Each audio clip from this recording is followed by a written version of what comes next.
Greenmantle. By John Buchan. Greenmantle.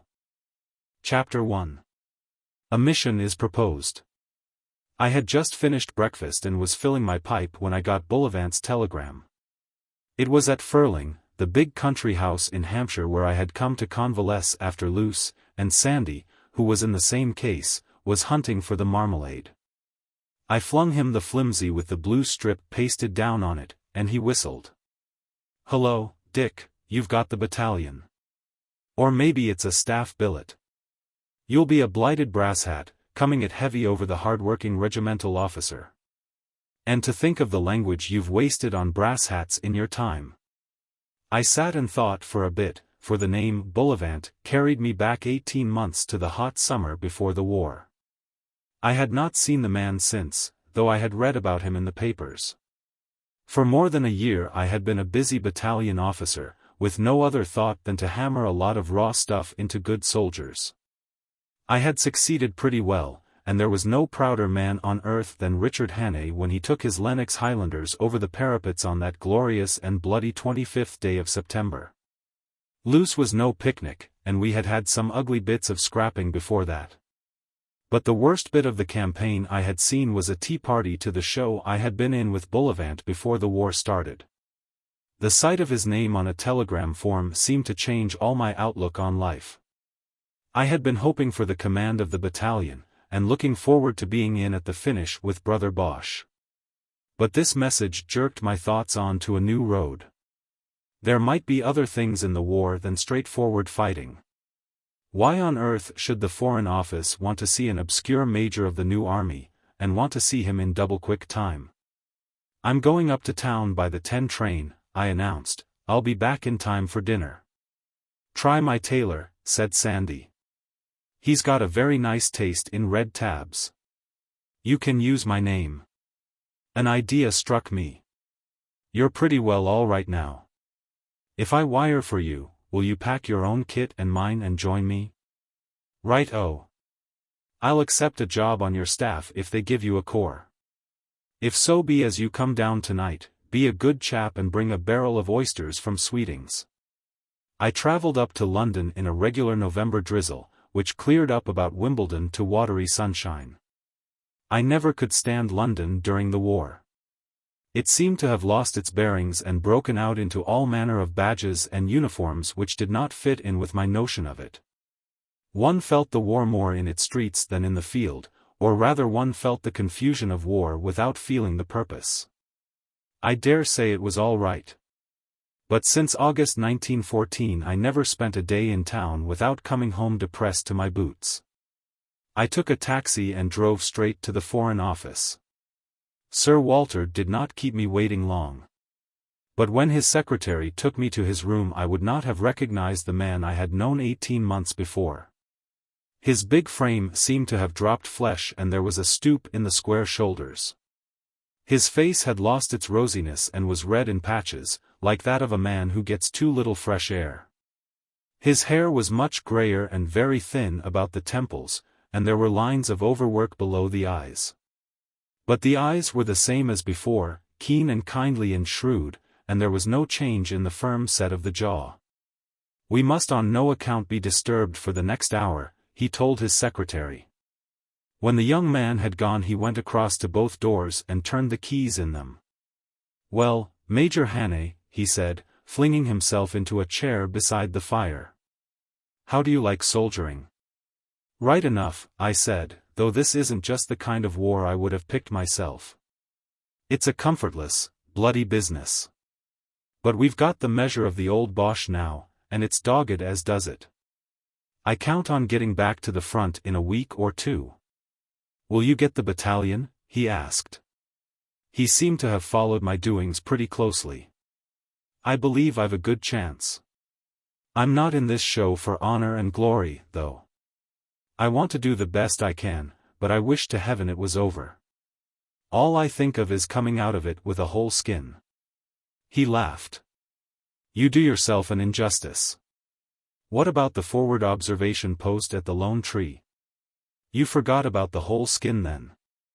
I felt myself getting red. "That was all rot," I said, and I can't think who told you about it.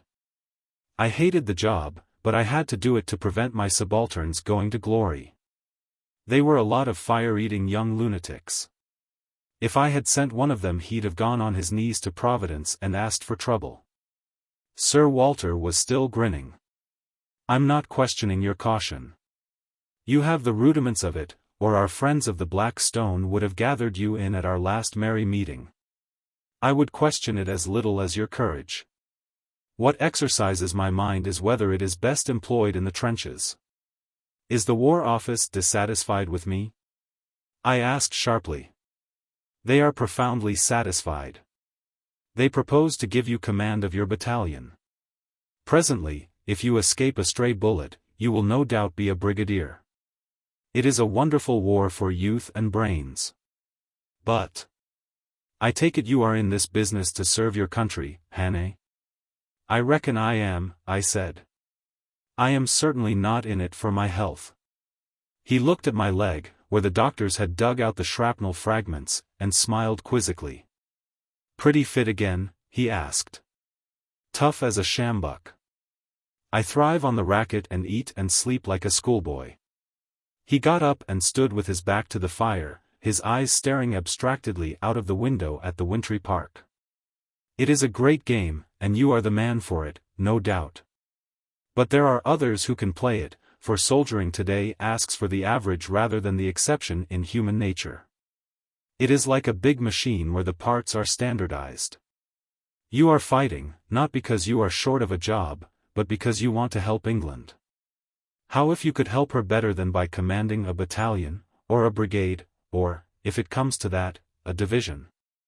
How if there is a thing which you alone can do? Not some embusked business in an office, but a thing compared to which your fight at Loos was a Sunday school picnic. You are not afraid of danger? Well, in this job you would not be fighting with an army around you, but alone. You are fond of tackling difficulties? Well, I can give you a task which will try all your powers. Have you anything to say? My heart was beginning to thump uncomfortably. Sir Walter was not the man to pitch a case too high. I am a soldier, I said, and under orders. True. But what I am about to propose does not come by any conceivable stretch within the scope of a soldier's duties. I shall perfectly understand if you decline. You will be acting as I should act myself, as any sane man would. I would not press you for worlds. If you wish it, I will not even make the proposal, but let you go here and now, and wish you good luck with your battalion. I do not wish to perplex a good soldier with impossible decisions. This piqued me and put me on my mettle. I am not going to run away before the guns fire. Let me hear what you propose. Sir Walter crossed to a cabinet, unlocked it with a key from his chain, and took a piece of paper from a drawer. It looked like an ordinary half-sheet of notepaper. I take it, he said, that your travels have not extended to the east. No, I said, barring a shooting trip in East Africa. Have you by any chance been following the present campaign there? I've read the newspapers pretty regularly since I went to hospital. I've got some pals in the Mesopotamia show, and of course I'm keen to know what is going to happen at Gallipoli and Salonika. I gather that Egypt is pretty safe. If you will give me your attention for 10 minutes I will supplement your newspaper reading. Sir Walter lay back in an armchair and spoke to the ceiling. It was the best story, the clearest and the fullest, I had ever got of any bit of the war. He told me just how and why and when Turkey had left the rails. I heard about her grievances over our seizure of her ironclads, of the mischief the coming of the Goeben had wrought. Of Enver and his precious committee and the way they had got a cinch on the old Turk. When he had spoken for a bit, he began to question me. You are an intelligent fellow, and you will ask how a Polish adventurer, meaning Enver, and a collection of Jews and gypsies should have got control of a proud race. The ordinary man will tell you that it was German organization backed up with German money and German arms.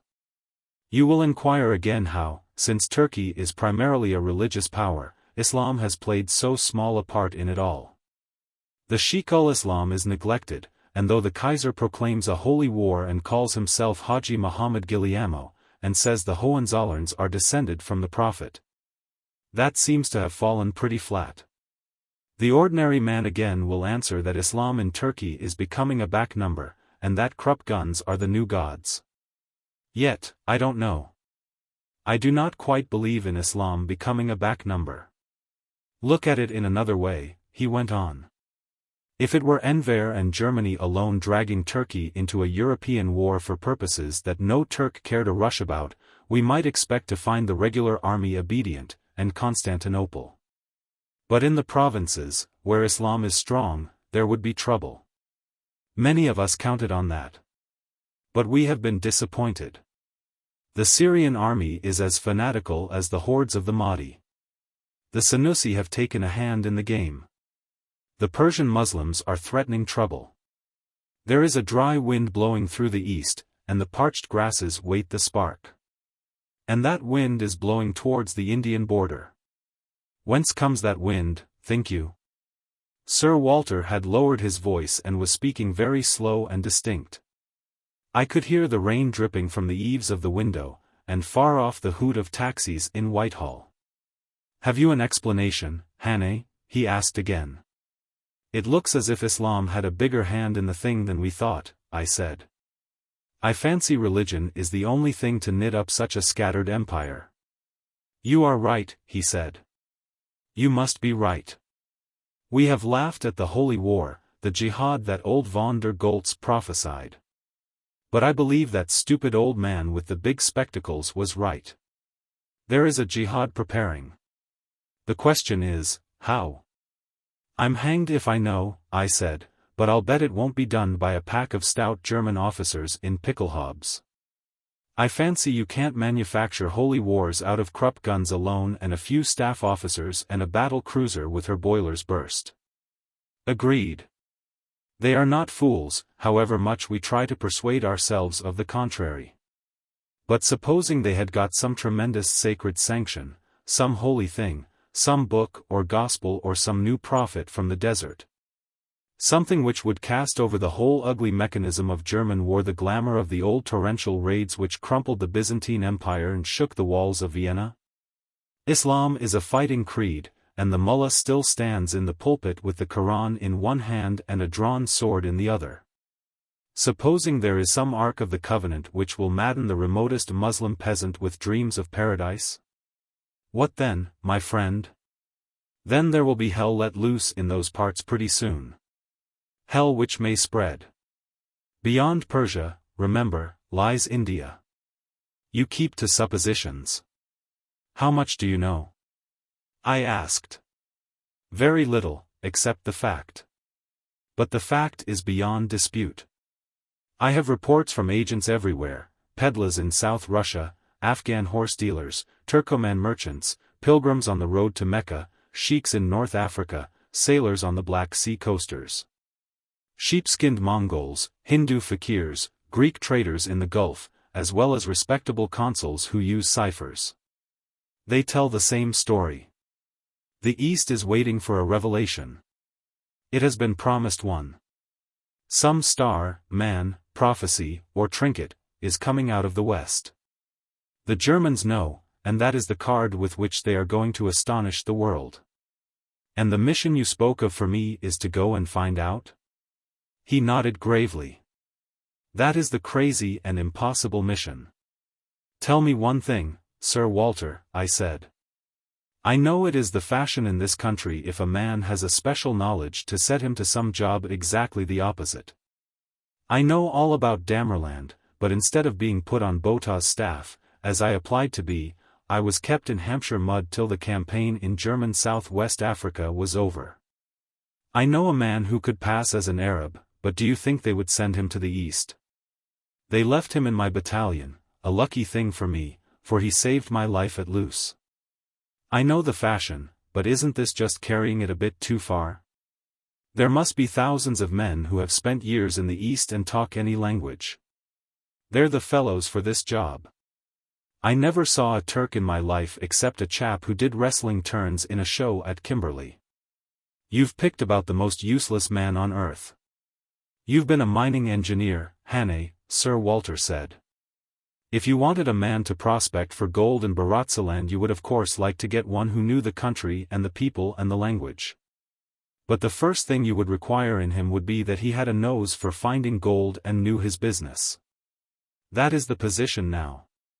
I believe that you have a nose for finding out what our enemies try to hide. I know that you are brave and cool and resourceful. That is why I tell you the story. Besides, he unrolled a big map of Europe on the wall. I can't tell you where you'll get on the track of the secret, but I can put a limit to the quest. You won't find it east of the Bosporus, not yet. It is still in Europe. It may be in Constantinople, or in Thrace. It may be farther west. But it is moving eastwards. If you are in time, you may cut into its march to Constantinople. That much I can tell you. The secret is known in Germany, too, to those whom it concerns. It is in Europe that the seeker must search, at present. Tell me more, I said. You can give me no details and no instructions. Obviously you can give me no help if I come to grief. He nodded. You would be beyond the pale. You give me a free hand. Absolutely. You can have what money you like, and you can get what help you like. You can follow any plan you fancy, and go anywhere you think fruitful. We can give no directions. One last question. You say it is important. Tell me just how important. It is life and death, he said solemnly. I can put it no higher and no lower. Once we know what is the menace, we can meet it. As long as we are in the dark, it works unchecked, and we may be too late. The war must be won or lost in Europe. Yes. But if the East blazes up, our effort will be distracted from Europe and the great coup may fail. The stakes are no less than victory and defeat, Hannay. I got out of my chair and walked to the window. It was a difficult moment in my life. I was happy in my soldiering, above all, happy in the company of my brother officers. I was asked to go off into the enemy's lands on a quest for which I believed I was manifestly unfitted, a business of lonely days and nights, of nerve-wracking strain. Of deadly peril shrouding me like a garment. Looking out on the bleak weather, I shivered. It was too grim a business, too inhuman for flesh and blood. But Sir Walter had called it a matter of life and death, and I had told him that I was out to serve my country. He could not give me orders, but was I not under orders, higher orders than my brigadiers? I thought myself incompetent, but cleverer men than me thought me competent, or at least competent enough for a sporting chance. I knew in my soul that if I declined I should never be quite at peace in the world again. And yet Sir Walter had called the scheme madness, and said that he himself would never have accepted. How does one make a great decision? I swear that when I turned round to speak I meant to refuse. But my answer was yes, and I had crossed the Rubicon. My voice sounded cracked and far away. Sir Walter shook hands with me and his eyes blinked a little. I may be sending you to your death, Hannay. Good God, what a damned taskmistress duty is. If so, I shall be haunted with regrets, but you will never repent. Have no fear of that. You have chosen the roughest road, but it goes straight to the hilltops. He handed me the half-sheet of notepaper. On it were written 3 words, Khazruddin, Cancer, and VIII. That is the only clue we possess, he said. I cannot construe it, but I can tell you the story. We have had our agents working in Persia and Mesopotamia for years, mostly young officers of the Indian Army. They carry their lives in their hands, and now and then one disappears, and the sewers of Baghdad might tell a tale. But they find out many things, and they count the game worth the candle. They have told us of the star rising in the west, but they could give us no details. All but one, the best of them. He had been working between Mosul and the Persian frontier as a muleteer, and had been south into the Bakhtiari hills. He found out something, but his enemies knew that he knew and he was pursued.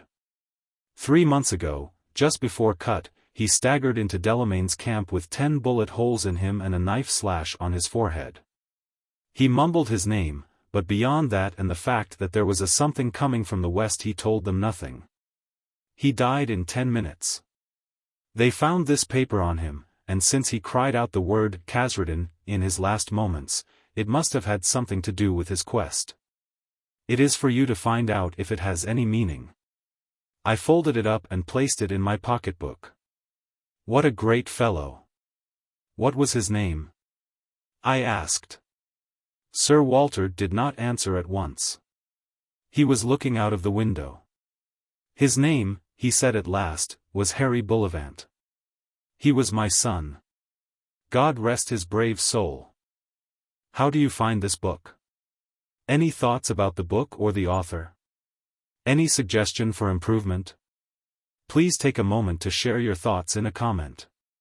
If you like it, share it with your friends who might enjoy it as well. Subscribe to keep in touch. Visit CompleteAudiobooks.com for more quality content. Chapter 2. The Gathering of the Missionaries. I wrote out a wire to Sandy, asking him to come up by the 2:15 train and meet me at my flat. I have chosen my colleague, I said. Billy Arbuthnot's boy? His father was at Harrow with me. I know the fellow. Harry used to bring him down to fish, Tallish, with a lean, high-boned face and a pair of brown eyes like a pretty girl's. I know his record, too. There's a good deal about him in this office. He rode through Yemen, which no white man ever did before. The Arabs let him pass, for they thought him stark mad and argued that the hand of Allah was heavy enough on him without their efforts. He's blood brother to every kind of Albanian bandit. Also he used to take a hand in Turkish politics, and got a huge reputation. Some Englishman was once complaining to old Mahmud Shevket about the scarcity of statesmen in Western Europe, and Mahmud broke in with, "Have you not the Honourable Arbuthnot? You say he's in your battalion." I was wondering what had become of him, for we tried to get hold of him here, but he had left no address. Ludovic Arbuthnot, yes, that's the man. Buried deep in the commissioned ranks of the new army? Well, we'll get him out pretty quick. I knew he had knocked about the East, but I didn't know he was that kind of swell. Sandy's not the chap to buck about himself. He wouldn't, said Sir Walter. He had always a more than oriental reticence. I've got another colleague for you, if you like him. He looked at his watch. You can get to the Savoy Grill Room in 5 minutes in a taxicab. Go in from the Strand, turn to your left, and you will see in the alcove on the right-hand side a table with one large American gentleman sitting at it. They know him there, so he will have the table to himself. I want you to go and sit down beside him. Say you come from me. His name is Mr. John Scantlebury Blenkerin, now a citizen of Boston, Massachusetts. But born and raised in Indiana. Put this envelope in your pocket, but don't read its contents till you have talked to him. I want you to form your own opinion about Mr. Blenkerin. I went out of the Foreign Office in as muddled a frame of mind as any diplomatist who ever left its portals. I was most desperately depressed. To begin with, I was in a complete funk. I had always thought I was about as brave as the average man, but there's courage in courage, and mine was certainly not the impassive kind. Stick me down in a trench and I could stand being shot at as well as most people, and my blood could get hot if it were given a chance. But I think I had too much imagination. I couldn't shake off the beastly forecasts that kept crowding my mind. In about a fortnight, I calculated, would be dead. Shot as a spy, a rotten sort of ending. At the moment I was quite safe, looking for a taxi in the middle of Whitehall, but the sweat broke on my forehead. I felt as I had felt in my adventure before the war. But this was far worse, for it was more cold-blooded and premeditated, and I didn't seem to have even a sporting chance. I watched the figures in khaki passing on the pavement, and thought what a nice safe prospect they had compared to mine. Yes, even if next week they were in the Hohenzollern, or the hairpin trench at the quarries, or that ugly angle at Hooge. I wondered why I had not been happier that morning before I got that infernal wire. Suddenly all the trivialities of English life seemed to me inexpressibly dear and terribly far away. I was very angry with Bullivant, till I remembered how fair he had been. My fate was my own choosing.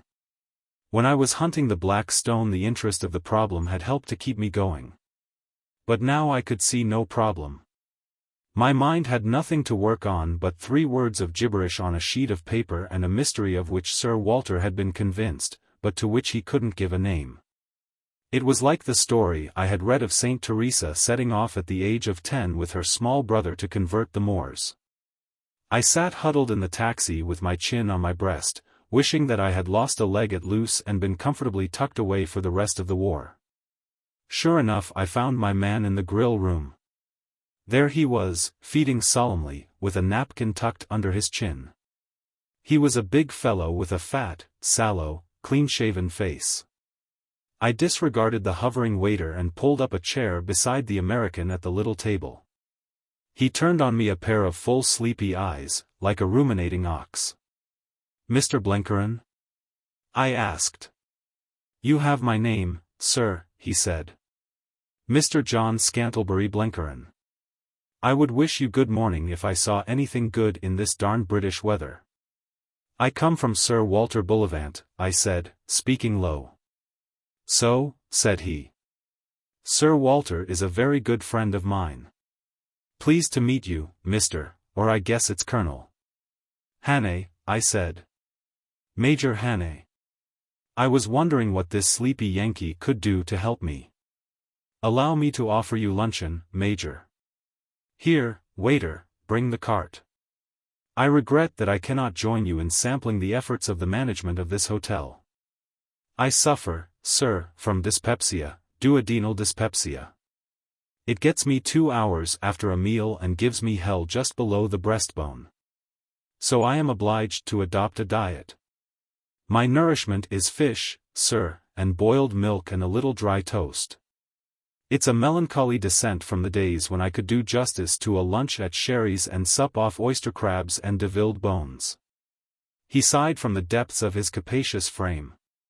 I ordered an omelette and a chop, and took another look at him.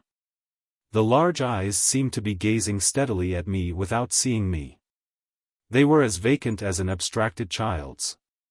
But I had an uncomfortable feeling that they saw more than mine. "You have been fighting, Major? The Battle of Loos? Well, I guess that must have been some battle. We in America respect the fighting of the British soldier, but we don't quite catch on to the devices of the British generals. We opine that there is more bellicosity than science among your highbrows." "That is so. My father fought at Chattanooga, but these eyes have seen nothing gorier than a presidential election. Say, is there any way I could be led into a scene of real bloodshed?" His serious tone made me laugh. "There are plenty of your countrymen in the present show," I said. "The French Foreign Legion is full of young Americans, and so is our Army Service Corps. Half the chauffeurs you strike in France seem to come from the States." He sighed. "I did think of some belligerent stunt a year back. But I reflected that the good God had not given John S. Blenkerin the kind of martial figure that would do credit to the tented field. Also I recollected that we Americans were neutrals, benevolent neutrals, and that it did not become me to be butting into the struggles of the effete monarchies of Europe. So I stopped at home. It was a big renunciation, Major, for I was lying sick during the Philippines business, and I have never seen the lawless passions of men let loose on a battlefield. And, as a student of humanity, I hankered for the experience." "What have you been doing?" I asked. The calm gentleman had begun to interest me. "Val," he said, "I just waited. The Lord has blessed me with money to burn, so I didn't need to go scrambling like a wild cat for war contracts. But I reckoned I would get let into the game somehow, and I was. Being a neutral, I was in an advantageous position to take a hand. I had a pretty hectic time for a while, and then I reckoned I would leave God's country and see what was doing in Europe. I have counted myself out of the bloodshed business, but, as your poet sings, peace has its victories and not less renowned than war. And I reckon that means that a neutral can have a share in a scrap as well as a belligerent. That's the best kind of neutrality I've ever heard of, I said. It's the right kind, he replied solemnly. Say, Major, what are your lot fighting for? For your own skins and your empire and the peace of Europe. Vol, those ideals don't concern us 1 cent. We're not Europeans, and there aren't any German trenches on Long Island yet. You've made the ring in Europe, and if we came butting in it wouldn't be the rules of the game. You wouldn't welcome us, and I guess you'd be right. We're that delicate-minded we can't interfere, and that was what my friend, President Wilson, meant when he opined that America was too proud to fight. So we're neutrals. But likewise we're benevolent neutrals. As I follow events, there's a skunk been let loose in the world, and the odor of it is going to make life none too sweet till it is cleared away. It wasn't us that stirred up that skunk, but we've got to take a hand in disinfecting the planet. See? We can't fight, but, by God, some of us are going to sweat blood to sweep the mess up. Officially we do nothing except give off notes like a leaky boiler gives off steam. But as individual citizens we're in it up to the neck. So, in the spirit of Jefferson Davis and Woodrow Wilson, I'm going to be the neutralist kind of neutral till Kaiser will be sorry he didn't declare war on America at the beginning.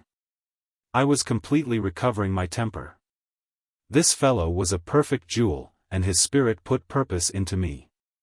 I guess you British were the same kind of neutral when your admiral warned off the German fleet from interfering with Dewey in Manila Bay in '98.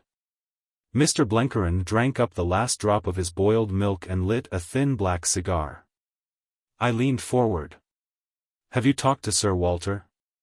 I asked. I have talked to him, and he has given me to understand that there's a deal ahead which you're going to boss. There are no flies on that big man, and if he says it's good business then you can count me in. You know that it's uncommonly dangerous? I judged so. But it don't do to begin counting risks. I believe in an all-wise and beneficent providence, but you have got to trust him and give him a chance. What's life anyhow? For me, it's living on a strict diet and having frequent pains in my stomach. It isn't such an almighty lot to give up, provided you get a good price in the deal. Besides, how big is the risk? About 1 o'clock in the morning, when you can't sleep, it will be the size of Mount Everest, but if you run out to meet it, it will be a hillock you can jump over. The grizzly looks very fierce when you're taking your ticket for the Rockies and wondering if you'll come back, but he's just an ordinary bear when you've got the sight of your rifle on him. I won't think about risks till I'm up to my neck in them and don't see the road out. I scribbled my address on a piece of paper and handed it to the stout philosopher. Come to dinner tonight at 8, I said. I thank you, Major. A little fish, please, plain boiled, and some hot milk. You will forgive me if I borrow your couch after the meal and spend the evening on my back. That is the advice of my no-o doctor. I got a taxi and drove to my club. On the way I opened the envelope Sir Walter had given me. It contained a number of jottings, the dossier of Mr. Blenkeron. He had done wonders for the Allies in the States. He had nosed out the Dumba plot, and had been instrumental in getting the portfolio of Dr. Albert. Von Papen's spies had tried to murder him, after he had defeated an attempt to blow up one of the big gun factories. Sir Walter had written at the end, the best man we ever had. Better than Scudder. He would go through hell with a box of bismuth tablets and a pack of patience cards. I went into the little back smoking room, borrowed an atlas from the library, poked up the fire, and sat down to think. Mr. Blenkeron had given me the fillip I needed. My mind was beginning to work now, and was running wide over the whole business. Not that I hoped to find anything by my cogitations. It wasn't thinking in an armchair that would solve the mystery. But I was getting a sort of grip on a plan of operations. And to my relief I had stopped thinking about the risks. Blenkeron had shamed me out of that. If a sedentary dyspeptic could show that kind of nerve, I wasn't going to be behind him. I went back to my flat about 5 o'clock. My man Paddock had gone to the wars long ago, so I had shifted to one of the new blocks in Park Lane where they provide food and service. I kept the place on to have a home to go to when I got leave. It's a miserable business holidaying in an hotel. Sandy was devouring tea cakes with the serious resolution of a convalescent. Well, Dick, what's the news? Is it a brass hat or the boot? Neither, I said. But you and I are going to disappear from His Majesty's forces. Seconded for special service. Oh my sainted aunt, said Sandy. What is it? For heaven's sake, put me out of pain. Have we to tout deputations of suspicious neutrals over munition works or take the shivering journalist in a motorcar where he can imagine he sees a Boche? The news will keep. But I can tell you this much. It's about as safe and easy as to go through the German lines with a walking stick. Come, that's not so dusty, said Sandy, and began cheerfully on the muffins. I must spare a moment to introduce Sandy to the reader, for he cannot be allowed to slip into this tale by a side door. If you will consult the peerage you will find that to Edward Cospatrick, 15th Baron Clanroyden, there was born in the year 1882, as his second son, Ludovic Gustavus Arbuthnot, commonly called the Honourable, etc.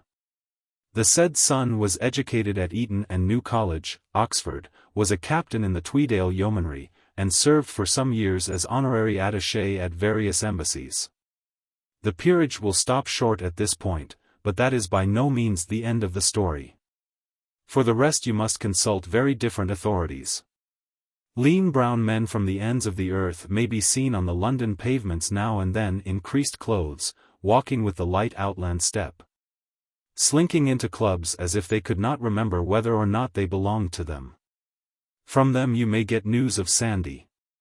Better still, you will hear of him at little forgotten fishing ports where the Albanian mountains dip to the Adriatic. If you struck a Mecca pilgrimage the odds are you would meet a dozen of Sandy's friends in it. In shepherds' huts in the Caucasus you will find bits of his cast-off clothing, for he has a knack of shedding garments as he goes. In the caravanserais of Bokhara and Samarkand he is known, and there are shikaris in the Pamirs who still speak of him round their fires. If you were going to visit Petrograd or Rome or Cairo it would be no use asking him for introductions, if he gave them, they would lead you into strange haunts. But if fate compelled you to go to Lhasa or Yarkand or Seistan he could map out your road for you and pass the word to potent friends. We call ourselves insular, but the truth is that we are the only race on earth that can produce men capable of getting inside the skin of remote peoples. Perhaps the Scots are better than the English, but we're all 1,000% better than anybody else. Sandy was the wandering Scot carried to the pitch of genius. In old days he would have led a crusade or discovered a new road to the Indies. Today he merely roamed as the spirit moved him, till the war swept him up and dumped him down in my battalion.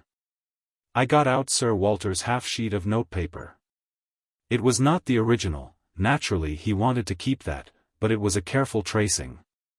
I took it that Harry Bullivant had not written down the words as a memo for his own use.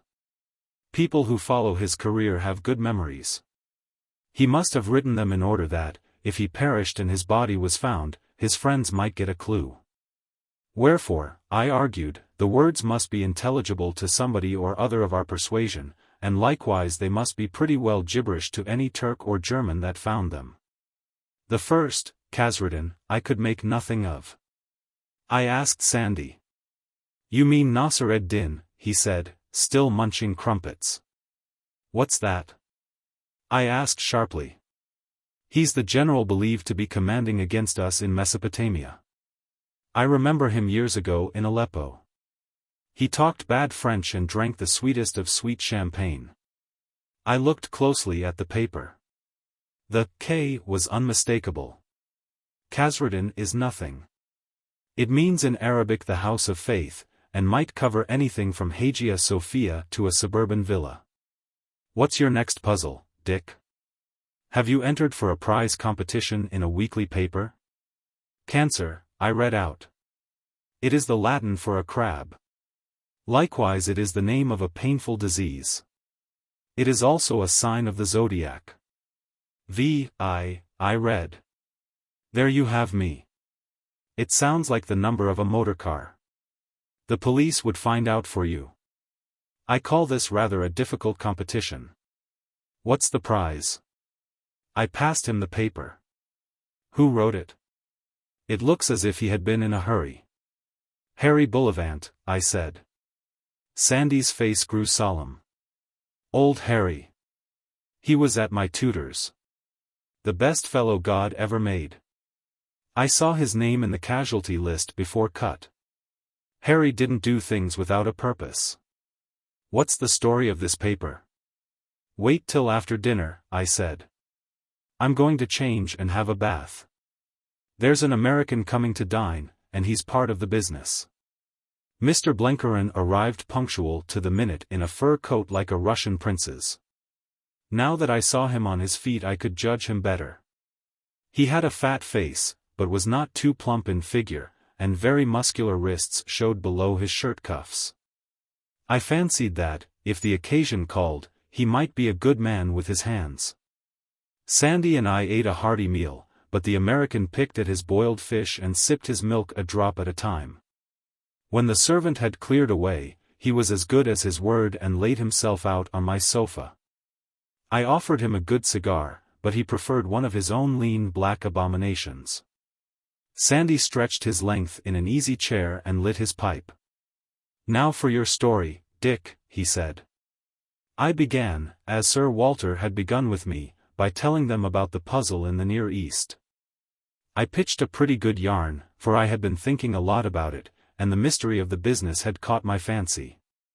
Sandy got very keen. It is possible enough. Indeed, I've been expecting it, though I'm hanged if I can imagine what card the Germans have got up their sleeve. It might be any one of 20 things. 30 years ago there was a bogus prophecy that played the devil in Yemen. Or it might be a flag such as Ali Wad Hela had, or a jewel like Solomon's necklace in Abyssinia. You never know what will start off a jihad. But I rather think it's a man. Where could he get his purchase? I asked. It's hard to say. If it were merely wild tribesmen like the Bedouin he might have got a reputation as a saint and miracle worker. Or he might be a fellow that preached a pure religion, like the chap that founded the Senussi. But I'm inclined to think he must be something extra special if he can put a spell on the whole Muslim world. The Turk and the Persian wouldn't follow the ordinary new theology game. He must be of the blood. Your Mahdis and mullahs and imams were nobodies, but they had only a local prestige. To capture all Islam, and I gather that is what we fear, the man must be of the Quraysh, the tribe of the Prophet himself. But how could any impostor prove that? For I suppose he's an impostor. He would have to combine a lot of claims. His descent must be pretty good to begin with, and there are families, remember, that claim the Quraysh blood. Then he'd have to be rather a wonder on his own account, saintly, eloquent, and that sort of thing. And I expect he'd have to show a sign, though what that could be I haven't a notion. You know the East about as well as any living man. Do you think that kind of thing is possible? I asked. Perfectly, said Sandy, with a grave face. Well, there's the ground cleared to begin with. Then there's the evidence of pretty well every secret agent we possess. That all seems to prove the fact. But we have no details and no clues except that bit of paper. I told them the story of it. Sandy studied it with wrinkled brows. It beats me. But it may be the key for all that. A clue may be dumb in London and shout aloud at Baghdad. That's just the point I was coming to. Sir Walter says this thing is about as important for our cause as big guns. He can't give me orders, but he offers the job of going out to find what the mischief is. Once he knows that, he says he can checkmate it. But it's got to be found out soon, for the mine may be sprung at any moment. I've taken on the job. Will you help? Sandy was studying the ceiling.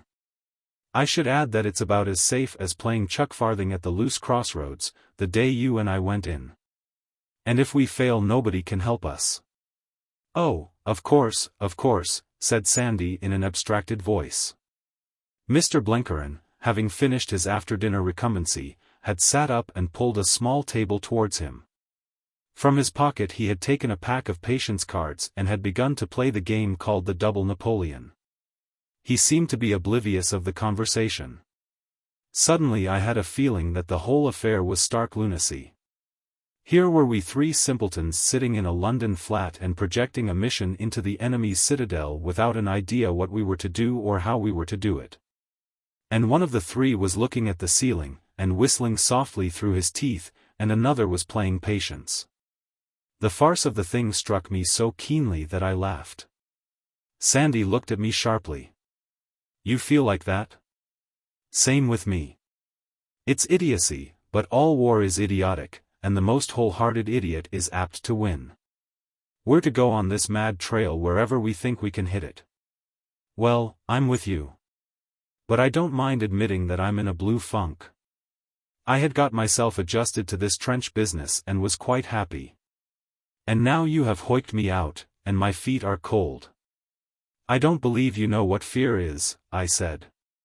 "There you're wrong, Dick," he said earnestly. "Every man who isn't a maniac knows fear. I have done some daft things, but I never started on them without wishing they were over. Once I'm in the show I get easier, and by the time I'm coming out I'm sorry to leave it. But at the start my feet are icy." "Then I take it you're coming?" "Rather," he said. "You didn't imagine I would go back on you?" "And you, sir?" I addressed Blenkiron. His game of patience seemed to be coming out. He was completing 8 little heaps of cards with a contented grunt. As I spoke, he raised his sleepy eyes and nodded. "Why, yes," he said. "You gentlemen mustn't think that I haven't been following your most engrossing conversation. I guess I haven't missed a syllable. I find that a game of patience stimulates the digestion after meals and conduces to quiet reflection. Jonas Blenkiron is with you all the time." He shuffled the cards and dealt for a new game. I don't think I ever expected a refusal, but this ready assent cheered me wonderfully.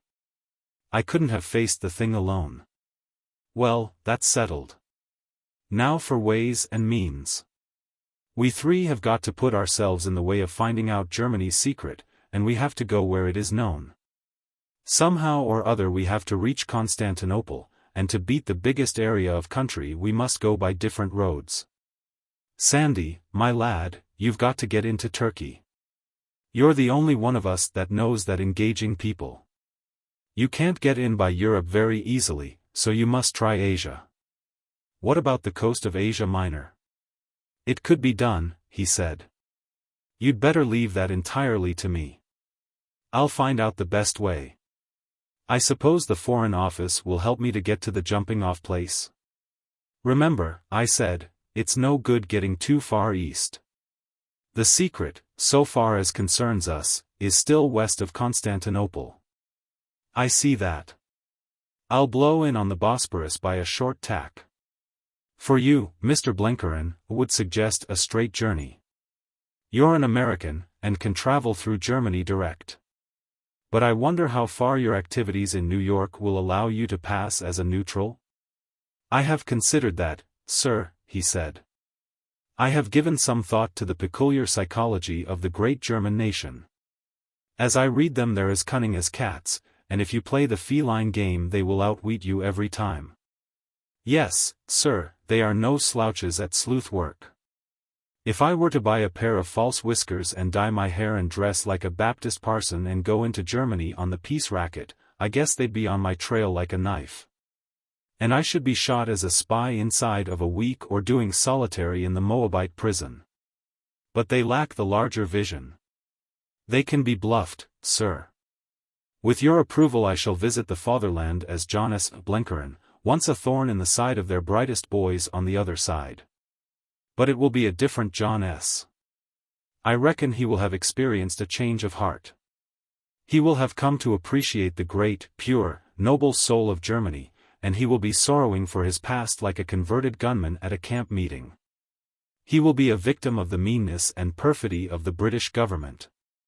I am going to have a first-class row with your Foreign Office about my passport, and I am going to speak harsh words about them up and down this metropolis.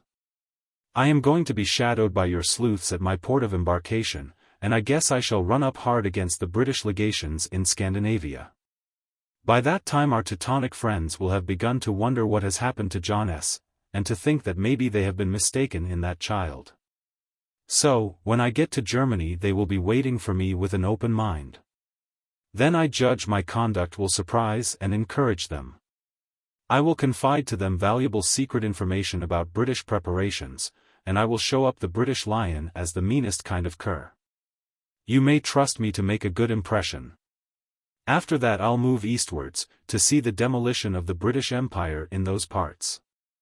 By the way, where is the rendezvous? This is the 17th day of November. If we can't find out what we want in 2 months we may chuck the job. On the 17th of January we should foregather in Constantinople. Whoever gets there first waits for the others. If by that date we're not all present, it will be considered that the missing man has got into trouble and must be given up.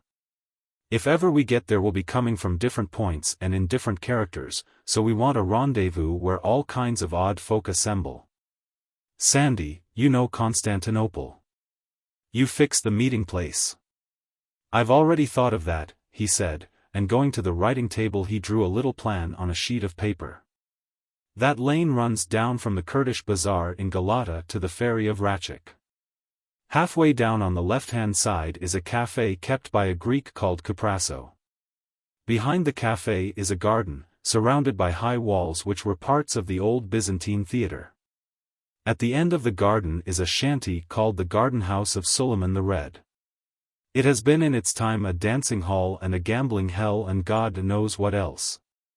It's not a place for respectable people, but the ends of the earth converge there and no questions are asked. That's the best spot I can think of for a meeting place. The kettle was simmering by the fire, the night was raw, and it seemed the hour for whiskey punch. I made a brew for Sandy and myself and boiled some milk for Blenkerin. What about language? I asked. You're all right, Sandy. I know German fairly well, and I can pass anywhere as a Turk. The first will do for eavesdropping and the second for ordinary business. And you? I asked Blenkerin. I was left out at Pentecost, he said. I regret to confess I have no gift of tongues. But the part one have chosen for myself don't require the polyglot. Never forget I'm plain Jonas Blenkerin, a citizen of the great American Republic. You haven't told us your own line, Dick, Sandy said.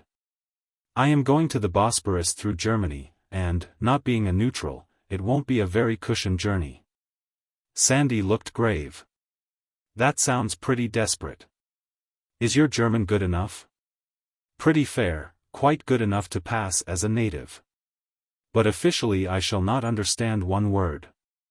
I shall be a Boer from Western Cape Colony, one of Maritz's old lot who after a bit of trouble has got through Angola and reached Europe. I shall talk Dutch and nothing else. And, my hat. I shall be pretty bitter about the British. There's a powerful lot of good swear words in the Tal. I shall know all about Africa, and be panting to get another whack at the verdammt Ruinek. With luck they may send me to the Uganda show or to Egypt, and I shall take care to go by Constantinople. If I'm to deal with the Mohammedan natives they're bound to show me what hand they hold. At least, that's the way I look at it. We filled our glasses, 2 of punch and 1 of milk, and drank to our next merry meeting. Then Sandy began to laugh, and I joined in. The sense of hopeless folly again descended on me. The best plans we could make were like a few buckets of water to ease the drought of the Sahara or the old lady who would have stopped the Atlantic with a broom. I thought with sympathy of little Saint Teresa. Chapter 3. Peter Pienaar. Our various departures were unassuming, all but the Americans. Sandy spent a busy fortnight in his subterranean fashion, now in the British Museum, now running about the country to see old exploring companions, now at the War Office, now at the Foreign Office. But mostly in my flat, sunk in an armchair and meditating. He left finally on December 1st as a king's messenger for Cairo. Once there I knew the king's messenger would disappear, and some queer oriental ruffian take his place. It would have been impertinence in me to inquire into his plans. He was the real professional, and I was only the dabbler. Blenkiron was a different matter. Sir Walter told me to look out for squalls, and the twinkle in his eye gave me a notion of what was coming. The first thing the sportsman did was to write a letter to the papers signed with his name. There had been a debate in the House of Commons on foreign policy, and the speech of some idiot there gave him his cue. He declared that he had been heart and soul with the British at the start, but that he was reluctantly compelled to change his views. He said our blockade of Germany had broken all the laws of God and humanity, and he reckoned that Britain was now the worst exponent of Prussianism going. That letter made a fine racket, and the paper that printed it had a row with the censor. But that was only the beginning of Mr. Blenkiron's campaign. He got mixed up with some mountebanks called the League of Democrats Against Aggression, gentlemen who thought that Germany was all right if we could only keep from hurting her feelings. He addressed a meeting under their auspices, which was broken up by the crowd, but not before John S. had got off his chest a lot of amazing stuff. I wasn't there, but a man who was told me that he never heard such clotted nonsense. He said that Germany was right in wanting the freedom of the seas, and that America would back her up, and that the British Navy was a bigger menace to the peace of the world than the Kaiser's army. He admitted that he had once thought differently, but he was an honest man and not afraid to face facts. The oration closed suddenly, when he got a Brussels sprout in the eye, at which my friend said he swore in a very unpacifist style. After that he wrote other letters to the press, saying that there was no more liberty of speech in England, and a lot of scallywags backed him up. Some Americans wanted to tar and feather him, and he got kicked out of the Savoy. There was an agitation to get him deported, and questions were asked in Parliament, and the Under-Secretary for Foreign Affairs said his department had the matter in hand. I was beginning to think that Blenkiron was carrying his tomfoolery too far, so I went to see Sir Walter, but he told me to keep my mind easy. Our friend's motto is thorough, he said, and he knows very well what he is about. We have officially requested him to leave, and he sails from Newcastle on Monday. He will be shadowed wherever he goes, and we hope to provoke more outbreaks. He is a very capable fellow. The last I saw of him was on the Saturday afternoon when I met him in St. James's Street and offered to shake hands.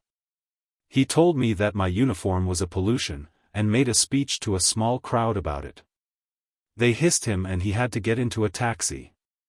As he departed there was just the suspicion of a wink in his left eye.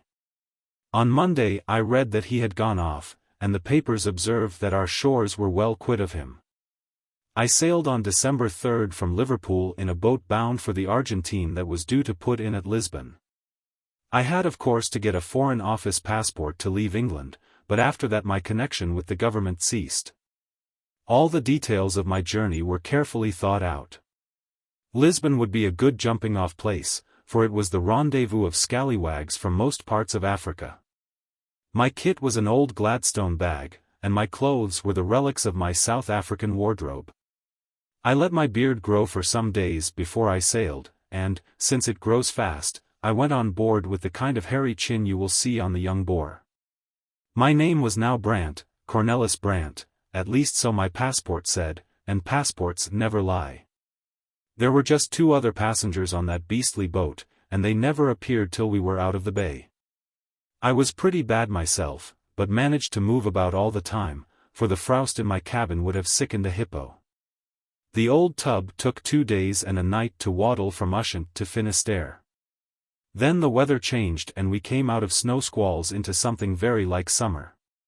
The hills of Portugal were all blue and yellow like the Kalahari, and before we made the Tagus I was beginning to forget I had ever left Rhodesia.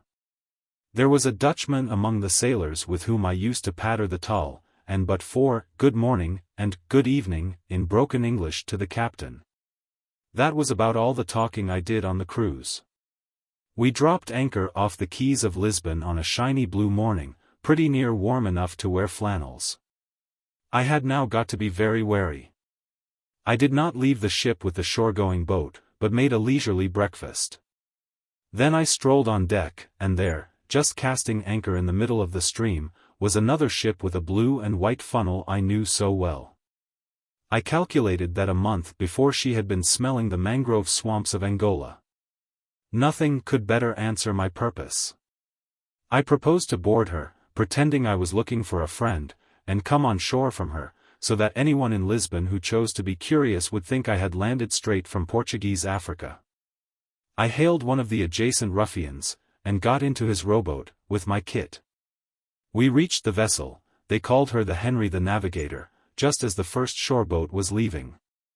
The crowd in it were all Portuguese, which suited my book. But when I went up the ladder the first man I met was old Peter Pienaar. Here was a piece of sheer monumental luck. Peter had opened his eyes and his mouth, and had got as far as Allemachtig, when I shut him up. "Brant," I said, "Cornelis Brant. That's my name now, and don't you forget it. Who is the captain here? Is it still old Sloggett?" "Ja," said Peter, pulling himself together. "He was speaking about you yesterday." This was better and better. I sent Peter below to get hold of Sloggett, and presently I had a few words with that gentleman in his cabin with the door shut. "You've got to enter my name in the ship's books. I came aboard at Massamedes. And my name's Cornelis Brant." At first Sloggett was for objecting. He said it was a felony. I told him that I dared say it was, but he had got to do it, for reasons which I couldn't give, but which were highly creditable to all parties. In the end he agreed, and I saw it done. I had a pull on old Sloggett, for I had known him ever since he owned a dissolute tugboat at Delagoa Bay. Then Peter and I went ashore and swaggered into Lisbon as if we owned De Beers. We put up at the big hotel opposite the railway station, and looked and behaved like a pair of low-bred South Africans home for a spree. It was a fine bright day, so I hired a motor car and said I would drive it myself. We asked the name of some beauty spot to visit, and were told Sintra and shown the road to it. I wanted a quiet place to talk, for I had a good deal to say to Peter Pienaar. I christened that car the Lusitanian Terror, and it was a marvel that we did not smash ourselves up. There was something immortally wrong with its steering gear. Half a dozen times we slewed across the road, inviting destruction. But we got there in the end, and had luncheon in an hotel opposite the Moorish palace. There we left the car and wandered up the slopes of a hill, where, sitting among scrub very like the veldt, I told Peter the situation of affairs. But first a word must be said about Peter. He was the man that taught me all I ever knew of veldcraft, and a good deal about human nature besides. He was out of the old colony, Burgersdorp, I think, but he had come to the Transvaal when the Leidenburg goldfields started. He was prospector, transport rider, and hunter in turns, but principally hunter. In those early days he was none too good a citizen. He was in Swaziland with Bob McNabb, and you know what that means. Then he took to working off bogus gold propositions on Kimberley and Johannesburg magnates, and what he didn't know about salting a mine wasn't knowledge. After that he was in the Kalahari, where he and Scotty Smith were familiar names. An era of comparative respectability dawned for him with the Matabele War, when he did uncommon good scouting and transport work. Cecil Rhodes wanted to establish him on a stock farm down Salisbury Way, but Peter was an independent devil and would call no man master. He took to big game hunting, which was what God intended him for he could track at tsessebe in thick bush, and was far the finest shot I have seen in my life. He took parties to the Pungwe Flats, and Barotseland, and up to Tanganyika. Then he made a speciality of the Ngami region, where I once hunted with him, and he was with me when I went prospecting in Dammerland. When the Boer War started, Peter, like many of the very great hunters, took the British side and did most of our intelligence work in the North Transvaal. Buyers would have hanged him if he could have caught him, and there was no love lost between Peter and his own people for many a day. When it was all over and things had calmed down a bit, he settled in Bulawayo and used to go with me when I went on trek. At the time when I left Africa 2 years before, I had lost sight of him for months, and heard that he was somewhere on the Congo poaching elephants. He had always a great idea of making things hum so loud in Angola that the Union government would have to step in and annex it. After Rhodes, Peter had the biggest notions south of the line. He was a man of about 5'10", very thin and active, and as strong as a buffalo. He had pale blue eyes, a face as gentle as a girl's, and a soft sleepy voice. From his present appearance it looked as if he had been living hard lately. His clothes were of the cut you might expect to get at Lobito Bay. He was as lean as a rake, deeply browned with the sun, and there was a lot of gray in his beard. He was 56 years old, and used to be taken for 40. Now he looked about his age. I first asked him what he had been up to since the war began. He spat, in the Kaffir way he had, and said he had been having hell's time. I got hung up on the Kafui, he said. When I heard from old Letzatila that the white men were fighting, I had a bright idea that I might get into German southwest from the north. You see, I knew that Botha couldn't long keep out of the war. Well, I got into German territory all right, and then a skellum of an officer came along, and commandeered all my mules, and wanted to commandeer me with them for his fool army. He was a very ugly man with a yellow face. Peter filled a deep pipe from a kudu skin pouch. Were you commandeered? I asked. No. I shot him, not so as to kill, but to wound badly. It was all right, for he fired first on me. Got me too in the left shoulder. But that was the beginning of bad trouble. I trekked east pretty fast, and got over the border among the Ovamba. I have made many journeys, but that was the worst. For days I went without water, and 6 without food. Then by bad luck I fell in with Mantilla, you remember, the half-caste chief. He said I owed him money for cattle which I bought when I came there with Karawab. It was a lie, but he held to it, and would give me no transport. So I crossed the Kalahari on my feet. Ugh, it was as slow as a vrow coming from Notmal. It took weeks and weeks, and when I came to Lechwe's Kraal, I heard that the fighting was over and that Botha had conquered the Germans. That, too, was a lie, but it deceived me, and I went north into Rhodesia, where I learned the truth. But by then I judged the war had gone too far for me to make any profit out of it, so I went into Angola to look for German refugees. By that time I was hating Germans worse than hell. But what did you propose to do with them? I asked. I had a notion they would make trouble with the government in those parts. I don't specially love the Portuguese, but I'm for him against the Germans every day. Well, there was trouble, and I had a merry time for a month or two. But by and by it petered out, and I thought I had better clear for Europe, for South Africa was settling down just as the big show was getting really interesting. So here I am, Cornelis, my old friend.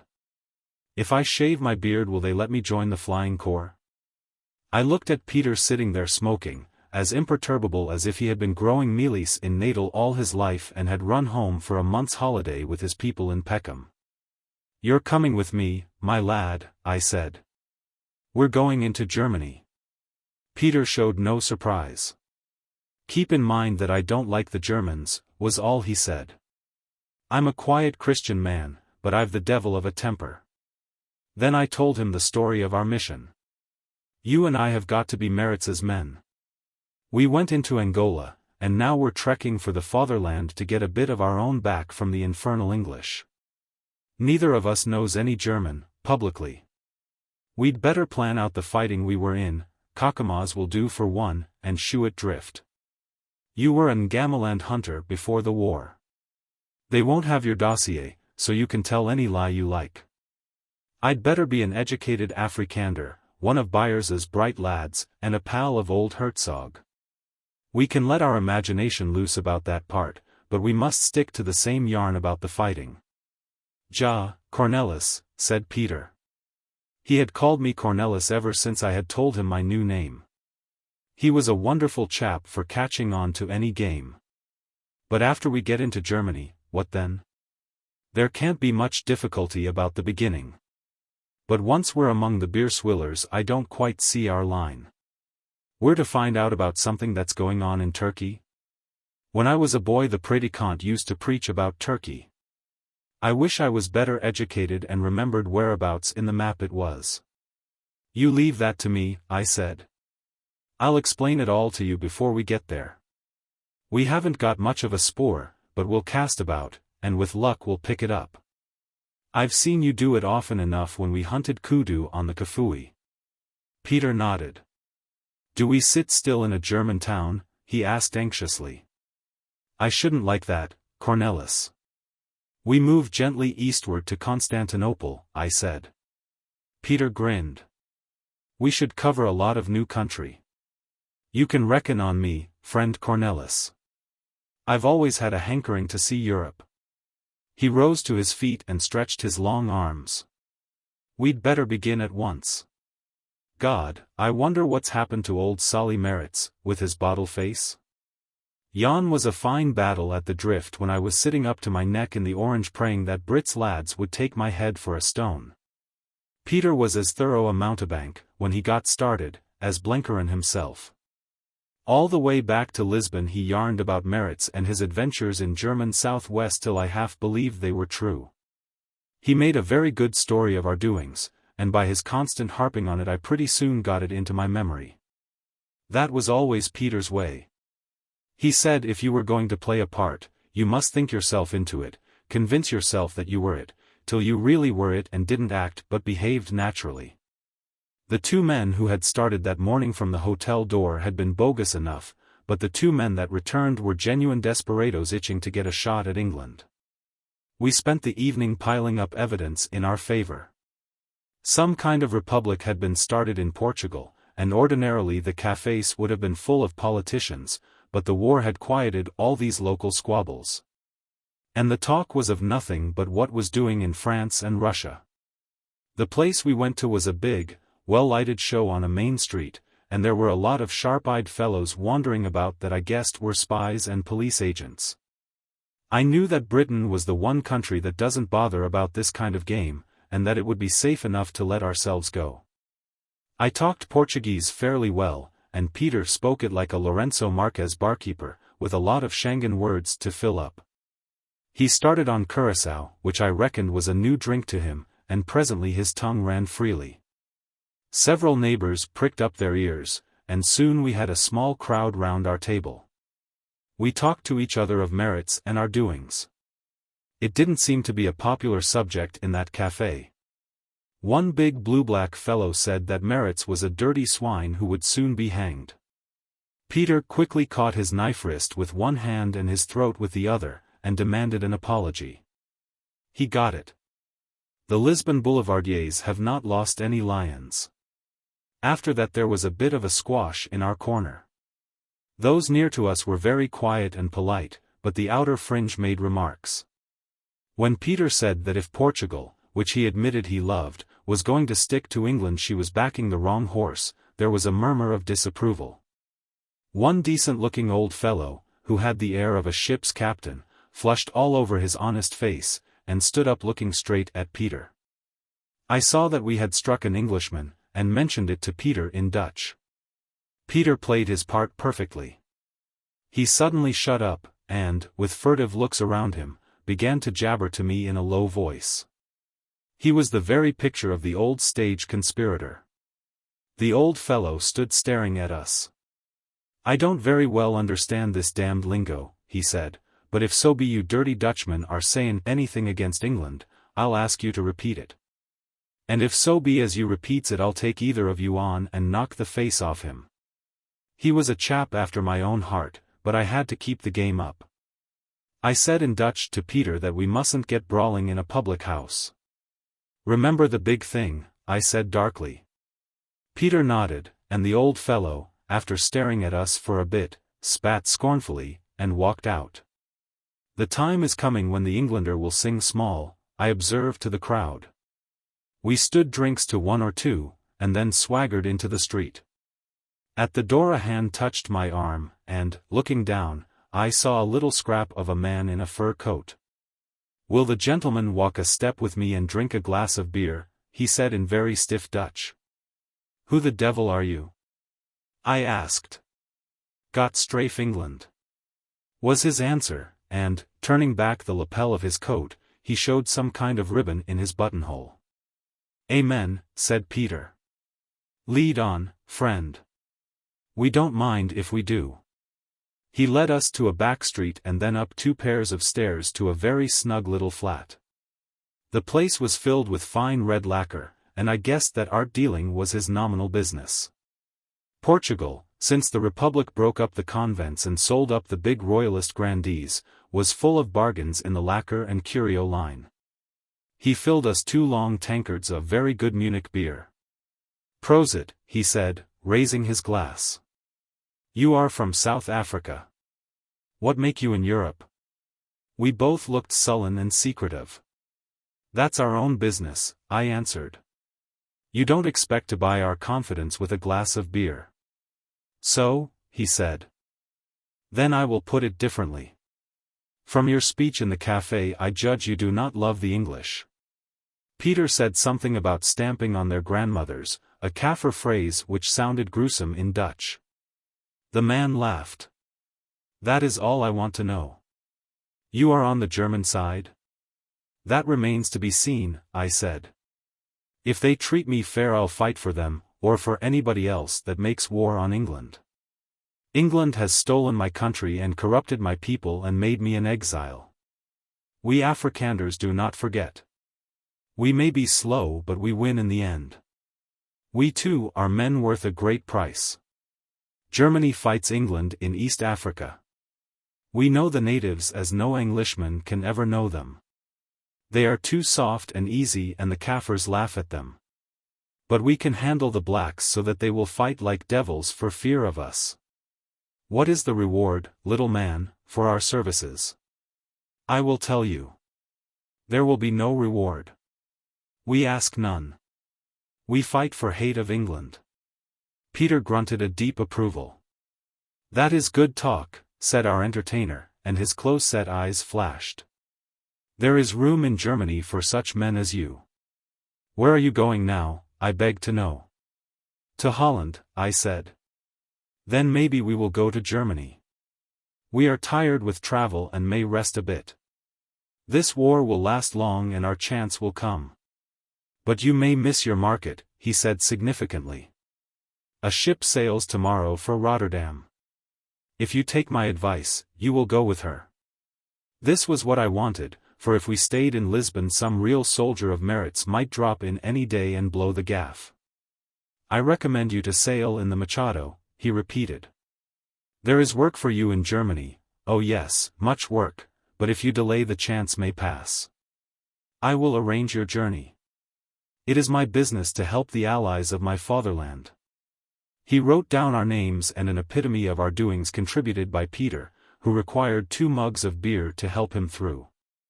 He was a Bavarian, it seemed, and we drank to the health of Prince Ruprecht, the same blighter I was trying to do in at Loos. That was an irony which Peter unfortunately could not appreciate.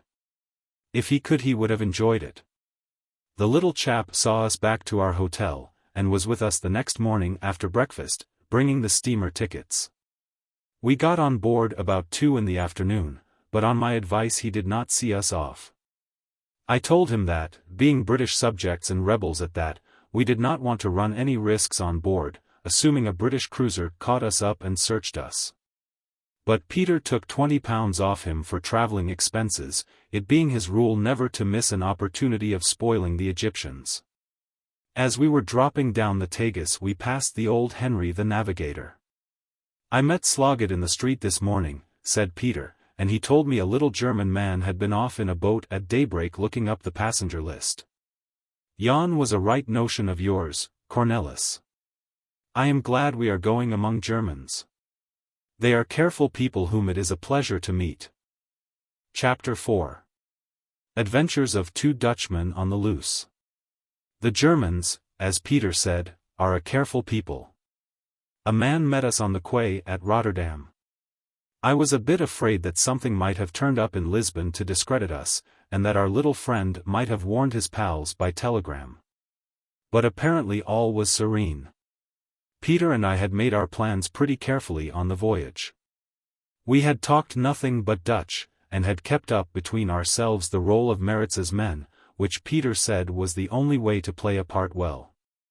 Upon my soul, before we got to Holland I was not very clear in my own mind what my past had been. Indeed, the danger was that the other side of my mind, which should be busy with the great problem, would get atrophied. And that I should soon be mentally on a par with the ordinary Backveld desperado. We had agreed that it would be best to get into Germany at once, and when the agent on the quay told us of a train at midday we decided to take it. I had another fit of cold feet before we got over the frontier. At the station there was a king's messenger whom I had seen in France, and a war correspondent who had been trotting round our part of the front before Loos. I heard a woman speaking pretty clean-cut English, which amid the hoarse Dutch jabber sounded like a lark among crows. There were copies of the English papers for sale, and English cheap editions. I felt pretty bad about the whole business, and wondered if I should ever see these homely sights again. But the mood passed when the train started. It was a clear blowing day, and as we crawled through the flat pastures of Holland my time was taken up answering Peter's questions. He had never been in Europe before, and formed a high opinion of the farming. He said he reckoned that such land would carry 4 sheep a morgen. We were thick in talk when we reached the frontier station and jolted over a canal bridge into Germany. I had expected a big barricade with barbed wire and entrenchments. But there was nothing to see on the German side but half a dozen sentries in the field grey I had hunted at Loos. An under-officer, with the black and gold button of the Landsturm, hoiked us out of the train, and we were all shepherded into a big bare waiting room where a large stove burned. They took us 2 at a time into an inner room for examination. I had explained to Peter all about this formality, but I was glad we went in together, for they made us strip to the skin, and I had to curse him pretty seriously to make him keep quiet. The men who did the job were fairly civil, but they were mighty thorough. They took down a list of all we had in our pockets and bags, and all the details from the passports the Rotterdam agent had given us.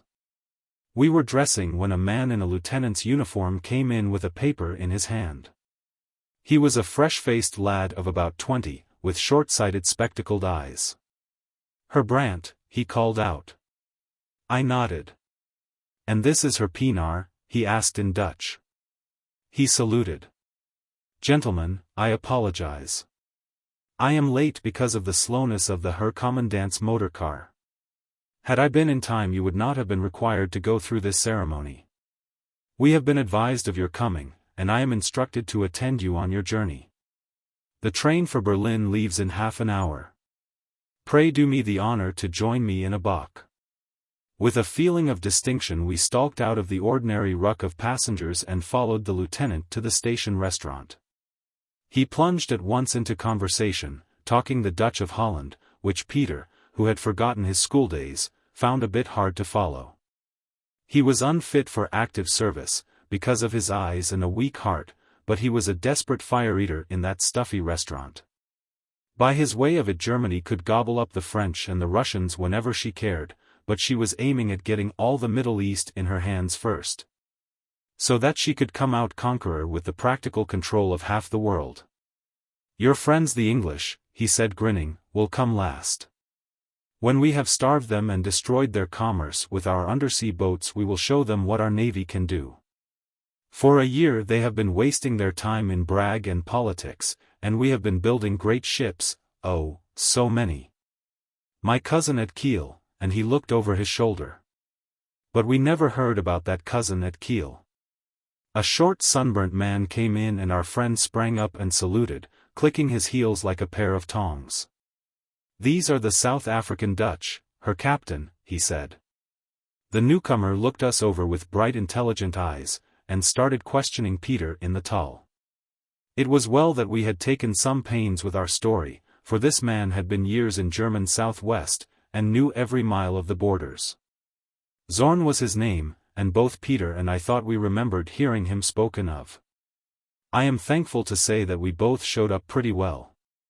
Peter told his story to perfection, not pitching it too high, and asking me now and then for a name or to verify some detail. Captain Zorn looked satisfied. "You seem the right kind of fellows," he said. "But remember," and he bent his brows on us, "we do not understand slimness in this land. If you are honest you will be rewarded, but if you dare to play a double game you will be shot like dogs. Your race has produced over many traitors for my taste."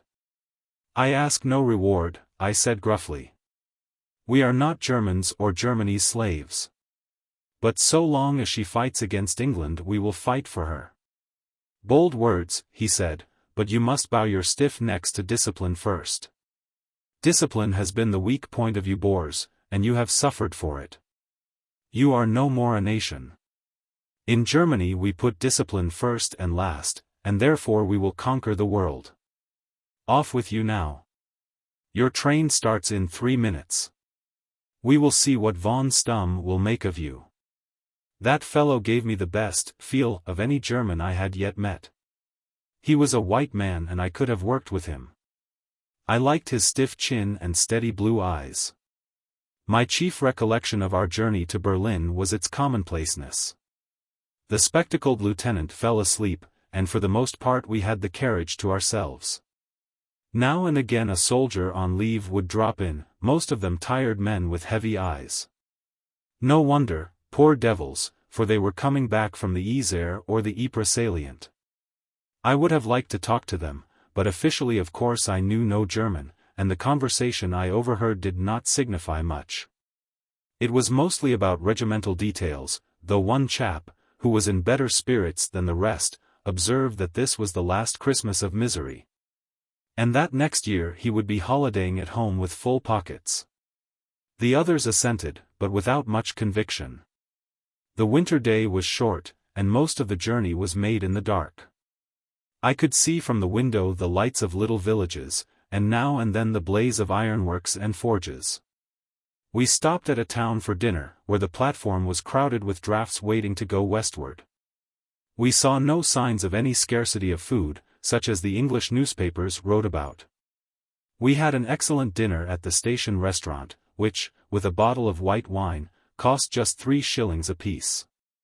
The bread, to be sure, was poor, but I can put up with the absence of bread if I get a juicy fillet of beef and as good vegetables as you will see in the Savoy.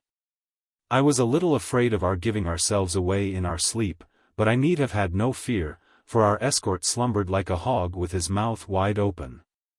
As we roared through the darkness I kept pinching myself to make myself feel that I was in the enemy's land on a wild mission. The rain came on, and we passed through dripping towns, with the lights shining from the wet streets. As we went eastward the lighting seemed to grow more generous. After the murk of London it was queer to slip through garish stations with 100 arc lights glowing, and to see long lines of lamps running to the horizon. Peter dropped off early, but I kept awake till midnight, trying to focus thoughts that persistently strayed.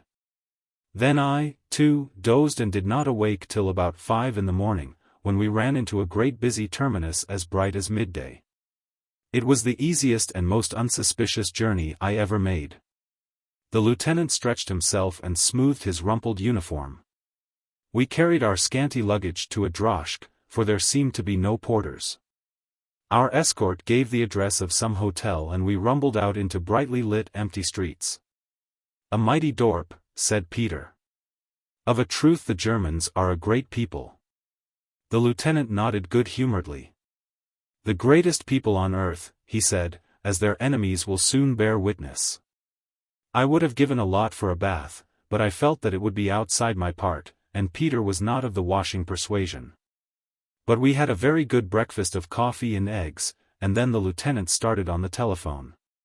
He began by being dictatorial, then he seemed to be switched on to higher authorities, for he grew more polite, and at the end he fairly crawled. He made some arrangements, for he informed us that in the afternoon we would see some fellow whose title he could not translate into Dutch. I judged he was a great swell, for his voice became reverential at the mention of him. He took us for a walk that morning after Peter and I had attended to our toilets. We were an odd pair of scallywags to look at, but as South African as a wait-a-bit bush. Both of us had ready-made tweed suits, grey flannel shirts with flannel collars, and felt hats with broader brims than they like in Europe. I had strong-nailed brown boots, Peter a pair of those mustard-colored abominations which the Portuguese affect and which made him hobble like a Chinese lady. He had a scarlet satin tie which you could hear a mile off. My beard had grown to quite a respectable length, and I trimmed it like General Smuts. Peter's was the kind of loose flapping thing the Takhar loves, which has scarcely ever been shaved, and is combed once in a blue moon. I must say we made a pretty solid pair. Any South African would have set us down as a boor from the Backveld who had bought a suit of clothes in the nearest store. And his cousin from some one-horse dorp who had been to school and thought himself the devil of a fellow. We fairly reeked of the subcontinent, as the papers call it. It was a fine morning after the rain, and we wandered about in the streets for a couple of hours. They were busy enough, and the shops looked rich and bright with their Christmas goods, and one big store where I went to buy a pocketknife was packed with customers. One didn't see very many young men, and most of the women wore mourning. Uniforms were everywhere, but their wearers generally looked like dugouts or office fellows. We had a glimpse of the squat building which housed the general staff and took off our hats to it. Then we stared at the Marineamt, and I wondered what plots were hatching there behind old Tirpitz's whiskers. The capital gave one an impression of ugly cleanness and a sort of dreary effectiveness. And yet I found it depressing, more depressing than London. I don't know how to put it, but the whole big concern seemed to have no soul in it, to be like a big factory instead of a city. You won't make a factory look like a house, though you decorate its front and plant rosebushes all round it. The place depressed and yet cheered me. It somehow made the German people seem smaller. At 3 o'clock the lieutenant took us to a plain white building in a side street with sentries at the door. A young staff officer met us and made us wait for 5 minutes in an anteroom.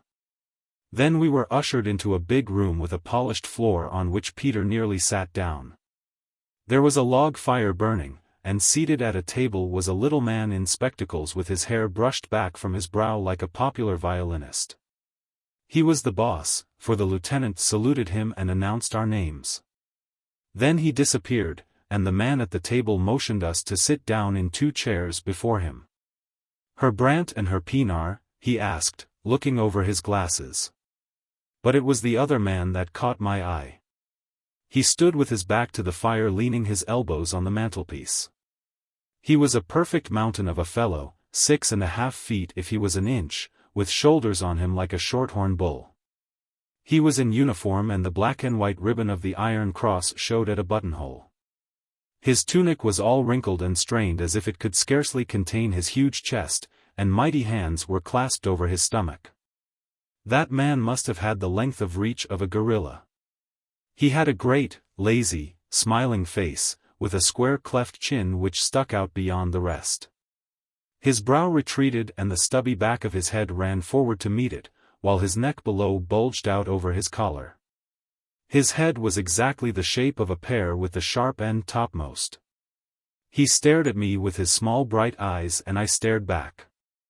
I had struck something I had been looking for a long time, until that moment I wasn't sure that it existed. Here was the German of caricature, the real German, the fellow we were up against. He was as hideous as a hippopotamus, but effective. Every bristle on his odd head was effective. The man at the table was speaking. I took him to be a civilian official of sorts, pretty high up from his surroundings, perhaps an under-secretary. His Dutch was slow and careful, but good, too good for Peter. He had a paper before him and was asking us questions from it. They did not amount to much, being pretty well a repetition of those Zorn had asked us at the frontier. I answered fluently, for I had all our lies by heart. Then the man on the hearthrug broke in. "I'll talk to them, Excellency," he said in German. "You are too academic for those outland swine." He began in the Tal, with the thick guttural accent that you get in German Southwest. "You have heard of me," he said. "I am the Colonel von Stumm who fought the Hereros." Peter pricked up his ears. Bass, you cut off the chief Bavion's head and sent it in pickle about the country. I have seen it. The big man laughed. You see, I am not forgotten, he said to his friend, and then to us, so I treat my enemies, and so will Germany treat hers. You, too, if you fail me by a fraction of an inch. And he laughed loud again. There was something horrible in that boisterousness. Peter was watching him from below his eyelids, as I have seen him watch a lion about to charge. He flung himself on a chair, put his elbows on the table, and thrust his face forward. You have come from a damned muddled show. If I had merits in my power I would have him flogged at a wagon's end. Fools and pig dogs, they had the game in their hands and they flung it away. We could have raised a fire that would have burned the English into the sea, and for lack of fuel they let it die down. Then they try to fan it when the ashes are cold. He rolled a paper pellet and flicked it into the air. That is what I think of your idiot general, he said, and of all you Dutch. As slow as a fat vrouw and as greedy as an osvogel. We looked very glum and sullen. A pair of dumb dogs, he cried. 1,000 Brandenburgers would have won in a fortnight. Cites hadn't much to boast of, mostly clerks and farmers and half-castes, and no soldier worth the name to lead them, but it took Botha and Smuts and a dozen generals to hunt him down. But merits. His scorn came like a gust of wind. Merits did all the fighting there was, said Peter sulkily. At any rate he wasn't afraid of the sight of the khaki like your lot. Maybe he wasn't, said the giant in a cooing voice, maybe he had his reasons for that. You Dutchmen have always a featherbed to fall on. You can always turn traitor. Merits now calls himself Robinson, and has a pension from his friend Botha. That, said Peter, is a very damned lie. I asked for information, said Stum with a sudden politeness. But that is all past and done with. Merits matters no more than your old Croniers and Krugers. The show is over, and you are looking for safety. For a new master perhaps? But, man, what can you bring? What can you offer? You and your Dutch are lying in the dust with the yoke on your necks. The Pretoria lawyers have talked you round. You see that map, and he pointed to a big one on the wall. South Africa is colored green. Not red for the English, or yellow for the Germans. Some day it will be yellow, but for a little it will be green, the color of neutrals, of nothings, of boys and young ladies and chicken hearts. I kept wondering what he was playing at. Then he fixed his eyes on Peter. What do you come here for? The game's up in your own country. What can you offer us Germans? If we gave you 10 million marks and sent you back you could do nothing. Stir up a village row, perhaps, and shoot a policeman. South Africa is counted out in this war. Botha is a cleverish man and has beaten you calves' heads of rebels. Can you deny it? Peter couldn't. He was terribly honest in some things, and these were for certain his opinions. No, he said, that is true, Bass. Then what in God's name can you do? Shouted Stum. Peter mumbled some foolishness about nobbling Angola for Germany and starting a revolution among the natives. Stum flung up his arms and cursed, and the under-secretary laughed. It was high time for me to chip in. I was beginning to see the kind of fellow this Stum was, and as he talked I thought of my mission, which had got overlaid by my Boer past. It looked as if he might be useful. Let me speak, I said. My friend is a great hunter, but he fights better than he talks. He is no politician. You speak truth. South Africa is a closed door for the present, and the key to it is elsewhere. Here in Europe, and in the East, and in other parts of Africa. We have come to help you to find the key. Stum was listening. Go on, my little Boer. It will be a new thing to hear a talker on world politics. You are fighting, I said, in East Africa, and soon you may fight in Egypt. All the east coast north of the Zambesi will be your battleground. The English run about the world with little expeditions. I do not know where the places are, though I read of them in the papers. But I know my Africa. You want to beat them here in Europe and on the seas. Therefore, like wise generals, you try to divide them and have them scattered throughout the globe while you stick at home. That is your plan. A second Falkenhayn, said Stum, laughing. Well, England will not let East Africa go. She fears for Egypt and she fears, too, for India. If you press her there she will send armies and more armies till she is so weak in Europe that a child can crush her. That is England's way. She cares more for her empire than for what may happen to her allies. So I say press and still press there, destroy the railway to the lakes, burn her capital, pen up every Englishman in Mombasa Island. At this moment it is worth for you 1,000 damerlands. The man was really interested and the under-secretary, too, pricked up his ears. We can keep our territory, said the former, but as for pressing, how the devil are we to press? The accursed English hold the sea. We cannot ship men or guns there. South are the Portuguese and west the Belgians. You cannot move a mass without a lever. The lever is there, ready for you, I said. Then for God's sake show it me, he cried. I looked at the door to see that it was shut, as if what I had to say was very secret. You need men, and the men are waiting. They are black, but they are the stuff of warriors. All round your borders you have the remains of great fighting tribes, the Ngoni, the Maasai, the Manyamwezi, and above all the Somalis of the north, and the dwellers on the upper Nile. The British recruit their black regiments there, and so do you. But to get recruits is not enough. You must set whole nations moving, as the Zulu under Chaka flowed over South Africa. It cannot be done, said the under-secretary. It can be done, I said quietly. We too are here to do it. This kind of talk was jolly difficult for me, chiefly because of Stum's asides in German to the official. I had, above all things, to get the credit of knowing no German, and, if you understand a language well, it is not very easy when you are interrupted not to show that you know it. Either by a direct answer, or by referring to the interruption in what you say next. I had to be always on my guard, and yet it was up to me to be very persuasive and convince these fellows that I would be useful. Somehow or other I had to get into their confidence. I have been for years up and down in Africa, Uganda and the Congo and the Upper Nile. I know the ways of the Kaffir as no Englishman does.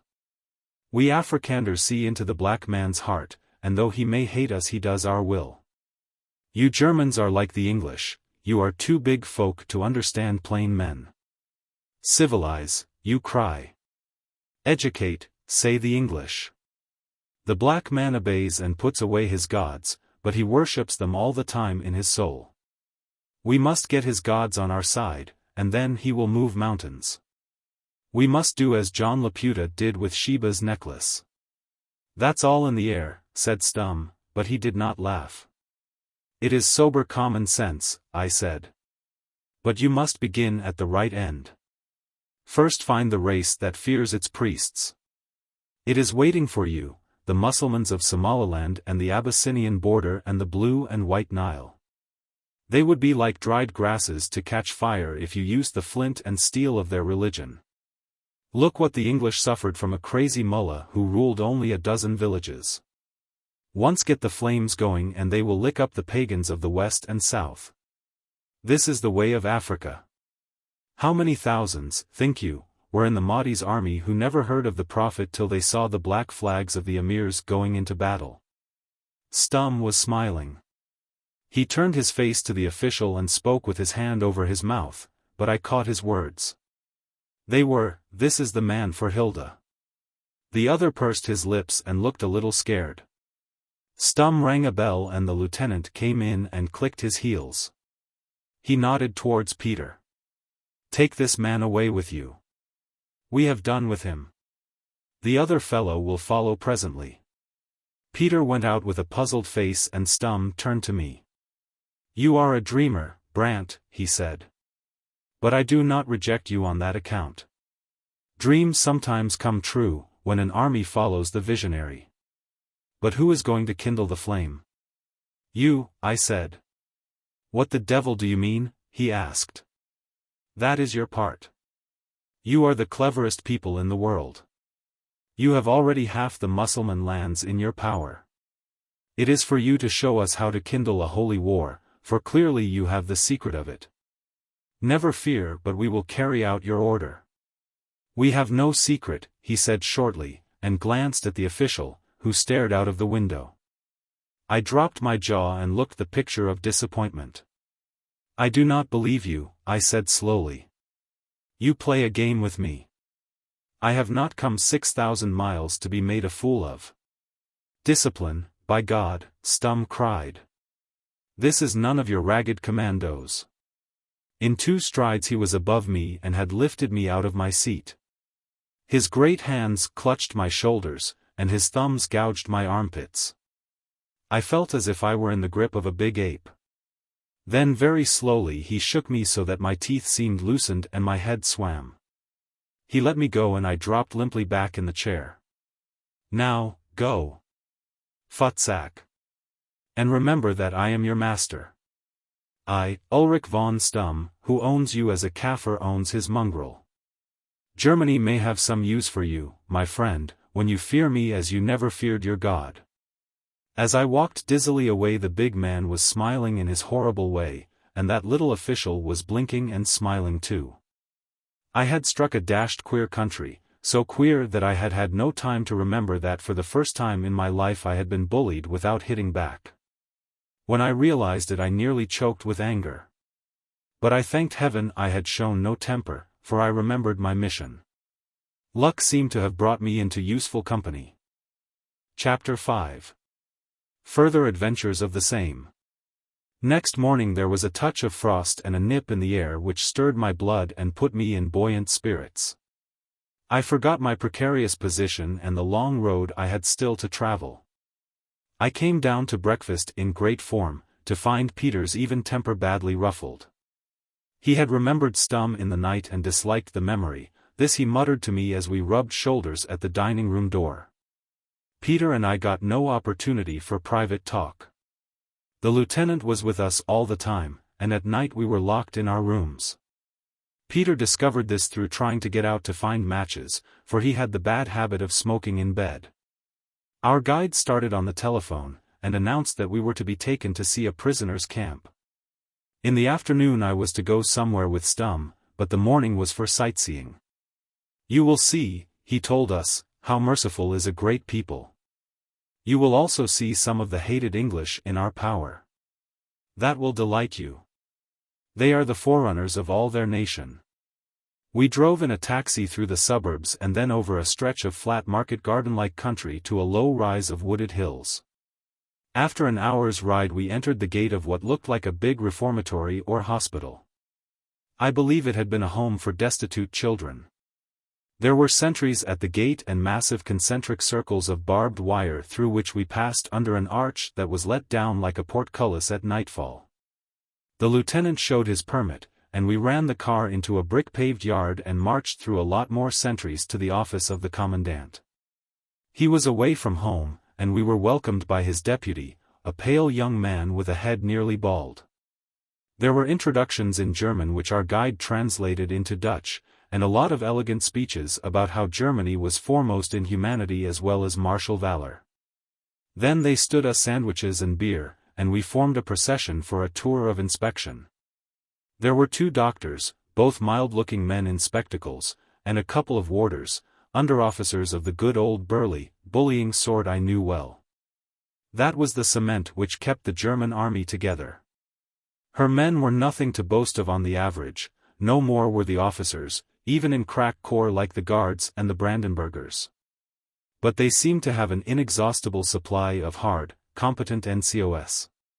We marched round the wash-houses, the recreation ground, the kitchens, the hospital, with nobody in it save one chap with the flu. It didn't seem to be badly done. This place was entirely for officers, and I expect it was a show place where American visitors were taken. If half the stories one heard were true, there were some pretty ghastly prisons away in South and East Germany. I didn't half like the business. To be a prisoner has always seemed to me about the worst thing that could happen to a man. The sight of German prisoners used to give me a bad feeling inside, whereas I looked at dead Boches with nothing but satisfaction. Besides, there was the off chance that I might be recognized. So I kept very much in the shadow whenever we passed anybody in the corridors. The few we met passed us incuriously. They saluted the deputy commandant, but scarcely wasted a glance on us.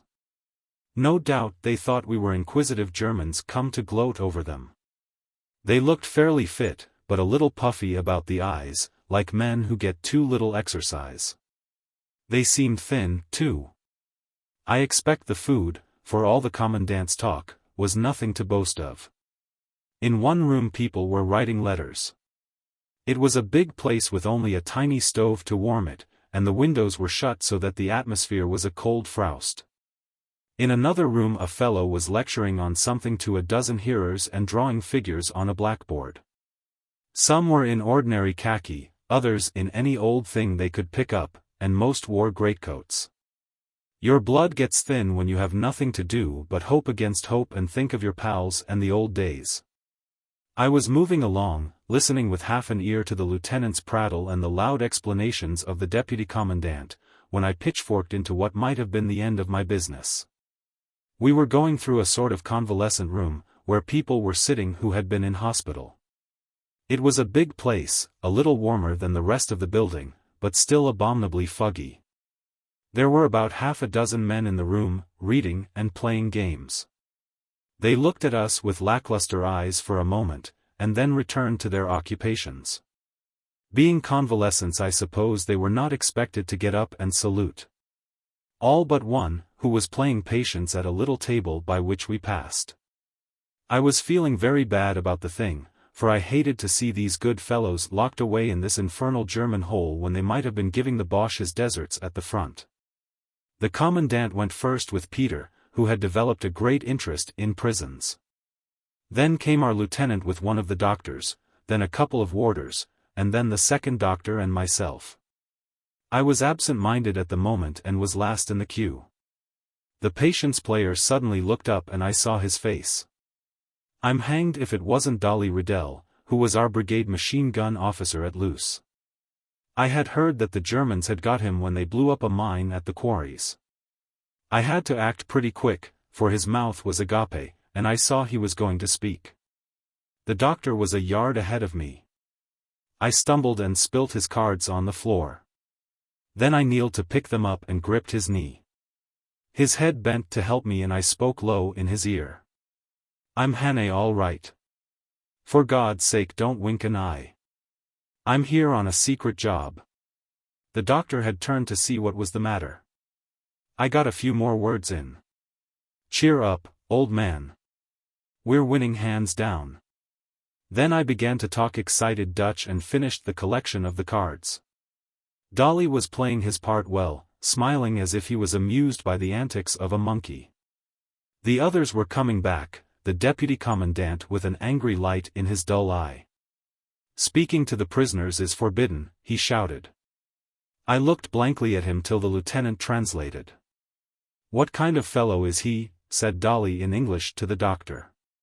He spoils my game and then jabbers High Dutch at me. Officially I knew English, and that speech of Dolly's gave me my cue. I pretended to be very angry with the very damned Englishman, and went out of the room close by the deputy commandant, grumbling like a sick jackal. After that I had to act a bit. The last place we visited was the close confinement part where prisoners were kept as a punishment for some breach of the rules. They looked cheerless enough, but I pretended to gloat over the sight, and said so to the lieutenant, who passed it on to the others.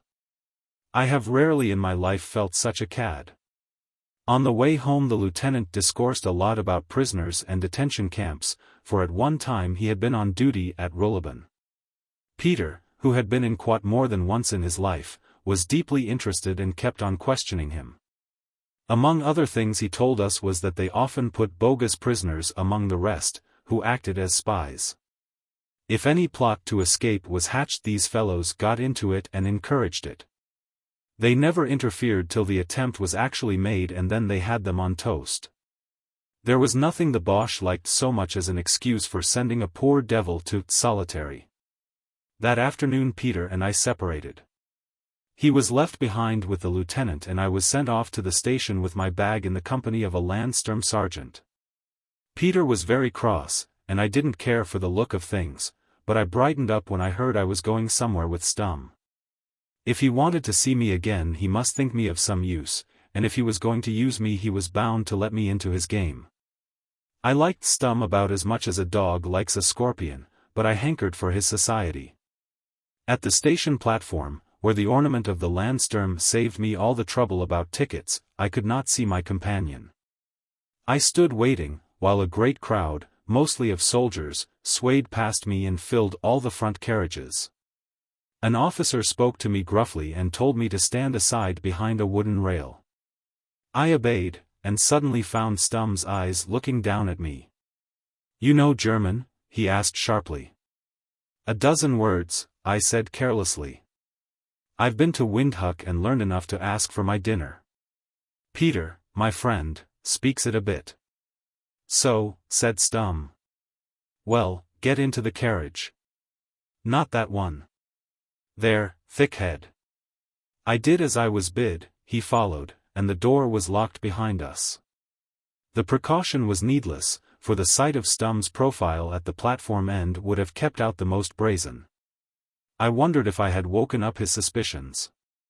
I must be on my guard to show no signs of intelligence if he suddenly tried me in German, and that wouldn't be easy, for I knew it as well as I knew Dutch. We moved into the country, but the windows were blurred with frost, and I saw nothing of the landscape. Stum was busy with papers and let me alone. I read on a notice that one was forbidden to smoke, so to show my ignorance of German I pulled out my pipe. Stum raised his head, saw what I was doing, and gruffly bade me put it away, as if he were an old lady that disliked the smell of tobacco. In half an hour I got very bored, for I had nothing to read and my pipe was verboten. People passed now and then in the corridors, but no one offered to enter. No doubt they saw the big figure in uniform and thought he was the deuce of a staff swell who wanted solitude. I thought of stretching my legs in the corridor, and was just getting up to do it when somebody slid the door back and a big figure blocked the light. He was wearing a heavy ulster and a green felt hat. He saluted Stum, who looked up angrily, and smiled pleasantly on us both. "Say, gentlemen," he said, "have you room in here for a little one? I guess I'm about smoked out of my car by your brave soldiers. I've gotten a delicate stomach." Stum had risen with a brow of wrath, and looked as if he were going to pitch the intruder off the train. Then he seemed to halt and collect himself, and the other's face broke into a friendly grin. "Why, it's Colonel Stum," he cried. He pronounced it like the first syllable in stomach. "Very pleased to meet you again, Colonel. I had the honor of making your acquaintance at our embassy. I reckon Ambassador Gerard didn't cotton to our conversation that night." And the newcomer plumped himself down in the corner opposite me. I had been pretty certain I would run across Blenkerin somewhere in Germany, but I didn't think it would be so soon. There he sat staring at me with his full, unseeing eyes, rolling out platitudes to Stum, who was nearly bursting in his effort to keep civil. I looked moody and suspicious, which I took to be the right line. "Things are getting a bit dead at Salonika," said Mr. Blenkerin, by way of a conversational opening. Stum pointed to a notice which warned officers to refrain from discussing military operations with mixed company in a railway carriage. "Sorry," said Blenkerin, "I can't read that tombstone language of yours. But I reckon that notice to trespassers, whatever it signifies, don't apply to you and me. I take it this gentleman is in your party." I sat and scowled, fixing the American with suspicious eyes. "He is a Dutchman," said Stum. "South African Dutch, and he is not happy, for he doesn't like to hear English spoken." "We'll shake on that," said Blenkerin cordially. "But who said I spoke English? It's good American." "Cheer up, friend," for it isn't the call that makes the big whoppity, as they say out west in my country. I hate John Bull worse than a poison rattle. The colonel can tell you that. I dare say he could, but at that moment, we slowed down at a station and Stum got up to leave. "Good day to you, Herr Blenkerin," he cried over his shoulder. "If you consider your comfort, don't talk English to strange travelers. They don't distinguish between the different brands." I followed him in a hurry, but was recalled by Blenkerin's voice. "Say, friend," he shouted, "you've left your grip," and he handed me my bag from the luggage rack. But he showed no sign of recognition, and the last I saw of him was sitting sunk in a corner with his head on his chest as if he were going to sleep. He was a man who kept up his parts well. There was a motor car waiting, one of the grey military kind, and we started at a terrific pace over bad forest roads. Stum had put away his papers in a portfolio, and flung me a few sentences on the journey. "I haven't made up my mind about you, Brant," he announced. "You may be a fool or a knave or a good man. If you are a knave, we will shoot you." "And if I am a fool?" I asked. "Send you to the Yser or the Dvina. You will be respectable cannon fodder." "You cannot do that unless I consent," I said. "Can't we?" he said, smiling wickedly. "Remember you are a citizen of nowhere. Technically, you are a rebel, and the British, if you go to them, will hang you, supposing they have any sense. You are in our power, my friend, to do precisely what we like with you." He was silent for a second, and then he said, meditatively, "But I don't think you are a fool. You may be a scoundrel. Some kinds of scoundrel are useful enough. Other kinds are strung up with a rope. Of that we shall know more soon. And if I am a good man? You will be given a chance to serve Germany, the proudest privilege a mortal man can have." The strange man said this with a ringing sincerity in his voice that impressed me. The car swung out from the trees into a park lined with saplings, and in the twilight I saw before me a biggyish house like an overgrown Swiss chalet. There was a kind of archway, with a sham portcullis, and a terrace with battlements which looked as if they were made of stucco. We drew up at a Gothic front door, where a thin middle-aged man in a shooting jacket was waiting. As we moved into the lighted hall I got a good look at our host. He was very lean and brown, with the stoop in the shoulder that one gets from being constantly on horseback. He had untidy grizzled hair and a ragged beard, and a pair of pleasant, short-sighted brown eyes. "Welcome, my colonel," he said. "Is this the friend you spoke of?" "This is the Dutchman," said Stum. "His name is Brant. Brant, you see before you Her Guardian." I knew the name, of course, there weren't many in my profession that didn't. He was one of the biggest railway engineers in the world, the man who had built the Baghdad and Syrian railways, and the new lines in German East. I suppose he was about the greatest living authority on tropical construction. He knew the East and he knew Africa. Clearly I had been brought down for him to put me through my paces. A blonde maidservant took me to my room, which had a bare polished floor, a stove, and windows that, unlike most of the German kind I had sampled, seemed made to open. When I had washed I descended to the hall, which was hung round with trophies of travel, like dervish jibbahs and Masai shields and one or two good buffalo heads. Presently a bell was rung. Stum appeared with his host, and we went in to supper. I was jolly hungry and would have made a good meal if I hadn't constantly had to keep jogging my wits. The other two talked in German, and when a question was put to me Stum translated. The first thing I had to do was to pretend I didn't know German and look listlessly round the room while they were talking. The second was to miss not a word, for there lay my chance. The third was to be ready to answer questions at any moment, and to show in the answering that I had not followed the previous conversation.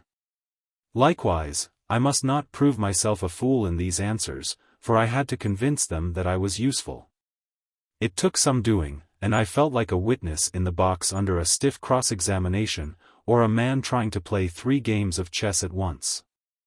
I heard Stum telling Gaudian the gist of my plan. The engineer shook his head. Too late, he said. It should have been done at the beginning. We neglected Africa. You know the reason why. Stum laughed. The von Einem. Perhaps, but her charm works well enough. Gaudian glanced towards me while I was busy with an orange salad. I have much to tell you of that. But it can wait. Your friend is right in one thing. Uganda is a vital spot for the English, and a blow there will make their whole fabric shiver. But how can we strike? They have still the coast, and our supplies grow daily smaller. We can send no reinforcements, but have we used all the local resources? That is what I cannot satisfy myself about. Zimmermann says we have, but Tressler thinks differently, and now we have this fellow coming out of the void with a story which confirms my doubt. He seems to know his job. You try him. Thereupon Gaudian set about questioning me, and his questions were very thorough. I knew just enough and no more to get through, but I think I came out with credit. You see, I have a capacious memory, and in my time I had met scores of hunters and pioneers and listened to their yarns, so I could pretend to knowledge of a place even when I hadn't been there. Besides, I had once been on the point of undertaking a job up Tanganyika way, and I had got up that countryside pretty accurately. You say that with our help you can make trouble for the British on the three borders? Gaudian asked at length. I can spread the fire if someone else will kindle it, I said. But there are thousands of tribes with no affinities. They are all African. You can bear me out. All African peoples are alike in one thing, they can go mad, and the madness of one infects the others. The English know this well enough. Where would you start the fire? He asked. Where the fuel is driest. Up in the north among the Mussulman peoples. But there you must help me. I know nothing about Islam, and I gather that you do. Why? He asked. Because of what you have done already, I answered. Stum had translated all this time, and had given the sense of my words very fairly. But with my last answer he took liberties. What he gave was, because the Dutchman thinks that we have some big card in dealing with the Muslim world. Then, lowering his voice and raising his eyebrows, he said some word like unmantle. The other looked with a quick glance of apprehension at me. We had better continue our talk in private, Herr Colonel, he said. If Herr Brandt will forgive us, we will leave him for a little to entertain himself. He pushed the cigar box towards me and the two got up and left the room. I pulled my chair up to the stove, and would have liked to drop off to sleep. The tension of the talk at supper had made me very tired. I was accepted by these men for exactly what I professed to be. Stum might suspect me of being a rascal, but it was a Dutch rascal. But all the same I was skating on thin ice. I could not sink myself utterly in the part, for if I did I would get no good out of being there. I had to keep my wits going all the time, and join the appearance and manners of a Backveld Boer with the mentality of a British intelligence officer. Any moment the two parts might clash and I would be faced with the most alert and deadly suspicion. There would be no mercy from Stum. That large man was beginning to fascinate me, even though I hated him. Gaudian was clearly a good fellow, a white man and a gentleman. I could have worked with him for he belonged to my own totem. But the other was an incarnation of all that makes Germany detested, and yet he wasn't altogether the ordinary German, and I couldn't help admiring him. I noticed he neither smoked nor drank. His grossness was apparently not in the way of fleshly appetites. Cruelty, from all I had heard of him in German Southwest, was his hobby. But there were other things in him, some of them good, and he had that kind of crazy patriotism which becomes a religion. I wondered why he had not some high command in the field, for he had had the name of a good soldier. But probably he was a big man in his own line, whatever it was, for the undersecretary fellow had talked small in his presence, and so great a man as Gaudian clearly respected him. There must be no lack of brains inside that funny pyramidal head. As I sat beside the stove I was casting back to think if I had got the slightest clue to my real job. There seemed to be nothing so far. Stum had talked of a von Einem woman who was interested in his department, perhaps the same woman as the Hilda he had mentioned the day before to the under-secretary. There was not much in that. She was probably some minister's or ambassador's wife who had a finger in high politics. If I could have caught the word Stum had whispered to Gaudian which made him start and look askance at me. But I had only heard a gurgle of something like unmantle, which wasn't any German word that I knew. The heat put me into a half-doze and I began dreamily to wonder what other people were doing. Where had Blenkerin been posting to in that train, and what was he up to at this moment? He had been hobnobbing with ambassadors and swells. I wondered if he had found out anything. What was Peter doing? I fervently hoped he was behaving himself, for I doubted if Peter had really tumbled to the delicacy of our job. Where was Sandy, too? As like as not bucketing in the hold of some Greek coaster in the Aegean. Then I thought of my battalion somewhere on the line between Hulluch and La Bassée, hammering at the Boche, while I was 500 miles or so inside the Boche frontier. It was a comic reflection, so comic that it woke me up. After trying in vain to find a way of stoking that stove, for it was a cold night, I got up and walked about the room. There were portraits of two decent old fellows, probably Gaudian's parents. There were enlarged photographs, too, of engineering works, and a good picture of Bismarck. And close to the stove there was a case of maps mounted on rollers. I pulled out one at random. It was a geological map of Germany, and with some trouble I found out where I was. I was an enormous distance from my goal and moreover I was clean off the road to the east. To go there I must first go to Bavaria and then into Austria. I noticed the Danube flowing eastwards and remembered that that was one way to Constantinople. Then I tried another map. This one covered a big area, all Europe from the Rhine and as far east as Persia.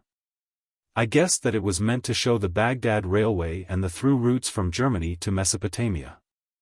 There were markings on it, and, as I looked closer, I saw that there were dates scribbled in blue pencil, as if to denote the stages of a journey.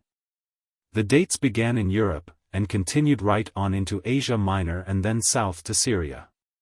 For a moment my heart jumped, for I thought I had fallen by accident on the clue I wanted. But I never got that map examined.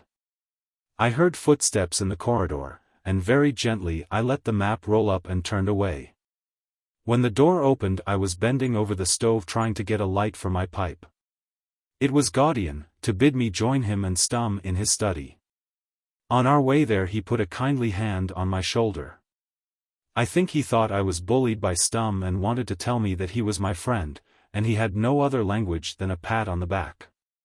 The soldier was in his old position with his elbows on the mantelpiece and his formidable great jaw stuck out.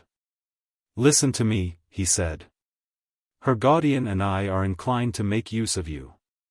You may be a charlatan, in which case you will be in the devil of a mess and have yourself to thank for it. If you are a rogue you will have little scope for roguery. We will see to that.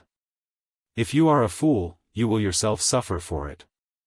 But if you are a good man, you will have a fair chance, and if you succeed we will not forget it.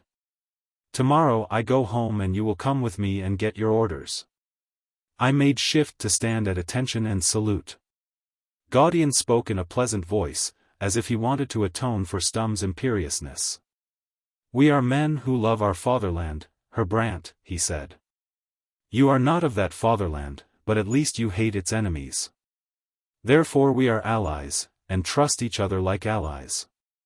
Our victory is ordained by God, and we are none of us more than his instruments." Stum translated in a sentence, and his voice was quite solemn. He held up his right hand and so did Gaudian, like a man taking an oath or a parson blessing his congregation. Then I realized something of the might of Germany. She produced good and bad, cads and gentlemen, but she could put a bit of the fanatic into them all. Chapter 6. The Indiscretions of the Same. I was standing stark naked next morning in that icy bedroom, trying to bathe in about a quart of water, when Stum entered. He strode up to me and stared me in the face. I was half a head shorter than him to begin with, and a man does not feel his stoutest when he has no clothes, so he had the pull on me every way.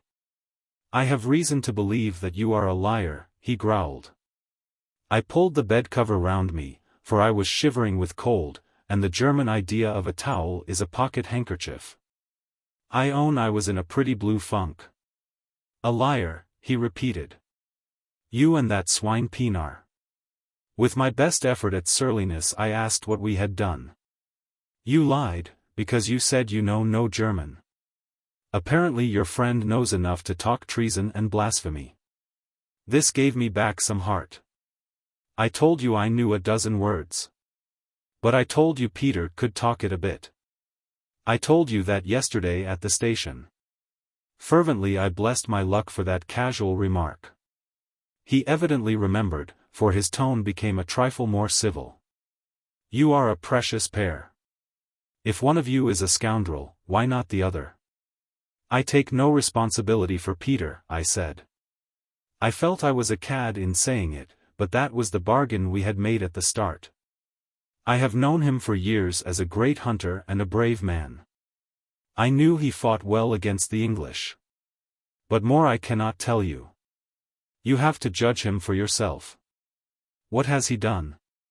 I was told, for Stum had got it that morning on the telephone. While telling it he was kind enough to allow me to put on my trousers. It was just the sort of thing I might have foreseen. Peter, left alone, had become first bored and then reckless. He had persuaded the lieutenant to take him out to supper at a big Berlin restaurant. There, inspired by the lights and music, novel things for a Backveld hunter, and no doubt bored stiff by his company, he had proceeded to get drunk. That had happened in my experience with Peter about once in every 3 years, and it always happened for the same reason. Peter, bored and solitary in a town, went on the spree. He had a head like a rock, but he got to the required condition by wild mixing. He was quite a gentleman in his cups, and not in the least violent, but he was apt to be very free with his tongue. And that was what occurred at the Franciscana. He had begun by insulting the emperor, it seemed. He drank his health, but said he reminded him of a warthog, and thereby scarified the lieutenant's soul. Then an officer, some tremendous swell at an adjoining table, had objected to his talking so loud, and Peter had replied insolently in respectable German. After that things became mixed. There was some kind of a fight, during which Peter calumniated the German army and all its female ancestry. How he wasn't shot or run through I can't imagine, except that the lieutenant loudly proclaimed that he was a crazy bore. Anyhow, the upshot was that Peter was marched off to jail, and I was left in a pretty pickle. "I don't believe a word of it," I said firmly. I had most of my clothes on now and felt more courageous. "It is all a plot to get him into disgrace and draft him off to the front." Stum did not storm as I expected, but smiled. "That was always his destiny," he said, "ever since I saw him. He was no use to us except as a man with a rifle. Cannon fodder, nothing else. Do you imagine, you fool, that this great empire in the thick of a world war is going to trouble its head to lay snares for an ignorant Traquar?" "I wash my hands of him," I said. "If what you say of his folly is true, I have no part in it. But he was my companion and I wish him well. What do you propose to do with him?" "We will keep him under our eye," he said, with a wicked twist of the mouth. "I have a notion that there is more at the back of this than appears. We will investigate the antecedents of her Pienaar. And you, too, my friend. On you also we have our eye." I did the best thing I could have done, for what with anxiety and disgust I lost my temper. "Look here, sir," I cried, "I've had about enough of this. I came to Germany abominating the English and burning to strike a blow for you. But you haven't given me much cause to love you. For the last 2 days I've had nothing from you but suspicion and insult. The only decent man I've met is her guardian. It's because I believe that there are many in Germany like him that I'm prepared to go on with this business and do the best I can. But, by God, I wouldn't raise my little finger for your sake." He looked at me very steadily for a minute. "That sounds like honesty," he said at last in a civil voice. "You had better come down and get your coffee." I was safe for the moment but in very low spirits. What on earth would happen to poor old Peter? I could do nothing even if I wanted, and, besides, my first duty was to my mission. I had made this very clear to him at Lisbon and he had agreed, but all the same it was a beastly reflection. Here was that ancient worthy left to the tender mercies of the people he most detested on earth. My only comfort was that they couldn't do very much with him. If they sent him to the front, which was the worst they could do, he would escape, for I would have backed him to get through any mortal lines. It wasn't much fun for me either. Only when I was to be deprived of it did I realize how much his company had meant to me. I was absolutely alone now, and I didn't like it. I seemed to have about as much chance of joining Blenheim and Sandy as of flying to the moon. After breakfast I was told to get ready. When I asked where I was going, Stum advised me to mind my own business, but I remembered that last night he had talked of taking me home with him and giving me my orders. I wondered where his home was. Gaudian patted me on the back when we started and wrung my hand. He was a capital good fellow, and it made me feel sick to think that I was humbugging him.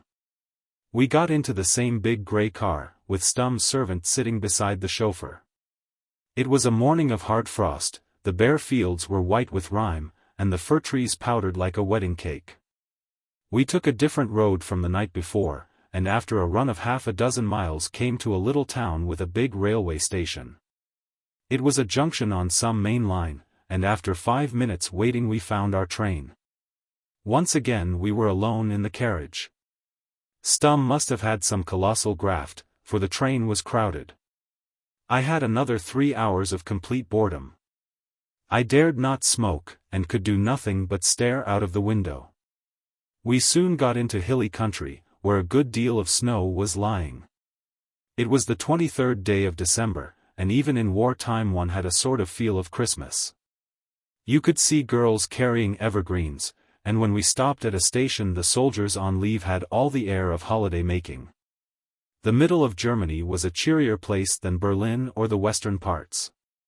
I liked the look of the old peasants, and the women in their neat Sunday best, but I noticed, too, how pinched they were. Here in the country, where no neutral tourists came, there was not the same stage management as in the capital. Stum made an attempt to talk to me on the journey. I could see his aim. Before this he had cross-examined me, but now he wanted to draw me into ordinary conversation. He had no notion how to do it. He was either peremptory and provocative, like a drill sergeant, or so obviously diplomatic that any fool would have been put on his guard. That is the weakness of the German. He has no gift for laying himself alongside different types of men. He is such a hard-shell being that he cannot put out feelers to his kind. He may have plenty of brains, as Stum had, but he has the poorest notion of psychology of any of God's creatures. In Germany only the Jew can get outside himself, and that is why, if you look into the matter, you will find that the Jew is at the back of most German enterprises. After midday we stopped at a station for luncheon. We had a very good meal in the restaurant, and when we were finishing 2 officers entered. Stum got up and saluted and went aside to talk to them. Then he came back and made me follow him to a waiting room, where he told me to stay till he fetched me. I noticed that he called a porter and had the door locked when he went out. It was a chilly place with no fire, and I kicked my heels there for 20 minutes. I was living by the hour now, and did not trouble to worry about this strange behavior. There was a volume of timetables on a shelf, and I turned the pages idly till I struck a big railway map. Then it occurred to me to find out where we were going. I had heard Stum take my ticket for a place called Schwandorf, and after a lot of searching I found it. It was away south in Bavaria, and so far as I could make out less than 50 miles from the Danube. That cheered me enormously. If Stum lived there he would most likely start me off on my travels by the railway which I saw running to Vienna and then on to the east. It looked as if I might get to Constantinople after all. But I feared it would be a useless achievement, for what could I do when I got there? I was being hustled out of Germany without picking up the slenderest clue. The door opened and Stum entered. He seemed to have got bigger in the interval and to carry his head higher. There was a proud light, too, in his eye. "Brant," he said, "you are about to receive the greatest privilege that ever fell to one of your race. His Imperial Majesty is passing through here, and has halted for a few minutes. He has done me the honor to receive me, and when he heard my story he expressed a wish to see you. You will follow me to his presence. Do not be afraid. The All-Highest is merciful and gracious. Answer his questions like a man." I followed him with a quickened pulse. Here was a bit of luck I had never dreamed of. At the far side of the station a train had drawn up, a train consisting of 3 big coaches, chocolate-colored and picked out with gold. On the platform beside it stood a small group of officers, tall men in long grey-blue cloaks. They seemed to be mostly elderly, and 1 or 2 of the faces I thought I remembered from photographs in the picture papers. As we approached they drew apart, and left us face to face with one man. He was a little below middle height, and all muffled in a thick coat with a fur collar. He wore a silver helmet with an eagle atop of it, and kept his left hand resting on his sword. Below the helmet was a face the color of grey paper, from which shone curious somber restless eyes with dark pouches beneath them. There was no fear of my mistaking him. These were the features which, since Napoleon, have been best known to the world. I stood as stiff as a ramrod and saluted. I was perfectly cool and most desperately interested. For such a moment I would have gone through fire and water. "Majesty, this is the Dutchman I spoke of," I heard Stum say. "What language does he speak?" the Emperor asked. "Dutch," was the reply. "But being a South African he also speaks English." A spasm of pain seemed to flit over the face before me. Then he addressed me in English. "You have come from a land which will yet be our ally to offer your sword to our service? I accept the gift and hail it as a good omen. I would have given your race its freedom, but there were fools and traitors among you who misjudged me. But that freedom I shall yet give you in spite of yourselves. Are there many like you in your country?" "There are thousands, sire," I said, lying cheerfully. "I am one of many who think that my race's life lies in your victory. And I think that that victory must be won not in Europe alone. In South Africa for the moment there is no chance, so we look to other parts of the continent. You will win in Europe. You have won in the East, and it now remains to strike the English where they cannot fend the blow. If we take Uganda, Egypt will fall. By your permission I go there to make trouble for your enemies." A flicker of a smile passed over the worn face. It was the face of one who slept little and whose thoughts rode him like a nightmare. "That is well," he said. "Some Englishman once said that he would call in the New World to redress the balance of the Old. We Germans will summon the whole earth to suppress the infamies of England. Serve us well, and you will not be forgotten." Then he suddenly asked, "Did you fight in the last South African war?" "Yes, sir," I said. "I was in the commando of that smuts who has now been bought by England." "What were your countrymen's losses?" he asked eagerly. I did not know, but I hazarded a guess. "In the field some 20,000. But many more by sickness and in the accursed prison camps of the English." Again a spasm of pain crossed his face. 20,000, he repeated huskily. "A mere handful. Today we lose as many in a skirmish in the Polish marshes." Then he broke out fiercely. "I did not seek the war. It was forced on me. I labored for peace.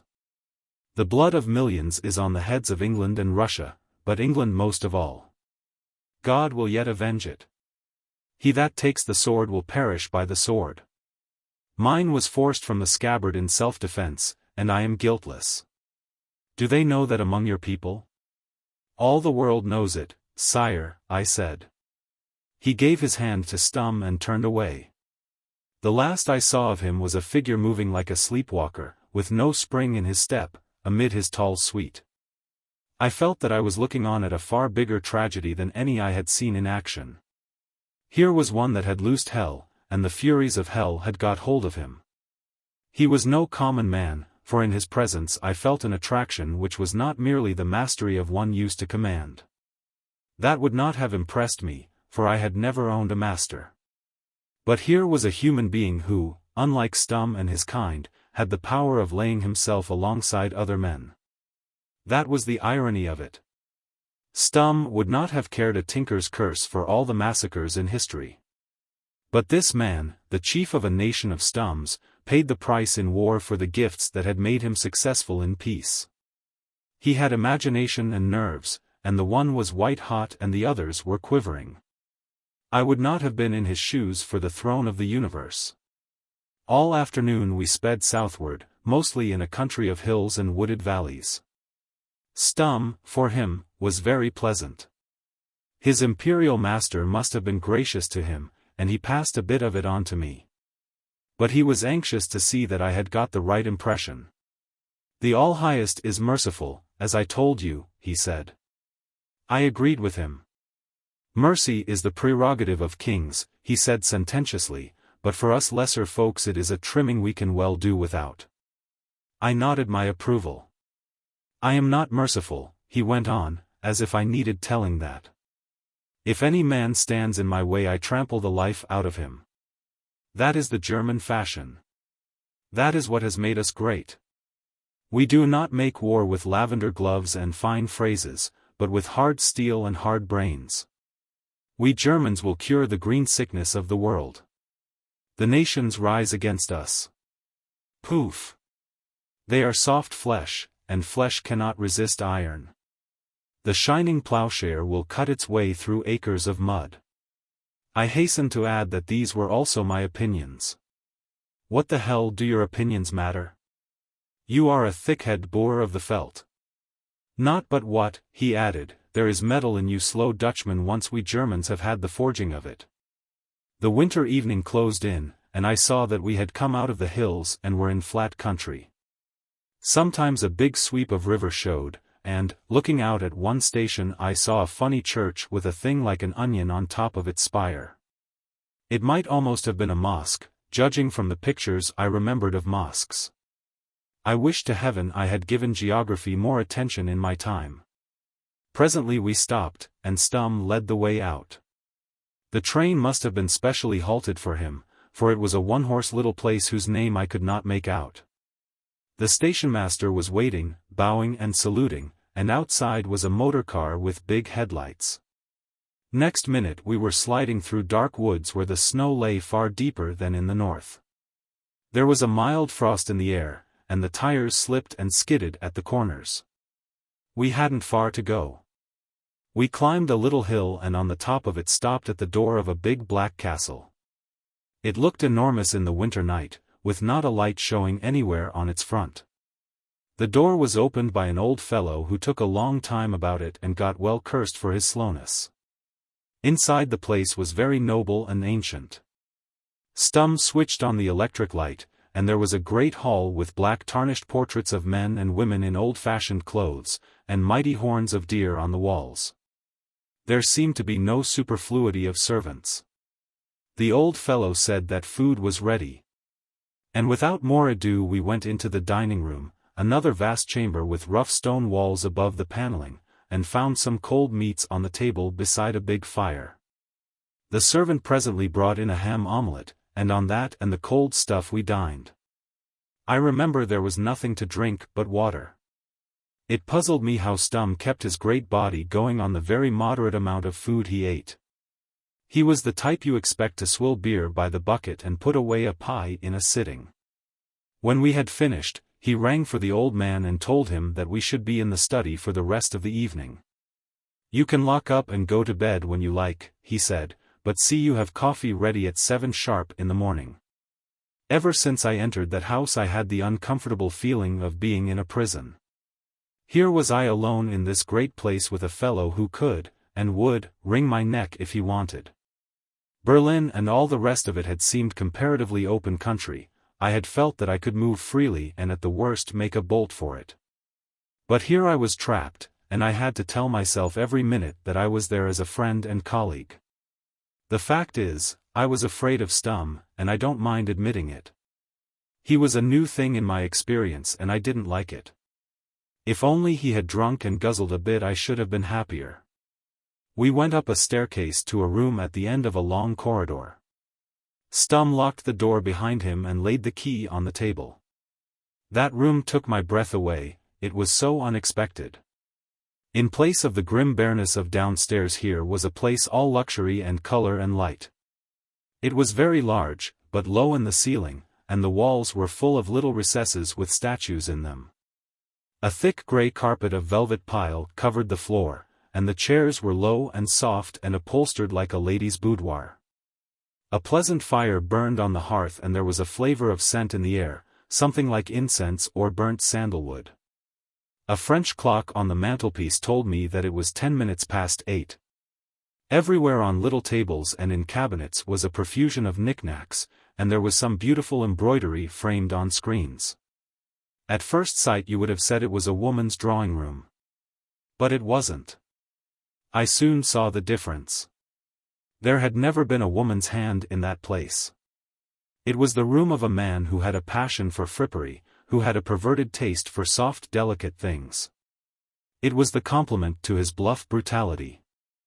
I began to see the queer other side to my host, that evil side which gossip had spoken of as not unknown in the German army. The room seemed a horribly unwholesome place, and I was more than ever afraid of Stum. The hearthrug was a wonderful old Persian thing, all faint greens and pinks. As he stood on it he looked uncommonly like a bull in a china shop. He seemed to bask in the comfort of it, and sniffed like a satisfied animal. Then he sat down at an escritoire, unlocked a drawer and took out some papers. "We will now settle your business, friend Brandt," he said. "You will go to Egypt and there take your orders from one whose name and address are in this envelope. This card," and he lifted a square piece of grey pasteboard with a big stamp at the corner and some code word stenciled on it, "will be your passport. You will show it to the man you seek.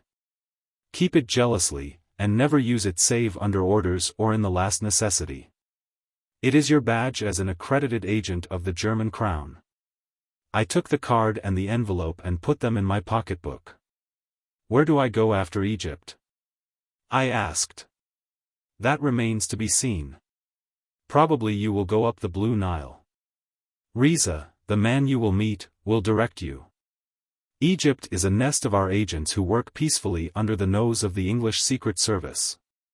"I am willing," I said. "But how do I reach Egypt?" "You will travel by Holland and London. Here is your route," and he took a paper from his pocket. "Your passports are ready and will be given you at the frontier." This was a pretty kettle of fish.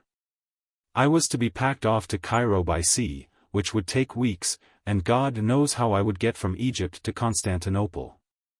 I saw all my plans falling to pieces about my ears, and just when I thought they were shaping nicely. Stum must have interpreted the look on my face as fear. "You have no cause to be afraid," he said. "We have passed the word to the English police to look out for a suspicious South African named Brandt, one of Maritz's rebels. It is not difficult to have that kind of a hint conveyed to the proper quarter. But the description will not be yours. Your name will be van der Linden, a respectable Java merchant going home to his plantations after a visit to his native shores. You had better get your dossier by heart, but I guarantee you will be asked no questions. We manage these things well in Germany." I kept my eyes on the fire, while I did some savage thinking. I knew they would not let me out of their sight till they saw me in Holland, and, once there would be no possibility of getting back. When I left this house I would have no chance of giving them the slip. And yet I was well on my way to the east, the Danube could not be 50 miles off, and that way ran the road to Constantinople. It was a fairly desperate position. If I tried to get away Stum would prevent me, and the odds were that I would go to join Peter in some infernal prison camp. Those moments were some of the worst I ever spent. I was absolutely and utterly baffled, like a rat in a trap. There seemed nothing for it but to go back to London and tell Sir Walter the game was up. And that was about as bitter as death. He saw my face and laughed. "Does your heart fail you, my little Dutchman? You funk the English? I will tell you one thing for your comfort. There is nothing in the world to be feared except me. Fail, and you have cause to shiver. Play me false and you had far better never have been born." His ugly sneering face was close above mine. Then he put out his hands and gripped my shoulders as he had done the first afternoon. I forget if I mentioned that part of the damage I got at Loos was a shrapnel bullet low down at the back of my neck. The wound had healed well enough, but I had pains there on a cold day. His fingers found the place and it hurt like hell. There is a very narrow line between despair and black rage. I had about given up the game, but the sudden ache of my shoulders gave me purpose again. He must have seen the rage in my eyes, for his own became cruel. "The weasel would like to bite," he cried. "But the poor weasel has found its master. Stand still, vermin. Smile, look pleasant, or I will make pulp of you. Do you dare to frown at me?" I shut my teeth and said never a word. I was choking in my throat and could not have uttered a syllable if I had tried. Then he let me go, grinning like an ape. I stepped back a pace and gave him my left between the eyes. For a second he did not realize what had happened, for I don't suppose anyone had dared to lift a hand to him since he was a child. He blinked at me mildly. Then his face grew as red as fire. "God in heaven," he said quietly. "I am going to kill you," and he flung himself on me like a mountain. I was expecting him and dodged the attack. I was quite calm now, but pretty helpless. The man had a gorilla's reach and could give me at least a couple of stone. He wasn't soft either, but looked as hard as granite. I was only just from hospital and absurdly out of training. He would certainly kill me if he could, and I saw nothing to prevent him. My only chance was to keep him from getting to grips, for he could have squeezed in my ribs in 2 seconds. I fancied I was lighter on my legs than him, and I had a good eye. Black Monty at Kimberley had taught me to fight a bit, but there is no art on earth which can prevent a big man in a narrow space from sooner or later cornering a lesser one. That was the danger. Backwards and forwards we padded on the soft carpet. He had no notion of guarding himself, and I got in a good few blows. Then I saw a queer thing. Every time I hit him he blinked and seemed to pause. I guessed the reason for that. He had gone through life keeping the crown of the causeway, and nobody had ever stood up to him. He wasn't a coward by a long chalk, but he was a bully, and had never been struck in his life. He was getting struck now in real earnest, and he didn't like it. He had lost his bearings and was growing as mad as a hatter. I kept half an eye on the clock. I was hopeful now, and was looking for the right kind of chance. The risk was that I might tire sooner than him and be at his mercy. Then I learned a truth I have never forgotten. If you are fighting a man who means to kill you, he will be apt to down you unless you mean to kill him too. Stum did not know any rules to this game, and I forgot to allow for that.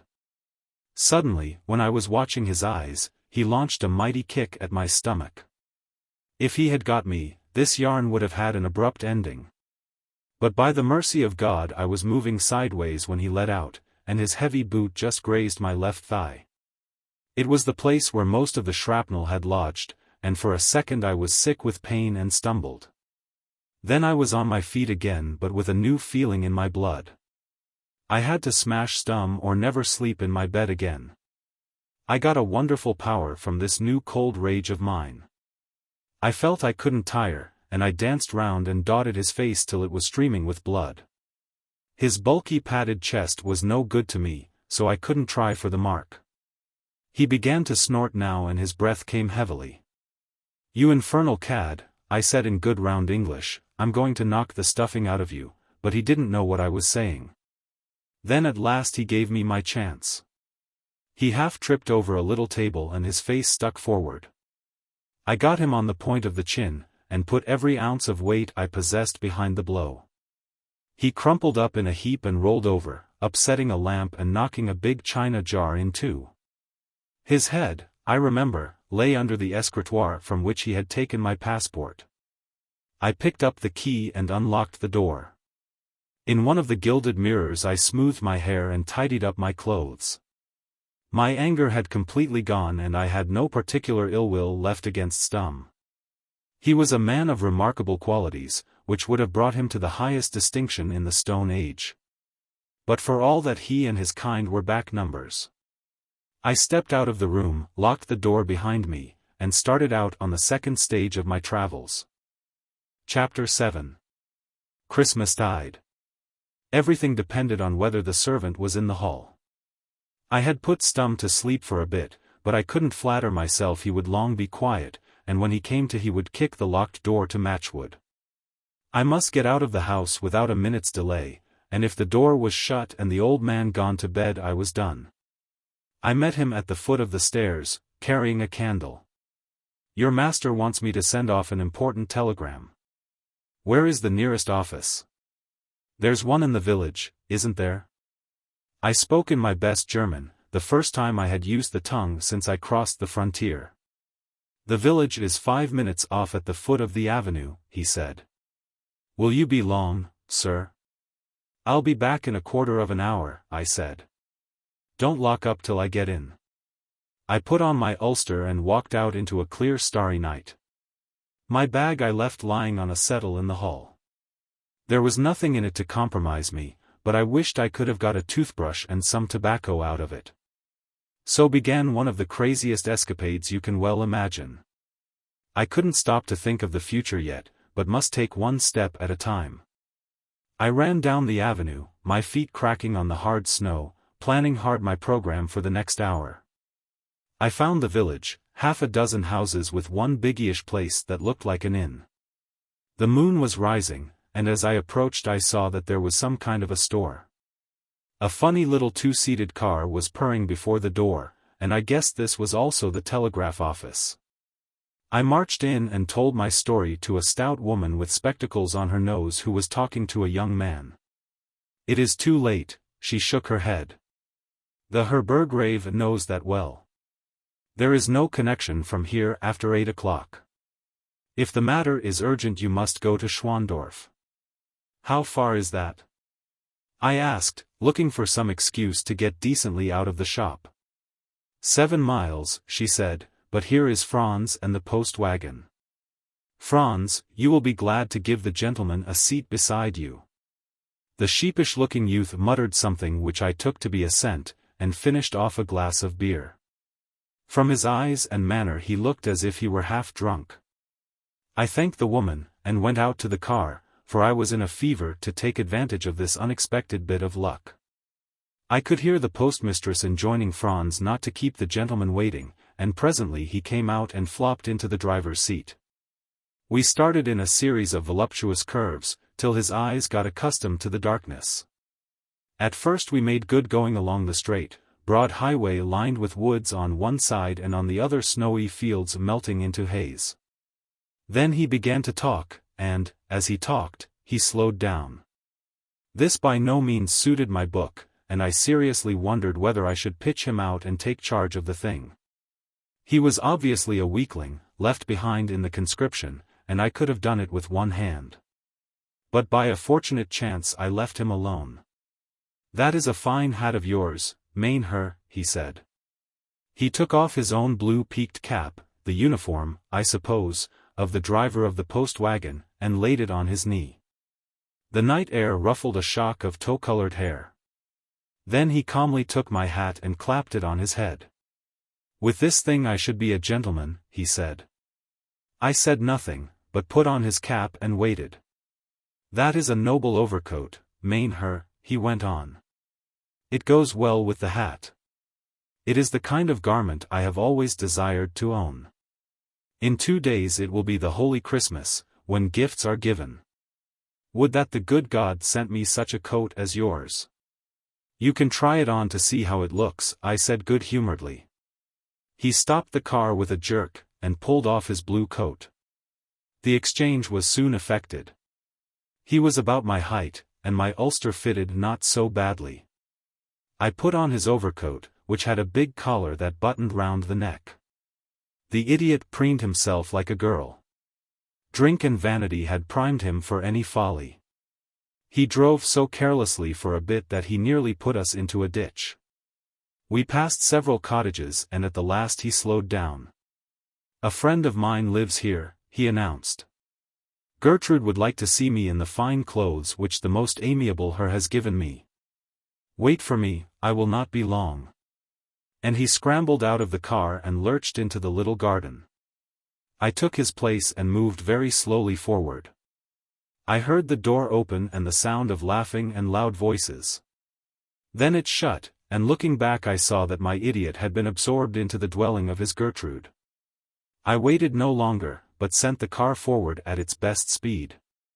5 minutes later the infernal thing began to give trouble, a nut loose in the antiquated steering gear. I unhooked a lamp, examined it, and put the mischief right, but I was a quarter of an hour doing it. The highway ran now in a thick forest and I noticed branches going off now and then to the right. I was just thinking of turning up one of them, for I had no anxiety to visit Schwandorf, when I heard behind me the sound of a great car driven furiously. I drew into the right side, thank goodness I remembered the rule of the road, and proceeded decorously, wondering what was going to happen. I could hear the brakes being clamped on and the car slowing down. Suddenly a big grey bonnet slipped past me and as I turned my head I heard a familiar voice. It was Stum, looking like something that has been run over. He had his jaw in a sling, so that I wondered if I had broken it, and his eyes were beautifully bunged up. It was that saved me, that and his raging temper. The collar of the postman's coat was round my chin, hiding my beard, and I had his cap pulled well down on my brow. I remembered what Blenkerin had said, that the only way to deal with the Germans was naked bluff. Mine was naked enough, for it was all that was left to me. "Where is the man you brought from Andersbach?" he roared, as well as his jaw would allow him. I pretended to be mortally scared, and spoke in the best imitation I could manage of the postman's high cracked voice. "He got out a mile back, Herr Burgrave," I quavered. "He was a rude fellow who wanted to go to Schwandorf, and then changed his mind." "Where, you fool? Say exactly where he got down or I will wring your neck." "In the wood this side of Gertrude's cottage, on the left hand." I left him running among the trees. I put all the terror I knew into my pipe, and it wasn't all acting. "He means the Henrich's cottage, Herr Colonel," said the chauffeur. "This man is courting the daughter." Stum gave an order and the great car backed, and, as I looked round, I saw it turning. Then as it gathered speed it shot forward, and presently was lost in the shadows. I had got over the first hurdle. But there was no time to be lost. Stum would meet the postman and would be tearing after me any minute. I took the first turning, and bucketed along a narrow woodland road. The hard ground would show very few tracks, I thought, and I hoped the pursuit would think I had gone on to Schwandorf. But it wouldn't do to risk it, and I was determined very soon to get the car off the road, leave it, and take to the forest. I took out my watch and calculated I could give myself 10 minutes. I was very nearly caught. Presently I came on a bit of rough heath, with a slope away from the road and here and there a patch of black which I took to be a sandpit. Opposite one of these I slewed the car to the edge, got out, started it again and saw it pitch head foremost into the darkness. There was a splash of water and then silence.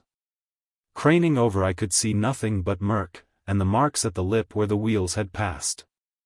They would find my tracks in daylight but scarcely at this time of night. Then I ran across the road to the forest.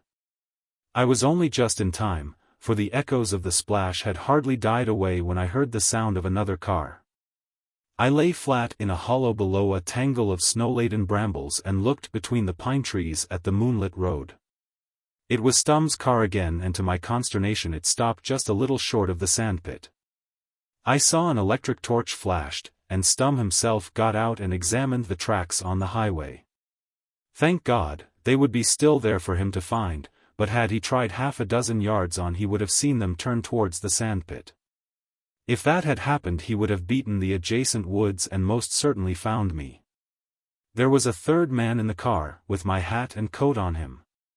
That poor devil of a postman had paid dear for his vanity. They took a long time before they started again, and I was jolly well relieved when they went scouring down the road. I ran deeper into the woods till I found a track which, as I judged from the sky which I saw in a clearing, took me nearly due west. That wasn't the direction I wanted, so I bore off at right angles, and presently struck another road which I crossed in a hurry.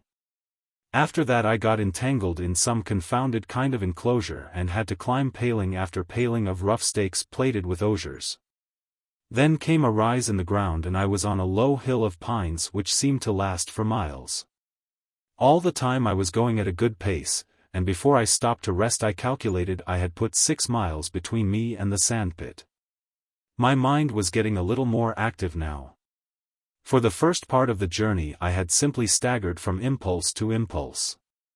These impulses had been uncommon lucky, but I couldn't go on like that forever.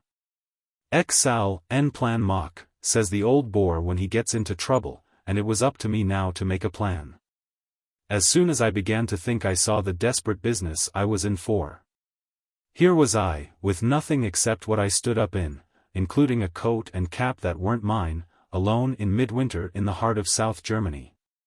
There was a man behind me looking for my blood, and soon there would be a hue and cry for me up and down the land. I had heard that the German police were pretty efficient, and I couldn't see that I stood the slimmest chance. If they caught me they would shoot me beyond doubt. I asked myself on what charge, and answered, for knocking about a German officer. They couldn't have me up for espionage, for as far as I knew they had no evidence. I was simply a Dutchman that had got riled and had run amok. But if they cut down a cobbler for laughing at a second lieutenant, which is what happened at Zabern, I calculated that hanging would be too good for a man that had broken a colonel's jaw. To make things worse, my job was not to escape, though that would have been hard enough, but to get to Constantinople, more than 1,000 miles off, and I reckoned I couldn't get there as a tramp. I had to be sent there, and now I had flung away my chance. If I had been a Catholic I would have said a prayer to Saint Teresa, for she would have understood my troubles. My mother used to say that when you felt down on your luck it was a good cure to count your mercies. So I set about counting mine. The first was that I was well started on my journey, for I couldn't be above 20 miles from the Danube. The second was that I had Stum's Pass. I didn't see how I could use it, but there it was. Lastly, I had plenty of money, 53 English sovereigns and the equivalent of £3 in German paper which I had changed at the hotel. Also I had squared accounts with old Stum. That was the biggest mercy of all. I thought I'd better get some sleep, so I found a dryish hole below an oak root and squeezed myself into it. The snow lay deep in these woods and I was sopping wet up to the knees. All the same I managed to sleep for some hours, and got up and shook myself just as the winter's dawn was breaking through the tree tops. Breakfast was the next thing, and I must find some sort of dwelling. Almost at once I struck a road, a big highway running north and south. I trotted along in the bitter morning to get my circulation started, and presently I began to feel a little better. In a little I saw a church spire, which meant a village.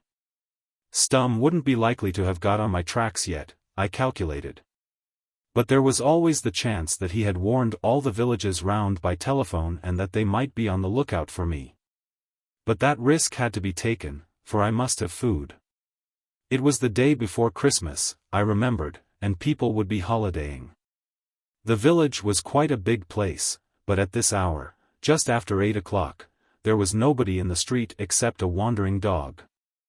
I chose the most unassuming shop I could find, where a little boy was taking down the shutters, one of those general stores where they sell everything. The boy fetched a very old woman, who hobbled in from the back, fitting on her spectacles. "Grüß Gott," she said in a friendly voice, and I took off my cap. I saw from my reflection in a saucepan that I looked moderately respectable in spite of my night in the woods. I told her the story of how I was walking from Schwandorf to see my mother at an imaginary place called Judenfeld, banking on the ignorance of villagers about any place 5 miles from their homes. I said my luggage had gone astray, and I hadn't time to wait for it, since my leave was short. The old lady was sympathetic and unsuspecting. She sold me a pound of chocolate, a box of biscuits, the better part of a ham, 2 tins of sardines and a rucksack to carry them. I also bought some soap, a comb and a cheap razor, and a small tourist's guide, published by a Leipzig firm. As I was leaving I saw what seemed like garments hanging up in the back shop, and turned to have a look at them. They were the kind of thing that Germans wear on their summer walking tours, long shooting capes made of a green stuff they call loden. I bought one, and a green felt hat and an alpenstock to keep it company. Then, wishing the old woman and her belongings a Merry Christmas, I departed and took the shortest cut out of the village. There were 1 or 2 people about now, but they did not seem to notice me. I went into the woods again and walked for 2 miles till I halted for breakfast. I was not feeling quite so fit now, and I did not make much of my provisions, beyond eating a biscuit and some chocolate. I felt very thirsty and longed for hot tea. In an icy pool I washed and with infinite agony shaved my beard. That razor was the worst of its species, and my eyes were running all the time with the pain of the operation. Then I took off the postman's coat and cap, and buried them below some bushes.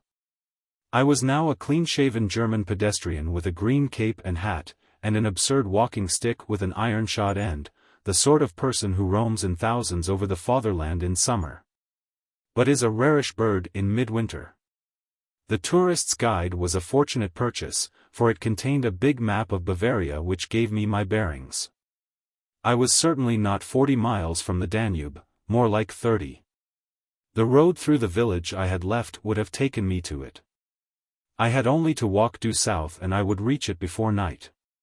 So far as I could make out there were long tongues of forest running down to the river, and I resolved to keep to the woodlands.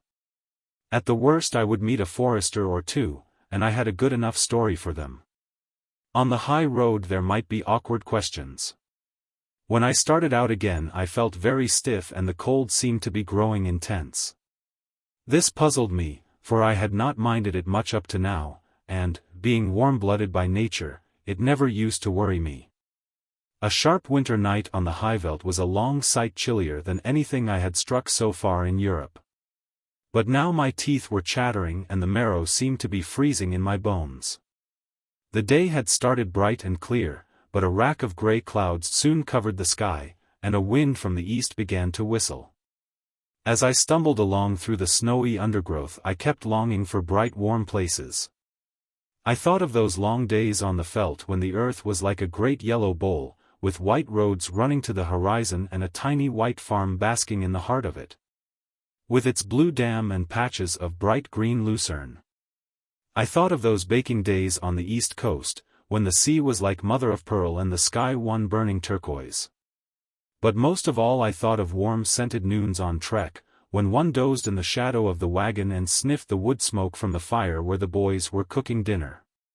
From these pleasant pictures I returned to the beastly present, the thick snowy woods, the lowering sky, wet clothes, a hunted present, and a dismal future. I felt miserably depressed, and I couldn't think of any mercies to count. It struck me that I might be falling sick. About midday I awoke with a start to the belief that I was being pursued. I cannot explain how or why the feeling came, except that it is a kind of instinct that men get who have lived much in wild countries. My senses, which had been numbed, suddenly grew keen, and my brain began to work double quick. I asked myself what I would do if I were stum, with hatred in my heart, a broken jaw to avenge, and pretty well limitless powers. He must have found the car in the sandpit and seen my tracks in the wood opposite. I didn't know how good he and his men might be at following a spoor, but I knew that any ordinary Kaffir could have nosed it out easily. But he didn't need to do that. This was a civilized country full of roads and railways. I must sometime and somewhere come out of the woods. He could have all the roads watched, and the telephone would set everyone on my track within a radius of 50 miles. Besides, he would soon pick up my trail in the village I had visited that morning. From the map I learned that it was called Greif, and it was likely to live up to that name with me. Presently I came to a rocky knoll which rose out of the forest. Keeping well in shelter, I climbed to the top and cautiously looked around me. Away to the east I saw the vale of a river with broad fields and church spires. West and south the forest rolled unbroken in a wilderness of snowy treetops. There was no sign of life anywhere, not even a bird, but I knew very well that behind me in the woods were men moving swiftly on my track, and that it was pretty well impossible for me to get away. There was nothing for it but to go on till I dropped or was taken. I shaped my course south with a shade of west in it, for the map showed me that in that direction I would soonest strike the Danube. What I was going to do when I got there I didn't trouble to think. I had fixed the river as my immediate goal, and the future must take care of itself. I was now certain that I had fever on me. It was still in my bones, as a legacy from Africa, and had come out once or twice when I was with the battalion in Hampshire. The bouts had been short, for I had known of their coming and dosed myself. But now I had no quinine, and it looked as if I were in for a heavy go.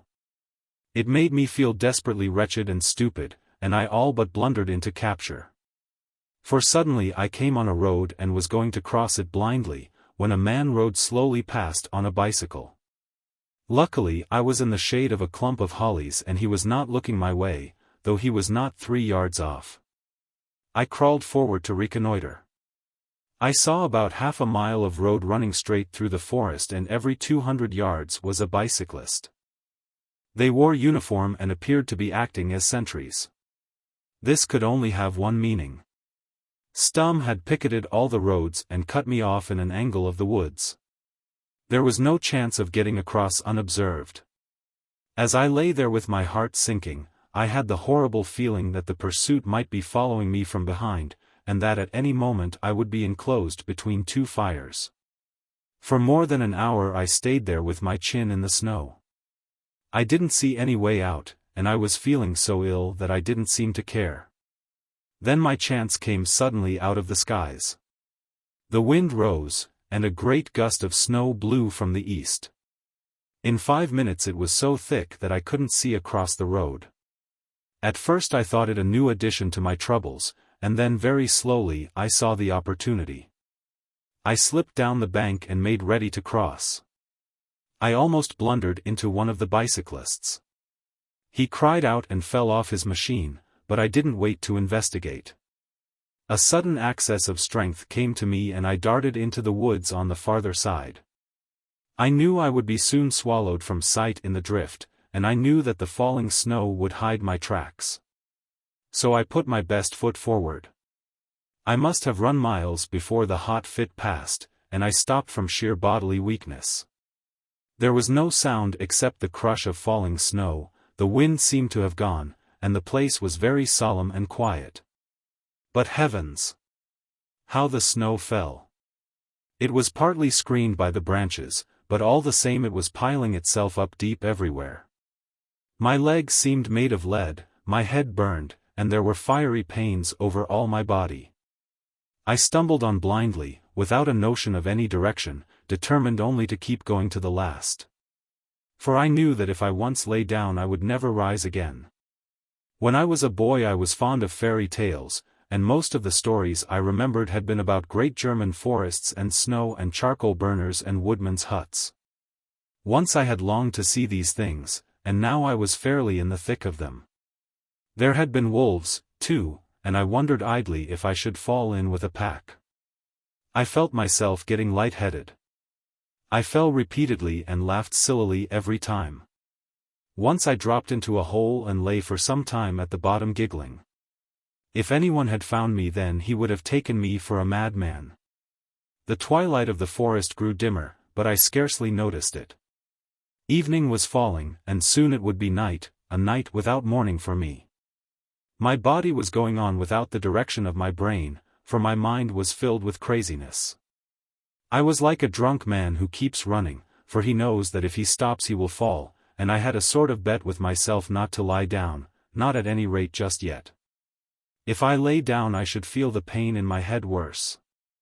Once I had ridden for 5 days down country with fever on me, and the flat bush trees had seemed to melt into one big mirage and dance quadrilles before my eyes. But then I had more or less kept my wits. Now I was fairly daft, and every minute growing dafter. Then the trees seemed to stop and I was walking on flat ground. It was a clearing, and before me twinkled a little light. The change restored me to consciousness, and suddenly I felt with horrid intensity the fire in my head and bones and the weakness of my limbs. I longed to sleep, and I had a notion that a place to sleep was before me. I moved towards the light and presently saw through a screen of snow the outline of a cottage. I had no fear, only an intolerable longing to lie down. Very slowly I made my way to the door and knocked. My weakness was so great that I could hardly lift my hand. There were voices within, and a corner of the curtain was lifted from the window. Then the door opened and a woman stood before me, a woman with a thin, kindly face. "Grüß Gott," she said, while children peeped from behind her skirts. "Grüß Gott," I replied. I leaned against the doorpost, and speech forsook me. She saw my condition. "Come in, sir," she said. "You are sick and it is no weather for a sick man." I stumbled after her and stood dripping in the center of the little kitchen, while 3 wondering children stared at me. It was a poor place, scantily furnished, but a good log fire burned on the hearth.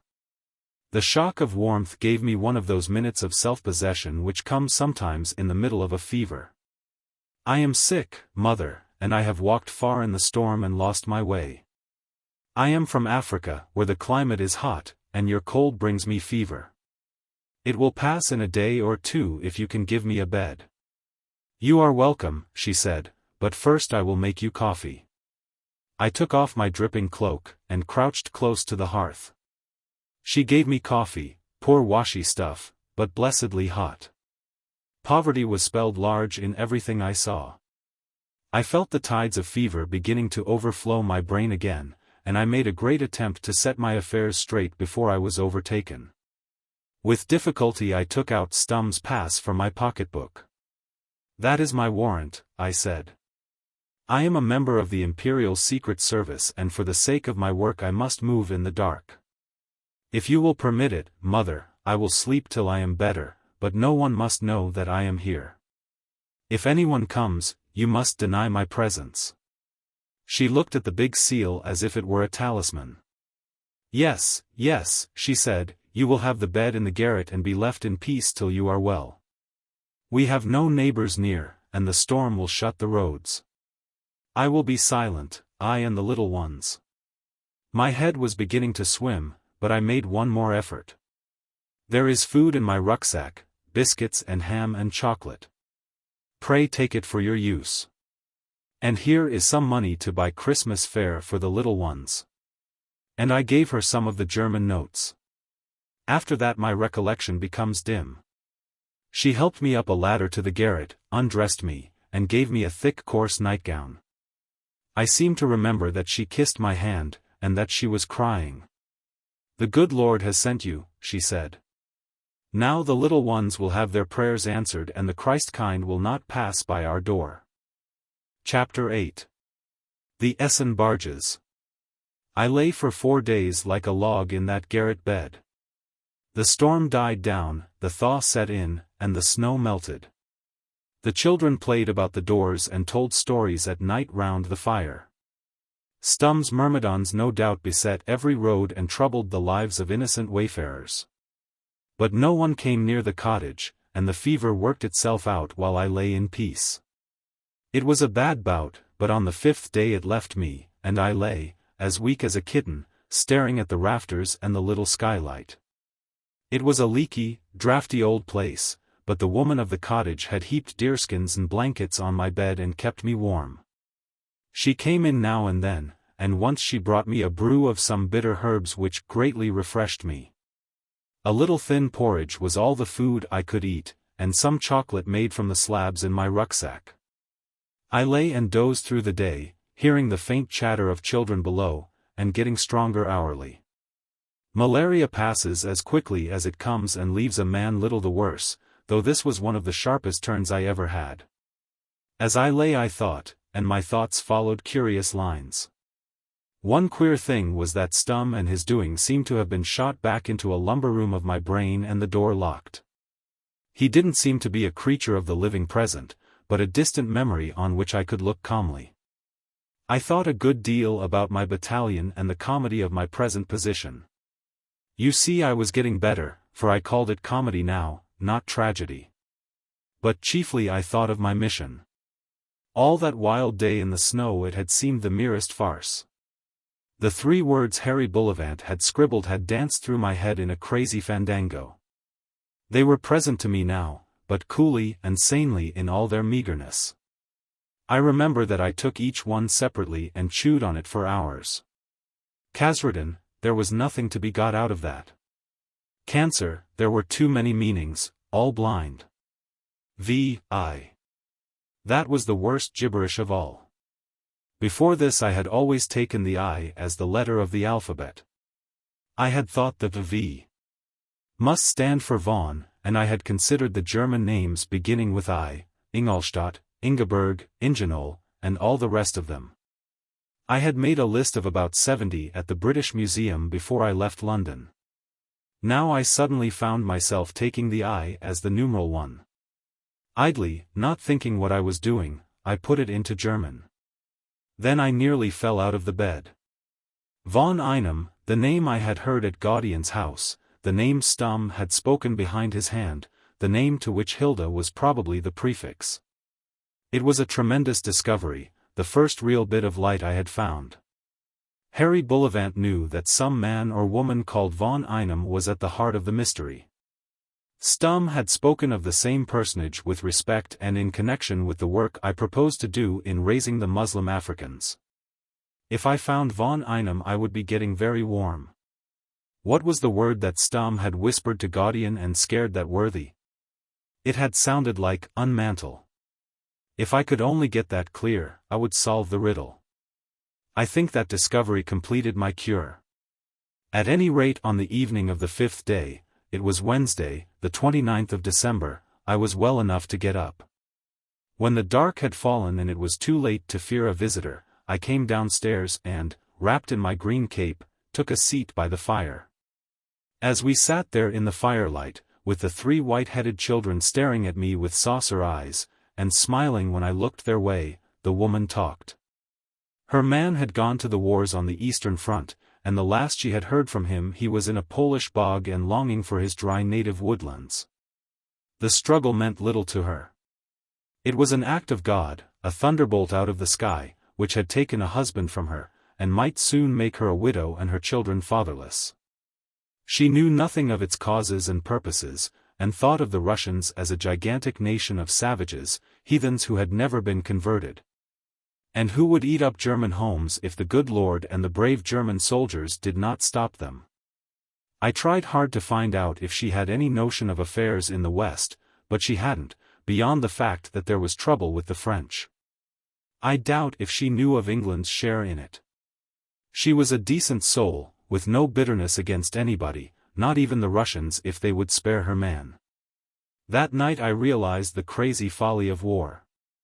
When I saw the splintered shell of Ypres and heard hideous tales of German doings, I used to want to see the whole land of the Boche given up to fire and sword. I thought we could never end the war properly without giving the Huns some of their own medicine. But that woodcutter's cottage cured me of such nightmares.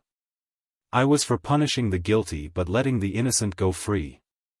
It was our business to thank God and keep our hands clean from the ugly blunders to which Germany's madness had driven her.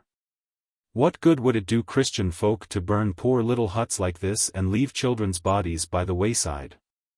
To be able to laugh and to be merciful are the only things that make man better than the beasts. The place, as I have said, was desperately poor.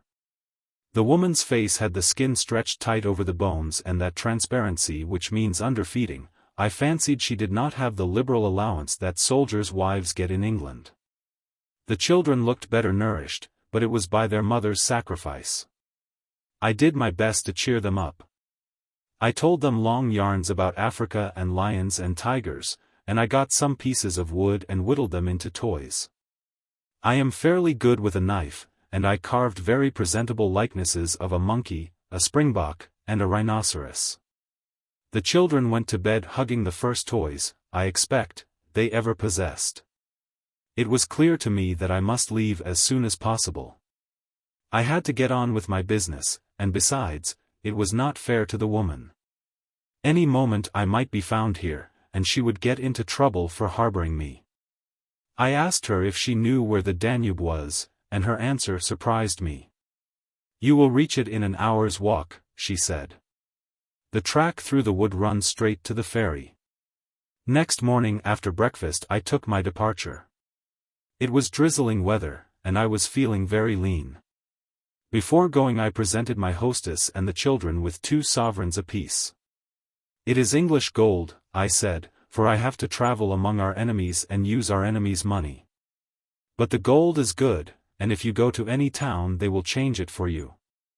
But I advise you to put it in your stocking foot and use it only if all else fails.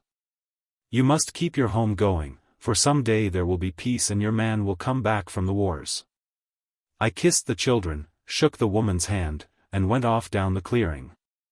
They had cried Auf Wiedersehen, but it wasn't likely I would ever see them again. The snow had all gone, except in patches in the deep hollows. The ground was like a full sponge, and a cold rain drifted in my eyes. After half an hour's steady trudge the trees thinned, and presently I came out on a knuckle of open ground cloaked in dwarf junipers. And there before me lay the plain, and a mile off a broad brimming river. I sat down and looked dismally at the prospect. The exhilaration of my discovery the day before had gone. I had stumbled on a worthless piece of knowledge, for I could not use it.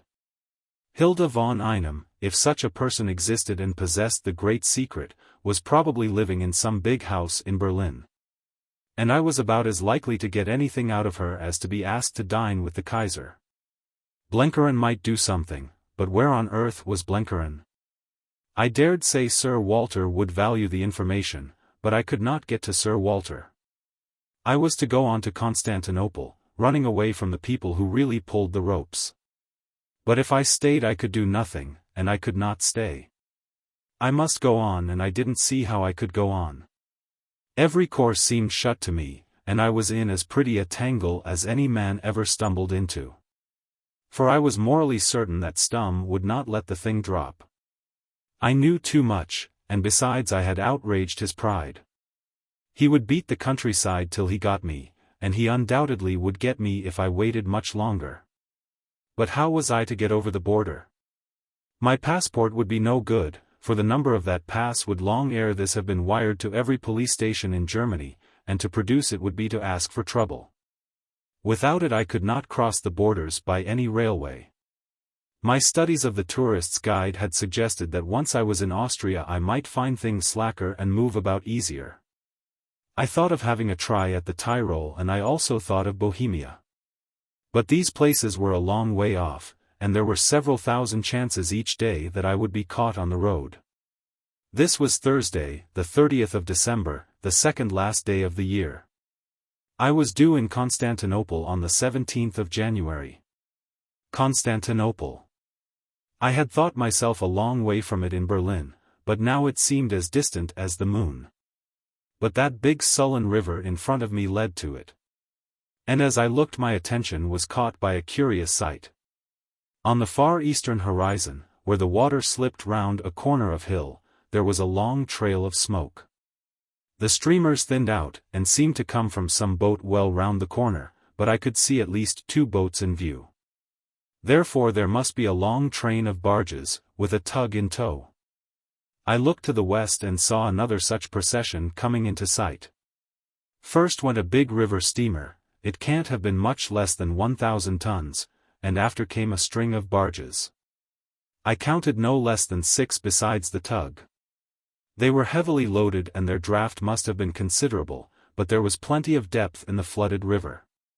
A moment's reflection told me what I was looking at. Once Sandy, in one of the discussions you have in hospital, had told us just how the Germans munitioned their Balkan campaign. They were pretty certain of dishing Serbia at the first go, and it was up to them to get through guns and shells to the old Turk, who was running pretty short in his first supply. Sandy said that they wanted the railway, but they wanted still more the river, and they could make certain of that in a week. He told us how endless strings of barges, loaded up at the big factories of Westphalia, were moving through the canals from the Rhine or the Elbe to the Danube. Once the first reached Turkey, there would be regular delivery, you see, as quick as the Turks could handle the stuff. And they didn't return empty, Sandy said, but came back full of Turkish cotton and Bulgarian beef and Romanian corn. I don't know where Sandy got the knowledge, but there was the proof of it before my eyes. It was a wonderful sight, and I could have gnashed my teeth to see those loads of munitions going snugly off to the enemy. I calculated they would give our poor chaps hell in Gallipoli. And then, as I looked, an idea came into my head, and with it an eighth part of a hope. There was only one way for me to get out of Germany, and that was to leave in such good company that I would be asked no questions. That was plain enough. If I traveled to Turkey, for instance, in the Kaiser's suite, I would be as safe as the mail, but if I went on my own I was done. I had, so to speak, to get my passport inside Germany, to join some caravan which had free marching powers. And there was the kind of caravan before me, the Essen barges. It sounded lunacy, for I guessed that munitions of war would be as jealously guarded as old Hindenburg's health. All the safer, I replied to myself, once I get there. If you are looking for a deserter, you don't seek him at the favorite regimental public house. If you're after a thief, among the places you'd be apt to leave unsearched would be Scotland Yard. It was sound reasoning, but how was I to get on board? Probably the beastly things did not stop once in 100 miles, and Stum would get me long before I struck a halting place. And even if I did get a chance like that, how was I to get permission to travel? One step was clearly indicated, to get down to the river bank at once.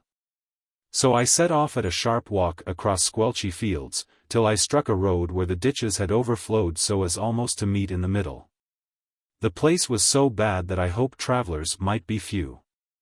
And as I trudged, my thoughts were busy with my prospects as a stowaway. If I bought food, I might get a chance to lie snug on one of the barges. They would not break bulk till they got to their journey's end.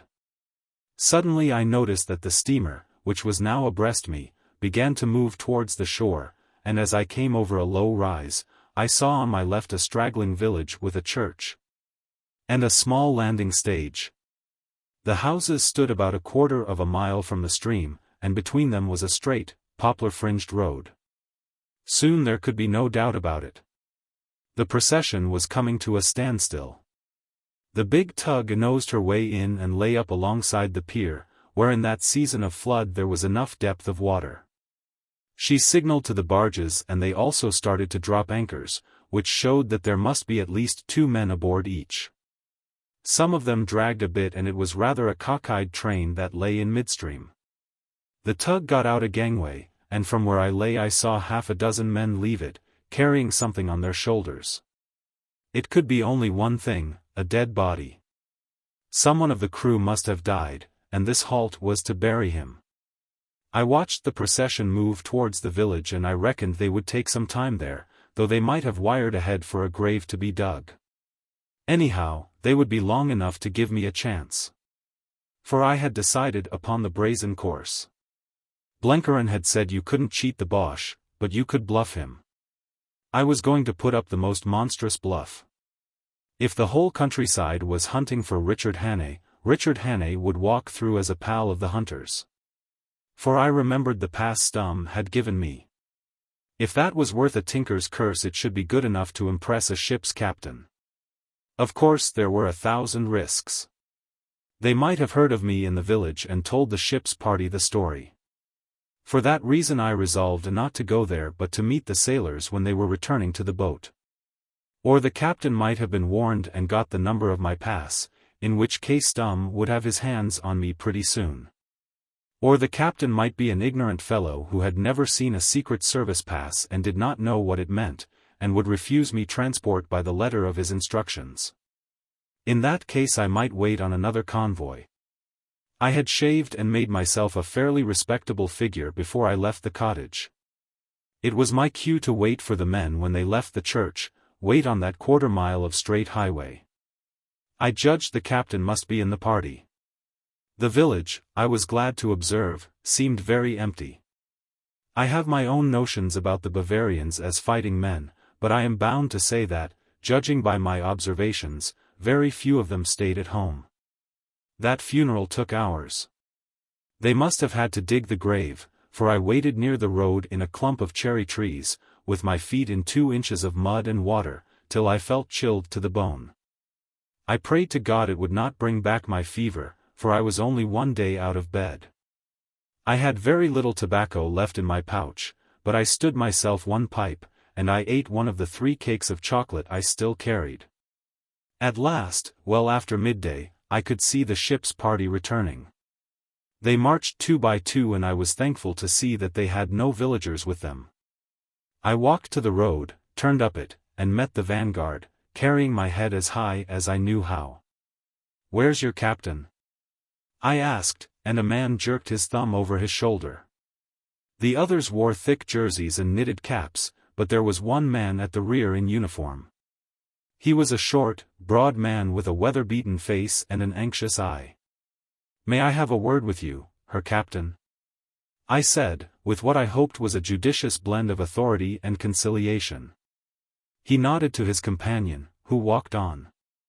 "Yes?" he asked rather impatiently. I proffered him my pass.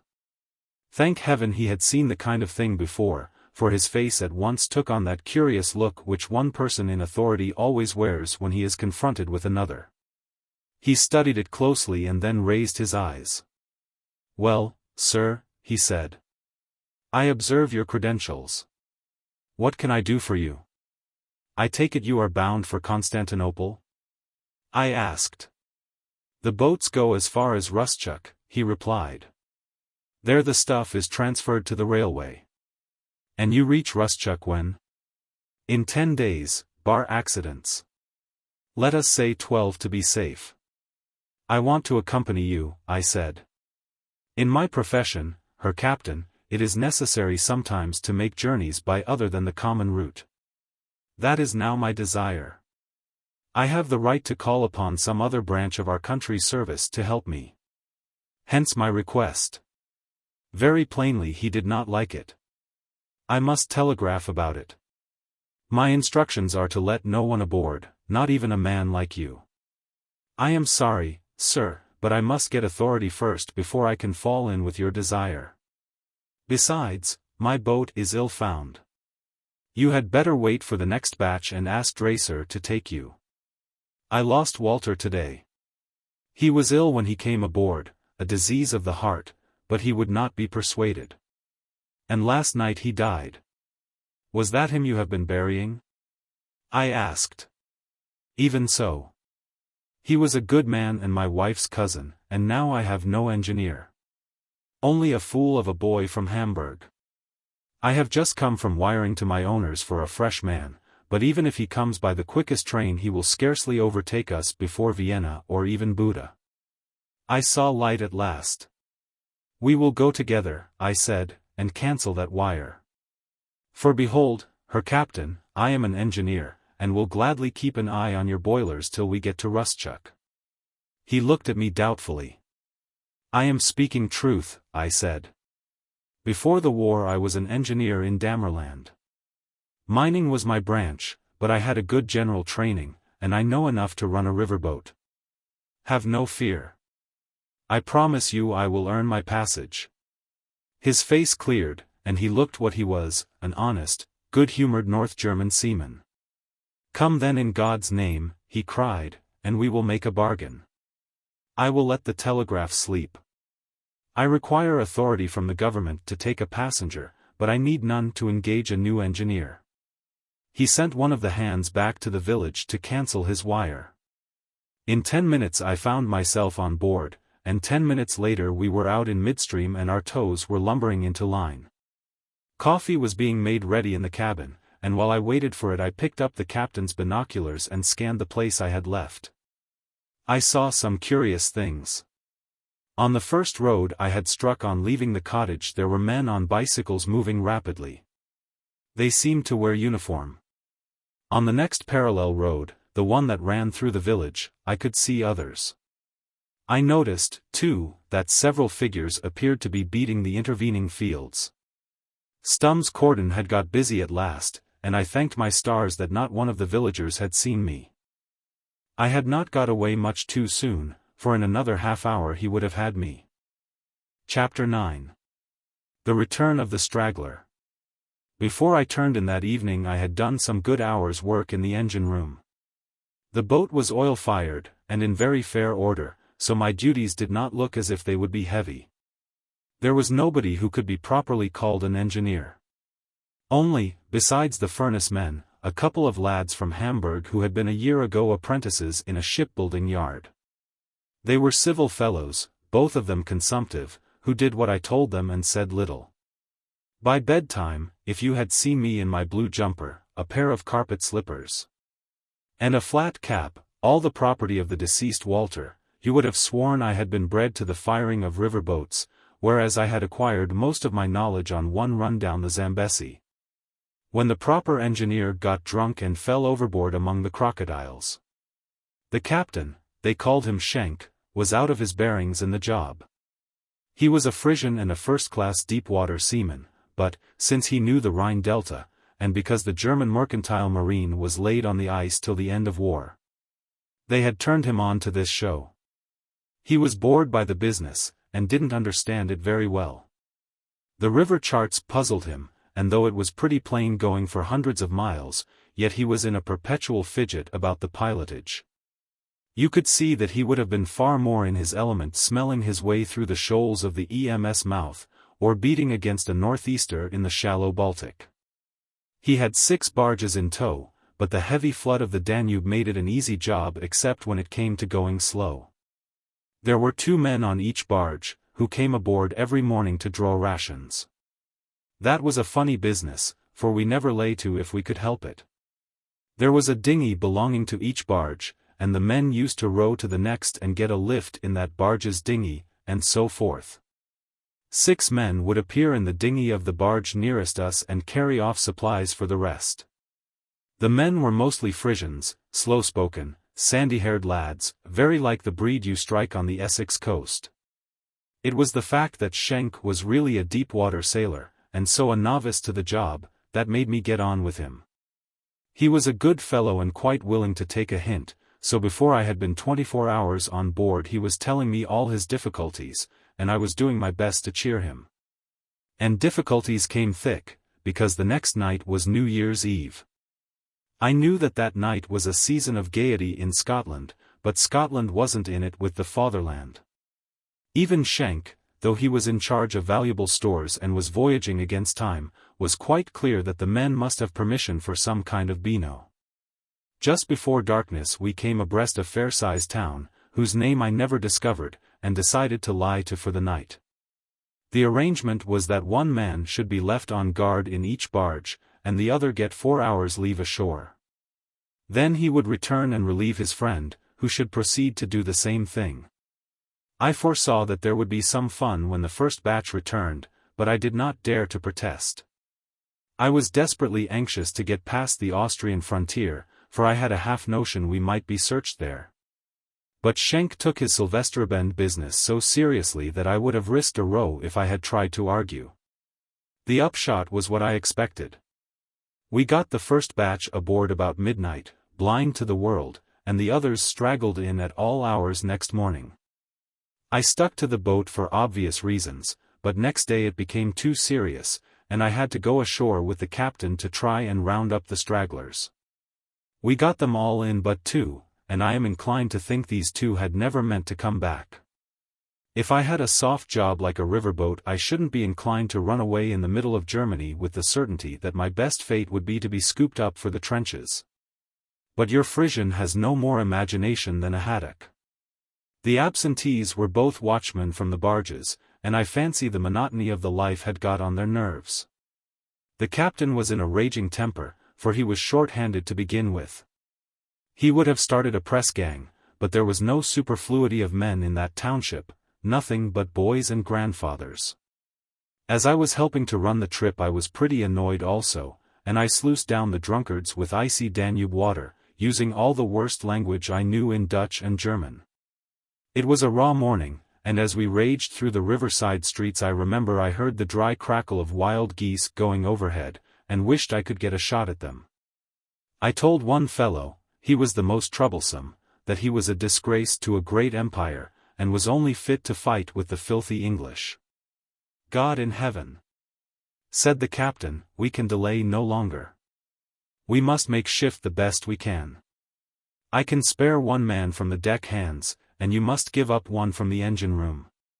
That was arranged, and we were tearing back rather short in the wind when I espied a figure sitting on a bench beside the booking office on the pier. It was a slim figure, in an old suit of khaki, some cast-off duds which had long lost the semblance of a uniform. It had a gentle face, and was smoking peacefully, looking out upon the river and the boats and us noisy fellows with meek philosophical eyes. If I had seen General French sitting there and looking like nothing on earth I couldn't have been more surprised. The man stared at me without recognition. He was waiting for his cue.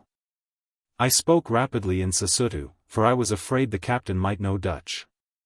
Where have you come from? I asked.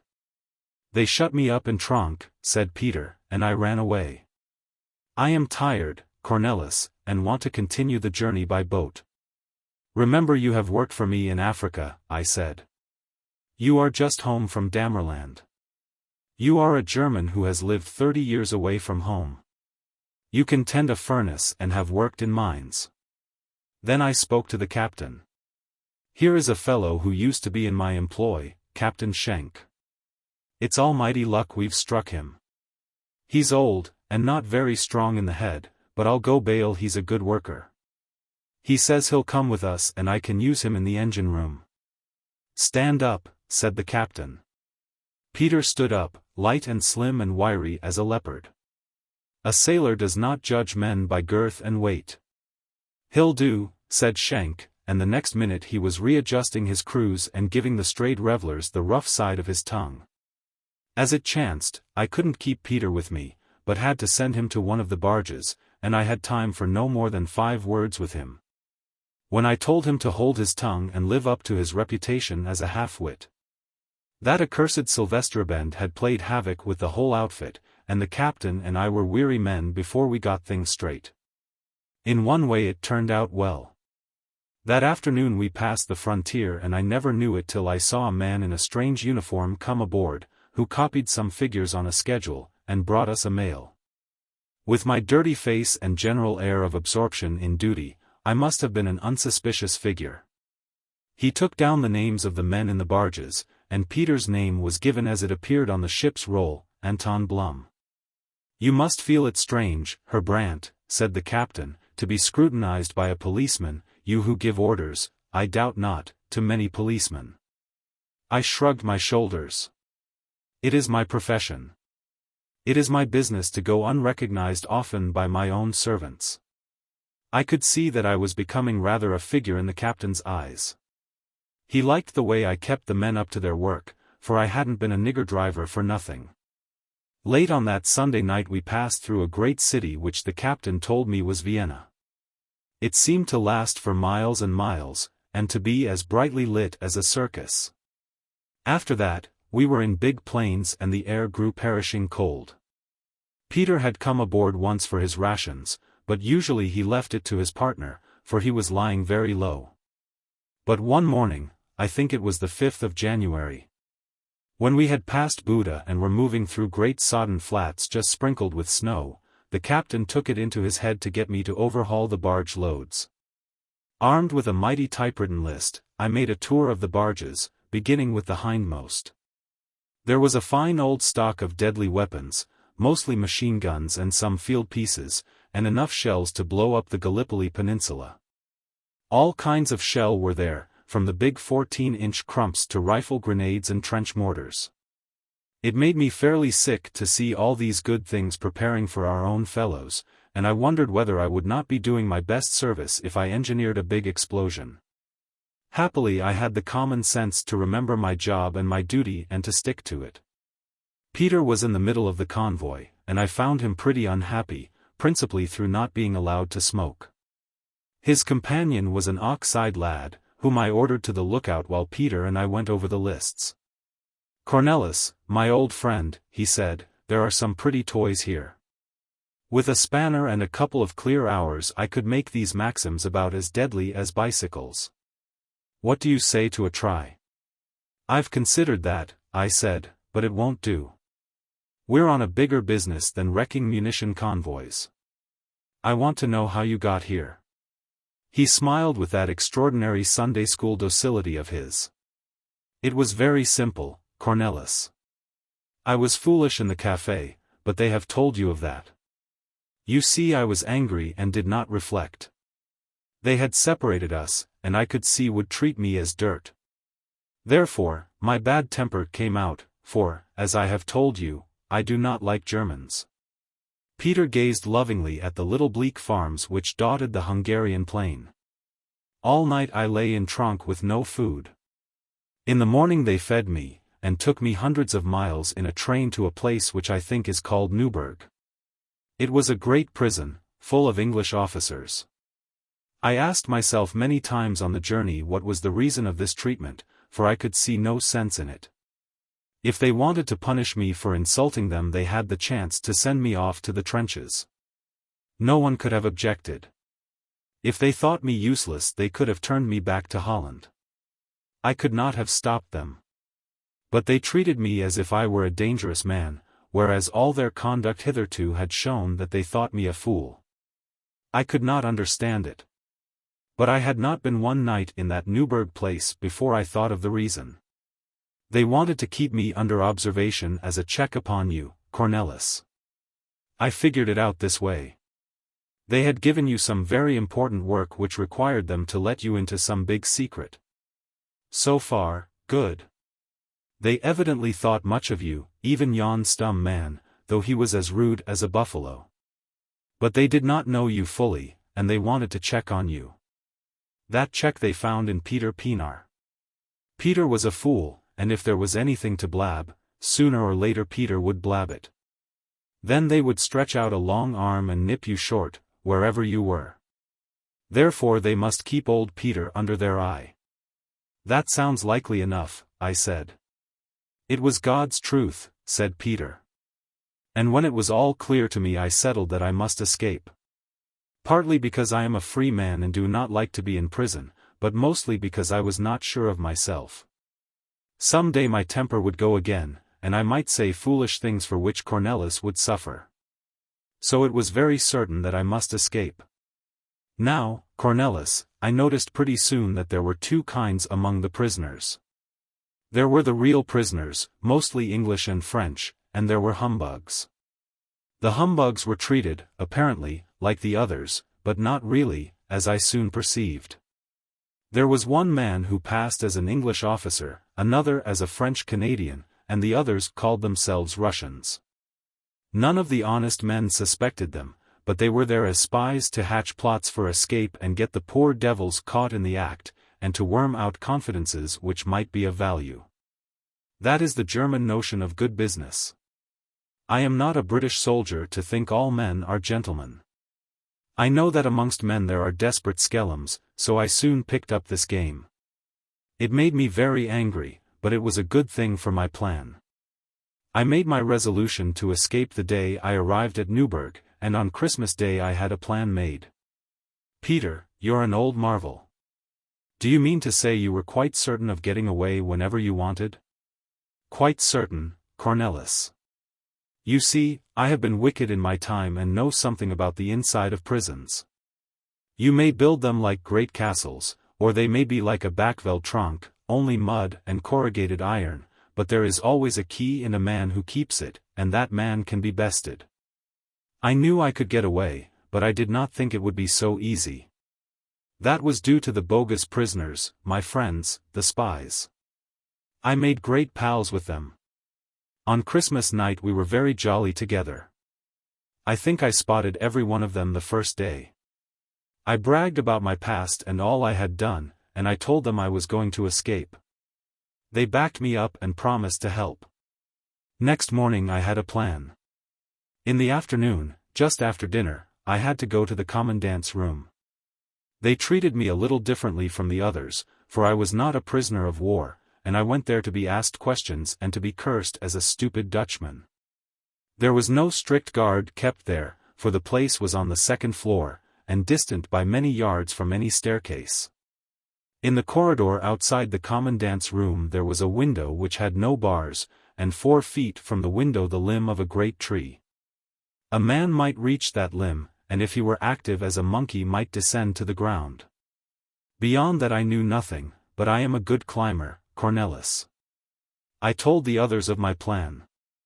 They said it was good, but no one offered to come with me. They were very noble. They declared that the scheme was mine and I should have the fruit of it, for if more than one tried, detection was certain. I agreed and thanked them with tears in my eyes. Then one of them very secretly produced a map. We planned out my road, for I was going straight to Holland. It was a long road, and I had no money, for they had taken all my sovereigns when I was arrested, but they promised to get a subscription up among themselves to start me. Again I wept tears of gratitude. This was on Sunday, the day after Christmas, and I settled to make the attempt on the Wednesday afternoon. Now, Cornelis, when the lieutenant took us to see the British prisoners, you remember, he told us many things about the ways of prisons.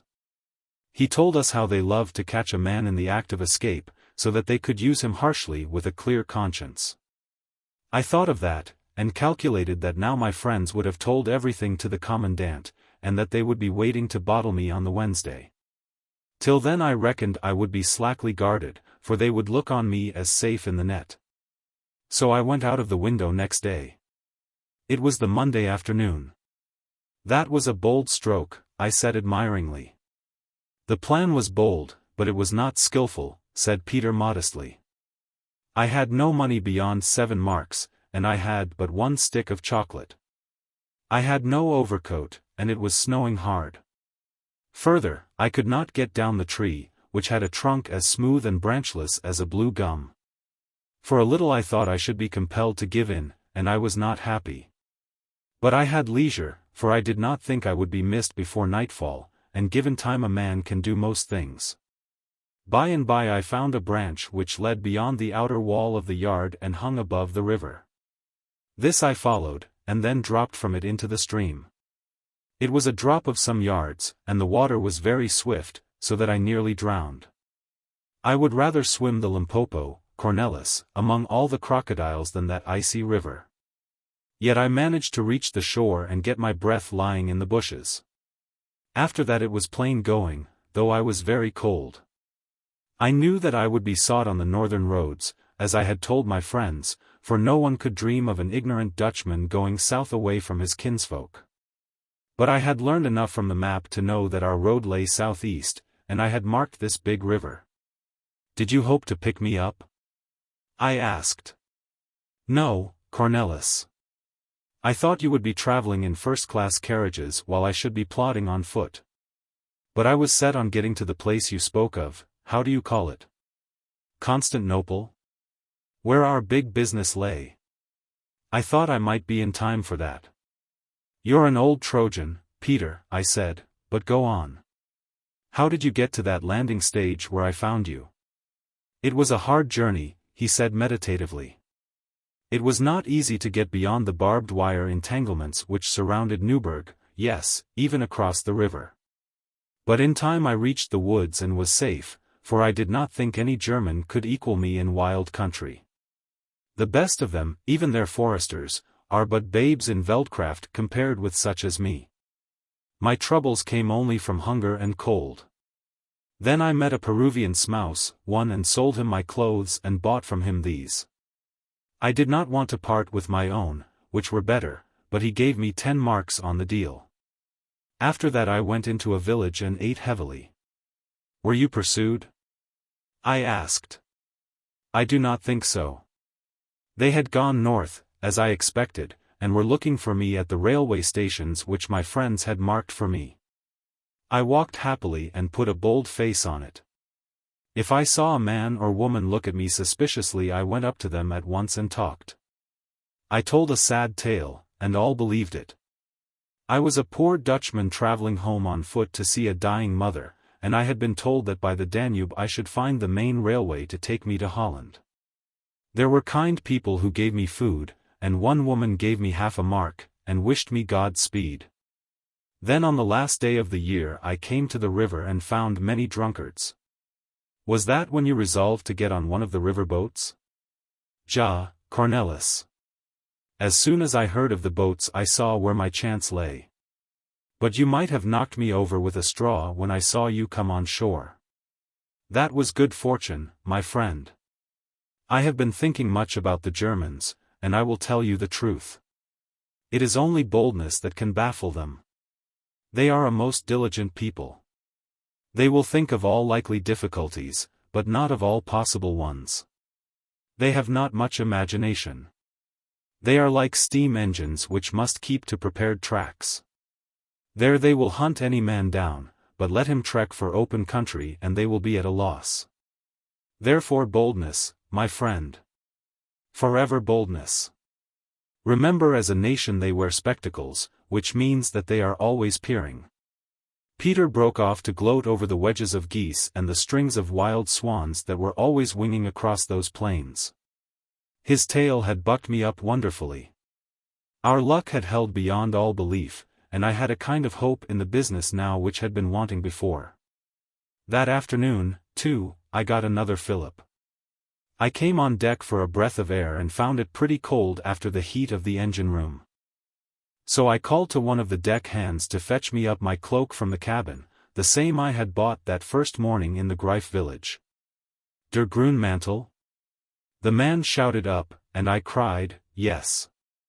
But the words seemed to echo in my ears, and long after he had given me the garment I stood staring abstractedly over the bulwarks.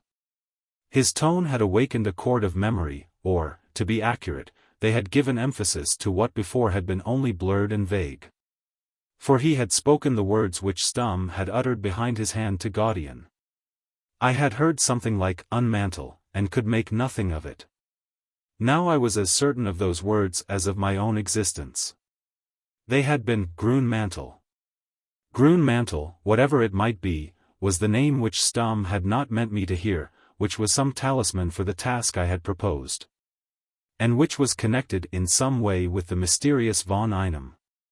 This discovery put me in high fettle.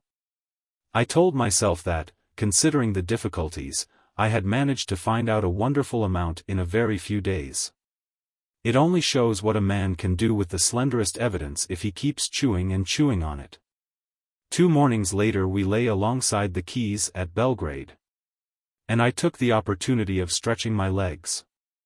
Peter had come ashore for a smoke, and we wandered among the battered riverside streets, and looked at the broken arches of the great railway bridge which the Germans were working at like beavers.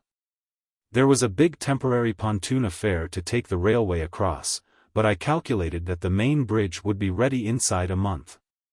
It was a clear, cold, blue day, and as one looked south one saw ridge after ridge of snowy hills. The upper streets of the city were still fairly whole, and there were shops open where food could be got.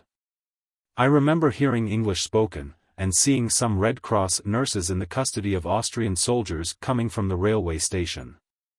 It would have done me a lot of good to have had a word with them. I thought of the gallant people whose capital this had been, how 3 times they had flung the Austrians back over the Danube. And then had only been beaten by the black treachery of their so-called allies. Somehow that morning in Belgrade gave both Peter and me a new purpose in our task. It was our business to put a spoke in the wheel of this monstrous bloody juggernaut that was crushing the life out of the little heroic nations. We were just getting ready to cast off when a distinguished party arrived at the quay. There were all kinds of uniforms, German, Austrian, and Bulgarian, and amid them one stout gentleman in a fur coat and a black felt hat. They watched the barges up anchor, and before we began to jerk into line I could hear their conversation. The fur coat was talking English. "I reckon that's pretty good noos, General," it said. "If the English have run away from Gallipoli we can use these noo consignments for the bigger game. I guess it won't be long before we see the British lion moving out of Egypt with sore paws."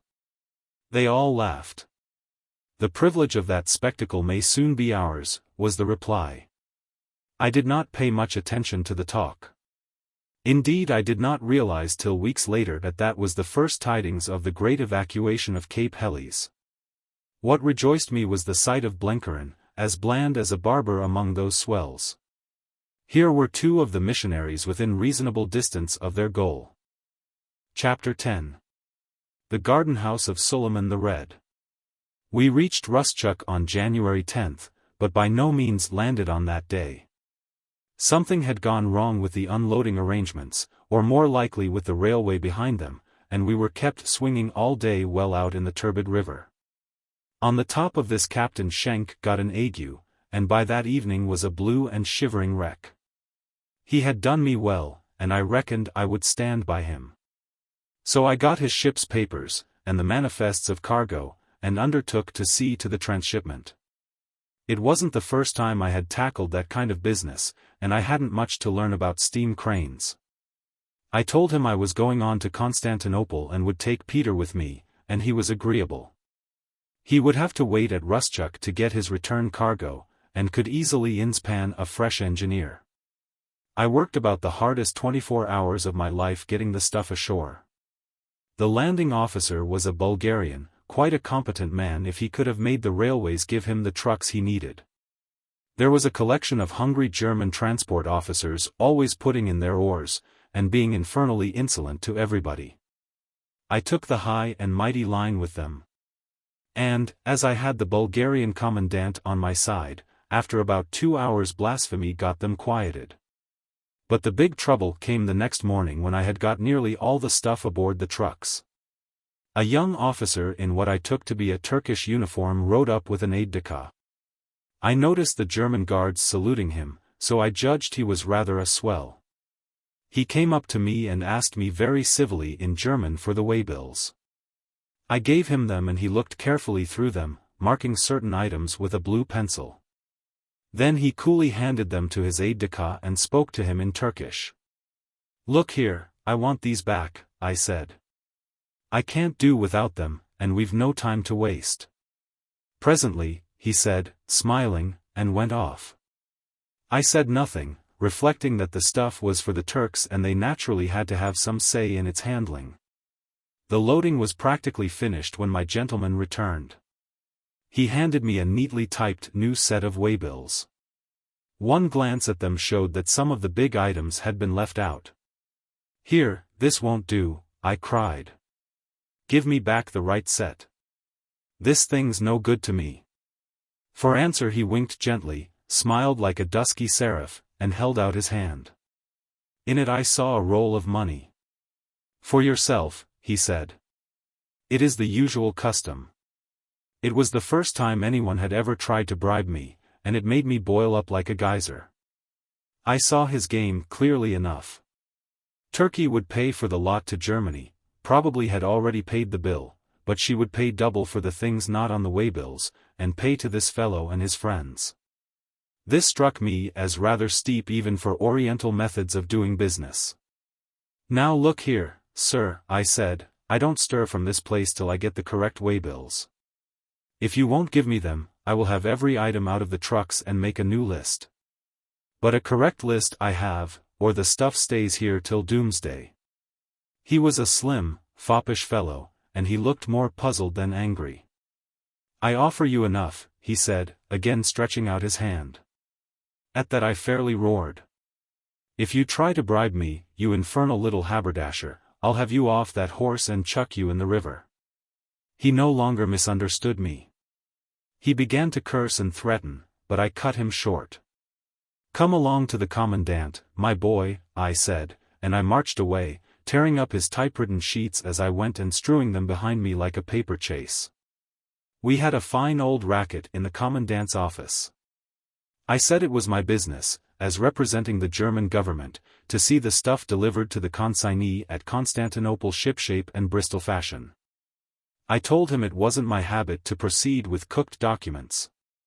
He couldn't but agree with me, but there was that wrathful Oriental with his face as fixed as a Buddha. "I am sorry, Rasta Bey," he said, "but this man is in the right." "I have authority from the committee to receive the stores," he said sullenly. "Those are not my instructions," was the answer. "They are consigned to the artillery commandant at Chatalja, General von Esterzy." The man shrugged his shoulders. "Very well. I will have a word to say to General von Esterzy, and many to this fellow who flouts the committee." And he strode away like an impudent boy. The harassed commandant grinned. "You've offended his lordship, and he is a bad enemy. All those damned Komitadjis are. You would be well advised not to go on to Constantinople. And have that blighter in the red hat loot the trucks on the road? No, thank you. I am going to see them safe at Chatalja, or whatever they call the artillery depot." I said a good deal more, but that is an abbreviated translation of my remarks. My word for blighter was trottel, but I used some other expressions which would have ravished my young Turk friend to hear. Looking back, it seems pretty ridiculous to have made all this fuss about guns which were going to be used against my own people. But I didn't see that at the time. My professional pride was up in arms, and I couldn't bear to have a hand in a crooked deal. "Well, I advise you to go armed," said the commandant. "You will have a guard for the trucks, of course, and I will pick you good men. They may hold you up all the same. I can't help you once you are past the frontier, but I'll send a wire to Esterzy and he'll make trouble if anything goes wrong." I still think you would have been wiser to humor Rasta Bey. As I was leaving he gave me a telegram. "Here's a wire for your Captain Schenk." I slipped the envelope in my pocket and went out. Schenk was pretty sick, so I left a note for him. At 1 o'clock I got the train started, with a couple of German Landwehr in each truck and Peter and I in a horsebox. Presently I remembered Schenk's telegram, which still reposed in my pocket. I took it out and opened it, meaning to wire it from the first station we stopped at. But I changed my mind when I read it. It was from some official at Regensburg, asking him to put under arrest and send back by the first boat a man called Brandt, who was believed to have come aboard at Absthofen on the 30th of December. I whistled and showed it to Peter. The sooner we were at Constantinople the better. And I prayed we would get there before the fellow who sent this wire repeated it and got the commandant to send on the message and have us held up at Chatalja. For my back had fairly got stiffened about these munitions, and I was going to take any risk to see them safely delivered to their proper owner. Peter couldn't understand me at all. He still hankered after a grand destruction of the lot somewhere down the railway. But then, this wasn't the line of Peter's profession, and his pride was not at stake. We had a mortally slow journey. It was bad enough in Bulgaria, but when we crossed the frontier at a place called Mustafa Pasha we struck the real supineness of the East. Happily I found a German officer there who had some notion of hustling, and, after all, it was his interest to get the stuff moved. It was the morning of the 16th, after Peter and I had been living like pigs on black bread and condemned tin stuff, that we came in sight of a blue sea on our right hand and knew we couldn't be very far from the end. It was jolly near the end in another sense. We stopped at a station and were stretching our legs on the platform when I saw a familiar figure approaching. It was Rasta, with half a dozen Turkish gendarmes. I called Peter, and we clambered into the truck next our horsebox. I had been half expecting some move like this and had made a plan. The Turk swaggered up and addressed us. "You can get back to Ruschuk," he said. "I take over from you here. Hand me the papers." "Is this Chatalja?" I asked innocently. "It is the end of your affair," he said haughtily. "Quick, or it will be the worse for you." "Now, look here, my son," I said, "you're a kid and know nothing. I hand over to General von Esterzy and to no one else. You are in Turkey," he cried, "and will obey the Turkish government." "I'll obey the government right enough," I said. But if you're the government, I could make a better one with a bib and a rattle." He said something to his men, who unslung their rifles. "Please don't begin shooting," I said. "There are 12 armed guards in this train who will take their orders from me. Besides, I and my friend can shoot a bit." "Fool," he cried, getting very angry. "I can order up a regiment in 5 minutes." "Maybe you can," I said, "but observe the situation. I am sitting on enough toluol to blow up this countryside. If you dare to come aboard, I will shoot you. If you call in your regiment, I will tell you what I'll do. I'll fire this stuff, and I reckon they'll be picking up the bits of you and your regiment off the Gallipoli Peninsula." He had put up a bluff, a poor one, and I had called it. He saw I meant what I said, and became silken. "Goodbye, sir," he said. "You have had a fair chance and rejected it. We shall meet again soon, and you will be sorry for your insolence."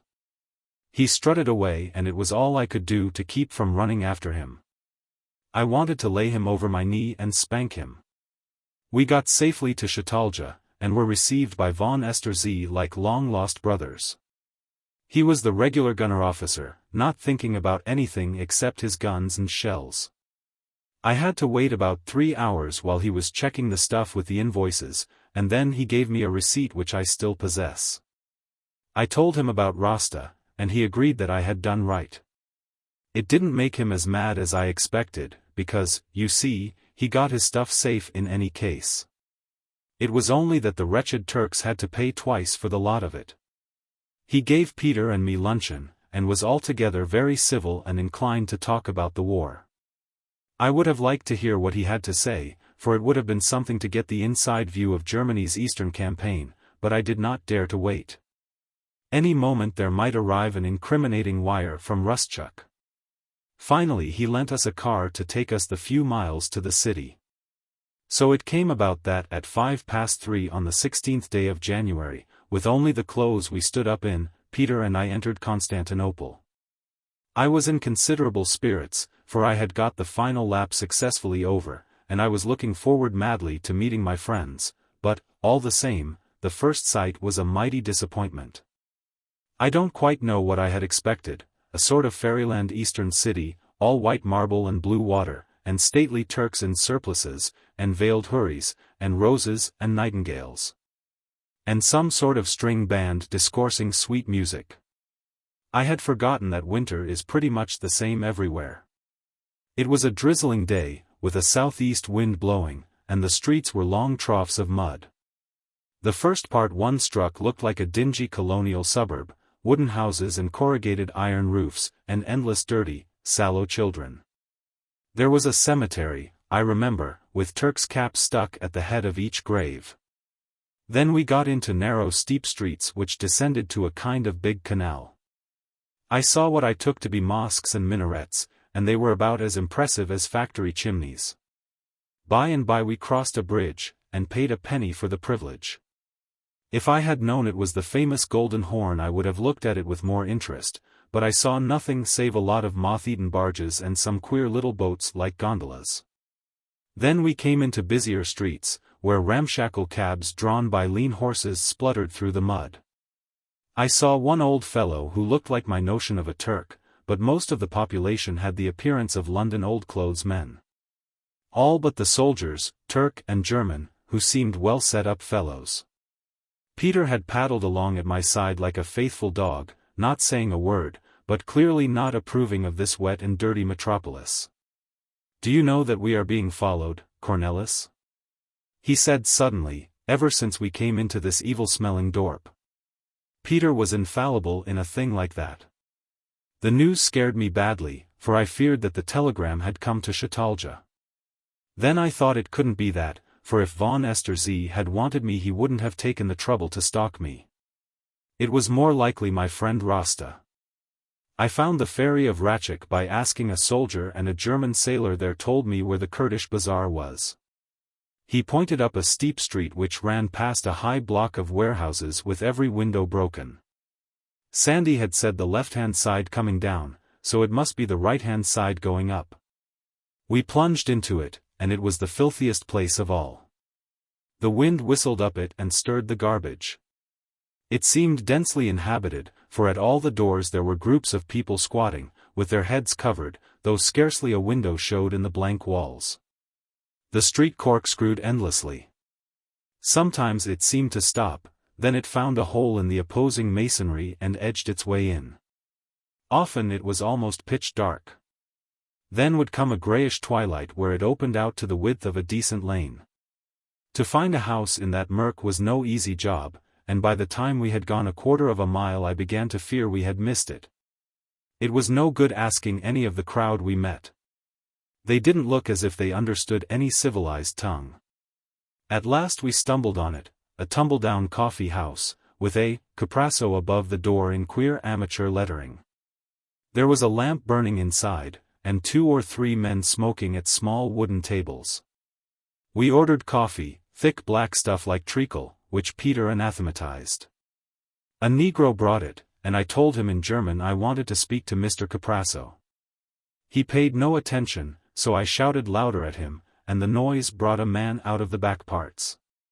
He was a fat, oldish fellow with a long nose, very like the Greek traders you see on the Zanzibar coast. I beckoned to him and he waddled forward, smiling oilily. Then I asked him what he would take, and he replied, in very halting German, that he would have a syrup. "You are Mr. Caprasso," I said. "I wanted to show this place to my friend. He has heard of your garden house and the fun there. The senior is mistaken. I have no garden house." "Rot," I said, "I've been here before, my boy. I recall your shanty at the back and many merry nights there. What was it you called it?" "Oh, I remember, the garden house of Suliman the Red." He put his finger to his lip and looked incredibly sly. "The senior remembers that. But that was in the old happy days before war came. The place is long since shut. The people here are too poor to dance and sing." "All the same I would like to have another look at it," I said, and I slipped an English sovereign into his hand. He glanced at it in surprise and his manner changed. "The senior is a prince, and I will do his will." He clapped his hands and the Negro appeared, and at his nod took his place behind a little side counter. "Follow me," he said, and led us through a long, noisome passage, which was pitch dark and very unevenly paved. Then he unlocked a door and with a swirl the wind caught it and blew it back on us. We were looking into a mean little yard, with on one side a high curving wall, evidently of great age, with bushes growing in the cracks of it. Some scraggy myrtles stood in broken pots, and nettles flourished in a corner. At one end was a wooden building like a dissenting chapel, but painted a dingy scarlet. Its windows and skylights were black with dirt, and its door, tied up with rope, flapped in the wind. "Behold the pavilion," Caprasso said proudly. "That is the old place," I observed with feeling. "What times I've seen there. Tell me, Mr. Caprasso, do you ever open it now?" He put his thick lips to my ear. "If the senior will be silent I will tell him. It is sometimes open, not often. Men must amuse themselves even in war. Some of the German officers come here for their pleasure, and but last week we had the ballet of Mademoiselle Cici. The police approve, but not often, for this is no time for too much gaiety. I will tell you a secret. Tomorrow afternoon there will be dancing, wonderful dancing. Only a few of my patrons know. Who, think you, will be here?"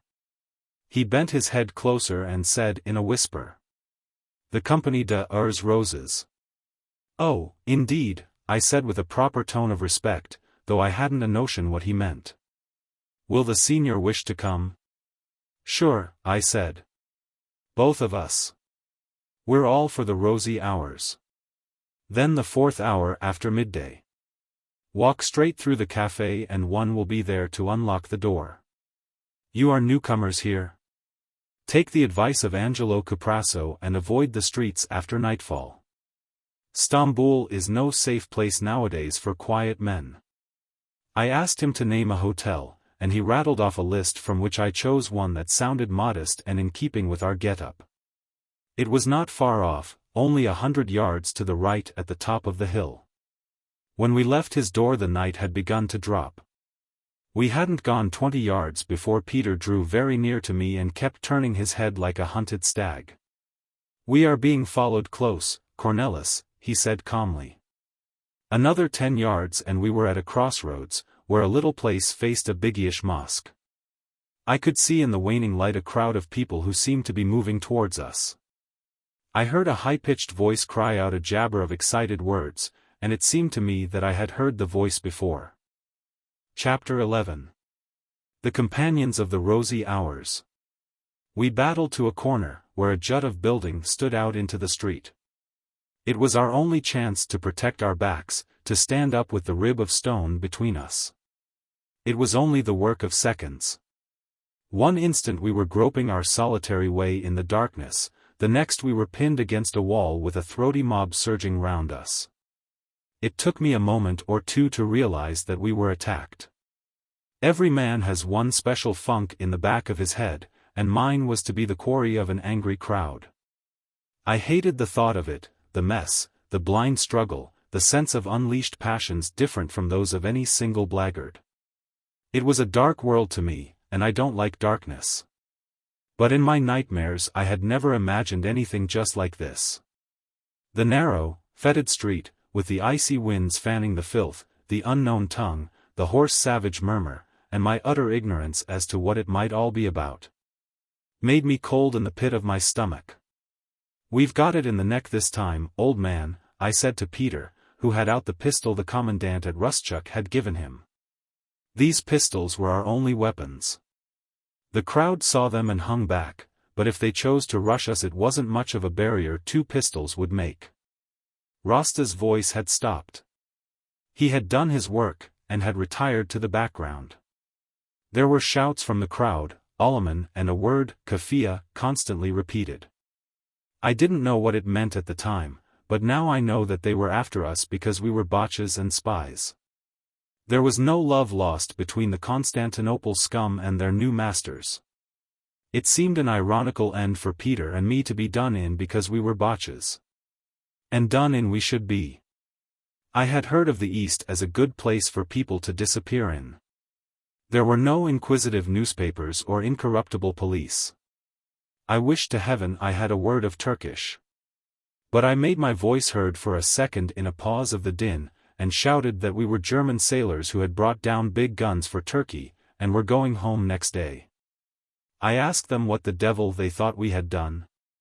I don't know if any fellow there understood German. Anyhow, it only brought a pandemonium of cries in which that ominous word kafia was predominant.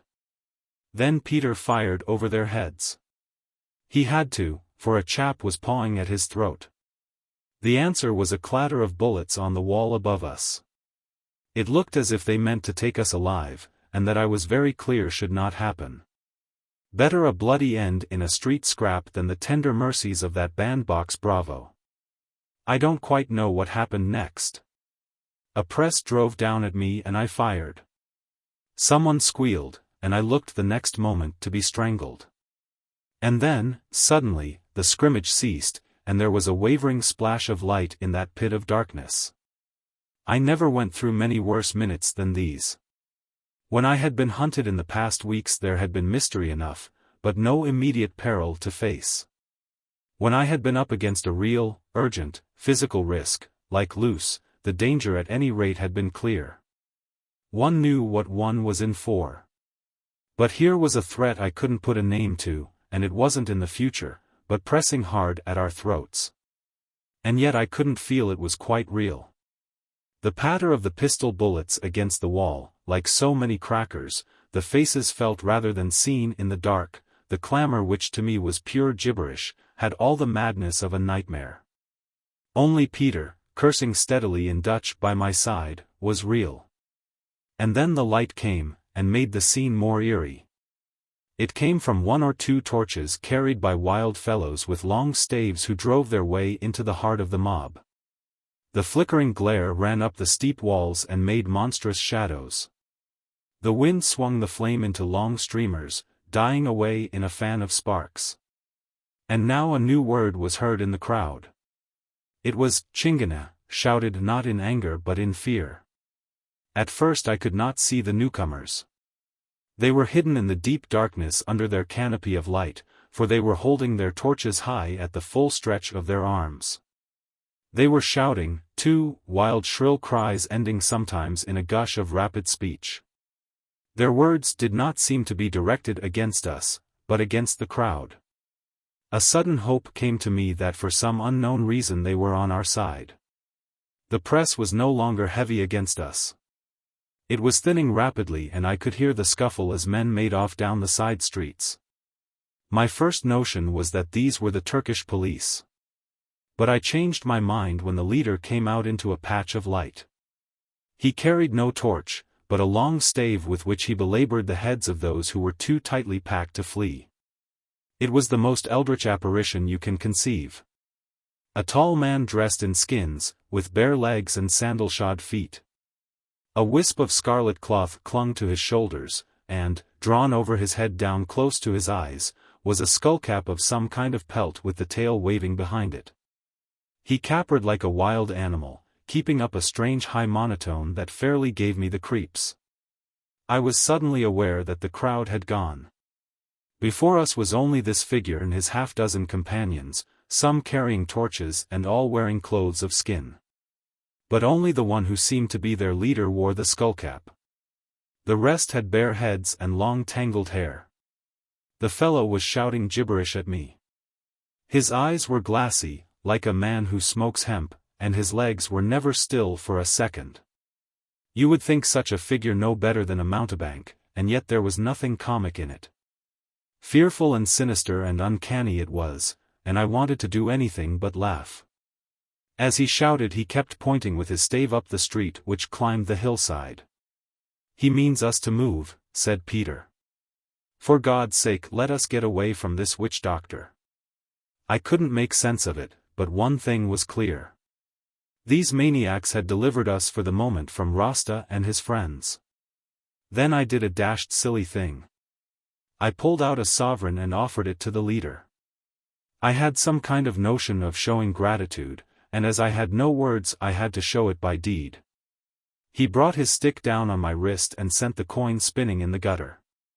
His eyes blazed, and he made his weapon sing round my head. He cursed me, oh, I could tell cursing well enough, though I didn't follow a word, and he cried to his followers and they cursed me too. I had offered him a mortal insult and stirred up a worse hornet's nest than Rasta's push. Peter and I, with a common impulse, took to our heels. We were not looking for any trouble with demoniacs. Up the steep, narrow lane we ran with that bedlamite crowd at our heels. The torches seemed to have gone out, for the place was black as pitch, and we tumbled over heaps of offal and splashed through running drains. The men were close behind us, and more than once I felt a stick on my shoulder. But fear lent us wings, and suddenly before us was a blaze of light and we saw the debouchement of our street in a main thoroughfare. The others saw it, too, for they slackened off. Just before we reached the light we stopped and looked round. There was no sound or sight behind us in the dark lane which dipped to the harbor. "This is a queer country, Cornelis," said Peter, feeling his limbs for bruises. "Too many things happen in too short a time. I am breathless." The big street we had struck seemed to run along the crest of the hill. There were lamps in it, and crawling cabs, and quite civilized-looking shops. We soon found the hotel to which Caprasso had directed us, a big place in a courtyard with a very tumble-down-looking portico, and green sun-shutters which rattled drearily in the winter's wind. It proved, as I had feared, to be packed to the door, mostly with German officers. With some trouble I got an interview with the proprietor, the usual Greek, and told him that we had been sent there by Mr. Caprasso. That didn't affect him in the least, and we would have been shot into the street if I hadn't remembered about Stum's pass. So I explained that we had come from Germany with munitions and only wanted rooms for one night. I showed him the pass and blustered a good deal, till he became civil and said he would do the best he could for us. That best was pretty poor. Peter and I were doubled up in a small room which contained 2 camp beds and little else, and had broken windows through which the wind whistled. We had a wretched dinner of stringy mutton, boiled with vegetables, and a white cheese strong enough to raise the dead. But I got a bottle of whiskey, for which I paid a sovereign, and we managed to light the stove in our room, fasten the shutters, and warm our hearts with a brew of toddy. After that we went to bed and slept like logs for 12 hours. On the road from Rustchuk we had had uneasy slumbers. I woke next morning and, looking out from the broken window, saw that it was snowing. With a lot of trouble I got hold of a servant and made him bring us some of the treacly Turkish coffee. We were both in pretty low spirits. "Europe is a poor cold place," said Peter, "not worth fighting for. There is only one white man's land, and that is South Africa." At the time I heartily agreed with him. I remember that, sitting on the edge of my bed, I took stock of our position. It was not very cheering.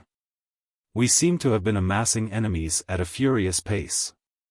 First of all, there was Rasta, whom I had insulted and who wouldn't forget it in a hurry. He had his crowd of Turkish riffraff and was bound to get us sooner or later. Then there was the maniac in the skin hat. He didn't like Rasta, and I made a guess that he and his weird friends were of some party hostile to the young Turks. But, on the other hand, he didn't like us, and there would be bad trouble the next time we met him. Finally, there was Stumm and the German government. It could only be a matter of hours at the best before he got the Rustchuk authorities on our trail. It would be easy to trace us from Shatalja, and once they had us we were absolutely done. There was a big black dossier against us, which by no conceivable piece of luck could be upset. It was very clear to me that, unless we could find sanctuary and shed all our various pursuers during this day, we should be done in for good and all. But where on earth were we to find sanctuary? We had neither of us a word of the language, and there was no way I could see of taking on new characters. For that we wanted friends and help, and I could think of none anywhere. Somewhere, to be sure, there was Blenkerin, but how could we get in touch with him? As for Sandy, I had pretty well given him up. I always thought his enterprise the craziest of the lot and bound to fail. He was probably somewhere in Asia Minor. And a month or 2 later would get to Constantinople and hear in some pothouse the yarn of the 2 wretched Dutchmen who had disappeared so soon from men's sight.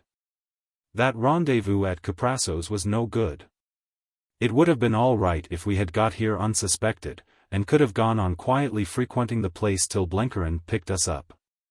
But to do that we wanted leisure and secrecy, and here we were with a pack of hounds at our heels. The place was horribly dangerous already. If we showed ourselves there we should be gathered in by Rasta, or by the German military police, or by the madman in the skin cap. It was a stark impossibility to hang about on the off chance of meeting Blenkerin. I reflected with some bitterness that this was the 17th day of January, the day of our assignation. I had had high hopes all the way down the Danube of meeting with Blenkerin, for I knew he would be in time, of giving him the information I had had the good fortune to collect, of piecing it together with what he had found out, and of getting the whole story which Sir Walter hungered for. After that, I thought it wouldn't be hard to get away by Romania, and to get home through Russia. I had hoped to be back with my battalion in February, having done as good a bit of work as anybody in the war. As it was, it looked as if my information would die with me, unless I could find Blenkerin before the evening. I talked the thing over with Peter, and he agreed that we were fairly up against it. We decided to go to Caprassos that afternoon, and to trust to luck for the rest. It wouldn't do to wander about the streets, so we sat tight in our room all morning, and swapped old hunting yarns to keep our minds from the beastly present. We got some food at midday, cold mutton and the same cheese, and finished our whiskey. Then I paid the bill, for I didn't dare to stay there another night. About 3:30 we went into the street, without the foggiest notion where we would find our next quarters. It was snowing heavily, which was a piece of luck for us.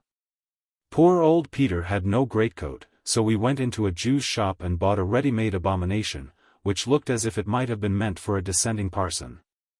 It was no good saving my money when the future was so black. The snow made the streets deserted, and we turned down the long lane which led to Ratchik Ferry, and found it perfectly quiet. I do not think we met a soul till we got to Caprasso's shop. We walked straight through the café, which was empty, and down the dark passage, till we were stopped by the garden door. I knocked and it swung open. There was the bleak yard, now puddled with snow, and a blaze of light from the pavilion at the other end. There was a scraping of fiddles, too, and the sound of human talk. We paid the negro at the door, and passed from the bitter afternoon into a garish saloon. There were 40 or 50 people there, drinking coffee and syrups and filling the air with the fumes of Latakia. Most of them were Turks in European clothes and the fez, but there were some German officers and what looked like German civilians, Army Service Corps clerks, probably, and mechanics from the arsenal. A woman in cheap finery was tinkling at the piano, and there were several shrill females with the officers. Peter and I sat down modestly in the nearest corner, where old Caprasso saw us and sent us coffee. A girl who looked like a Jewess came over to us and talked French, but I shook my head and she went off again. Presently a girl came on the stage and danced, a silly affair, all a clashing of tambourines and wriggling. I have seen native women do the same thing better in a Mozambique crawl. Another sang a German song, a simple, sentimental thing about golden hair and rainbows, and the Germans present applauded.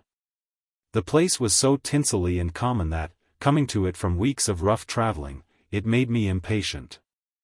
I forgot that, while for the others it might be a vulgar little dancing hall, for us it was as perilous as a brigand's den. Peter did not share my mood.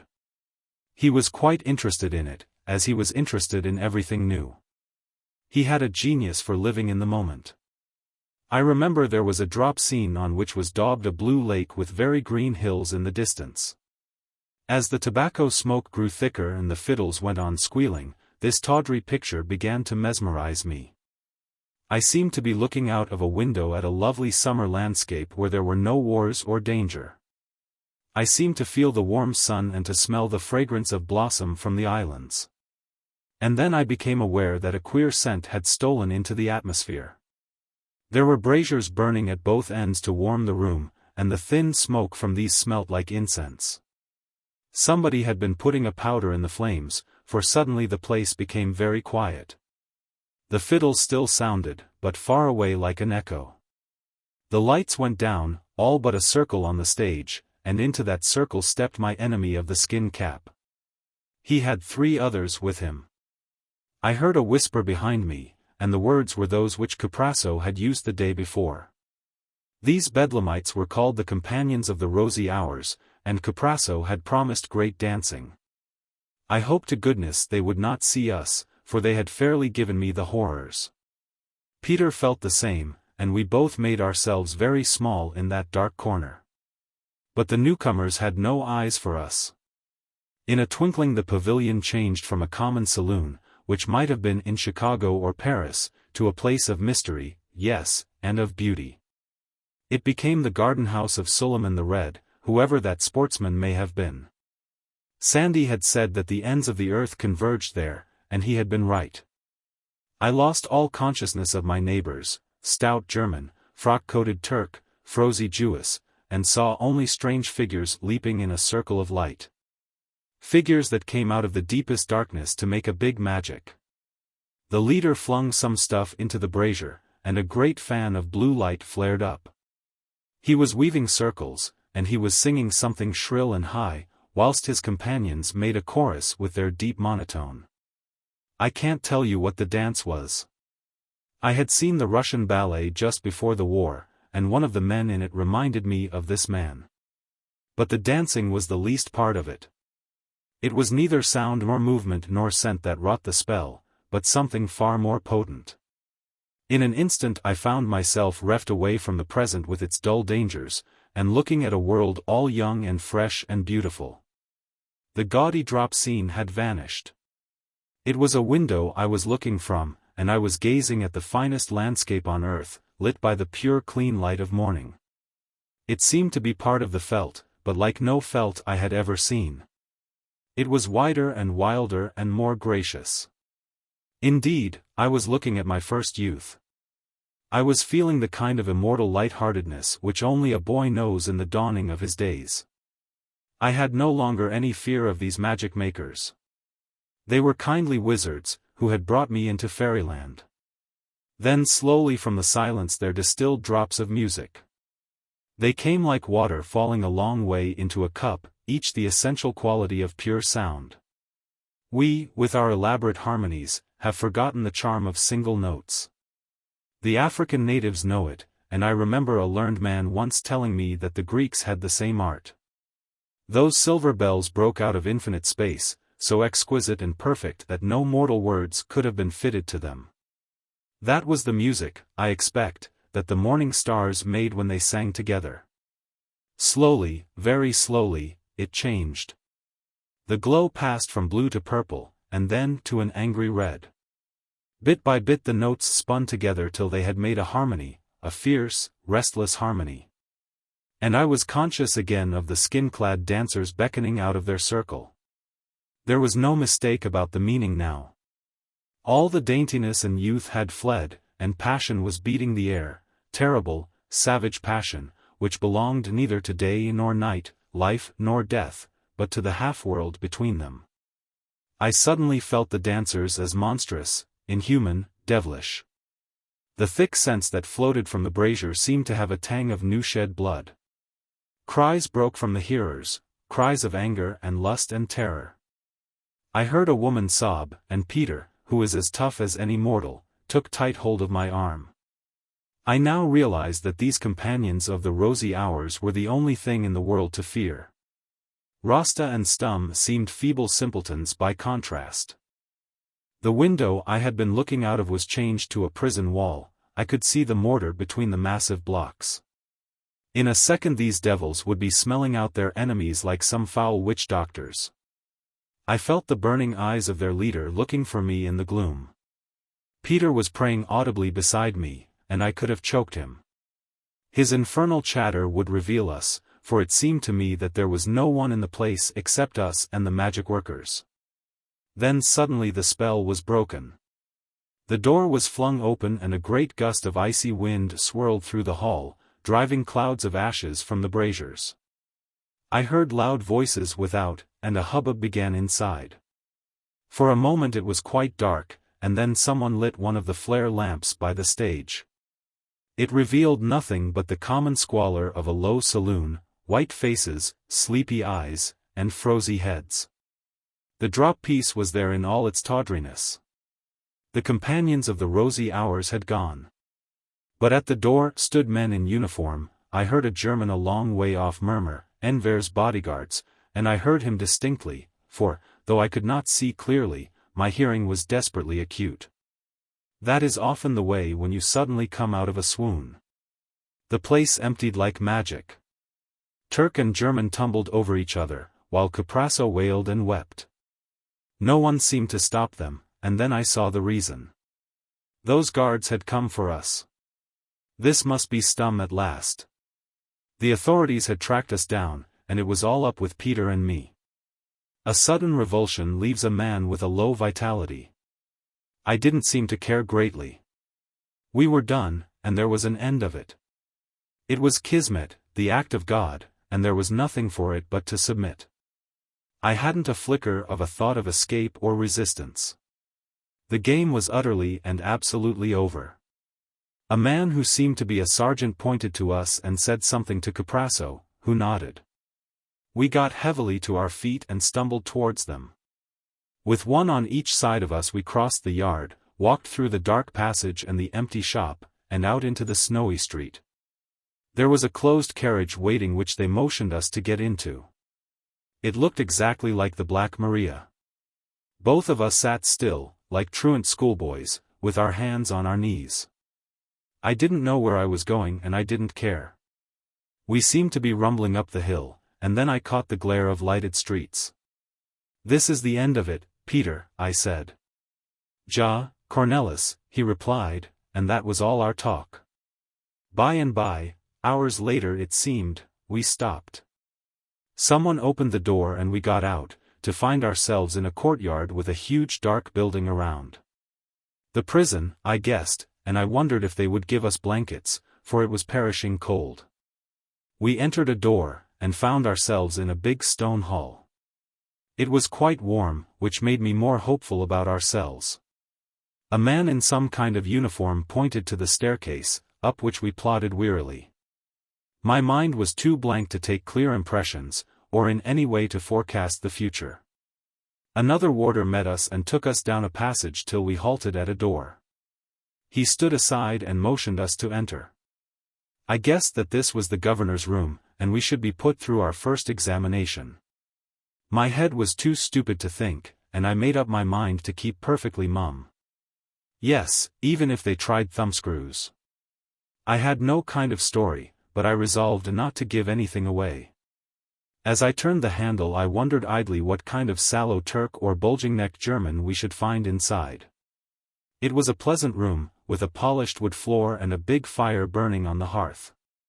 Beside the fire a man lay on a couch, with a little table drawn up beside him. On that table was a small glass of milk and a number of patients' cards spread in rows. I stared blankly at the spectacle, till I saw a second figure. It was the man in the skin cap, the leader of the dancing maniacs. Both Peter and I backed sharply at the sight and then stood stock still. For the dancer crossed the room in 2 strides and gripped both of my hands. "Dick, old man," he cried, "I'm most awfully glad to see you again." Chapter 12. For missionaries see light in their mission. A spasm of incredulity, a vast relief, and that sharp joy which comes of reaction chased each other across my mind. I had come suddenly out of very black waters into an unbelievable calm.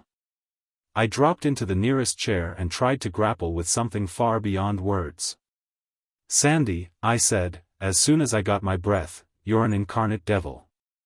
You've given Peter and me the fright of our lives." "It was the only way, Dick. If I hadn't come mewing like a tomcat at your heels yesterday, Rosta would have had you long before you got to your hotel. You two have given me a pretty anxious time, and it took some doing to get you safe here. However, that is all over now. Make yourselves at home, my children." "Over?" I cried incredulously, for my wits were still wool-gathering. "What place is this?" "You may call it my humble home," it was Blenkeren's sleek voice that spoke. "We've been preparing for you, Major, but it was only yesterday I heard of your friend." I introduced Peter. "Mr. Pienaar," said Blenkeren, "pleased to meet you." "Well, as I was observing, you're safe enough here, but you've cut it mighty fine." Officially, a Dutchman called Brandt was to be arrested this afternoon and handed over to the German authorities. When Germany begins to trouble about that Dutchman, she will find difficulty in getting the body, but such are the languid ways of an Oriental despotism. Meantime the Dutchman will be no more. He will have ceased upon the midnight without pain, as your poet sings. "But I don't understand," I stammered. "Who arrested us?" "My men," said Sandy. "We have a bit of a graft here, and it wasn't difficult to manage it. Old Mollendorf will be nosing after the business tomorrow, but he will find the mystery too deep for him. That is the advantage of a government run by a pack of adventurers. But, by Jove, Dick, we hadn't any time to spare. If Rosta had got you, or the Germans had had the job of lifting you, your goose would have been jolly well cooked. I had some unquiet hours this morning. The thing was too deep for me." I looked at Blenkeren, shuffling his patience cards with his old sleepy smile, and Sandy, dressed like some bandit in melodrama, his lean face as brown as a nut. His bare arms all tattooed with crimson rings, and the fox pelt drawn tight over brow and ears. It was still a nightmare world, but the dream was getting pleasanter. Peter said not a word, but I could see his eyes heavy with his own thoughts. Blenkeren hove himself from the sofa and waddled to a cupboard. "You boys must be hungry," he said. "My duodenum has been giving me hell as usual, and I don't eat no more than a squirrel. But I laid in some stores, for I guessed you would want to stoke up some after your travels." He brought out a couple of Strasbourg pies, a cheese, a cold chicken, a loaf, and 3 bottles of champagne. "Fizz," said Sandy rapturously. "And a dry Heidsieck too. We're in luck, Dick, old man." I never ate a more welcome meal, for we had starved in that dirty hotel. But I had still the old feeling of the hunted, and before I began I asked about the door. "That's all right," said Sandy. "My fellows are on the stair and at the gate. If the Metreb are in possession, you may bet that other people will keep off. Your past is blotted out, clean vanished away, and you begin tomorrow morning with a new sheet. Blenkeren's the man you've got to thank for that. He was pretty certain you'd get here, but he was also certain that you'd arrive in a hurry with a good many inquirers behind you. So he arranged that you should leak away and start fresh.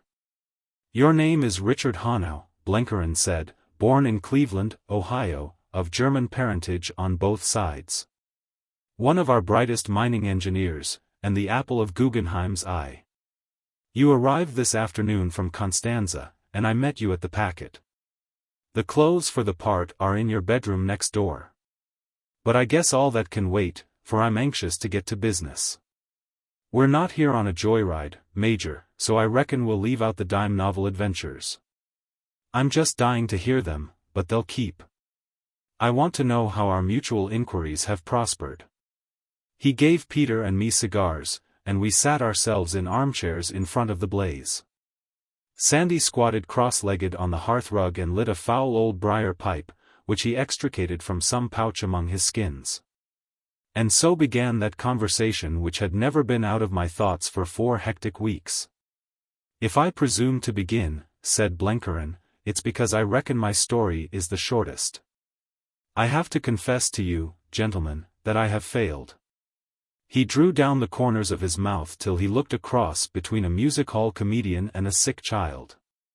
"If you were looking for something in the root of the hedge, you wouldn't want to scour the road in a high-speed automobile. And still less would you want to get a bird's-eye view in an aeroplane. That parable about fits my case. I have been in the clouds and I've been scorching on the pikes, but what I was wanting was in the ditch all the time, and I naturally missed it. I had the wrong stunt, Major. I was too high up and refined. I've been processing through Europe like Barnum's circus, and living with generals and transparencies. Not that I haven't picked up a lot of no-os, and got some very interesting sidelights on high politics. But the thing I was after wasn't to be found on my beat, for those that knew it weren't going to tell. In that kind of society they don't get drunk and blab after their 10th cocktail. So I guess I've no contribution to make to quieting Sir Walter Bullivant's mind, except that he's dead right. Yes, sir, he has hit the spot and rung the bell. There is a mighty miracle-working proposition being floated in these parts, but the promoters are keeping it to themselves. They aren't taking in more than they can help on the ground floor." Blenkeren stopped to light a fresh cigar. He was leaner than when he left London and there were pouches below his eyes. I fancy his journey had not been as fur-lined as he made out. "I've found out one thing, and that is, that the last dream Germany will part with is the control of the Near East. That is what your statesmen don't figure enough on. She'll give up Belgium and Alsace-Lorraine and Poland, but by God, she'll never give up the road to Mesopotamia till you have her by the throat and make her drop it. Sir Walter is a pretty bright-eyed citizen, and he sees it right enough. If the worst happens, Kaiser will fling overboard a lot of ballast in Europe, and it will look like a big victory for the Allies, but he won't be beaten if he has the road to the East safe. Germany's like a scorpion, her sting's in her tail, and that tail stretches way down into Asia. I got that clear, and I also made out that it wasn't going to be dead easy for her to keep that tail healthy. Turkey's a bit of an anxiety, as you'll soon discover. But Germany thinks she can manage it, and I won't say she can't. It depends on the hand she holds, and she reckons it a good one. I tried to find out, but they gave me nothing but eyewash. I had to pretend to be satisfied, for the position of John S. wasn't so strong as to allow him to take liberties. If I asked one of the highbrows, he looked wise and spoke of the might of German arms and German organization and German staff work. I used to nod my head and get enthusiastic about these stunts, but it was all soft soap. She has a trick in hand, that much I know, but I'm darned if I can put a name to it. I pray to God you boys have been cleverer. His tone was quite melancholy, and I was mean enough to feel rather glad. He had been the professional with the best chance. It would be a good joke if the amateur succeeded where the expert failed. I looked at Sandy. He filled his pipe again, and pushed back his skin cap from his brows. What with his long disheveled hair, his high-boned face, and stained eyebrows, he had the appearance of some mad mullah. I went straight to Smyrna, he said. It wasn't difficult, for you see I had laid down a good many lines in former travels. I reached the town as a Greek moneylender from the Fayum, but I had friends there I could count on, and the same evening I was a Turkish gypsy, a member of the most famous fraternity in Western Asia. I had long been a member, and I'm blood brother of the chief boss, so I stepped into the part ready-made. But I found out that the company of the Rosy Hours was not what I had known it in 1910. Then it had been all for the young Turks and reform, now it hankered after the old regime and was the last hope of the Orthodox. It had no use for Enver and his friends, and it did not regard with pleasure the beaux yeux of the Teuton. It stood for Islam and the old ways, and might be described as a conservative nationalist caucus. But it was uncommon powerful in the provinces, and Enver and Talat daren't meddle with it. The dangerous thing about it was that it said nothing and apparently did nothing. It just bided its time and took notes. You can imagine that this was the very kind of crowd for my purpose.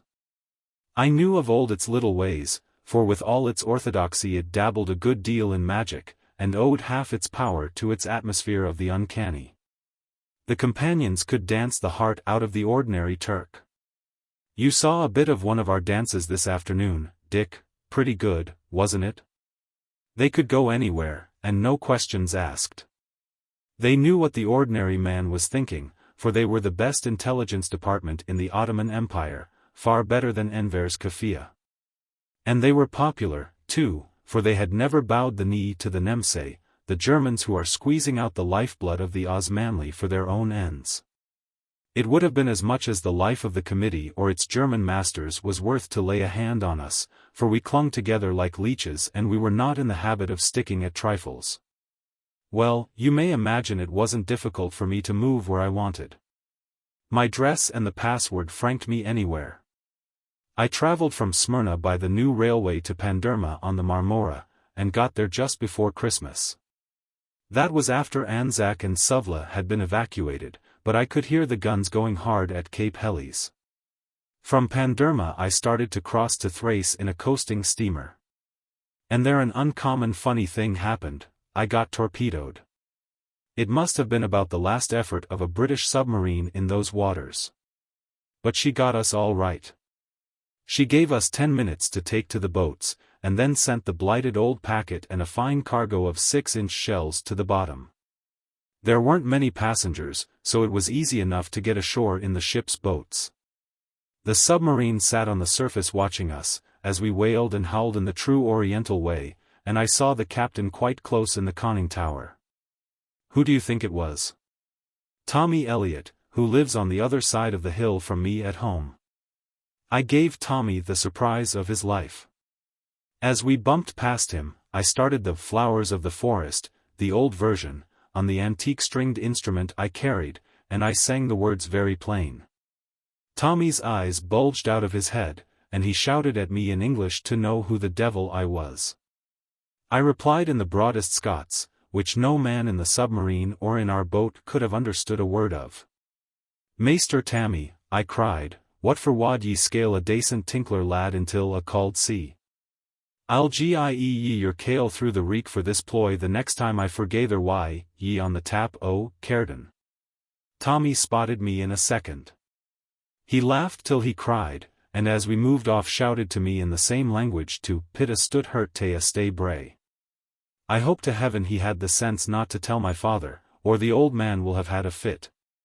He never much approved of my wanderings, and thought I was safely anchored in the battalion. Well, to make a long story short, I got to Constantinople, and pretty soon found touch with Blenheim. The rest you know. And now for business.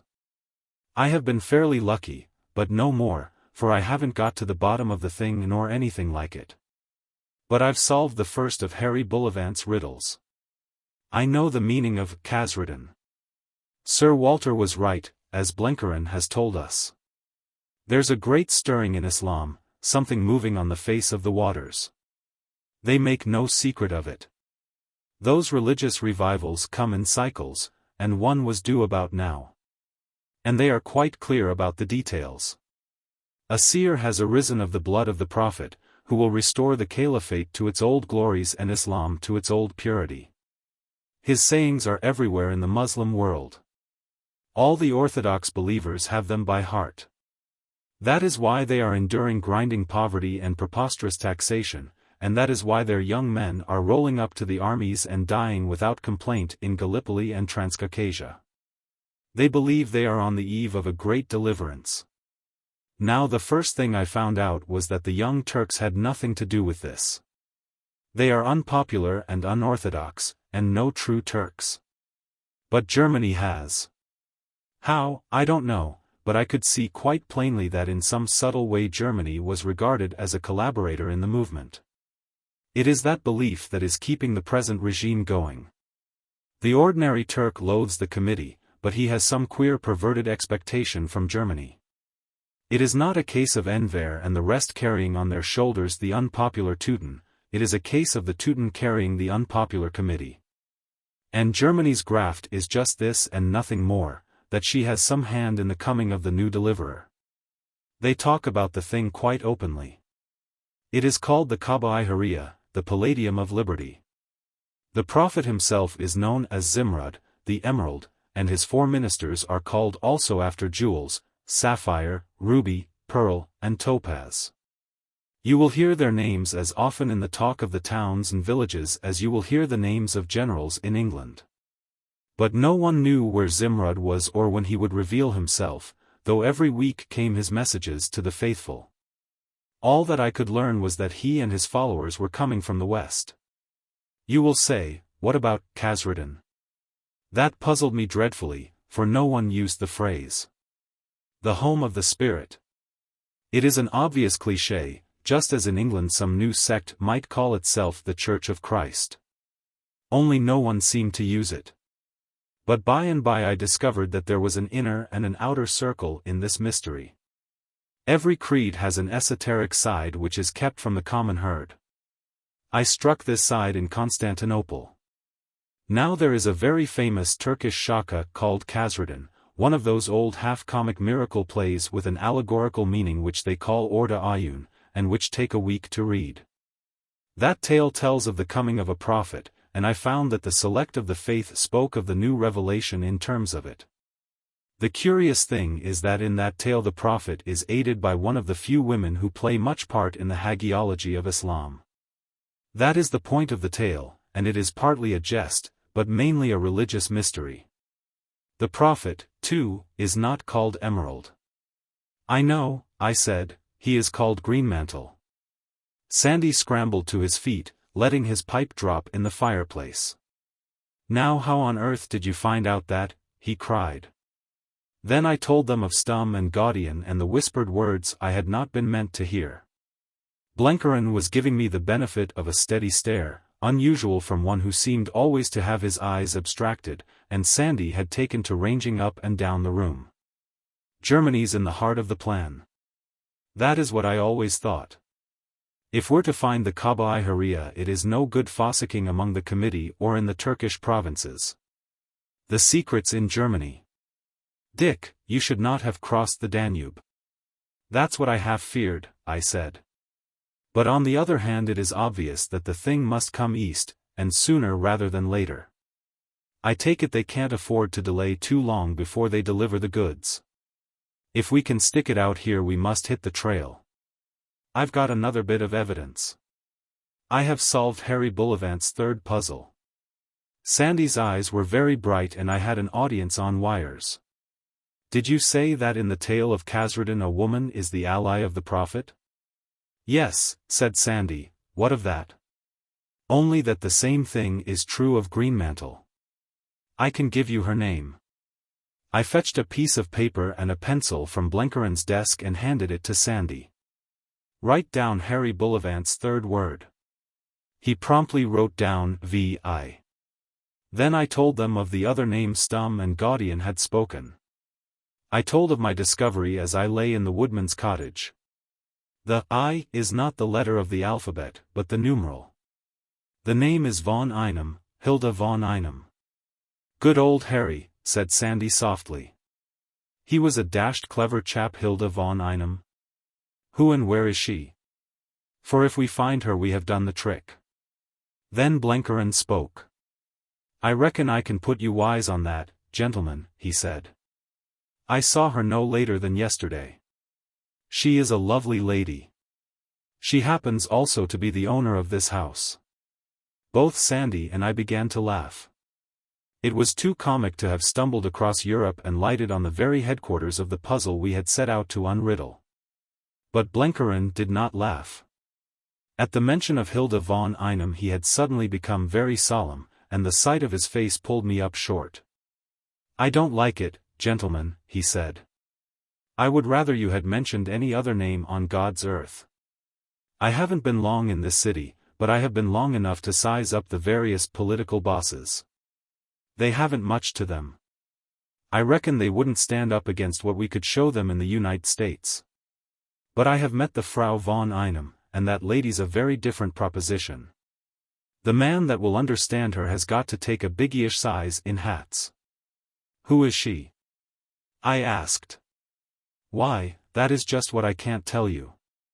She was a great excavator of Babylonish and Hittite ruins, and she married a diplomat who went to glory 3 years back. It isn't what she has been, but what she is, and that's a mighty clever woman. Blenkeren's respect did not depress me. I felt as if at last we had got our job narrowed to a decent compass, for I had hated casting about in the dark. I asked where she lived. That I don't know, said Blenkeren. You won't find people unduly anxious to gratify your natural curiosity about Frau von Einem. I can find that out, said Sandy. That's the advantage of having a push like mine. Meantime, I've got to clear, for my day's work isn't finished. Dick, you and Peter must go to bed at once. Why? I asked in amazement.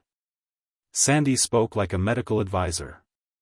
Because I want your clothes, the things you've got on now. I'll take them off with me and you'll never see them again. You've a queer taste in souvenirs, I said. Say rather the Turkish police. The current in the Bosporus is pretty strong, and these sad relics of 2 misguided Dutchmen will be washed up tomorrow about Seraglio Point. In this game you must drop the curtain neat and pat at the end of each scene, if you don't want trouble later with the missing heir and the family lawyer. Chapter 13. I move in good society. I walked out of that house next morning with Blenkeren's arm in mine, a different being from the friendless creature who had looked vainly the day before for sanctuary. To begin with, I was splendidly dressed. I had a navy blue suit with square padded shoulders, a neat black bow tie, shoes with a hump at the toe, and a brown bowler. Over that I wore a greatcoat lined with wolf fur. I had a smart Malacca cane, and one of Blenkeren's cigars in my mouth. Peter had been made to trim his beard, and, dressed in unassuming pepper and salt, looked with his docile eyes and quiet voice a very respectable servant.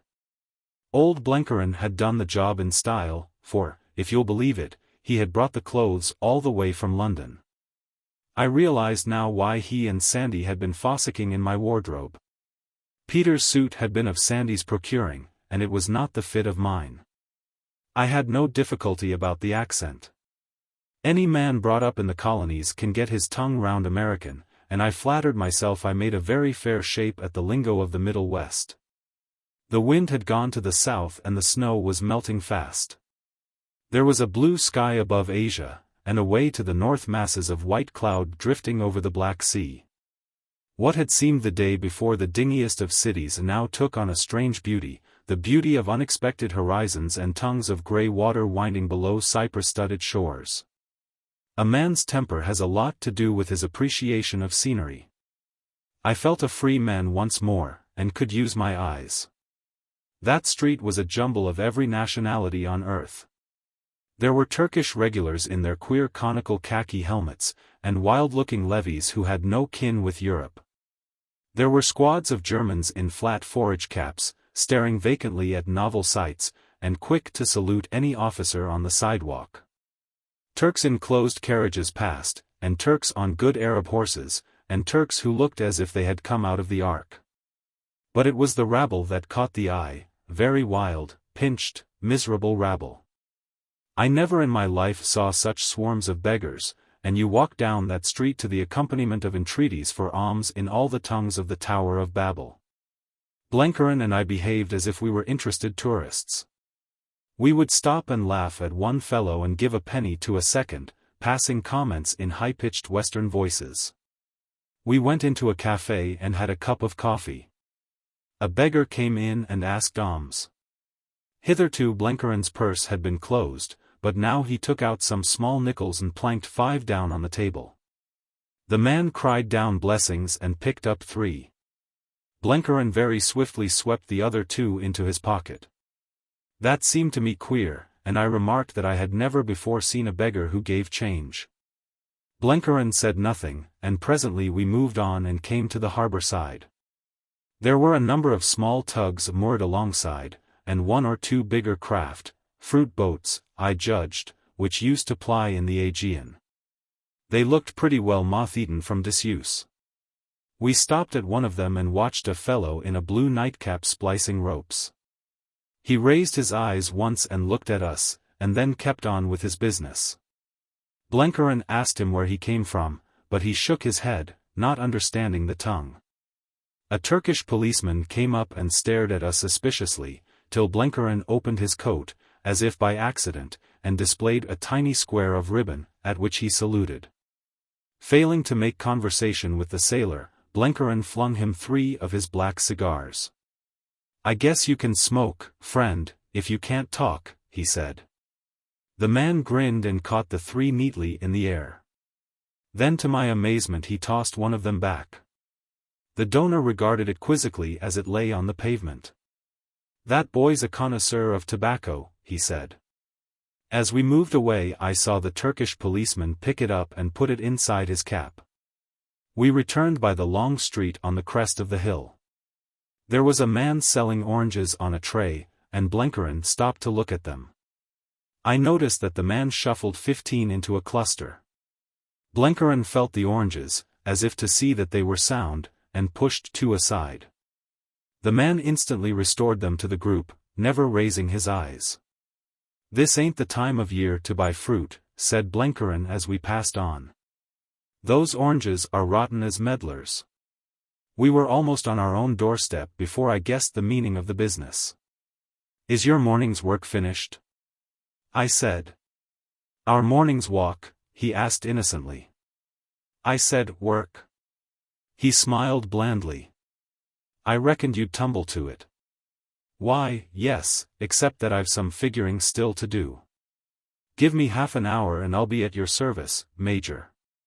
That afternoon, after Peter had cooked a wonderfully good luncheon, I had a heart-to-heart talk with Blenheim. "My business is to get no-os," he said. "And before I start on a stunt I make considerable preparations. All the time in London when I was yelping at the British government, I was busy with Sir Walter arranging things ahead. We used to meet in queer places and at all hours of the night. I fixed up a lot of connections in this city before I arrived, and especially a no-os service with your Foreign Office by way of Romania and Russia. In a day or 2 I guess our friends will know all about our discoveries." At that I opened my eyes very wide. "Why, yes. You Britishers haven't any notion how wide awake your intelligence service is. I reckon it's easy the best of all the belligerents.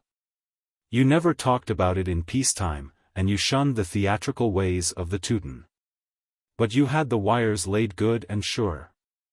I calculate there isn't much that happens in any corner of the earth that you don't know within 24 hours. I don't say your highbrows use the no-os well. I don't take much stock in your political push. There are a lot of silver tongues, no doubt, but it ain't oratory that is wanted in this racket. The William Jennings Bryan stunt languishes in wartime. Politics is like a chicken coop, and those inside get to behave as if their little run were all the world. But if the politicians make mistakes, it isn't from lack of good instruction to guide their steps. If I had a big proposition to handle and could have my pick of helpers, I'd plump for the intelligence department of the British Admiralty. Yes, sir, I take off my hat to your government sleuths. Did they provide you with ready-made spies here? I asked in astonishment. Why, no, he said. But they gave me the key, and I could make my own arrangements. In Germany I buried myself deep in the local atmosphere and never peeped out. That was my game, for I was looking for something in Germany itself, and didn't want any foreign cross-bearings. As you know, I failed where you succeeded. But so soon as I crossed the Danube I set about opening up my lines of communication, and I hadn't been 2 days in this metropolis before I had got my telephone exchange buzzing. Sometime I'll explain the thing to you, for it's a pretty little business. I've got the cutest cipher. No, it ain't my invention. It's your government's. Anyone, babe, imbecile, or dotard, can carry my messages. You saw some of them today, but it takes some mind to set the piece, and it takes a lot of figuring at my end to work out the results. Some day you shall hear it all, for I guess it would please you. How do you use it? I asked. Well, I get early no-os of what is going on in this cabbage patch. Likewise I get authentic no-os of the rest of Europe, and I can send a message to Mr. X, in Petrograd and Mr. Y, in London, or, if I wish, to Mr. Z, in New York. What's the matter with that for a post office? I'm the best informed man in Constantinople, for old General Lyman only hears one side, and mostly lies at that, and Enver prefers not to listen at all. Also, I could give them points on what is happening at their very door, for our friend Sandy is a big boss in the best-run crowd of mountebanks that ever fiddled secrets out of men's hearts. Without their help I wouldn't have cut much ice in this city. I want you to tell me one thing, Blenkerin, I said. I've been playing a part for the past month, and it wears my nerves to tatters. Is this job very tiring? For if it is, I doubt I may buckle up. He looked thoughtful. I can't call our business an absolute rest cure any time. You've got to keep your eyes skinned, and there's always the risk of the little packet of dynamite going off unexpected. But as these things go, I rate this stunt as easy. We've only got to be natural. We wear our natural clothes, and talk English, and sport a Teddy Roosevelt smile, and there isn't any call for theatrical talent. Where I've found the job tight was when I had got to be natural, and my naturalness was the same brand as that of everybody roundabout, and all the time I had to do unnatural things. It isn't easy to be going downtown to business and taking cocktails with Mr. Karl Rosenheim, and next hour being engaged trying to blow Mr. Rosenheim's friends sky high. And it isn't easy to keep up a part which is clean outside your ordinary life. I've never tried that. My line has always been to keep my normal personality. But you have, Major, and I guess you found it wearing. Wearing's a mild word, I said. But I want to know another thing. It seems to me that the line you've picked is as good as could be. But it's a cast-iron line. It commits us pretty deep and it won't be a simple job to drop it. Why, that's just the point I was coming to, he said. I was going to put you wise about that very thing. When I started out I figured on some situation like this. I argued that unless I had a very clear part with a big bluff in it I wouldn't get the confidences which I needed. We've got to be at the heart of the show, taking a real hand and not just looking on. So I settled I would be a big engineer. There was a time when there weren't many bigger in the United States than John S. Blenkerin. I talked large about what might be done in Mesopotamia in the way of washing the British down the river. Well, that talk caught on. They knew of my reputation as an hydraulic expert, and they were tickled to death to rope me in. I told them I wanted a helper, and I told them about my friend Richard Hannay, as good a German as ever supped sauerkraut, who was coming through Russia and Romania as a benevolent neutral. But when he got to Constantinople would drop his neutrality and double his benevolence. They got reports on you by wire from the States. I arranged that before I left London. So you're going to be welcomed and taken to their bosoms just like John S. was. We've both got jobs we can hold down, and now you're in these pretty clothes. You're the dead ringer of the brightest kind of American engineer. But we can't go back on our tracks. If we wanted to leave for Constanza next week they'd be very polite, but they'd never let us. We've got to go on with this adventure and nose our way down into Mesopotamia, hoping that our luck will hold. God knows how we will get out of it, but it's no good going out to meet trouble. As I observed before, I believe in an all-wise and beneficent providence, but you've got to give him a chance. I am bound to confess the prospect staggered me. We might be let in for fighting, and worse than fighting, against our own side. I wondered if it wouldn't be better to make a bolt for it, and said so. He shook his head. I reckon not. In the first place we haven't finished our inquiries. We've got Greenmantle located right enough, thanks to you, but we still know mighty little about that holy man. In the second place it won't be as bad as you think. This show lacks cohesion, sir. It is not going to last forever. I calculate that before you and I strike the site of the garden that Adam and Eve frequented there will be a queer turn of affairs. Anyhow, it's good enough to gamble on. Then he got some sheets of paper and drew me a plan of the dispositions of the Turkish forces. I had no notion he was such a close student of war, for his exposition was as good as a staff lecture. He made out that the situation was none too bright anywhere. The troops released from Gallipoli wanted a lot of refitment, and would be slow in reaching the Transcaucasian frontier, where the Russians were threatening. The army of Syria was pretty nearly a rabble under the lunatic Gemal. There wasn't the foggiest chance of a serious invasion of Egypt being undertaken. Only in Mesopotamia did things look fairly cheerful, owing to the blunders of British strategy. And you may take it from me, he said, that if the old Turk mobilized a total of 1 million men, he has lost 40% of them already. And if I'm anything of a prophet he's going pretty soon to lose more. He tore up the papers and enlarged on politics. I reckon I've got the measure of the Young Turks and their precious committee. Those boys aren't any good. Enver's bright enough, and for sure he's got sand. He'll stick out a fight like a Vermont game chicken, but he lacks the larger vision, sir. He doesn't understand the intricacies of the job no more than a sucking child, so the Germans play with him, till his temper goes and he bucks like a mule. Talat is a sulky dog who wants to batter mankind with a club. Both these boys would have made good cowpunchers in the old days, and they might have got a living out west as the gunmen of a labor union. They're about the class of Jesse James or Billy the Kid, excepting that they're college-reared and can patter languages. But they haven't the organizing power to manage the Irish vote in a ward election. Their one notion is to get busy with their firearms, and people are getting tired of the black hand stunt. Their hold on the country is just the hold that a man with a Browning has over a crowd with walking sticks. The cooler heads in the committee are growing shy of them, and an old fox like David is lying low till his time comes. Now it doesn't want arguing that a gang of that kind has got to hang close together or they may hang separately. They've got no grip on the ordinary Turk, barring the fact that they are active and he is sleepy, and that they've got their guns loaded. What about the Germans here?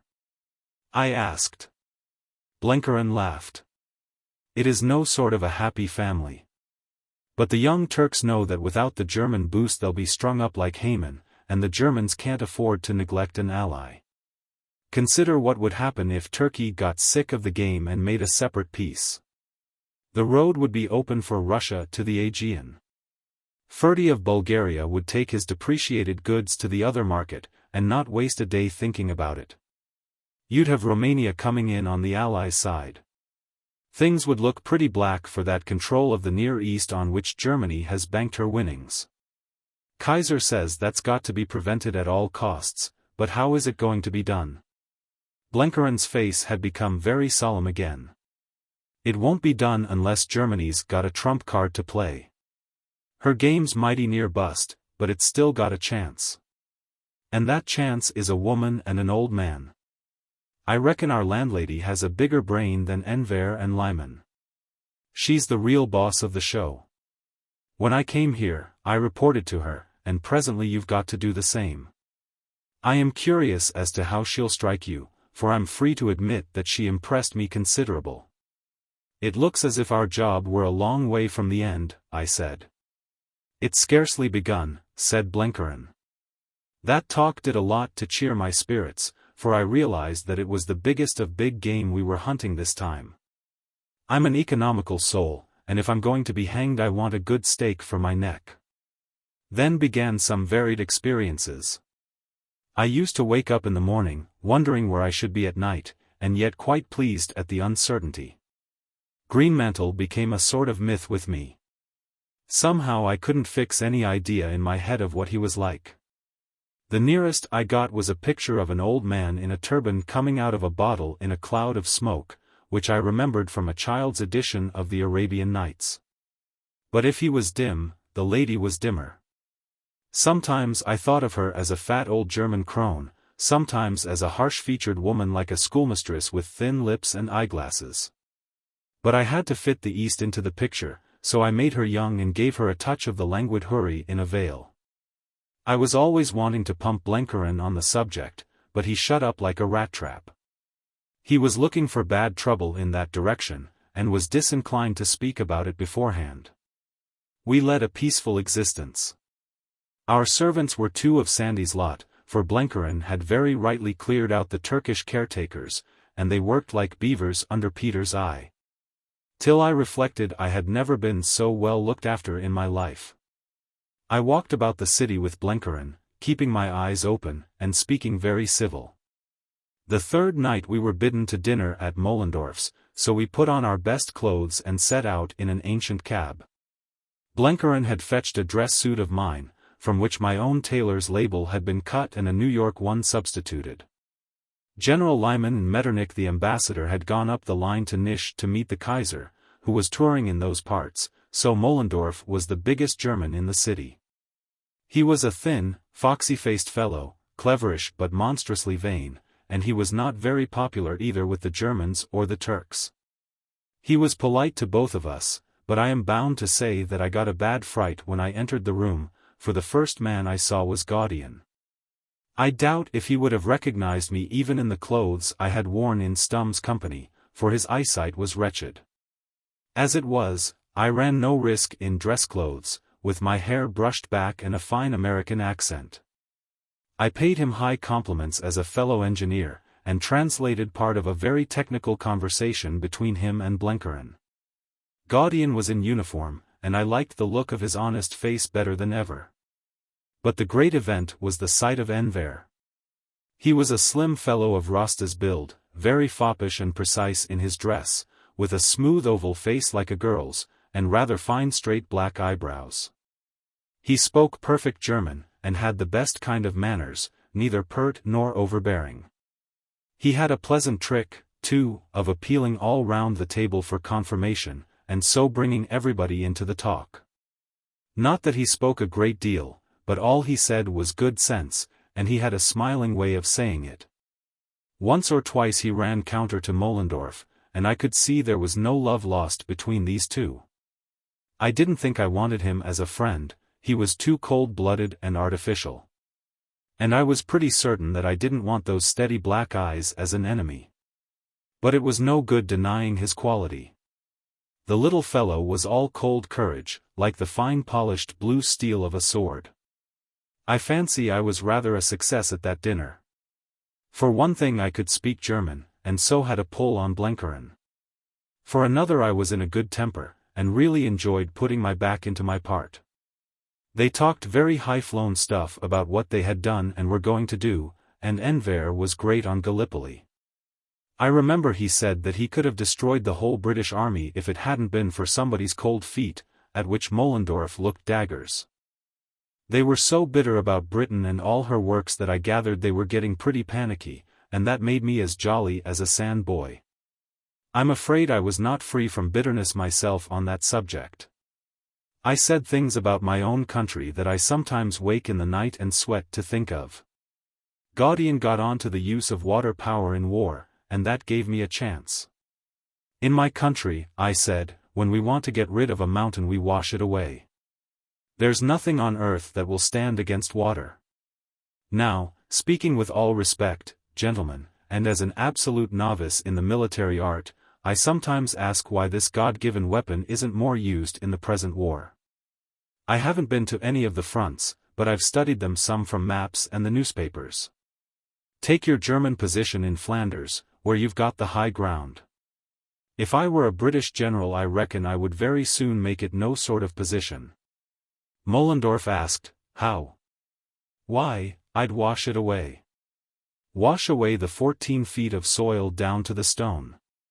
There's a heap of coal pits behind the British front where they could generate power, and I judge there's ample water supply from the rivers and canals. I'd guarantee to wash you away in 24 hours, yes, in spite of all your big guns. It beats me why the British haven't got on to this notion. They used to have some bright engineers. Enver was on the point like a knife, far quicker than Gaudian. He cross-examined me in a way that showed he knew how to approach a technical subject, though he mightn't have much technical knowledge. He was just giving me a sketch of the flooding in Mesopotamia when an aide-de-camp brought in a chit which fetched him to his feet. I have gossiped long enough, he said. My kind host, I must leave you. Gentlemen all, my apologies and farewells. Before he left he asked my name and wrote it down. This is an unhealthy city for strangers, Mr. Hannay, he said in very good English.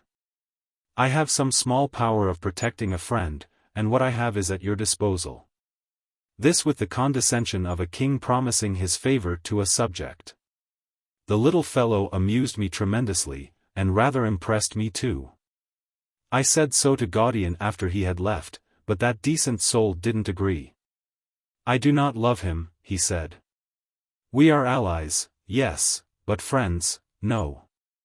He is no true son of Islam, which is a noble faith and despises liars and boasters and betrayers of their salt. That was the verdict of one honest man on this ruler in Israel. The next night I got another from Blenkiron on a greater than Enver. He had been out alone and had come back pretty late, with his face grey and drawn with pain.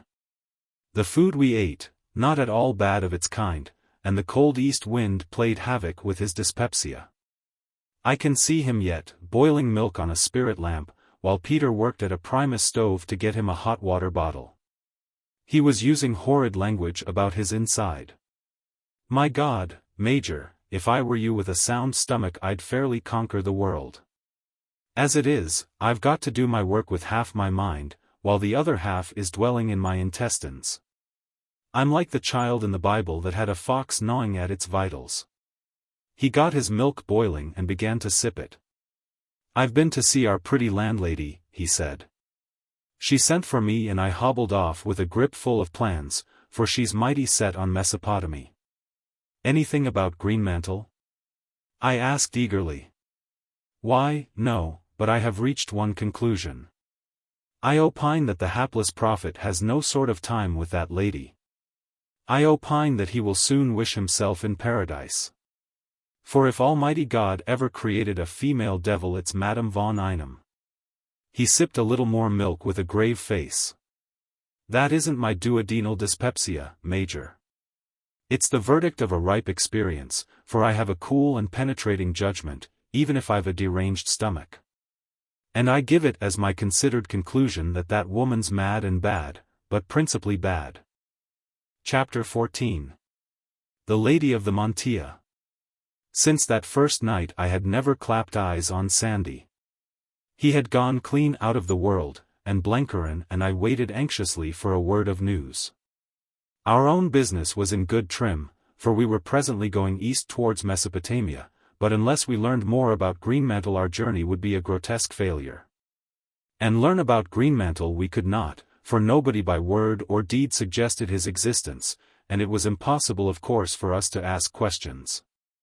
Our only hope was Sandy, for what we wanted to know was the prophet's whereabouts and his plans. I suggested to Blenkerin that we might do more to cultivate Frau von Einem, but he shut his jaw like a rat trap. "There's nothing doing for us in that quarter," he said. "That's the most dangerous woman on earth, and if she got any kind of notion that we were wise about her pet schemes I reckon you and I would very soon be in the Bosporus." This was all very well. But what was going to happen if the two of us were bundled off to Baghdad with instructions to wash away the British? Our time was getting pretty short, and I doubted if we could spin out more than 3 days more in Constantinople. I felt just as I had felt with Stum that last night when I was about to be packed off to Cairo and saw no way of avoiding it. Even Blenkerin was getting anxious. He played patience incessantly, and was disinclined to talk. I tried to find out something from the servants, but they either knew nothing or wouldn't speak, the former, I think. I kept my eyes lifting, too, as I walked about the streets, but there was no sign anywhere of the skin coats or the weird stringed instruments. The whole company of the Rosy Hours seemed to have melted into the air, and I began to wonder if they had ever existed. Anxiety made me restless, and restlessness made me want exercise. It was no good walking about the city. The weather had become foul again, and I was sick of the smells and the squalor and the flea-bitten crowds. So Blenkerin and I got horses, Turkish cavalry mounts with heads like trees, and went out through the suburbs into the open country. It was a grey drizzling afternoon, with the beginnings of a sea fog which hid the Asiatic shores of the straits. It wasn't easy to find open ground for a gallop, for there were endless small patches of cultivation and the gardens of country houses. We kept on the high land above the sea, and when we reached a bit of downland came on squads of Turkish soldiers digging trenches. Whenever we let the horses go we had to pull up sharp for a digging party or a stretch of barbed wire. Coils of the beastly thing were lying loose everywhere, and Blenkerin nearly took a nasty toss over one. Then we were always being stopped by sentries and having to show our passes. Still the ride did us good and shook up our livers, and by the time we turned for home I was feeling more like a white man. We jogged back in the short winter twilight, past the wooded grounds of white villas, held up every few minutes by transport wagons and companies of soldiers. The rain had come on in real earnest, and it was 2 very bedraggled horsemen that crawled along the muddy lanes. As we passed one villa, shut in by a high white wall, a pleasant smell of wood smoke was wafted towards us, which made me sick for the burning felt. My ear, too, caught the twanging of a zither, which somehow reminded me of the afternoon in Caprasso's garden house. I pulled up and proposed to investigate, but Blenkerin very testily declined. "Zither are as common here as fleas," he said. "You don't want to be fossicking around somebody's stables and find a horseboy entertaining his friends. They don't like visitors in this country. And you'll be asking for trouble if you go inside those walls. I guess it's some old buzzard's harem." Buzzard was his own private peculiar name for the Turk, for he said he had had as a boy a natural history book with a picture of a bird called the turkey buzzard, and couldn't get out of the habit of applying it to the Ottoman people. I wasn't convinced, so I tried to mark down the place. It seemed to be about 3 miles out from the city, at the end of a steep lane on the inland side of the hill coming from the Bosporus. I fancied somebody of distinction lived there, for a little farther on we met a big empty motor-car snorting its way up, and I had a notion that the car belonged to the walled villa. Next day Blenkerin was in grievous trouble with his dyspepsia. About midday he was compelled to lie down, and having nothing better to do I had out the horses again and took Peter with me. It was funny to see Peter in a Turkish army saddle, riding with the long-bore stirrup and the slouch of the backveld. That afternoon was unfortunate from the start. It was not the mist and drizzle of the day before, but a stiff northern gale which blew sheets of rain in our faces and numbed our bridle hands. We took the same road, but pushed west of the trench-digging parties and got to a shallow valley with a white village among the cypresses. Beyond that there was a very respectable road which brought us to the top of a crest that in clear weather must have given a fine prospect. Then we turned our horses, and I shaped our course so as to strike the top of the long lane that abutted on the down. I wanted to investigate the white villa. But we hadn't gone far on our road back before we got into trouble. It arose out of a sheepdog, a yellow mongrel brute that came at us like a thunderbolt. It took a special fancy to Peter, and bit savagely at his horse's heels and sent it capering off the road. I should have warned him, but I did not realize what was happening, till too late. For Peter, being accustomed to mongrels in Kaffir kraals, took a summary way with the pest. Since it despised his whip, he out with his pistol and put a bullet through its head. The echoes of the shot had scarcely died away when the row began. A big fellow appeared running towards us, shouting wildly. I guessed he was the dog's owner, and proposed to pay no attention. But his cries summoned two other fellows, soldiers by the look of them, who closed in on us, unslinging their rifles as they ran. My first idea was to show them our heels, but I had no desire to be shot in the back, and they looked like men who wouldn't stop short of shooting. So we slowed down and faced them. They made as savage-looking a trio as you would want to avoid. The shepherd looked as if he had been dug up, a dirty ruffian with matted hair and a beard like a bird's nest.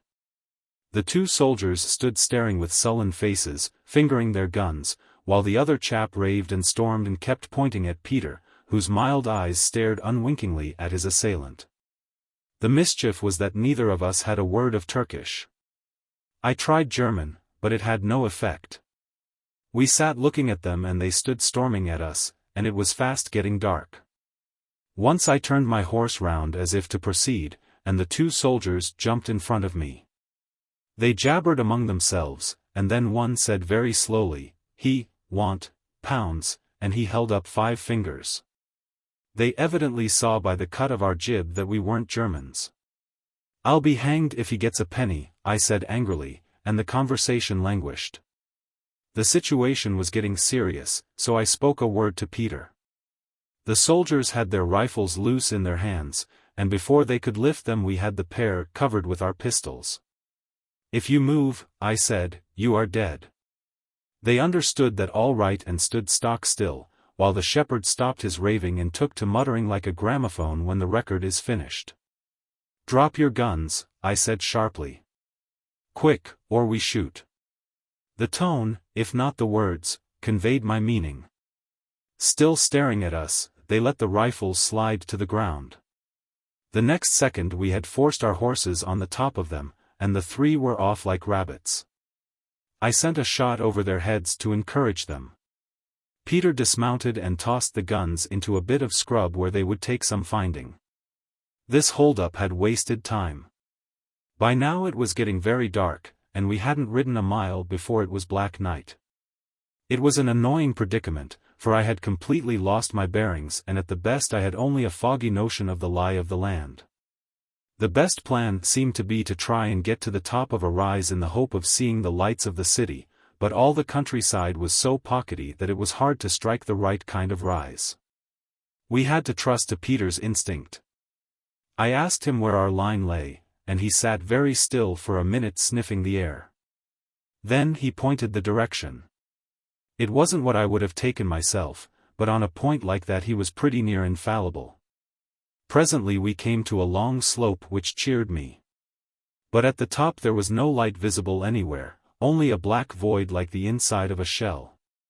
As I stared into the gloom it seemed to me that there were patches of deeper darkness that might be woods. "There is a house half left in front of us," said Peter. I peered till my eyes ached and saw nothing. "Well, for heaven's sake, guide me to it," I said, and with Peter in front we set off down the hill. It was a wild journey, for darkness clung as close to us as a vest.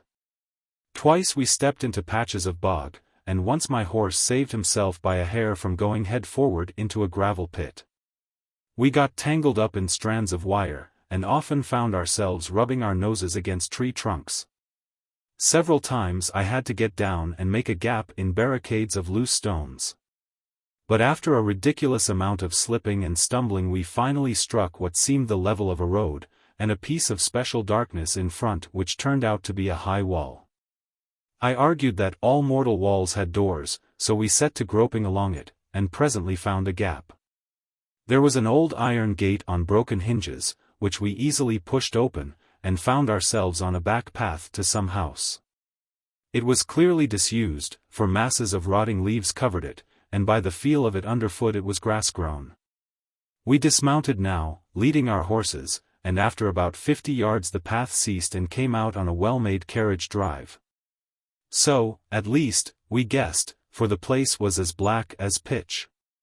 Evidently the house couldn't be far off, but in which direction I hadn't a notion. Now, I didn't want to be paying calls on any Turk at that time of day. Our job was to find where the road opened into the lane, for after that our way to Constantinople was clear. One side the lane lay, and the other the house, and it didn't seem wise to take the risk of tramping up with horses to the front door.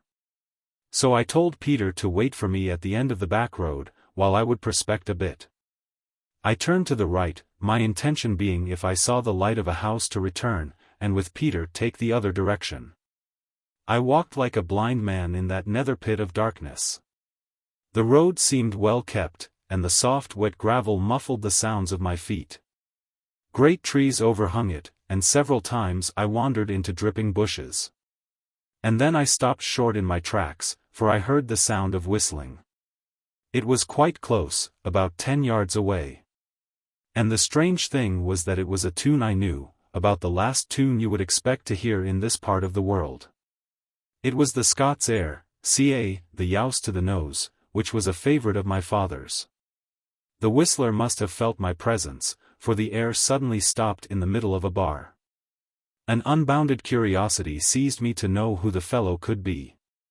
So I started in and finished it myself. There was silence for a second, and then the unknown began again and stopped. Once more I chipped in and finished it. Then it seemed to me that he was coming nearer. The air in that dank tunnel was very still, and I thought I heard a light foot. I think I took a step backward. Suddenly there was a flash of an electric torch from a yard off, so quick that I could see nothing of the man who held it. Then a low voice spoke out of the darkness, a voice I knew well, and, following it, a hand was laid on my arm. "What the devil are you doing here, Dick?" it said, and there was something like consternation in the tone. I told him in a hectic sentence, for I was beginning to feel badly rattled myself. "You've never been in greater danger in your life," said the voice. "Great God, man, what brought you wandering here today of all days?" You can imagine that I was pretty scared, for Sandy was the last man to put a case too high. And the next second I felt worse, for he clutched my arm and dragged me in a bound to the side of the road. I could see nothing, but I felt that his head was screwed round, and mine followed suit. And there, a dozen yards off, were the acetylene lights of a big motor car. It came along very slowly, purring like a great cat, while we pressed into the bushes. The headlights seemed to spread a fan far to either side, showing the full width of the drive and its borders, and about half the height of the overarching trees. There was a figure in uniform sitting beside the chauffeur, whom I saw dimly in the reflex glow, but the body of the car was dark. It crept towards us, passed, and my mind was just getting easy again when it stopped. A switch was snapped within, and the limousine was brightly lit up. Inside I saw a woman's figure. The servant had got out and opened the door, and a voice came from within, a clear soft voice speaking in some tongue I didn't understand. Sandy had started forward at the sound of it, and I followed him. It would never do for me to be caught skulking in the bushes. I was so dazzled by the suddenness of the glare that at first I blinked and saw nothing. Then my eyes cleared and I found myself looking at the inside of a car upholstered in some soft dove-colored fabric, and beautifully finished off in ivory and silver. The woman who sat in it had a mantilla of black lace over her head and shoulders, and with one slender jeweled hand she kept its fold over the greater part of her face. I saw only a pair of pale grey-blue eyes, these and the slim fingers. I remember that Sandy was standing very upright with his hands on his hips, by no means like a servant in the presence of his mistress. He was a fine figure of a man at all times, but in those wild clothes, with his head thrown back and his dark brows drawn below his skullcap, he looked like some savage king out of an older world. He was speaking Turkish, and glancing at me now and then as if angry and perplexed. I took the hint that he was not supposed to know any other tongue, and that he was asking who the devil I might be. Then they both looked at me, Sandy with the slow unwinking stare of the gypsy, the lady with those curious, beautiful pale eyes. They ran over my clothes, my brand-new riding breeches, my splashed boots, my wide-brimmed hat. I took off the last and made my best bow. "Madam," I said, "I have to ask pardon for trespassing in your garden. The fact is, I and my servant, he's down the road with the horses and I guess you noticed him, the two of us went for a ride this afternoon, and got good and well lost. We came in by your back gate, and I was prospecting for your front door to find someone to direct us, when I bumped into this brigand chief who didn't understand my talk. I'm American, and I'm here on a big government proposition. I hate to trouble you, but if you'd send a man to show us how to strike the city I'd be very much in your debt." Her eyes never left my face. "Will you come into the car?" she said in English. "At the house I will give you a servant to direct you." She drew in the skirts of her fur cloak to make room for me, and in my muddy boots and sopping clothes I took the seat she pointed out. She said a word in Turkish to Sandy, switched off the light, and the car moved on. Women had never come much my way, and I knew about as much of their ways as I knew about the Chinese language. All my life I had lived with men only, and rather a rough crowd at that. When I made my pile and came home I looked to see a little society, but I had first the business of the Black Stone on my hands, and then the war, so my education languished. I had never been in a motor car with a lady before, and I felt like a fish on a dry sandbank. The soft cushions and the subtle scents filled me with acute uneasiness. I wasn't thinking now about Sandy's grave words, or about Blenkeren's warning, or about my job and the part this woman must play in it. I was thinking only that I felt mortally shy. The darkness made it worse. I was sure that my companion was looking at me all the time and laughing at me for a clown. The car stopped and a tall servant opened the door. The lady was over the threshold before I was at the step. I followed her heavily, the wet squelching from my field boots. At that moment I noticed that she was very tall. She led me through a long corridor to a room where two pillars held lamps in the shape of torches. The place was dark but for their glow, and it was as warm as a hothouse from invisible stoves. I felt soft carpets underfoot, and on the walls hung some tapestry or rug of an amazingly intricate geometrical pattern, but with every strand as rich as jewels. There, between the pillars, she turned and faced me. Her furs were thrown back, and the black mantilla had slipped down to her shoulders. "I have heard of you," she said. "You are called Richard Hannay, the American. Why have you come to this land?" "To have a share in the campaign," I said. "I'm an engineer, and I thought I could help out with some business like Mesopotamia." "You are on Germany's side?" she asked. "Why, yes," I replied. "We Americans are supposed to be neutrals, and that means we're free to choose any side we fancy. I'm for the Kaiser." Her cool eyes searched me, but not in suspicion. I could see she wasn't troubling with the question whether I was speaking the truth. She was sizing me up as a man. I cannot describe that calm appraising look. There was no sex in it, nothing even of that implicit sympathy with which one human being explores the existence of another. I was a chattel, a thing infinitely removed from intimacy. Even so I have myself looked at a horse which I thought of buying, scanning his shoulders and hocks and paces. Even so must the old lords of Constantinople have looked at the slaves which the chances of war brought to their markets, assessing their usefulness for some task or other with no thought of a humanity common to purchased and purchaser. And yet, not quite. This woman's eyes were weighing me, not for any special duty, but for my essential qualities. I felt that I was under the scrutiny of one who was a connoisseur in human nature. I see I have written that I knew nothing about women. But every man has in his bones a consciousness of sex. I was shy and perturbed, but horribly fascinated. This slim woman, poised exquisitely like some statue between the pillared lights, with her fair cloud of hair, her long delicate face, and her pale bright eyes, had the glamour of a wild dream. I hated her instinctively, hated her intensely, but I longed to arouse her interest. To be valued coldly by those eyes was an offense to my manhood, and I felt antagonism rising within me. I am a strong fellow, well set up, and rather above the average height, and my irritation stiffened me from heel to crown. I flung my head back and gave her cool glance for cool glance, pride against pride. Once, I remember, a doctor on board ship who dabbled in hypnotism told me that I was the most unsympathetic person he had ever struck. He said I was about as good a mesmeric subject as Table Mountain. Suddenly I began to realize that this woman was trying to cast some spell over me. The eyes grew large and luminous, and I was conscious for just an instant of some will battling to subject mine.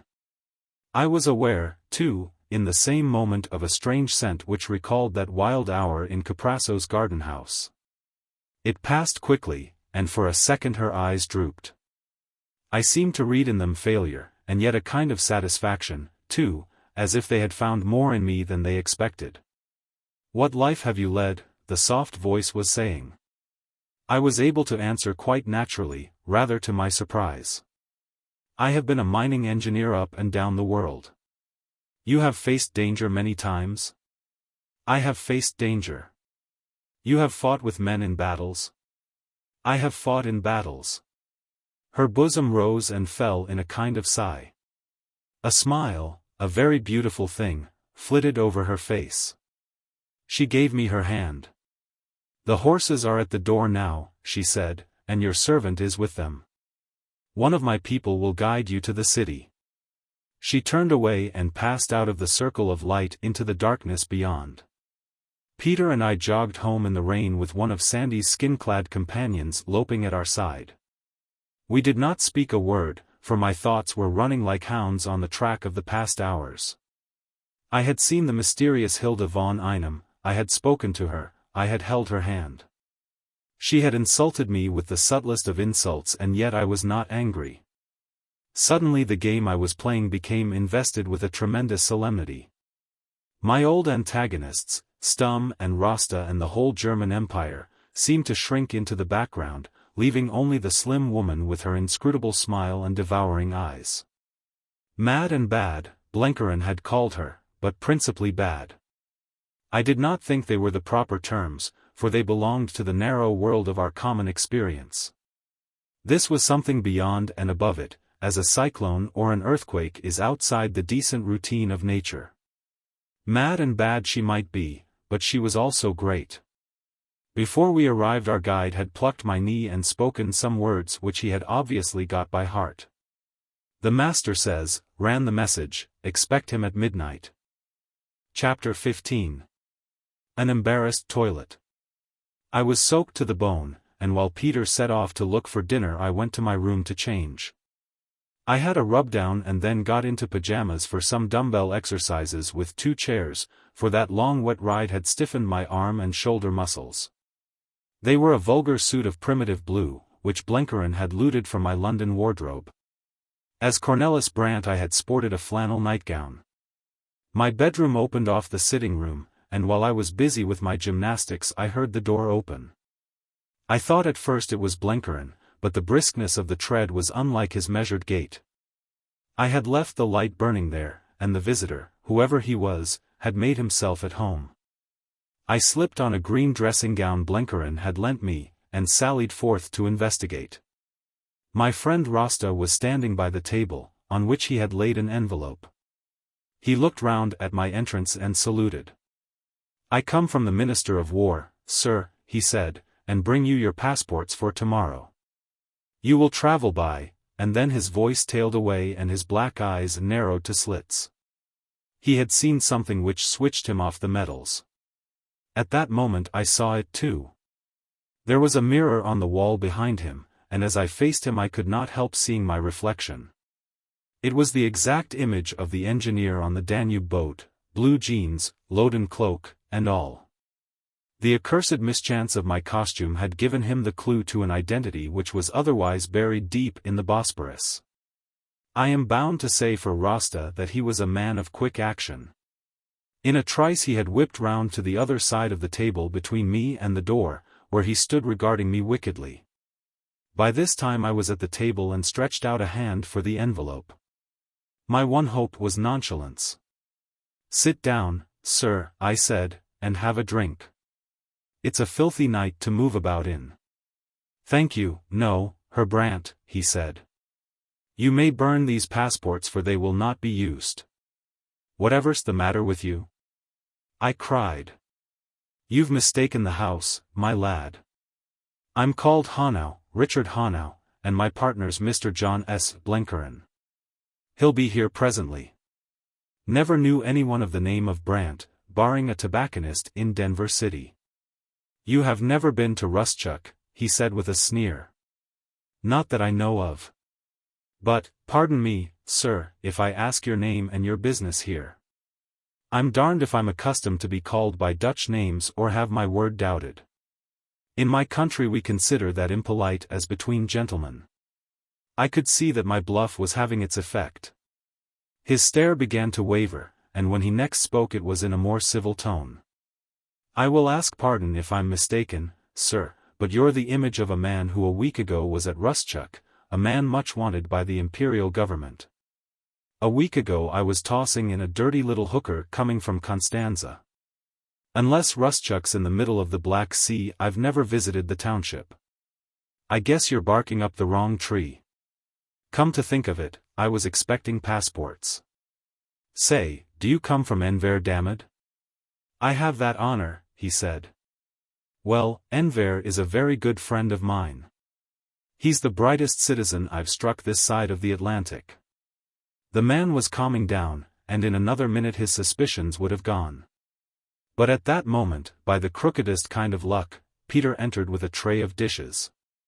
He did not notice Rasta, and walked straight to the table and plumped down his burden on it. The Turk had stepped aside at his entrance, and I saw by the look in his eyes that his suspicions had become a certainty. For Peter, stripped to shirt and breeches, was the identical shabby little companion of the Rustchuk meeting. I had never doubted Rasta's pluck. He jumped for the door and had a pistol out in a trice pointing at my head. "Bonne fortune," he cried. "Both the birds at one shot." His hand was on the latch, and his mouth was open to cry. I guessed there was an orderly waiting on the stairs. He had what you call the strategic advantage, for he was at the door while I was at the other end of the table and Peter at the side of it at least 2 yards from him. The road was clear before him, and neither of us was armed. I made a despairing step forward, not knowing what I meant to do, for I saw no light. But Peter was before me. He had never let go of the tray, and now, as a boy schemes a stone on a pond, he skimmed it with its contents at Rasta's head. The man was opening the door with one hand while he kept me covered with the other, and he got the contrivance fairly in the face. A pistol shot cracked out, and the bullet went through the tray, but the noise was drowned in the crash of glasses and crockery. The next second Peter had wrenched the pistol from Rasta's hand and had gripped his throat. A dandified young Turk, brought up in Paris and finished in Berlin, may be as brave as a lion, but he cannot stand in a rough and tumble against a Backveld hunter, though more than double his age. There was no need for me to help him. Peter had his own way, learned in a wild school, of knocking the sense out of a foe. He gagged him scientifically, and trussed him up with his own belt and 2 straps from a trunk in my bedroom. "This man is too dangerous to let go," he said, as if his procedure were the most ordinary thing in the world. "He will be quiet now till we have time to make a plan." At that moment there came a knocking at the door. That is the sort of thing that happens in melodrama, just when the villain has finished off his job neatly. The correct thing to do is to pale to the teeth, and with a rolling, conscience-stricken eye glare round the horizon. But that was not Peter's way. "We'd better tidy up if we're to have visitors," he said calmly. Now there was one of those big oak German cupboards against the wall which must have been brought in sections, for complete it would never have got through the door. It was empty now, but for Blenkeren's hatbox. In it he deposited the unconscious Rasta, and turned the key. "There's enough ventilation through the top," he observed, "to keep the air good." Then he opened the door. A magnificent kavass in blue and silver stood outside.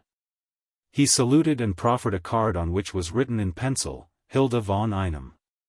I would have begged for time to change my clothes, but the lady was behind him. I saw the black mantilla and the rich sable furs. Peter vanished through my bedroom and I was left to receive my guest in a room littered with broken glass and a senseless man in the cupboard. There are some situations so crazily extravagant that they key up the spirit to meet them.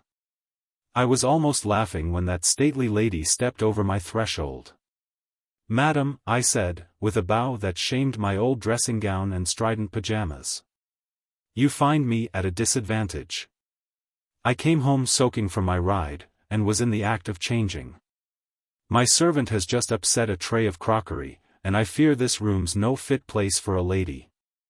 Allow me 3 minutes to make myself presentable." She inclined her head gravely and took a seat by the fire. I went into my bedroom, and as I expected found Peter lurking by the other door. In a hectic sentence I bade him get Rasta's orderly out of the place on any pretext, and tell him his master would return later. Then I hurried into decent garments, and came out to find my visitor in a brown study. At the sound of my entrance she started from her dream and stood up on the hearth rug, slipping the long robe of fur from her slim body. "We are alone," she said. "We will not be disturbed." Then an inspiration came to me. I remembered that Frau von Einem, according to Blenkeren, did not see eye to eye with the young Turks. And I had a queer instinct that Rasta could not be to her liking. So I spoke the truth. "I must tell you that there's another guest here tonight. I reckon he's feeling pretty uncomfortable. At present he's trussed up on a shelf in that cupboard." She did not trouble to look round. "Is he dead?" she asked calmly. "By no means," I said, "but he's fixed so he can't speak, and I guess he can't hear much." "He was the man who brought you this?" she asked, pointing to the envelope on the table which bore the big blue stamp of the Ministry of War. "The same," I said. "I'm not perfectly sure of his name, but I think they call him Rasta." Not a flicker of a smile crossed her face, but I had a feeling that the news pleased her. "Did he thwart you?" she asked. "Why, yes. He thwarted me some. His head is a bit swelled, and an hour or 2 on the shelf will do him good. He is a powerful man," she said, "a jackal of Envers. You have made a dangerous enemy." "I don't value him at 2 cents, said I, though I thought grimly that as far as I could see the value of him was likely to be about the price of my neck. "Perhaps you are right," she said with serious eyes. "In these days no enemy is dangerous to a bold man. I have come tonight, Mr. Hannay, to talk business with you, as they say in your country. I have heard well of you, and today I have seen you. I may have need of you, and you assuredly will have need of me." She broke off, and again her strange potent eyes fell on my face. They were like a burning searchlight which showed up every cranny and crack of the soul. I felt it was going to be horribly difficult to act a part under that compelling gaze. She could not mesmerize me, but she could strip me of my fancy dress and set me naked in the masquerade. "What came you forth to seek?" she asked. "You are not like the stout American Blenkeren, a lover of shoddy power and a devotee of a feeble science. There is something more than that in your face. You are on our side, but you are not of the Germans with their hankerings for a Rococo empire. You come from America, the land of pious follies, where men worship gold and words. I ask, what came you forth to seek?" As she spoke I seemed to get a vision of a figure, like one of the old gods looking down on human nature from a great height, a figure disdainful and passionless, but with its own magnificence. It kindled my imagination, and I answered with the stuff I had often cogitated when I had tried to explain to myself just how a case could be made out against the Allied cause. "I will tell you, madam," I said. "I am a man who has followed a science, but I have followed it in wild places, and I have gone through it and come out at the other side. The world, as I see it, had become too easy and cushioned. Men had forgotten their manhood in soft speech, and imagined that the rules of their smug civilization were the laws of the universe. But that is not the teaching of science, and it is not the teaching of life. We have forgotten the greater virtues, and we were becoming emasculated humbugs whose gods were our own weaknesses. Then came war, and the air was cleared. Germany, in spite of her blunders and her grossness, stood forth as the scourge of cant. She had the courage to cut through the bonds of humbug and to laugh at the fetishes of the herd. Therefore I am on Germany's side. But I came here for another reason. I know nothing of the East, but as I read history it is from the desert that the purification comes. When mankind is smothered with shams and phrases and painted idols, a wind blows out of the wild to cleanse and simplify life. The world needs space and fresh air. The civilization we have boasted of is a toyshop and a blind alley, and I hanker for the open country. This confounded nonsense was well received. Her pale eyes had the cold light of the fanatic. With her bright hair and the long exquisite oval of her face she looked like some destroying fury of a Norse legend. At that moment I think I first really feared her. Before I had half hated and half admired. Thank heaven, in her absorption she did not notice that I had forgotten the speech of Cleveland, Ohio. "You are of the household of faith," she said. "You will presently learn many things, for the faith marches to victory. Meantime I have one word for you. You and your companion travel eastward." "We go to Mesopotamia," I said. "I reckon these are our passports," and I pointed to the envelope. She picked it up, opened it, and then tore it in pieces and tossed it in the fire. "The orders are countermanded," she said. "I have need of you and you go with me. Not to the flats of the Tigris, but to the great hills. Tomorrow you will receive new passports." She gave me her hand and turned to go. At the threshold she paused, and looked towards the oak cupboard. "Tomorrow I will relieve you of your prisoner. He will be safer in my hands." She left me in a condition of pretty blank bewilderment. We were to be tied to the chariot wheels of this fury, and started on an enterprise compared to which fighting against our friends at Kut seemed tame and reasonable. On the other hand, I had been spotted by Rasta, and had got the envoy of the most powerful man in Constantinople locked in a cupboard. At all costs we had to keep Rasta safe, but I was very determined that he should not be handed over to the lady. I was going to be no party to cold-blooded murder, which I judged to be her expedient. It was a pretty kettle of fish, but in the meantime I must have food, for I had eaten nothing for 9 hours. So I went in search of Peter. I had scarcely begun my long-deferred meal when Sandy entered. He was before his time, and he looked as solemn as a sick owl. I seized on him as a drowning man clutches a spar. He heard my story of Rasta with a lengthening face. "That's bad," he said. "You say he spotted you, and your subsequent doings of course would not disillusion him. It's an infernal nuisance, but there's only one way out of it. I must put him in charge of my own people. They will keep him safe and sound till he's wanted. Only he mustn't see me." And he went out in a hurry. I fetched Rasta from his prison. He had come to his senses by this time, and lay regarding me with stony, malevolent eyes. "I'm very sorry, sir," I said, "for what has happened. But you left me no alternative. I've got a big job on hand and I can't have it interfered with by you or anyone.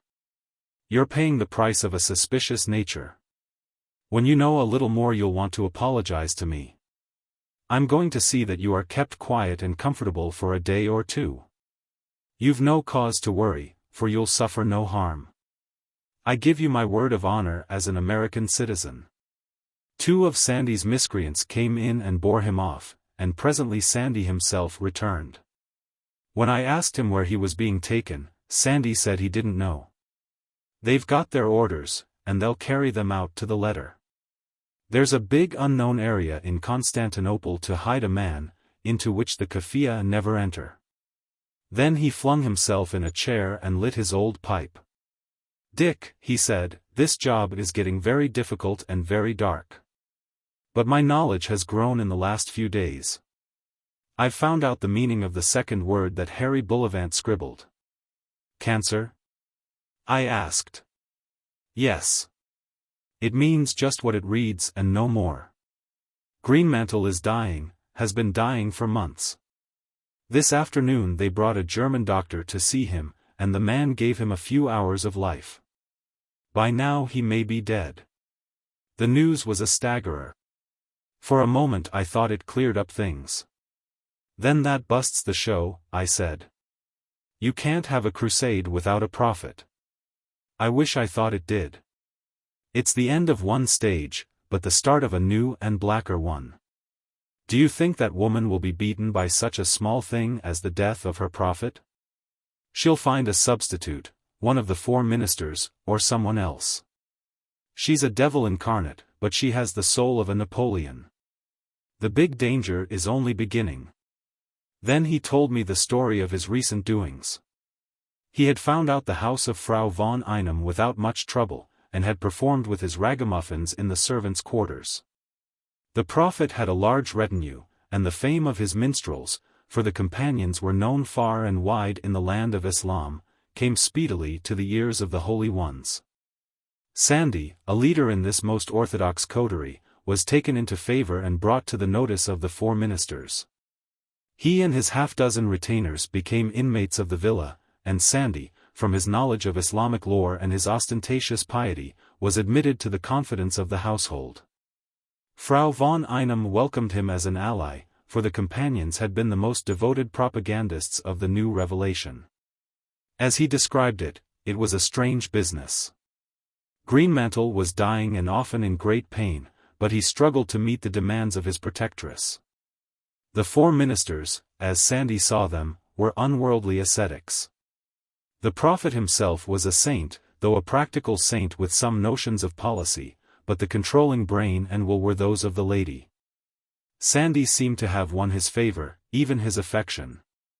He spoke of him with a kind of desperate pity. I never saw such a man. He is the greatest gentleman you can picture, with a dignity like a high mountain. He is a dreamer and a poet, too, a genius if I can judge these things. I think I can assess him rightly, for I know something of the soul of the East, but it would be too long a story to tell now.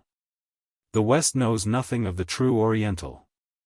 It pictures him as lapped in color and idleness and luxury and gorgeous dreams. But it is all wrong. The Kaf he yearns for is an austere thing. It is the austerity of the East that is its beauty and its terror. It always wants the same things at the back of its head. The Turk and the Arab came out of big spaces, and they have the desire of them in their bones. They settle down and stagnate, and by the by they degenerate into that appalling subtlety which is their ruling passion gone crooked. And then comes a new revelation and a great simplifying. They want to live face to face with God without a screen of ritual and images and priestcraft. They want to prune life of its foolish fringes and get back to the noble bareness of the desert. Remember, it is always the empty desert and the empty sky that cast their spell over them, these, and the hot, strong, antiseptic sunlight which burns up all rot and decay. It isn't inhuman. It's the humanity of one part of the human race. It isn't ours, it isn't as good as ours, but it's jolly good all the same. There are times when it grips me so hard that I'm inclined to forswear the gods of my fathers. Well, Greenmantle is the prophet of this great simplicity. He speaks straight to the heart of Islam, and it's an honorable message. But for our sins it's been twisted into part of that damn German propaganda. His unworldliness has been used for a cunning political move, and his creed of space and simplicity for the furtherance of the last word in human degeneracy. My God, Dick, it's like seeing St. Francis run by Messalina. The woman has been here tonight, I said. She asked me what I stood for, and I invented some infernal nonsense which she approved of. But I can see one thing. She and her prophet may run for different stakes, but it's the same course. Sandy started. She has been here, he cried. Tell me, Dick, what do you think of her? I thought she was about 2 parts mad, but the third part was uncommon like inspiration. That's about right, he said. I was wrong in comparing her to Messalina. She's something a dashed sight more complicated. She runs the prophet just because she shares his belief. Only what in him is sane and fine, in her is mad and horrible. You see, Germany also wants to simplify life. I know, I said. I told her that an hour ago, when I talked more rot to the second than any normal man ever achieved. It will come between me and my sleep for the rest of my days. Germany's simplicity is that of the neurotic, not the primitive. It is megalomania and egotism and the pride of the man in the Bible that waxed fat and kicked. But the results are the same. She wants to destroy and simplify. But it isn't the simplicity of the ascetic, which is of the spirit, but the simplicity of the madman that grinds down all the contrivances of civilization to a featureless monotony. The prophet wants to save the souls of his people, Germany wants to rule the inanimate corpse of the world. But you can get the same language to cover both. And so you have the partnership of St. Francis and Messalina. Dick, did you ever hear of a thing called the Superman? There was a time when the papers were full of nothing else, I answered. I gather it was invented by a sportsman called Nietzsche. Maybe, said Sandy. Old Nietzsche has been blamed for a great deal of rubbish he would have died rather than acknowledge. But it's a craze of the new, fatted Germany. It's a fancy type which could never really exist, any more than the economic man of the politicians. Mankind has a sense of humor which stops short of the final absurdity. There never has been, and there never could be a real Superman. But there might be a Superwoman. You'll get into trouble, my lad, if you talk like that, I said. It's true all the same. Women have got a perilous logic which we never have, and some of the best of them don't see the joke of life like the ordinary man. They can be far greater than men, for they can go straight to the heart of things. There never was a man so near the divine as Joan of Arc. But I think, too, they can be more entirely damnable than anything that ever was breached, for they don't stop still now and then and laugh at themselves. There is no Superman. The poor old donkeys that fancy themselves in the part are either crack-brained professors who couldn't rule a Sunday school class, or bristling soldiers with pint-pot heads who imagine that the shooting of a Duc d'Enghien made a Napoleon. But there is a Superwoman, and her name's Hilda von Einem. I thought our job was nearly over, I groaned, and now it looks as if it hadn't well started. Bullivant said that all we had to do was to find out the truth. Bullivant didn't know. No man knows except you and me. I tell you, the woman has immense power. The Germans have trusted her with their trump card, and she's going to play it for all she is worth. There's no crime that will stand in her way. She has set the ball rolling, and if need be she'll cut all her prophets' throats and run the show herself. I don't know about your job. For honestly I can't quite see what you and Blenkerin are going to do. But I'm very clear about my own duty. She's let me into the business, and I'm going to stick to it in the hope that I'll find a chance of wrecking it. We're moving eastward tomorrow, with a new prophet if the old one is dead. Where are you going? I asked. I don't know. But I gather it's a long journey, judging by the preparations. And it must be to a cold country, judging by the clothes provided. Well, wherever it is, we're going with you. You haven't heard the end of our yarn. Blenkerin and I have been moving in the best circles as skilled American engineers who are going to play Old Harry with the British on the Tigris. I'm a pal of Enver's now, and he has offered me his protection. The lamented Rasta brought our passports for the journey to Mesopotamia tomorrow, but an hour ago your lady tore them up and put them in the fire. We are going with her, and she vouchsafed the information that it was towards the great hills. Sandy whistled long and low. I wonder what the deuce she wants with you. This thing is getting dashed complicated, Dick. Where, more by token, is Blencaran? He's the fellow to know about high politics. The missing Blencaran, as Sandy spoke, entered the room with his slow, quiet step. I could see by his carriage that for once he had no dyspepsia, and by his eyes that he was excited. Say, boys, he said, I've got something pretty considerable in the way of noos. There's been big fighting on the eastern border, and the buzzards have taken a bad knock. His hands were full of papers, from which he selected a map and spread it on the table. They keep mum about this thing in the capital, but I've been piecing the story together these last days and I think I've got it straight.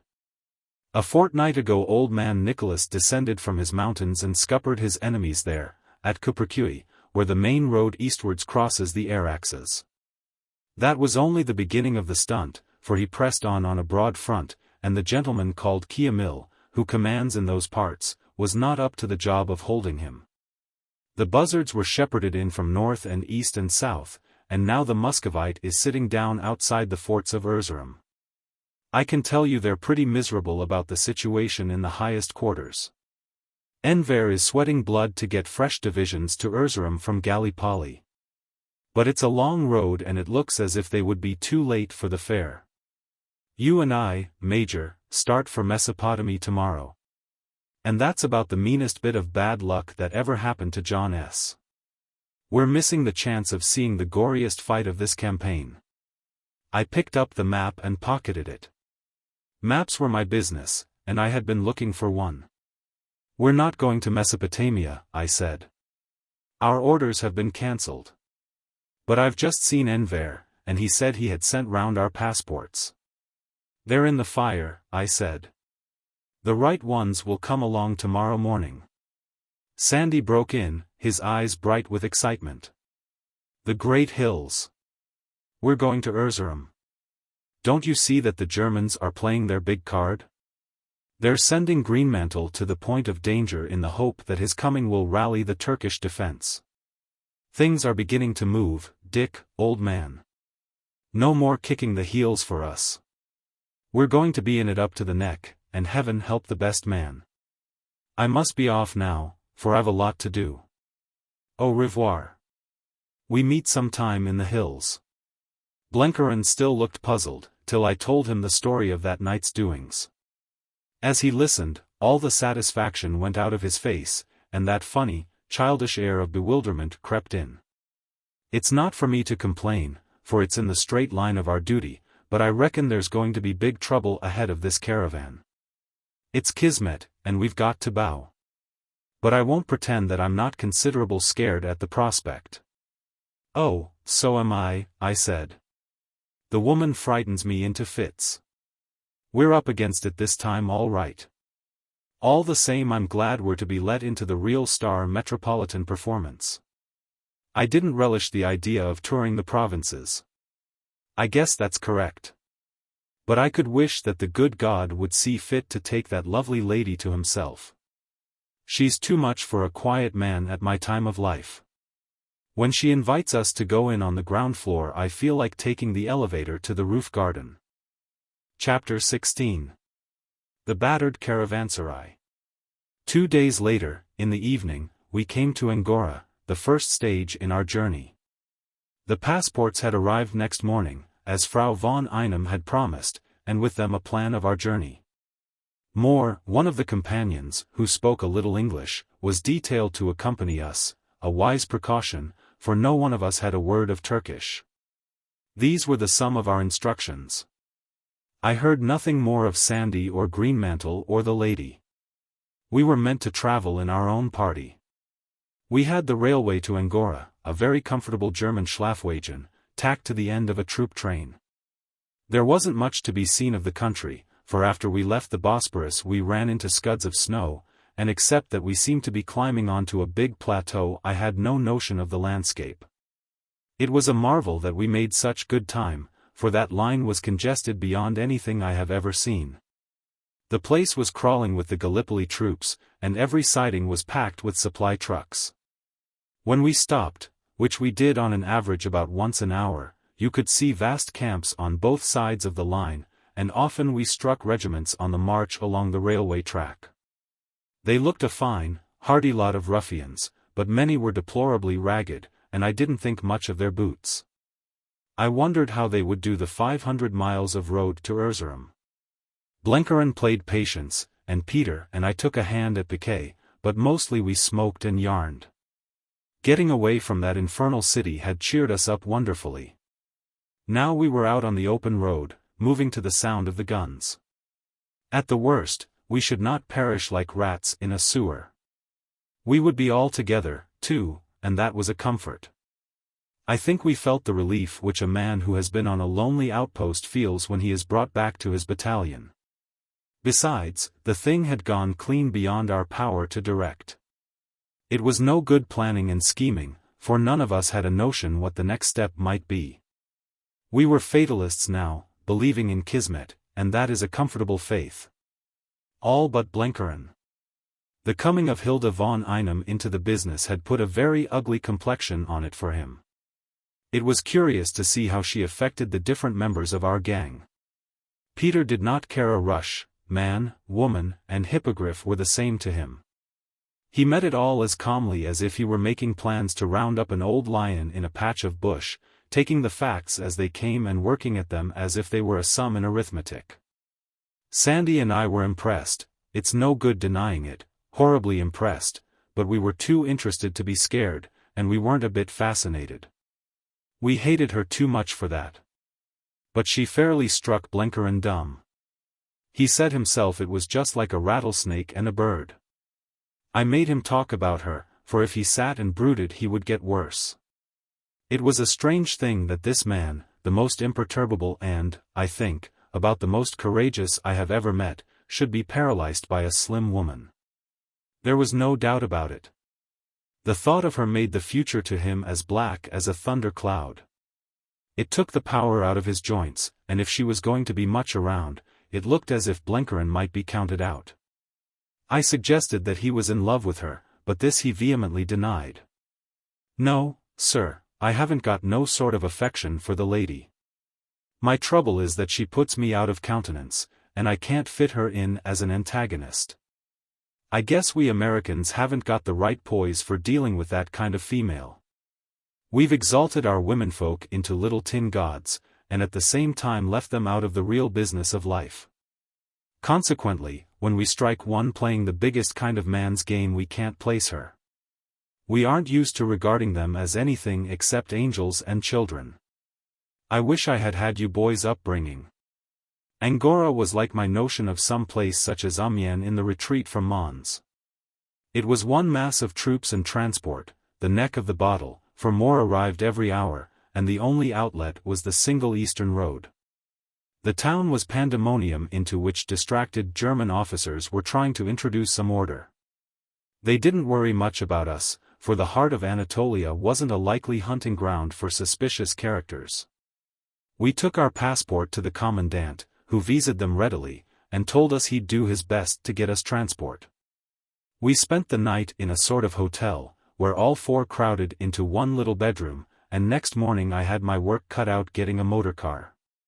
It took 4 hours, and the use of every great name in the Turkish Empire, to raise a dingy sort of Studebaker, and another 2 to get the petrol and spare tires. As for a chauffeur, love or money couldn't find him, and I was compelled to drive the thing myself. We left just after midday and swung out into bare bleak downs patched with scrubby woodlands. There was no snow here, but a wind was blowing from the east which searched the marrow. Presently we climbed up into hills, and the road, though not badly engineered to begin with, grew as rough as the channel of a stream. No wonder, for the traffic was like what one saw on that awful stretch between Kassel and Ypres, and there were no gangs of Belgian roadmakers to mend it up. We found troops by the thousand striding along with their impassive Turkish faces, ox convoys, mule convoys, wagons drawn by sturdy little Anatolian horses, and, coming in the contrary direction, many shabby Red Crescent cars and wagons of the wounded. We had to crawl for hours on end, till we got past a block. Just before the darkening we seemed to outstrip the first press, and had a clear run for about 10 miles over a low pass in the hills. I began to get anxious about the car, for it was a poor one at the best, and the road was guaranteed sooner or later to knock even a Rolls-Royce into scrap iron. All the same, it was glorious to be out in the open again. Peter's face wore a new look, and he sniffed the bitter air like a stag. There floated up from little wayside camps the odor of wood smoke and dung fires. That, and the curious acrid winter smell of great wind-blown spaces, will always come to my memory as I think of that day. Every hour brought me peace of mind and resolution. I felt as I had felt when the battalion first marched from Ayr towards the firing line, a kind of keying up and wild expectation. I'm not used to cities, and lounging about Constantinople had slackened my fibre. Now, as the sharp wind buffeted us, I felt braced to any kind of risk. We were on the great road to the east and the border hills, and soon we should stand upon the farthest battlefront of the war. This was no commonplace intelligence job. That was all over, and we were going into the firing zone, going to take part in what might be the downfall of our enemies. I didn't reflect that we were among those enemies, and would probably share their downfall if we were not shot earlier. The truth is, I had got out of the way of regarding the thing as a struggle between armies and nations. I hardly bothered to think where my sympathies lay. First and foremost, it was a contest between the four of us and a crazy woman, and this personal antagonism made the strife of armies only a dimly felt background. We slept that night like logs on the floor of a dirty khan, and started next morning in a powder of snow. We were getting very high up now, and it was perishing cold. The companion, his name sounded like Hassan, had traveled the road before and told me what the places were, but they conveyed nothing to me. All morning we wriggled through a big lot of troops, a brigade at least, who swung along at a great pace with a fine free stride that I don't think I have ever seen bettered. I must say I took a fancy to the Turkish fighting man. I remembered the testimonial our fellows gave him as a clean fighter. And I felt very bitter that Germany should have lugged him into this dirty business. They halted for a meal, and we stopped, too, and lunched off some brown bread and dried figs and a flask of very sour wine. I had a few words with one of the officers who spoke a little German. He told me they were marching straight for Russia, since there had been a great Turkish victory in the Caucasus. We have beaten the French and the British, and now it is Russia's turn, he said stolidly, as if repeating a lesson. But he added that he was mortally sick of war. In the afternoon we cleared the column and had an open road for some hours. The land now had a tilt eastward, as if we were moving towards the valley of a great river. Soon we began to meet little parties of men coming from the east with a new look in their faces. The first lots of wounded had been the ordinary thing you see on every front, and there had been some pretense at organization. But these new lots were very weary and broken. They were often barefoot, and they seemed to have lost their transport and to be starving. You would find a group stretched by the roadside in the last stages of exhaustion. Then would come a party limping along, so tired that they never turned their heads to look at us. Almost all were wounded, some badly, and most were horribly thin. I wondered how my Turkish friend behind would explain the sight to his men, if he believed in a great victory. They had not the air of the backwash of a conquering army. Even Blenkerin, who was no soldier, noticed it. "These boys look mighty bad," he observed. "We've got to hustle, Major, if we're going to get seats for the last act." That was my own feeling. The sight made me mad to get on faster, for I saw that big things were happening in the east. I had reckoned that 4 days would take us from Angora to Erzurum, but here was the second nearly over and we were not yet a third of the way. I pressed on recklessly, and that hurry was our undoing. I have said that the Studebaker was a rotten old car. Its steering gear was pretty dicky, and the bad surface and continual hairpin bends of the road didn't improve it. Soon we came into snow lying fairly deep, frozen hard and rutted by the big transport wagons. We bumped and bounced horribly, and were shaken about like peas in a bladder. I began to be acutely anxious about the old bone shaker, the more as we seemed a long way short of the village I had proposed to spend the night in. Twilight was falling and we were still in an unfeatured waste, crossing the shallow glen of a stream. There was a bridge at the bottom of a slope, a bridge of logs and earth which had apparently been freshly strengthened for heavy traffic. As we approached it at a good pace the car ceased to answer to the wheel. I struggled desperately to keep it straight, but it swerved to the left and we plunged over a bank into a marshy hollow. There was a sickening bump as we struck the lower ground, and the whole party were shot out into the frozen slush. I don't yet know how I escaped, for the car turned over and by rights I should have had my back broken. But no one was hurt. Peter was laughing, and Blenkerin, after shaking the snow out of his hair, joined him. For myself I was feverishly examining the machine. It was about as ugly as it could be, for the front axle was broken. Here was a piece of hopeless bad luck. We were stuck in the middle of Asia Minor with no means of conveyance, for to get a new axle there was as likely as to find snowballs on the Congo. It was all but dark and there was no time to lose. I got out the petrol tins and spare tires and cached them among some rocks on the hillside. Then we collected our scanty baggage from the derelict Studebaker. Our only hope was Hassan. He had got to find us some lodging for the night, and next day we would have a try for horses or a lift in some passing wagon. I had no hope of another car. Every automobile in Anatolia would now be at a premium. It was so disgusting a mishap that we all took it quietly. It was too bad to be helped by hard swearing. Hassan and Peter set off on different sides of the road to prospect for a house, and Blenkerin and I sheltered under the nearest rock and smoked savagely. Hassan was the first to strike oil. He came back in 20 minutes with news of some kind of dwelling a couple of miles up the stream. He went off to collect Peter, and, humping our baggage, Blenkerin and I plodded up the waterside. Darkness had fallen thick by this time, and we took some bad tosses among the bogs. When Hassan and Peter overtook us they found a better road, and presently we saw a light twinkle in the hollow ahead.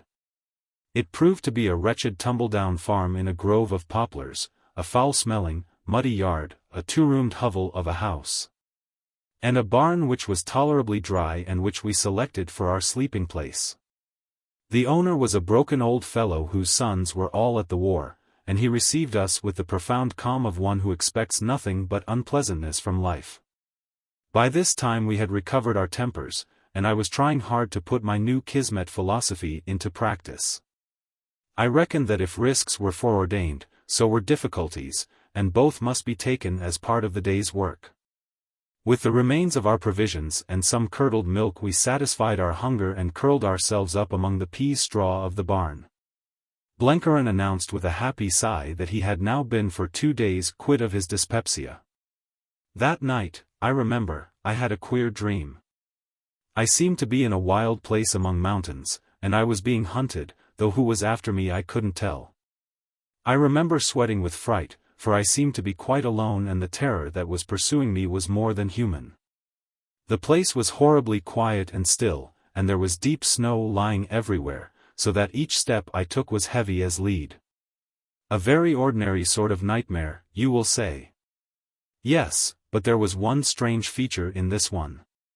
The night was pitch dark, but ahead of me in the throat of the pass there was one patch of light, and it showed a rum little hill with a rocky top, what we call in South Africa a castrol or saucepan.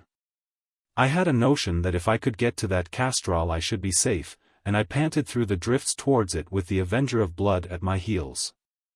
I woke, gasping, to find the winter morning struggling through the cracked rafters, and to hear Blenkerin say cheerily that his duodenum had behaved all night like a gentleman. I lay still for a bit trying to fix the dream, but it all dissolved into haze except the picture of the little hill, which was quite clear in every detail. I told myself it was a reminiscence of the veldt, some spot down in the Wackerstrom country, though for the life of me I couldn't place it. I pass over the next 3 days, for they were one uninterrupted series of heartbreaks. Hassan and Peter scoured the country for horses, Blenkerin sat in the barn and played patience, while I haunted the roadside near the bridge in the hope of picking up some kind of conveyance. My task was perfectly futile. The columns passed, casting wondering eyes on the wrecked car among the frozen rushes, but they could offer no help. My friend the Turkish officer promised to wire to Angora from some place or other for a fresh car, but, remembering the state of affairs at Angora, I had no hope from that quarter. Cars passed, plenty of them, packed with staff officers, Turkish and German, but they were in far too big a hurry even to stop and speak.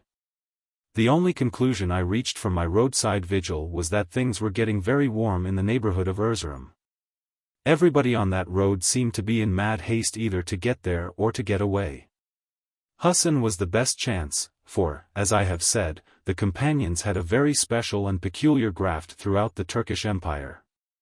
But the first day he came back empty-handed. All the horses had been commandeered for the war, he said, and though he was certain that some had been kept back and hidden away, he could not get on their track. The second day he returned with 2 miserable screws and deplorably short in the wind from a diet of beans. There was no decent corn or hay left in the countryside. The third day he picked up a nice little Arab stallion, in poor condition, it is true, but perfectly sound.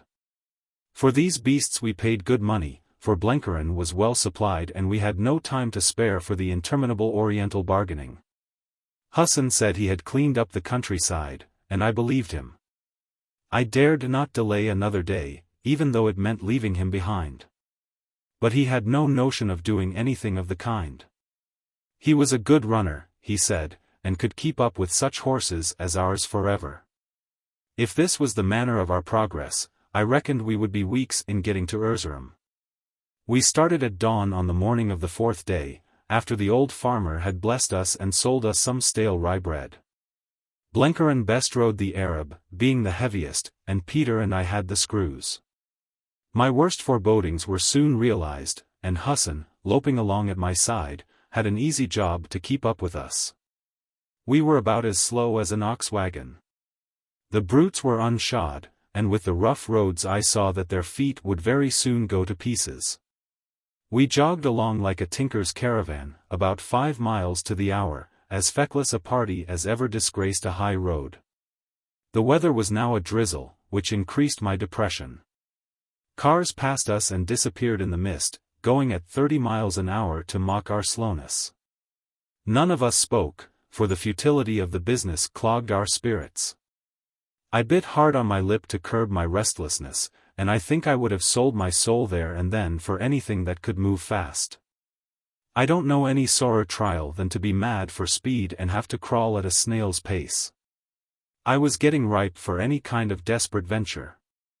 About midday we descended on a wide plain full of the marks of rich cultivation.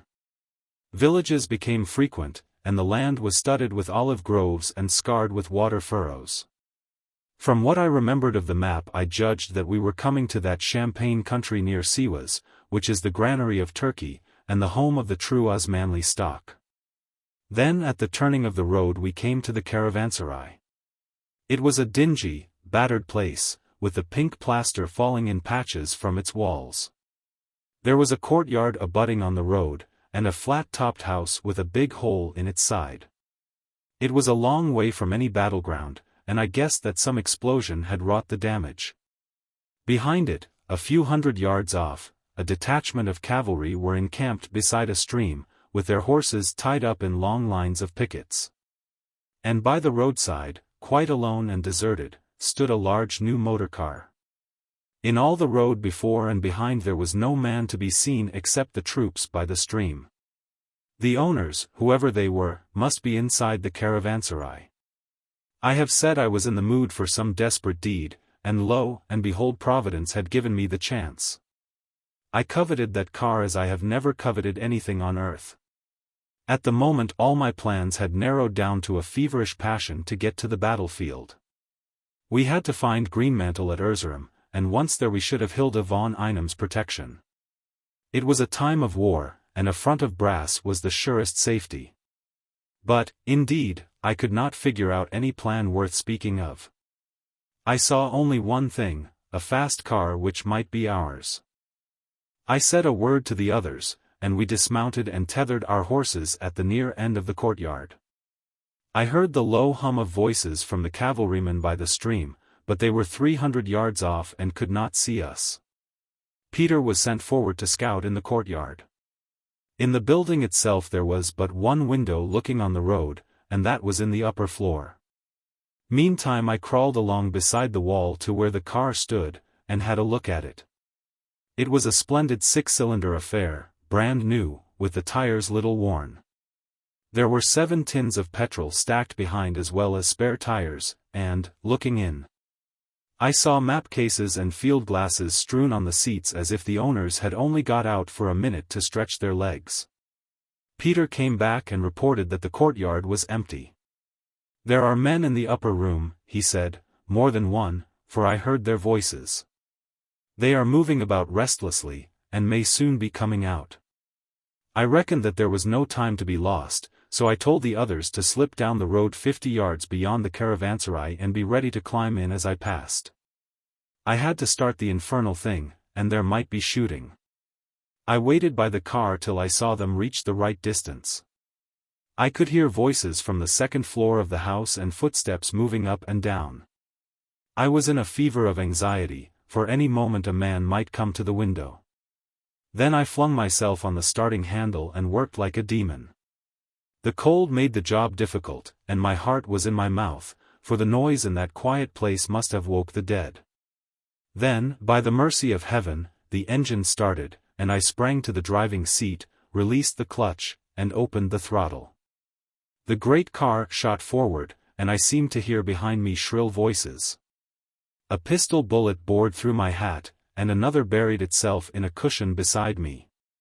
In a second I was clear of the place and the rest of the party were embarking. Blenkerin got on the step and rolled himself like a sack of coals into the tonneau.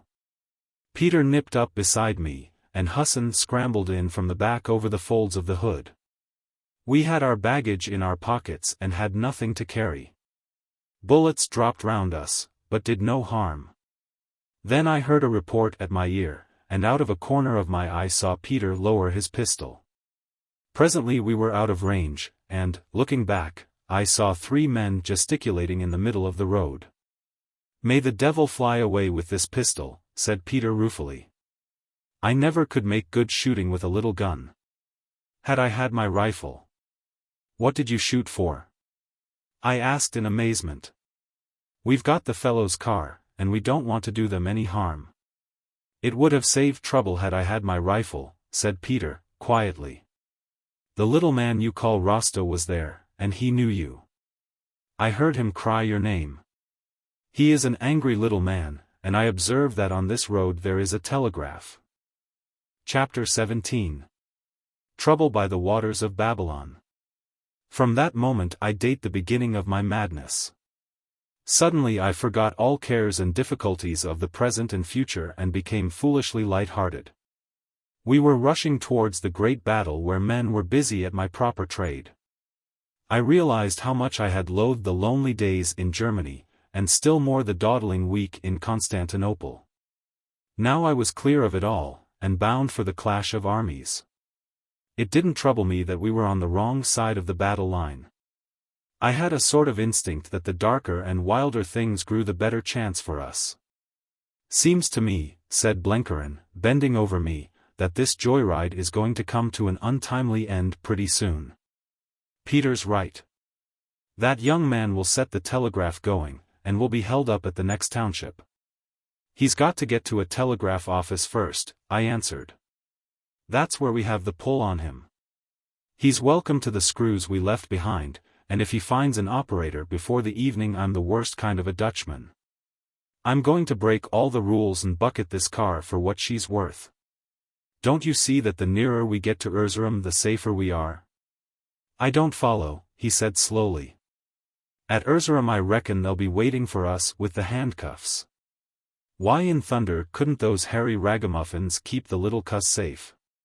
Your record's a bit too precipitous, Major, for the most innocent-minded military boss. Do you remember what you said about the Germans being open to bluff? Well, I'm going to put up the steepest sort of bluff. Of course they'll stop us. Rasta will do his damnedest. But remember that he and his friends are not very popular with the Germans, and Madame von Einem is. We're her protégés, and the bigger the German swell I get before the safer I'll feel. We've got our passports and our orders, and he'll be a bold man that will stop us once we get into the German zone. Therefore I'm going to hurry as fast as God will let me. It was a ride that deserved to have an epic written about it. The car was good, and I handled her well, though I say it who shouldn't. The road in that big central plain was fair, and often I knocked 50 miles an hour out of her. We passed troops by a circuit over the veldt, where we took some awful risks, and once we skidded by some transport with our off wheels almost over the lip of a ravine. We went through the narrow streets of Siwas like a fire engine, while I shouted out in German that we carried dispatches for headquarters. We shot out of drizzling rain into brief spells of winter sunshine, and then into a snow blizzard which all but whipped the skin from our faces. And always before us the long road unrolled, with somewhere at the end of it two armies clinched in a death grapple. That night we looked for no lodging. We ate a sort of meal in the car with the hood up, and felt our way on in the darkness, for the headlights were in perfect order. Then we turned off the road for 4 hours' sleep, and I had a go at the map. Before dawn we started again, and came over a pass into the vale of a big river. The winter dawn showed its gleaming stretches, ice-bound among the sprinkled meadows. I called to Blenkerin. I believe that river is the Euphrates, I said. So, he said, acutely interested. Then that's the waters of Babylon. Great snakes, that I should have lived to see the fields where King Nebuchadnezzar grazed. Do you know the name of that big hill, Major? Ararat, as like as not, I cried, and he believed me. We were among the hills now, great, rocky, black slopes, and, seen through side glens, a hinterland of snowy peaks. I remember I kept looking for the Castral I had seen in my dream. The thing had never left off haunting me, and I was pretty clear now that it did not belong to my South African memories. I am not a superstitious man, but the way that little krantz clung to my mind made me think it was a warning sent by Providence. I was pretty certain that when I clapped eyes on it I would be in for bad trouble. All morning we traveled up that broad vale, and just before noon it spread out wider, the road dipped to the water's edge, and I saw before me the white roofs of a town. The snow was deep now, and lay down to the riverside, but the sky had cleared, and against a space of blue heaven some peaks to the south rose glittering like jewels. The arches of a bridge, spanning two forks of the stream, showed in front, and as I slowed down at the bend a sentry's challenge rang out from a blockhouse. We had reached the fortress of Erzincan, the headquarters of a Turkish corps and the gate of Armenia. I showed the man our passports, but he did not salute and let us move on. He called another fellow from the guardhouse, who motioned us to keep pace with him as he stumped down a side lane. At the other end was a big barracks with sentries outside. The man spoke to us in Turkish, which Hassan interpreted. There was somebody in that barracks who wanted badly to see us. By the waters of Babylon we sat down and wept, quoted Blenkerin softly. I fear, Major, we'll soon be remembering Zion. I tried to persuade myself that this was merely the red tape of a frontier fortress, but I had an instinct that difficulties were in store for us. If Rasta had started wiring I was prepared to put up the brazenest bluff, for we were still 80 miles from Erzurum, and at all costs we were going to be landed there before night. A fussy staff officer met us at the door. At the sight of us he cried to a friend to come and look. Here are the birds safe. A fat man and two lean ones and a savage who looks like a Kurd. Call the guard and march them off. There's no doubt about their identity. Pardon me, sir, I said, but we have no time to spare and we'd like to be in Erzurum before the dark. I would beg you to get through any formalities as soon as possible. This man," and I pointed to the sentry, "has our passports." "Compose yourself," he said impudently. "You're not going on just yet, and when you do it won't be in a stolen car." He took the passports and fingered them casually. Then something he saw there made him cock his eyebrows. "Where did you steal these?" he asked, but with less assurance in his tone. I spoke very gently. "You seem to be the victim of a mistake, sir. These are our papers. We are under orders to report ourselves at Erzurum without an hour's delay. Whoever hinders us will have to answer to General von Lyman. We will be obliged if you will conduct us at once to the governor." "You can't see General Posselt," he said, "this is my business. I have a wire from Siwas that 4 men stole a car belonging to one of Enver Damad's staff. It describes you all, and says that 2 of you are notorious spies wanted by the imperial government. What have you to say to that?" "Only that it is rubbish. My good sir, you have seen our passes. Our errand is not to be cried on the housetops, but 5 minutes with General Posselt will make things clear. You will be exceedingly sorry for it if you delay another minute." He was impressed in spite of himself, and after pulling his mustache turned on his heel and left us. Presently he came back and said very gruffly that the governor would see us. We followed him along a corridor into a big room looking out on the river, where an oldish fellow sat in an armchair by a stove, writing letters with a fountain pen. This was Posselt, who had been governor of Erzurum till he fell sick and Ahmed Fevzi took his place. He had a peevish mouth and big blue pouches below his eyes. He was supposed to be a good engineer and to have made Erzurum impregnable, but the look on his face gave me the impression that his reputation at the moment was a bit unstable. The staff officer spoke to him in an undertone. Yes, I know," he said testily. "Are these the men? They look a pretty lot of scoundrels." "What's that you say?" "They deny it. But they've got the car. They can't deny that. Here, you," and he fixed on Blenkerin, "who the devil are you?" Blenkerin smiled sleepily at him, not understanding one word, and I took up the parable. "Our passports, sir, give our credentials," I said. He glanced through them, and his face lengthened. "They're right enough.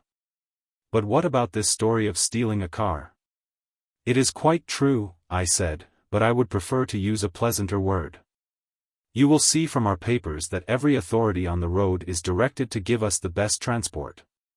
Our own car broke down, and after a long delay we got some wretched horses. It is vitally important that we should be in Erzurum without delay, so I took the liberty of appropriating an empty car we found outside an inn. I am sorry for the discomfort of the owners, but our business was too grave to wait." "But the telegram says you are notorious spies." I smiled. "Who sent the telegram?" "I see no reason why I shouldn't give you his name. It was Rasta Bey. You've picked an awkward fellow to make an enemy of." I did not smile but laughed. "Rasta!" I cried. "He's one of Enver's satellites. That explains many things. I should like a word with you alone, sir." He nodded to the staff officer, and when he had gone I put on my most Bible face and looked as important as a provincial mayor at a royal visit. "I can speak freely," I said, "for I am speaking to a soldier of Germany. There is no love lost between Enver and those I serve. I need not tell you that. This Rasta thought he had found a chance of delaying us, so he invents this trash about spies. Those Komitagis have spies on the brain. Especially he hates Frau von Einem." He jumped at the name. "You have orders from her?" he asked, in a respectful tone. "Why, yes," I answered, "and those orders will not wait." He got up and walked to a table, whence he turned a puzzled face on me. "I'm torn in two between the Turks and my own countrymen. If I please one I offend the other, and the result is a damnable confusion. You can go on to Erzurum, but I shall send a man with you to see that you report to headquarters there." "I'm sorry, gentlemen, but I'm obliged to take no chances in this business. Rosta's got a grievance against you, but you can easily hide behind the lady's skirts. She passed through this town 2 days ago. 10 minutes later we were coasting through the slush of the narrow streets with a stolid German lieutenant sitting beside me. The afternoon was one of those rare days when in the pauses of snow you have a spell of weather as mild as May. I remembered several like it during our winter's training in Hampshire. The road was a fine one, well engineered, and well kept too, considering the amount of traffic. We were little delayed, for it was sufficiently broad to let us pass troops and transport without slackening pace. The fellow at my side was good-humored enough, but his presence naturally put the lid on our conversation. I didn't want to talk, however. I was trying to piece together a plan, and making very little of it, for I had nothing to go upon. We must find Hilda von Einem and Sandy, and between us we must wreck the Greenmantle business. That done, it didn't matter so much what happened to us. As I reasoned it out, the Turks must be in a bad way, and, unless they got a fillip from Greenmantle, would crumple up before the Russians. In the rout I hoped we might get a chance to change our sides. But it was no good looking so far forward. The first thing was to get to Sandy. Now I was still in the mood of reckless bravado which I had got from bagging the car. I did not realize how thin our story was, and how easily Rosta might have a big graft at headquarters. If I had, I would have shot out the German lieutenant long before we got to Erzurum, and found some way of getting mixed up in the ruck of the population. Hassan could have helped me to that. I was getting so confident since our interview with Posselt that I thought I could bluff the whole outfit. But my main business that afternoon was pure nonsense. I was trying to find my little hill. At every turn of the road I expected to see the Castral before us. You must know that ever since I could stand I have been crazy about high mountains. My father took me to Basutoland when I was a boy, and I reckon I have scrambled over almost every bit of upland south of the Zambesi, from the Hottentots Holland to the Zoutpansberg. And from the ugly yellow kopjes of Dammerland to the noble cliffs of Mont Aux Sources. One of the things I had looked forward to in coming home was the chance of climbing the Alps. But now I was among peaks that I fancied were bigger than the Alps, and I could hardly keep my eyes on the road. I was pretty certain that my Castral was among them, for that dream had taken an almighty hold on my mind. Funnily enough, I was ceasing to think it a place of evil omen, for one soon forgets the atmosphere of nightmare. But I was convinced that it was a thing I was destined to see, and to see pretty soon. Darkness fell when we were some miles short of the city, and the last part was difficult driving. On both sides of the road transport and engineers' stores were parked, and some of it strayed into the highway. I noticed lots of small details, machine gun detachments, signaling parties, squads of stretcher-bearers, which mean the fringe of an army. And as soon as the night began the white fingers of searchlights began to grope in the skies. And then, above the hum of the roadside, rose the voice of the great guns. The shells were bursting 4 or 5 miles away, and the guns must have been as many more distant. But in that upland pocket of plain in the frosty night they sounded most intimately near. They kept up their solemn litany, with a minute's interval between each, no rafale which rumbles like a drum, but the steady persistence of artillery exactly ranged on a target. I judged they must be bombarding the outer forts, and once there came a loud explosion and a red glare as if a magazine had suffered. It was a sound I had not heard for 5 months, and it fairly crazed me. I remembered how I had first heard it on the ridge before Lavendy. Then I had been half afraid, half solemnized, but every nerve had been quickened. Then it had been the new thing in my life that held me breathless with anticipation. Now it was the old thing, the thing I had shared with so many good fellows, my proper work, and the only task for a man. At the sound of the guns I felt that I was moving in natural air once more. I felt that I was coming home. We were stopped at a long line of ramparts, and a German sergeant stared at us till he saw the lieutenant beside me, when he saluted and we passed on. Almost at once we dipped into narrow twisting streets, choked with soldiers, where it was hard business to steer. There were few lights, only now and then the flare of a torch which showed the grey stone houses, with every window latticed and shuttered. I had put out my headlights and had only side lamps, so we had to pick our way gingerly through the labyrinth. I hoped we would strike Sandy's quarters soon, for we were all pretty empty, and a frost had set in which made our thick coats seem as thin as paper. The lieutenant did the guiding. We had to present our passports, and I anticipated no more difficulty than in landing from the boat at Boulogne. But I wanted to get it over, for my hunger pinched me and it was fearsome cold. Still the guns went on, like hounds baying before a quarry. The city was out of range, but there were strange lights on the ridge to the east. At last we reached our goal and marched through a fine old carved archway into a courtyard, and thence into a draughty hall. "You must see the section chef," said our guide. I looked round to see if we were all there, and noticed that Husson had disappeared. It did not matter, for he was not on the passports. We followed as we were directed through an open door. There was a man standing with his back towards us looking at a wall map, a very big man with a neck that bulged over his collar. I would have known that neck among a million. At the sight of it I made a half-turn to bolt back. It was too late, for the door had closed behind us and there were 2 armed sentries beside it. The man slewed round and looked into my eyes. I had a despairing hope that I might bluff it out, for I was in different clothes and had shaved my beard. But you cannot spend 10 minutes in a death grapple without your adversary getting to know you. He went very pale, then recollected himself and twisted his features into the old grin. "So," he said, "the little Dutchman. We meet after many days." It was no good lying or saying anything. I shut my teeth and waited. "And you, Herr Blenkerin? I never liked the look of you. You babbled too much, like all your damned Americans." "I guess your personal dislikes haven't got anything to do with the matter," said Blenkerin, calmly.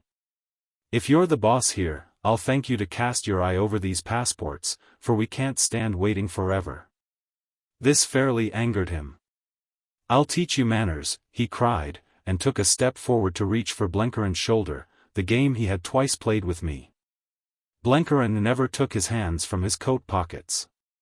"Keep your distance," he drawled in a new voice. "I've got you covered, and I'll make a hole in your bullet head if you lay a hand on me." With an effort Stum recovered himself. He rang a bell and fell to smiling. An orderly appeared to whom he spoke in Turkish, and presently a file of soldiers entered the room. "I'm going to have you disarmed, gentlemen," he said. "We can conduct our conversation more pleasantly without pistols." It was idle to resist. We surrendered our arms, Peter almost in tears with vexation. Stum swung his legs over a chair, rested his chin on the back and looked at me. "Your game is up, you know," he said. "These fools of Turkish police said the Dutchmen were dead, but I had the happier inspiration. I believed the good God had spared them for me. When I got Rosta's telegram I was certain, for your doings reminded me of a little trick you once played me on the Schwandorf road. But I didn't think to find this plump old partridge," and he smiled at Blenkerin. "2 eminent American engineers and their servant bound for Mesopotamia on business of high government importance." It was a good lie, but if I had been in Constantinople it would have had a short life. "Rosta and his friends are no concern of mine. You can trick them as you please. But you have attempted to win the confidence of a certain lady, and her interests are mine. Likewise you have offended me, and I do not forgive. By God," he cried, his voice growing shrill with passion, "by the time I have done with you your mothers in their graves will weep that they ever bore you." It was Blenkerin who spoke. His voice was as level as the chairman's of a bogus company, and it fell on that turbid atmosphere like acid on grease. "I don't take no stock in highfalutin. If you're trying to scare me by that dime novel talk I guess you've hit the wrong man. You're like the sweep that's stuck in the chimney, a bit too big for your job. I reckon you've a talent for romance that's just wasted in soldiering. But if you're going to play any ugly games on me I'd like you to know that I'm an American citizen, and pretty well considered in my own country and in yours, and you'll sweat blood for it later. That's a fair warning, Colonel Stum. I don't know what Stum's plans were, but that speech of Blenkeren's put into his mind just the needed amount of uncertainty. You see, he had Peter and me right enough, but he hadn't properly connected Blenkeren with us, and was afraid either to hit out at all three or to let Blenkeren go. It was lucky for us that the American had cut such a dash in the fatherland. There is no hurry, he said blandly. We shall have long happy hours together. I'm going to take you all home with me, for I am a hospitable soul. You will be safer with me than in the town jail, for it's a trifle draughty. It lets things in, and it might let things out. Again he gave an order, and we were marched out, each with a soldier at his elbow. The three of us were bundled into the back seat of the car, while two men sat before us with their rifles between their knees. One got up behind on the baggage rack, and one sat beside Stum's chauffeur. Packed like sardines we moved into the bleak streets, above which the stars twinkled in ribbons of sky. Hassan had disappeared from the face of the earth, and quite right too. He was a good fellow, but he had no call to mix himself up in our troubles. Chapter 18. Sparrows on the housetops. I've often regretted, said Blenkeren, that miracles have left off happening. He got no answer, for I was feeling the walls for something in the nature of a window. For I reckon, he went on, that it wants a good old-fashioned copper-bottomed miracle to get us out of this fix. It's plumb against all my principles. I've spent my life using the talents God gave me to keep things from getting to the point of rude violence, and so far I've succeeded. But now you come along, Major, and you hustle a respectable middle-aged citizen into an aboriginal mix-up. It's mighty indelicate. I reckon the next move is up to you, for I'm no good at the housebreaking stunt. No more am I answered, but I'm hanged if I'll chuck up the sponge. Sandy's somewhere outside, and he's got a hefty crowd at his heels. I simply could not feel the despair which by every law of common sense was due to the case. The guns had intoxicated me. I could still hear their deep voices, though yards of wood and stone separated us from the upper air. What vexed us most was our hunger. Barring a few mouthfuls on the road, we had eaten nothing since the morning, and as our diet for the past days had not been generous, we had some leeway to make up. Stum had never looked near us since we were shoved into the car. We had been brought to some kind of house and bundled into a place like a wine cellar. It was pitch dark, and after feeling round the walls, first on my feet and then on Peter's back, I decided that there were no windows. It must have been lit and ventilated by some lattice in the ceiling. There was not a stick of furniture in the place, nothing but a damp earth floor and bare stone sides. The door was a relic of the Iron Age, and I could hear the paces of a sentry outside it.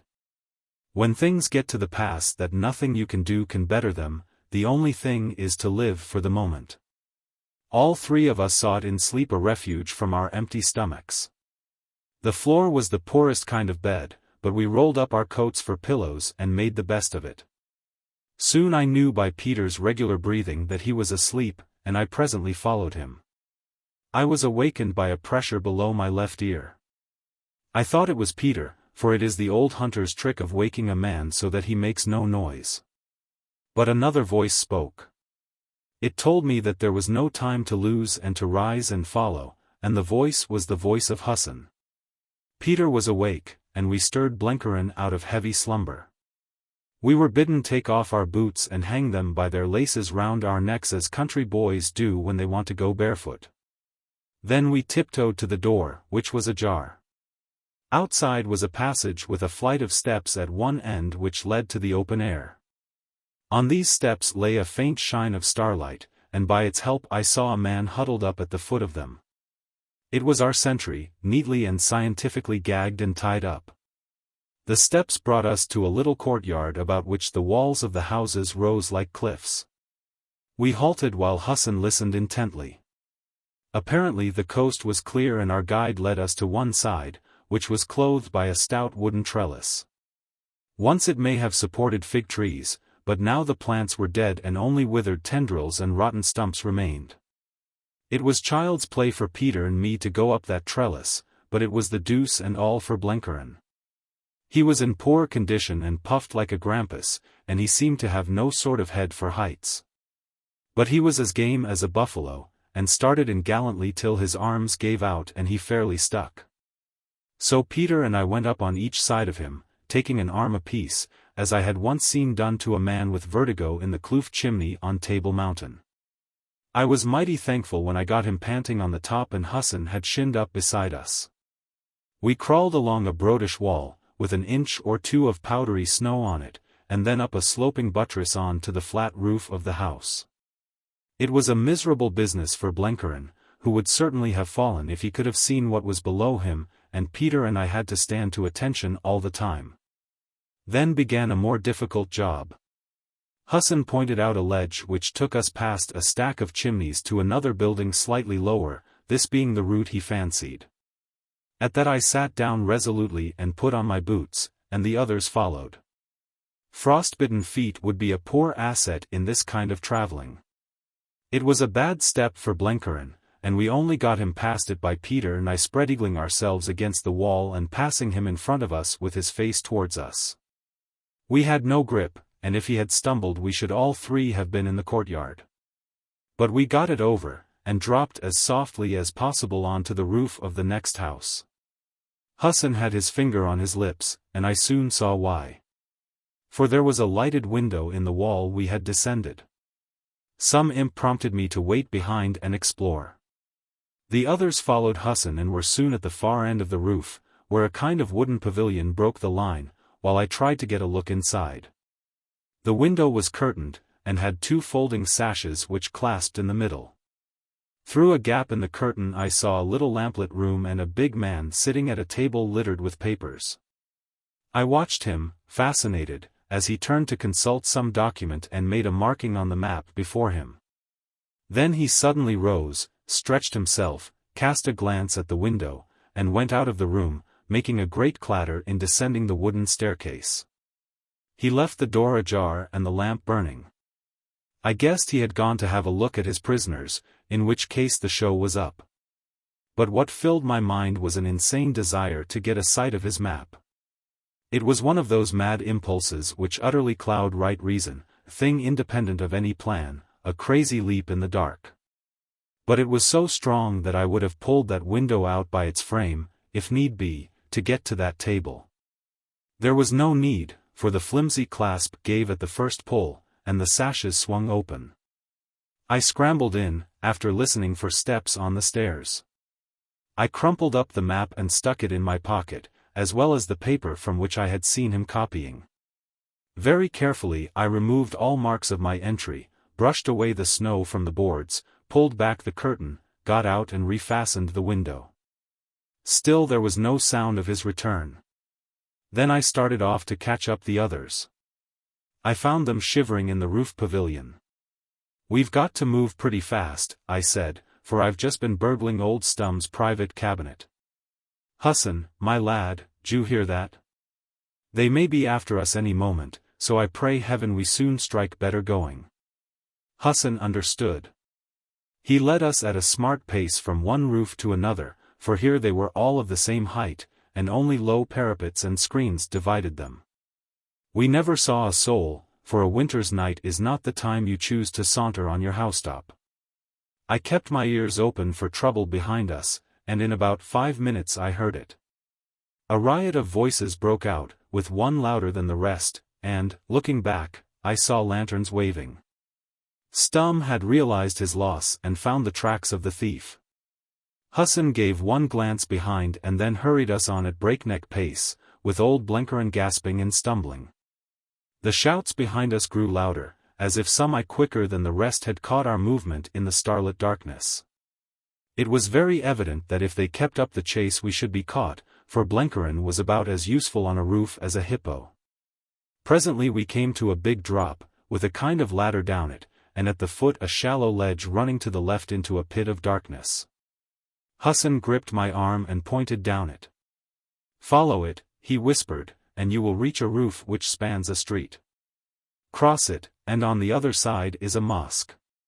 Turn to the right there and you will find easy going for 50 meters, well screened from the higher roofs. For Allah's sake keep in the shelter of the screen. Somewhere there I will join you. He hurried us along the ledge for a bit and then went back, and with snow from the corners covered up our tracks. After that he went straight on himself, taking strange short steps like a bird. I saw his game. He wanted to lead our pursuers after him, and he had to multiply the tracks and trust to Stum's fellows not spotting that they all were made by one man. But I had quite enough to think of in getting Blenkerin along that ledge. He was pretty nearly foundered, he was in a sweat of terror, and as a matter of fact he was taking one of the biggest risks of his life, for we had no rope and his neck depended on himself. I could hear him invoking some unknown deity called Holy Mike. But he ventured gallantly, and we got to the roof which ran across the street. That was easier, though ticklish enough, but it was no joke skirting the cupola of that infernal mosque. At last we found the parapet and breathed more freely, for we were now under shelter from the direction of danger. I spared a moment to look round, and 30 yards off, across the street, I saw a weird spectacle. The hunt was proceeding along the roofs parallel to the one we were lodged on. I saw the flicker of the lanterns, waved up and down as the bearers slipped in the snow, and I heard their cries like hounds on a trail. Stum was not among them, he had not the shape for that sort of business. They passed us and continued to our left, now hid by a jutting chimney, now clear to view against the sky line. The roofs they were on were perhaps 6 feet higher than ours, so even from our shelter we could mark their course. If Hassan were going to be hunted across Erzurum it was a bad lookout for us, for I hadn't the foggiest notion where we were or where we were going to. But as we watched we saw something more. The wavering lanterns were now 300 or 400 yards away, but on the roofs just opposite us across the street there appeared a man's figure. I thought it was one of the hunters, and we all crouched lower, and then I recognized the lean agility of Hassan. He must have doubled back, keeping in the dusk to the left of the pursuit, and taking big risks in the open places. But there he was now, exactly in front of us, and separated only by the width of the narrow street. He took a step backward, gathered himself for a spring, and leaped clean over the gap. Like a cat he lighted on the parapet above us, and stumbled forward with the impetus right on our heads. "We are safe for the moment," he whispered, "but when they miss me they will return. We must make good haste." The next half hour was a maze of twists and turns, slipping down icy roofs and climbing icier chimney stacks. The stir of the city had gone, and from the black streets below came scarcely a sound. But always the great tattoo of guns beat in the east. Gradually we descended to a lower level, till we emerged on the top of a shed in a courtyard. Hassan gave an odd sort of cry, like a demented owl, and something began to stir below us. It was a big covered wagon, full of bundles of forage, and drawn by 4 mules. As we descended from the shed into the frozen litter of the yard, a man came out of the shade and spoke low to Hassan. Peter and I lifted Blenkerin into the cart, and scrambled in beside him, and I never felt anything more blessed than the warmth and softness of that place after the frosty roofs. I had forgotten all about my hunger, and only yearned for sleep. Presently the wagon moved out of the courtyard into the dark streets. Then Blenkerin began to laugh, a deep internal rumble which shook him violently and brought down a heap of forage on his head. I thought it was hysterics, the relief from the tension of the past hour. But it wasn't. His body might be out of training, but there was never anything the matter with his nerves. He was consumed with honest merriment. "Say, Major," he gasped, "I don't usually cherish dislikes for my fellow men, but somehow I didn't cotton to Colonel Stum. But now I almost love him. You hit his jaw very bad in Germany, and now you've annexed his private file, and I guess it's important or he wouldn't have been so mighty set on steeplechasing over those roofs. I haven't done such a thing since I broke into Neighbor Brown's woodshed to steal his tame possum, and that's 40 years back. It's the first piece of genuine amusement I've struck in this game. And I haven't laughed so much since old Jim Hooker told the tale of Cousin Sally Dillard, when we were hunting ducks in Michigan and his wife's brother had an apoplexy in the night and died of it.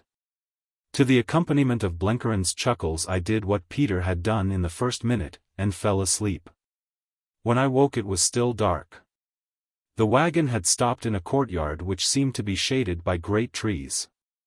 The snow lay deeper here, and by the feel of the air we had left the city and climbed to higher ground.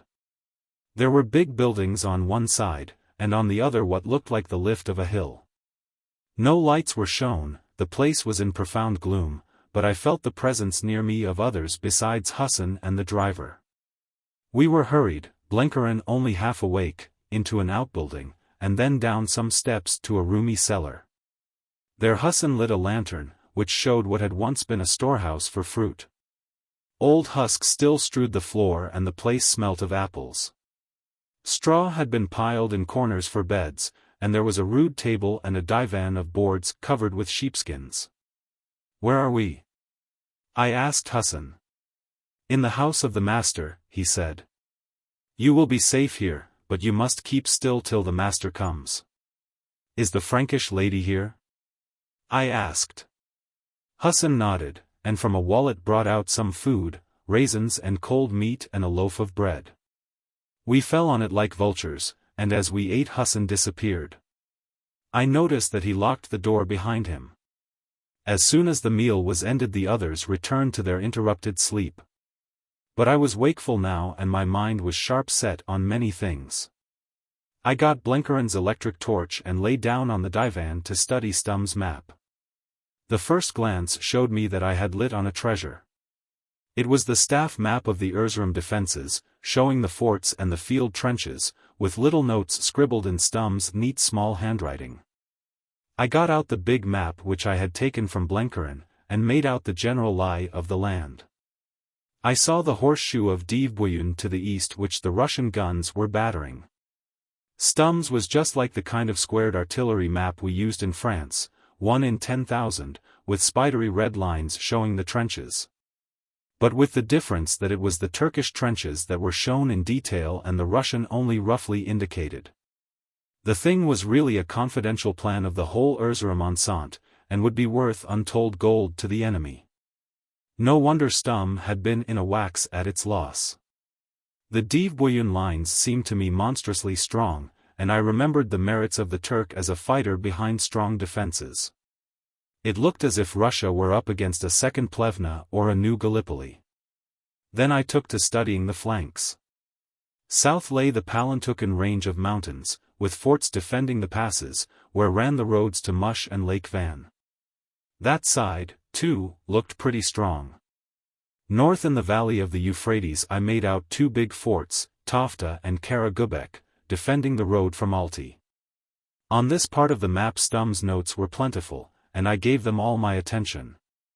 I remembered Blenkeren's news about the Russians advancing on a broad front, for it was clear that Stumm was taking pains about the flank of the fortress. Karagubek was the point of interest. It stood on a rib of land between two peaks, which from the contour lines rose very steep. So long as it was held it was clear that no invader could move down the Euphrates glen. Stumm had appended a note to the peaks, not fortified, and about 2 miles to the northeast there was a red cross and the name Przevalski. I assumed that to be the farthest point yet reached by the right wing of the Russian attack. Then I turned to the paper from which Stumm had copied the jottings onto his map. It was typewritten and consisted of notes on different points. One was headed, Karagubek, and read, "No time to fortify adjacent peaks. Difficult for enemy to get batteries there, but not impossible. This the real point of danger, for if Przevalski wins the peaks Karagubek and Tafta must fall, an enemy will be on left rear of Dievebuyen main position." I was soldier enough to see the tremendous importance of this note. On Karagubek depended the defense of Erzurum, and it was a broken reed if one knew where the weakness lay. Yet, searching the map again, I could not believe that any mortal commander would see any chance in the adjacent peaks, even if he thought them unfortified. That was information confined to the Turkish and German staff. But if it could be conveyed to the Grand Duke, he would have Erzurum in his power in a day. Otherwise he would go on battering at the Dvboyun ridge for weeks, and long ere he won it the Gallipoli divisions would arrive, he would be outnumbered by 2 to 1. And his chance would have vanished. My discovery set me pacing up and down that cellar in a perfect fever of excitement. I longed for wireless, a carrier pigeon, an aeroplane, anything to bridge over that space of half a dozen miles between me and the Russian lines. It was maddening to have stumbled on vital news and to be wholly unable to use it. How could 3 fugitives in a cellar, with the whole hornet's nest of Turkey and Germany stirred up against them, hope to send this message of life and death? I went back to the map and examined the nearest Russian positions. They were carefully marked. Prjevalsky in the north, the main force beyond Dvboyun, and the southern columns up to the passes of the Palantuken but not yet across them. I could not know which was nearest to us till I discovered where we were. And as I thought of this I began to see the rudiments of a desperate plan. It depended on Peter, now slumbering like a tired dog on a couch of straw. Hassan had locked the door and I must wait for information till he came back. But suddenly I noticed a trap in the roof, which had evidently been used for raising and lowering the cellar's stores. It looked ill-fitting and might be unbarred, so I pulled the table below it, and found that with a little effort I could raise the flap. I knew I was taking immense risks, but I was so keen on my plan that I disregarded them. After some trouble I got the thing prized open, and catching the edges of the hole with my fingers raised my body and got my knees on the edge. It was the outbuilding of which our refuge was the cellar, and it was half filled with light.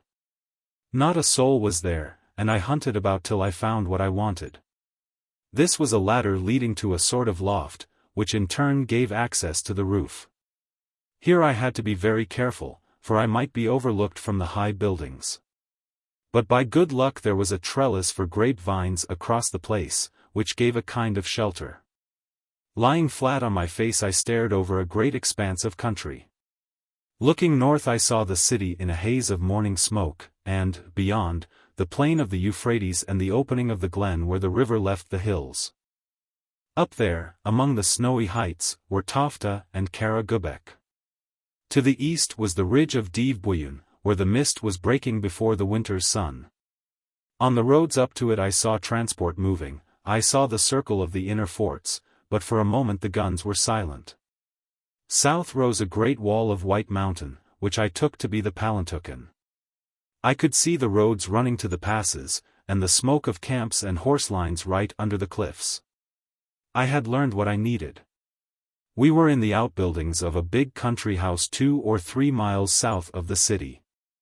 The nearest point of the Russian front was somewhere in the foothills of the Palantuken.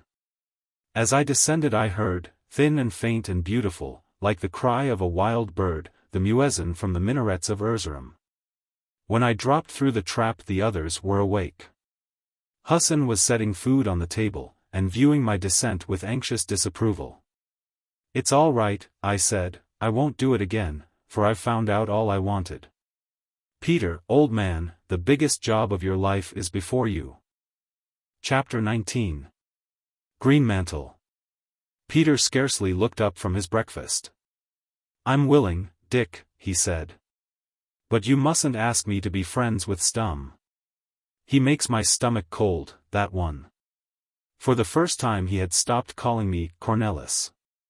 The day of make-believe was over for all of us. "Not to be friends with him," I said, "but to bust him and all his kind." "Then I'm ready," said Peter cheerfully. "What is it?" I spread out the maps on the divan. There was no light in the place but Blenkeren's electric torch, for Hassan had put out the lantern. Peter got his nose into the things at once, for his intelligence work in the Boer War had made him handy with maps. It didn't want much telling from me to explain to him the importance of the one I had looted. "That news is worth many £1,000,000, said he, wrinkling his brows, and scratching delicately the tip of his left ear. It was a way he had when he was startled. "How can we get it to our friends?" Peter cogitated. "There is but one way. A man must take it. Once, I remember, when we fought the Matabele it was necessary to find out whether the chief Makapan was living. Some said he had died, others that he'd gone over the Portuguese border, but I believed he lived. No native could tell us, and since his kraal was well defended no runner could get through. So it was necessary to send a man. Peter lifted up his head and laughed. The man found the chief Makapan. He was very much alive, and made good shooting with a shotgun. But the man brought the chief Makapan out of his kraal and handed him over to the mounted police. You remember Captain Arkall, Dick, Jim Arkall? Well, Jim laughed so much that he broke open a wound in his head, and had to have a doctor. You were that man, Peter, I said. Ja. I was the man. There are more ways of getting into kraals than there are ways of keeping people out. Will you take this chance? For certain, Dick. I am getting stiff with doing nothing, and if I sit in houses much longer I shall grow old. A man bet me £5 on the ship that I could not get through a trench line, and if there had been a trench line handy I would have taken him on. I will be very happy, Dick, but I do not say I will succeed. It is new country to me, and I will be hurried, and hurry makes bad stalking. I showed him what I thought the likeliest place, in the spurs of the Palantuken Mountains. Peter's way of doing things was all his own. He scraped earth and plaster out of a corner and sat down to make a little model of the landscape on the table, following the contours of the map. He did it extraordinarily neatly, for, like all great hunters, he was as deft as a weaver bird. He puzzled over it for a long time, and conned the map till he must have got it by heart. Then he took his field glasses, a very good single Zeiss which was part of the spoils from Rosta's motor car, and announced that he was going to follow my example and get on to the housetop. Presently his legs disappeared through the trap, and Blenkerin and I were left to our reflections. Peter must have found something uncommon interesting, for he stayed on the roof the better part of the day. It was a dull job for us, since there was no light, and Blenkerin had not even the consolation of a game of patience. But for all that he was in good spirits, for he had had no dyspepsia since we left Constantinople, and announced that he believed he was at last getting even with his darn duodenum. As for me I was pretty restless, for I could not imagine what was detaining Sandy. It was clear that our presence must have been kept secret from Hilda von Einem, for she was a pal of Stum's, and he must by now have blown the gaff on Peter and me. How long could this secrecy last, I asked myself. We had now no sort of protection in the whole outfit. Rosta and the Turks wanted our blood, so did Stum and the Germans. And once the lady found we were deceiving her she would want it most of all. Our only hope was Sandy, and he gave no sign of his existence.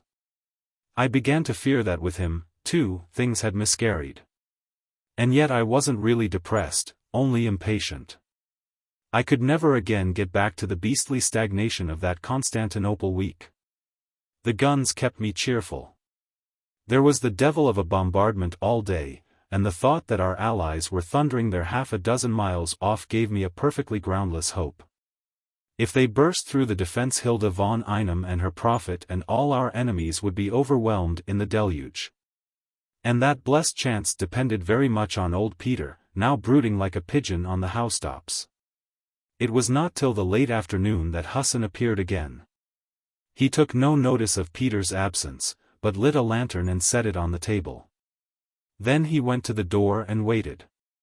Presently a light step fell on the stairs, and Hassan drew back to let someone enter.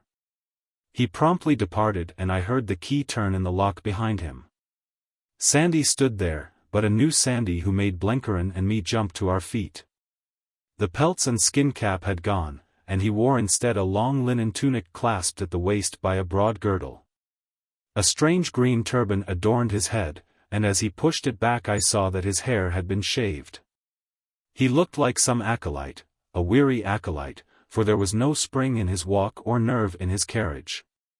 He dropped numbly on the divan and laid his head in his hands. The lantern showed his haggard eyes with dark lines beneath them. "Good God, old man, have you been sick?" I cried. "Not sick," he said hoarsely. My body is right enough, but the last few days I have been living in hell. Blenkiron nodded sympathetically. That was how he himself would have described the company of the lady. I marched across to him and gripped both his wrists. Look at me, I said, straight in the eyes. His eyes were like a sleepwalker's, unwinking, unseeing. Great heavens, man, you've been drugged. I said. Drugged, he cried, with a weary laugh. Yes, I have been drugged, but not by any physic. No one has been doctoring my food. But you can't go through hell without getting your eyes red hot. I kept my grip on his wrists. Take your time, old chap, and tell us about it. Blenkiron and I are here, and old Peter's on the roof not far off. We'll look after you. It does me good to hear your voice, Dick, he said. It reminds me of clean, honest things. They'll come back, never fear. We're at the last lap now. One more spurt and it's over. You've got to tell me what the new snag is. Is it that woman? He shivered like a frightened colt. Woman! He cried. Does a woman drag a man through the nether pit? She's a she-devil. Oh, it isn't madness that's wrong with her. She's as sane as you and as cool as Blenkiron. Her life is an infernal game of chess, and she plays with souls for pawns. She is evil, evil, evil. And once more he buried his head in his hands. It was Blenkiron who brought sense into this hectic atmosphere. His slow, beloved drawl was an antiseptic against nerves. Say, boy, he said, I feel just like you about the lady. But our job is not to investigate her character. Her maker will do that good and sure someday. We've got to figure how to circumvent her, and for that you've got to tell us what exactly's been occurring since we parted company. Sandy pulled himself together with a great effort. Greenmantle died that night I saw you. We buried him secretly by her order in the garden of the villa. Then came the trouble about his successor. The four ministers would be no party to a swindle. They were honest men, and vowed that their task now was to make a tomb for their master and pray for the rest of their days at his shrine. They were as immovable as a granite hill and she knew it. Then they, too, died. Murdered? I gasped. Murdered, all four in one morning. I do not know how, but I helped to bury them. Oh, she had Germans and Kurds to do her foul work, but their hands were clean compared to hers. Pity me, Dick, for I have seen honesty and virtue put to the shambles and have abetted the deed when it was done. It will haunt me to my dying day. I did not stop to console him, for my mind was on fire with his news. Then the prophet is gone, and the humbug is over, I cried. The prophet still lives. She has found a successor. He stood up in his linen tunic. Why do I wear these clothes? Because I am Greenmantle. I am the Kaaba-i-Hariya for all Islam. In 3 days' time I will reveal myself to my people and wear on my breast the green ephod of the prophet. He broke off with an hysterical laugh. Only you see, I won't. I will cut my throat first. Cheer up, said Blenkiron soothingly. We'll find some prettier way than that. There is no way, he said, no way but death. We're done for, all of us. Hassan got you out of Stum's clutches, but you're in danger every moment. At the best you have 3 days, and then you, too, will be dead. I had no words to reply. This change in the bold and unshakable Sandy took my breath away. She made me her accomplice, he went on. I should have killed her on the graves of those innocent men. But instead I did all she asked and joined in her game. She was very candid, you know. She cares no more than Enver for the faith of Islam. She can laugh at it. But she has her own dreams, and they consume her as a saint is consumed by his devotion. She has told me them, and if the day in the garden was hell, the days since have been the innermost fires of Tophet. I think, it is horrible to say it, that she has got some kind of crazy liking for me. When we have reclaimed the East, I am to be by her side when she rides on her milk-white horse into Jerusalem. And there have been moments, only moments. I swear to God, when I have been fired myself by her madness." Sandy's figure seemed to shrink and his voice grew shrill and wild. It was too much for Blenheim. He indulged in a torrent of blasphemy such as I believe had never before passed his lips. "I'm blessed if I'll listen to this god-darned stuff. It isn't delicate. You get busy, Major, and pump some sense into your afflicted friend." I was beginning to see what had happened. Sandy was a man of genius, as much as anybody I ever struck, but he had the defects of such high-strung, fanciful souls. He would take more than mortal risks, and you couldn't scare him by any ordinary terror. But let his old conscience get cross-eyed, let him find himself in some situation which in his eyes involved his honor, and he might go stark crazy. The woman, who roused in me and Blenheim only hatred, could catch his imagination and stir in him, for the moment only, an unwilling response. And then came bitter and morbid repentance, and the last desperation. It was no time to mince matters.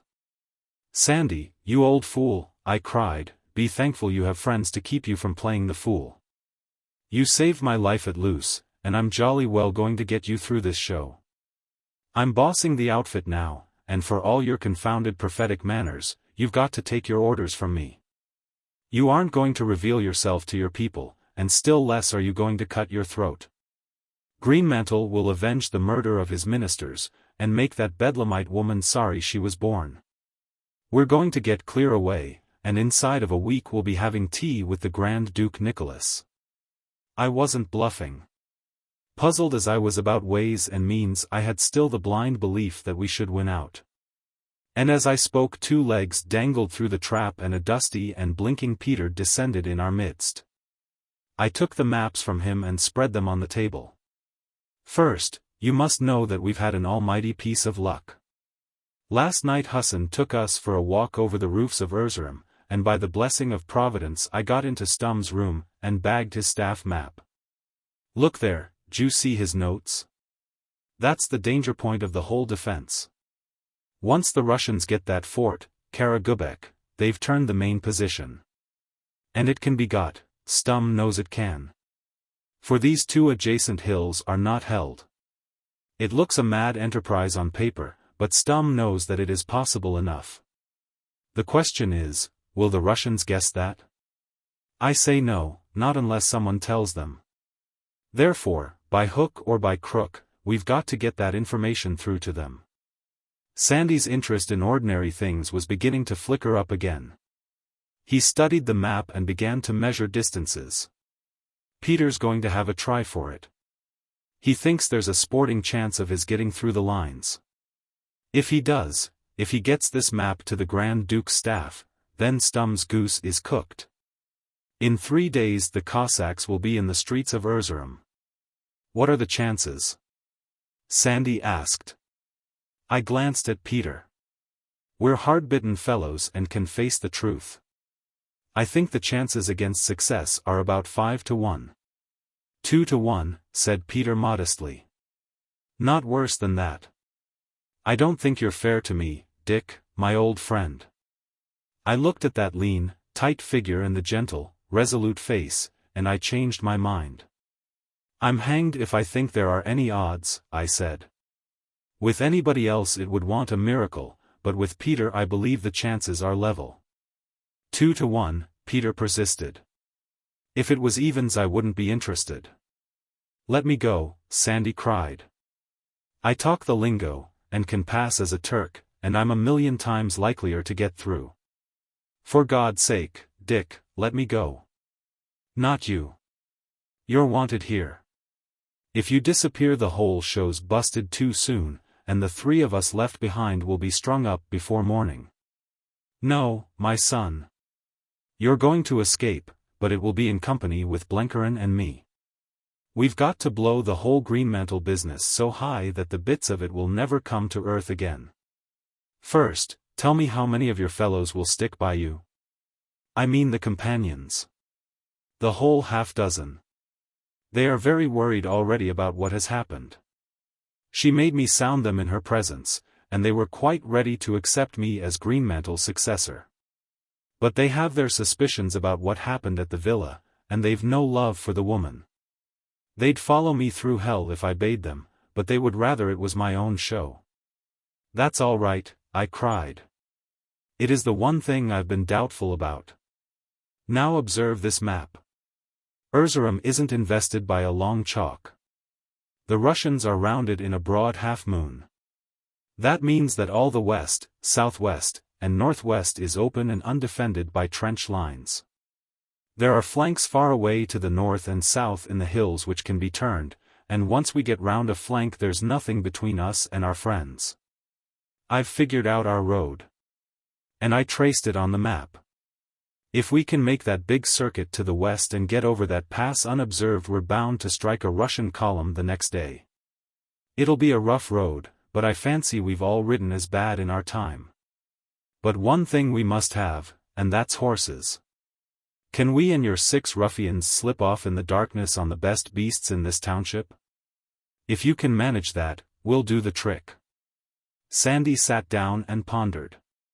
Thank heaven, he was thinking now of action and not of his own conscience. It must be done, he said at last, but it won't be easy. Hassan's a great fellow, but as you know well, Dick, horses right up at the battlefront are not easy to come by. Tomorrow I've got some kind of infernal fast to observe, and the next day that woman will be coaching me for my part. We'll have to give Hassan time. I wish to heaven it could be tonight. He was silent again for a bit, and then he said, I believe the best time would be the 3rd night, the eve of the revelation. She's bound to leave me alone that night. Right-o, I said. It won't be much fun sitting waiting in this cold sepulchre, but we must keep our heads and risk nothing by being in a hurry. Besides, if Peter wins through, the Turk will be a busy man by the day after tomorrow. The key turned in the door and Hassan stole in like a shade. It was the signal for Sandy to leave. You fellows have given me a new lease of life, he said. I've got a plan now, and I can set my teeth and stick it out. He went up to Peter and gripped his hand. Good luck. You're the bravest man I've ever met, and I've seen a few. Then he turned abruptly and went out, followed by an exhortation from Blenkerin to get busy about the quadrupeds. Then we set about equipping Peter for his crusade. It was a simple job, for we were not rich in properties. His get-up, with his thick fur-collared greatcoat, was not unlike the ordinary Turkish officer seen in a dim light.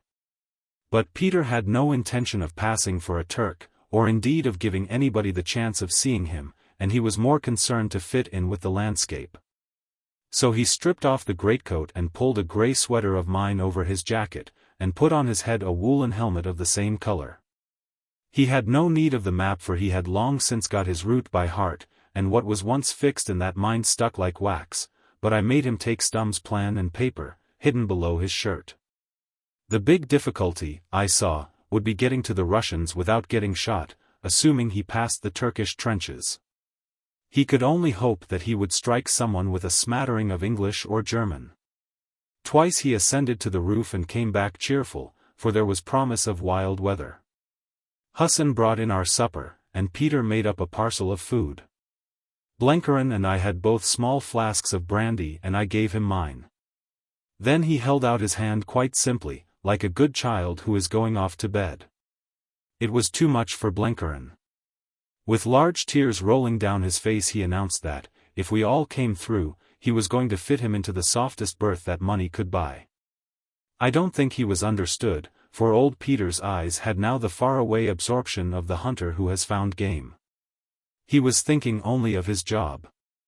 2 legs and a pair of very shabby boots vanished through the trap, and suddenly I felt utterly lonely and desperately sad. The guns were beginning to roar again in the east, and in the intervals came the whistle of the rising storm. Chapter 20. Peter Pienaar Goes to the Wars. This chapter is the tale that Peter told me, long after, sitting beside a stove in the hotel at Bergen, where we were waiting for our boat. He climbed on the roof and shinned down the broken bricks of the outer wall. The outbuilding we were lodged in abutted on a road, and was outside the proper enceinte of the house. At ordinary times I have no doubt there were sentries, but Sandy and Husson had probably managed to clear them off this end for a little. Anyhow, he saw nobody as he crossed the road and dived into the snowy fields.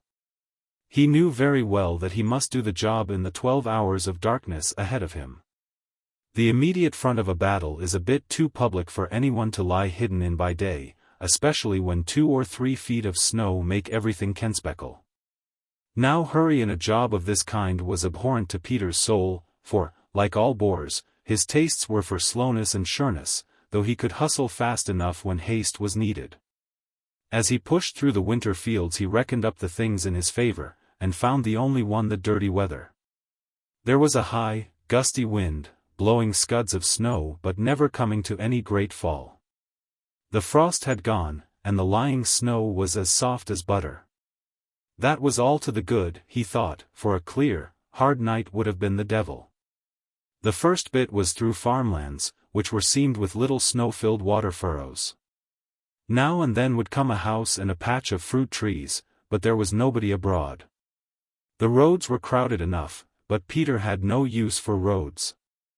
I can picture him swinging along with his bent back, stopping every now and then to sniff and listen, alert for the foreknowledge of danger. When he chose he could cover country like an antelope. Soon he struck a big road full of transport. It was the road from Erzurum to the Palantuken Pass, and he waited his chance and crossed it. After that the ground grew rough with boulders and patches of thorn trees, splendid cover where he could move fast without worrying. Then he was pulled up suddenly on the bank of a river. The map had warned him of it, but not that it would be so big. It was a torrent swollen with melting snow and rains in the hills, and it was running 50 yards wide. Peter thought he could have swum it, but he was very averse to a drenching. A wet man makes too much noise, he said, and besides, there was the off chance that the current would be too much for him. So he moved upstream to look for a bridge. In 10 minutes he found one, a new-made thing of trestles, broad enough to take transport wagons. It was guarded, for he heard the tramp of a sentry, and as he pulled himself up the bank he observed a couple of long wooden huts, obviously some kind of billets. These were on the near side of the stream, about a dozen yards from the bridge. A door stood open and a light showed in it, and from within came the sound of voices. Peter had a sense of hearing like a wild animal, and he could detect even from the confused gabble that the voices were German. As he lay and listened someone came over the bridge. It was an officer, for the sentry saluted. The man disappeared in one of the huts. Peter had struck the billets and repairing shop of a squad of German sappers. He was just going ruefully to retrace his steps and try to find a good place to swim the stream when it struck him that the officer who had passed him wore clothes very like his own. He, too, had had a grey sweater and a balaclava helmet, for even a German officer ceases to be dressy on a midwinter's night in Anatolia. The idea came to Peter to walk boldly across the bridge and trust to the sentry not seeing the difference. He slipped round a corner of the hut and marched down the road. The sentry was now at the far end, which was lucky, for if the worst came to the worst he could throttle him. Peter, mimicking the stiff German walk, swung past him, his head down as if to protect him from the wind. The man saluted. He did more, for he offered conversation. The officer must have been a genial soul. "It's a rough night, Captain," he said in German. "The wagons are late. Pray God, Michael hasn't got a shell in his lot. They've begun putting over some big ones." Peter grunted good night in German and strode on. He was just leaving the road when he heard a great halloo behind him. The real officer must have appeared on his heels, and the sentry's doubts had been stirred. A whistle was blown, and, looking back, Peter saw lanterns waving in the gale. They were coming out to look for the duplicate. He stood still for a second, and noticed the light spreading out south of the road. He was just about to dive off it on the north side when he was aware of a difficulty. On that side a steep bank fell to a ditch, and the bank beyond bounded a big flood. He could see the dull ruffle of the water under the wind. On the road itself he would soon be caught, south of it the search was beginning. And the ditch itself was no place to hide, for he saw a lantern moving up it. Peter dropped into it all the same and made a plan. The side below the road was a little undercut and very steep. He resolved to plaster himself against it, for he would be hidden from the road, and a searcher in the ditch would not be likely to explore the unbroken sides. It was always a maxim of Peter's that the best hiding place was the worst, the least obvious to the minds of those who were looking for you. He waited until the lights both in the road and the ditch came nearer, and then he gripped the edge with his left hand, where some stones gave him purchase. Dug the toes of his boots into the wet soil and stuck like a limpet. It needed some strength to keep the position for long, but the muscles of his arms and legs were like whipcord. The searcher in the ditch soon got tired, for the place was very wet, and joined his comrades on the road. They came along, running, flashing the lanterns into the trench, and exploring all the immediate countryside. Then rose a noise of wheels and horses from the opposite direction. Michael and the delayed wagons were approaching. They dashed up at a great pace, driven wildly, and for one horrid second Peter thought they were going to spill into the ditch at the very spot where he was concealed. The wheels passed so close to the edge that they almost grazed his fingers. Somebody shouted an order and they pulled up a yard or two nearer the bridge. The others came up and there was a consultation. Michael swore he had passed no one on the road. "That fool Hannay has seen a ghost," said the officer testily. "It's too cold for this child's play."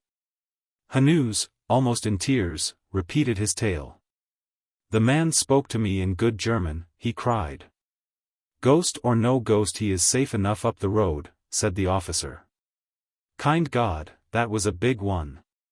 He stopped and stared at a shell burst, for the bombardment from the east was growing fiercer. They stood discussing the fire for a minute and presently moved off. Peter gave them 2 minutes' law and then clambered back to the highway and set off along it at a run. The noise of the shelling and the wind, together with the thick darkness, made it safe to hurry. He left the road at the first chance and took to the broken country. The ground was now rising towards a spur of the Palantuken, on the far slope of which were the Turkish trenches. The night had begun by being pretty nearly as black as pitch. Even the smoke from the shell explosions, which is often visible in darkness, could not be seen. But as the wind blew the snow clouds athwart the sky, patches of stars came out. Peter had a compass, but he didn't need to use it, for he had a kind of a feel for landscape, a special sense which is born in savages and can only be acquired after long experience by the white man. I believe he could smell where the north lay. He had settled roughly which part of the line he would try, merely because of its nearness to the enemy. But he might see reason to vary this, and as he moved he began to think that the safest place was where the shelling was hottest. He didn't like the notion, but it sounded sense. Suddenly he began to puzzle over queer things in the ground, and, as he had never seen big guns before, it took him a moment to fix them. Presently one went off at his elbow with a roar like the last day. These were Austrian howitzers, nothing over 8-inch, I fancy, but to Peter they looked like leviathans. Here, too, he saw for the first time a big and quite recent shell hole, for the Russian guns were searching out the position. He was so interested in it all that he poked his nose where he shouldn't have been, and dropped plump into the pit behind a gun emplacement. Gunners all the world over are the same, shy people, who hide themselves in holes and hibernate and mortally dislike being detected. A gruff voice cried, "W-yarda," and a heavy hand seized his neck. Peter was ready with his story. He belonged to Michael's wagon team and had been left behind. He wanted to be told the way to the sappers' camp. He was very apologetic, not to say obsequious. "It is one of those Prussian swine from the Marta Bridge," said a gunner. "Land him a kick to teach him sense. Bear to your right, mannikin, and you will find a road. And have a care when you get there, for the Ruskos are registering on it." Peter thanked them and bore off to the right. After that he kept a wary eye on the howitzers, and was thankful when he got out of their area onto the slopes up the hill. Here was the type of country that was familiar to him, and he defied any Turk or Boche to spot him among the scrub and boulders. He was getting on very well, when once more, close to his ear, came a sound like the crack of doom. It was the field guns now, and the sound of a field gun close at hand is bad for the nerves if you aren't expecting it. Peter thought he had been hit, and lay flat for a little to consider. Then he found the right explanation, and crawled forward very warily. Presently he saw his first Russian shell. It dropped half a dozen yards to his right, making a great hole in the snow and sending up a mass of mixed earth, snow, and broken stones. Peter spat out the dirt and felt very solemn. You must remember that never in his life had he seen big shelling, and was now being landed in the thick of a first-class show without any preparation.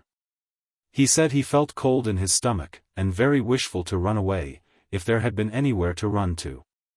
But he kept on to the crest of the ridge, over which a big glow was broadening like sunrise. He tripped once over a wire, which he took for some kind of snare, and after that went very warily. By and by he got his face between two boulders and looked over into the true battlefield. He told me it was exactly what the predicant used to say that hell would be like. About 50 yards down the slope lay the Turkish trenches. They were dark against the snow, and now and then a black figure like a devil showed for an instant and disappeared. The Turks clearly expected an infantry attack, for they were sending up calcium rockets and very flares. The Russians were battering their line and spraying all the hinterland, not with shrapnel, but with good, solid high explosives. The place would be as bright as day for a moment, all smothered in a scurry of smoke and snow and debris, and then a black pall would fall on it, when only the thunder of the guns told of the battle. Peter felt very sick. He had not believed there could be so much noise in the world, and the drums of his ears were splitting. Now, for a man to whom courage is habitual, the taste of fear, naked, utter fear, is a horrible thing. It seems to wash away all his manhood. Peter lay on the crest, watching the shells burst, and confident that any moment he might be a shattered remnant. He lay and reasoned with himself, calling himself every name he could think of, but conscious that nothing would get rid of that lump of ice below his heart. Then he could stand it no longer. He got up and ran for his life. But he ran forward. It was the craziest performance. He went hell for leather over a piece of ground which was being watered with XIII. But by the mercy of heaven nothing hit him. He took some fearsome tosses in shell holes, but partly erect and partly on all fours he did the 50 yards and tumbled into a Turkish trench right on top of a dead man. The contact with that body brought him to his senses. That men could die at all seemed a comforting, homely thing after that unnatural pandemonium. The next moment a crump took the parapet of the trench some yards to his left, and he was half buried in an avalanche. He crawled out of that, pretty badly cut about the head. He was quite cool now and thinking hard about his next step. There were men all around him, sullen dark faces as he saw them when the flares went up. They were manning the parapets and waiting tensely for something else than the shelling. They paid no attention to him, for I fancy in that trench units were pretty well mixed up, and under a bad bombardment no one bothers about his neighbor. He found himself free to move as he pleased. The ground of the trench was littered with empty cartridge cases, and there were many dead bodies. The last shell, as I have said, had played havoc with the parapet. In the next spell of darkness Peter crawled through the gap and twisted among some snowy hillocks. He was no longer afraid of shells, any more than he was afraid of a felt thunderstorm. But he was wondering very hard how he should ever get to the Russians. The Turks were behind him now, but there was the biggest danger in front. Then the artillery ceased. It was so sudden that he thought he had gone deaf, and could hardly realize the blessed relief of it. The wind, too, seemed to have fallen, or perhaps he was sheltered by the lee of the hill. There were a lot of dead here also, and that he couldn't understand, for they were new dead. Had the Turks attacked and been driven back? When he had gone about 30 yards he stopped to take his bearings. On the right were the ruins of a large building set on fire by the guns. There was a blur of woods and the debris of walls round it. Away to the left another hill ran out farther to the east, and the place he was in seemed to be a kind of cup between the spurs. Just before him was a little ruined building, with the sky seen through its rafters, for the smouldering ruin on the right gave a certain light. He wondered if the Russian firing line lay there. Just then he heard voices, smothered voices, not a yard away and apparently below the ground. He instantly jumped to what this must mean. It was a Turkish trench, a communication trench. Peter didn't know much about modern warfare, but he had read in the papers, or heard from me, enough to make him draw the right moral. The fresh dead pointed to the same conclusion. What he had got through were the Turkish support trenches, not their firing line. That was still before him. He didn't despair, for the rebound from panic had made him extra courageous. He crawled forward, an inch at a time, taking no sort of risk, and presently found himself looking at the parados of a trench. Then he lay quiet to think out the next step. The shelling had stopped, and there was that queer kind of peace which falls sometimes on two armies not a quarter of a mile distant. Peter said he could hear nothing but the far-off sighing of the wind. There seemed to be no movement of any kind in the trench before him, which ran through the ruined building. The light of the burning was dying, and he could just make out the mound of earth a yard in front.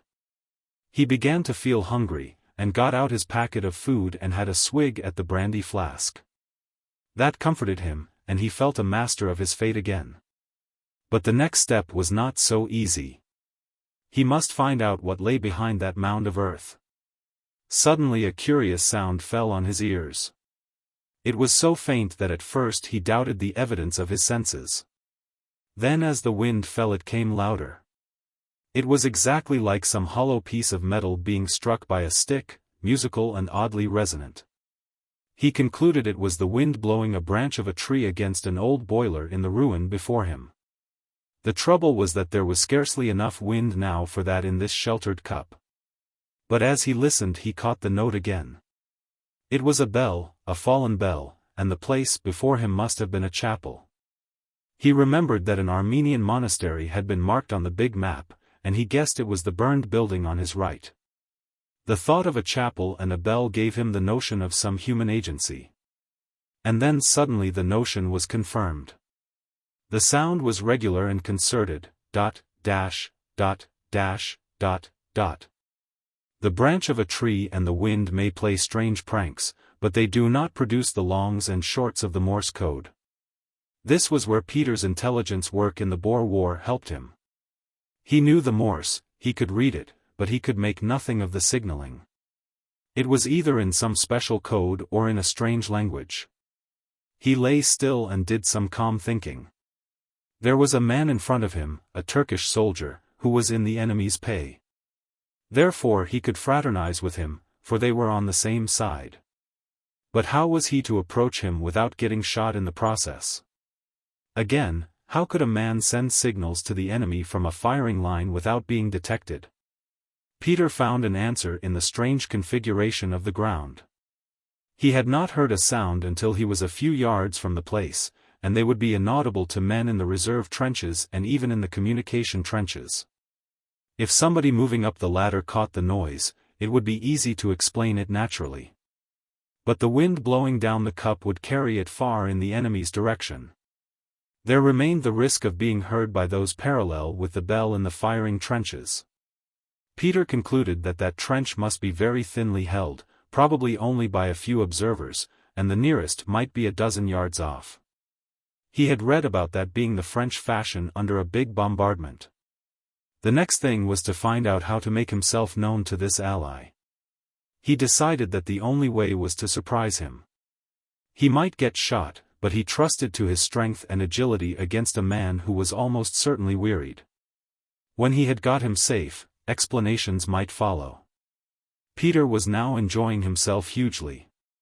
If only those infernal guns kept silent he would play out the game in the sober, decorous way he loved. So very delicately he began to wriggle forward to where the sound was. The night was now as black as ink around him, and very quiet, too, except for soughings of the dying gale.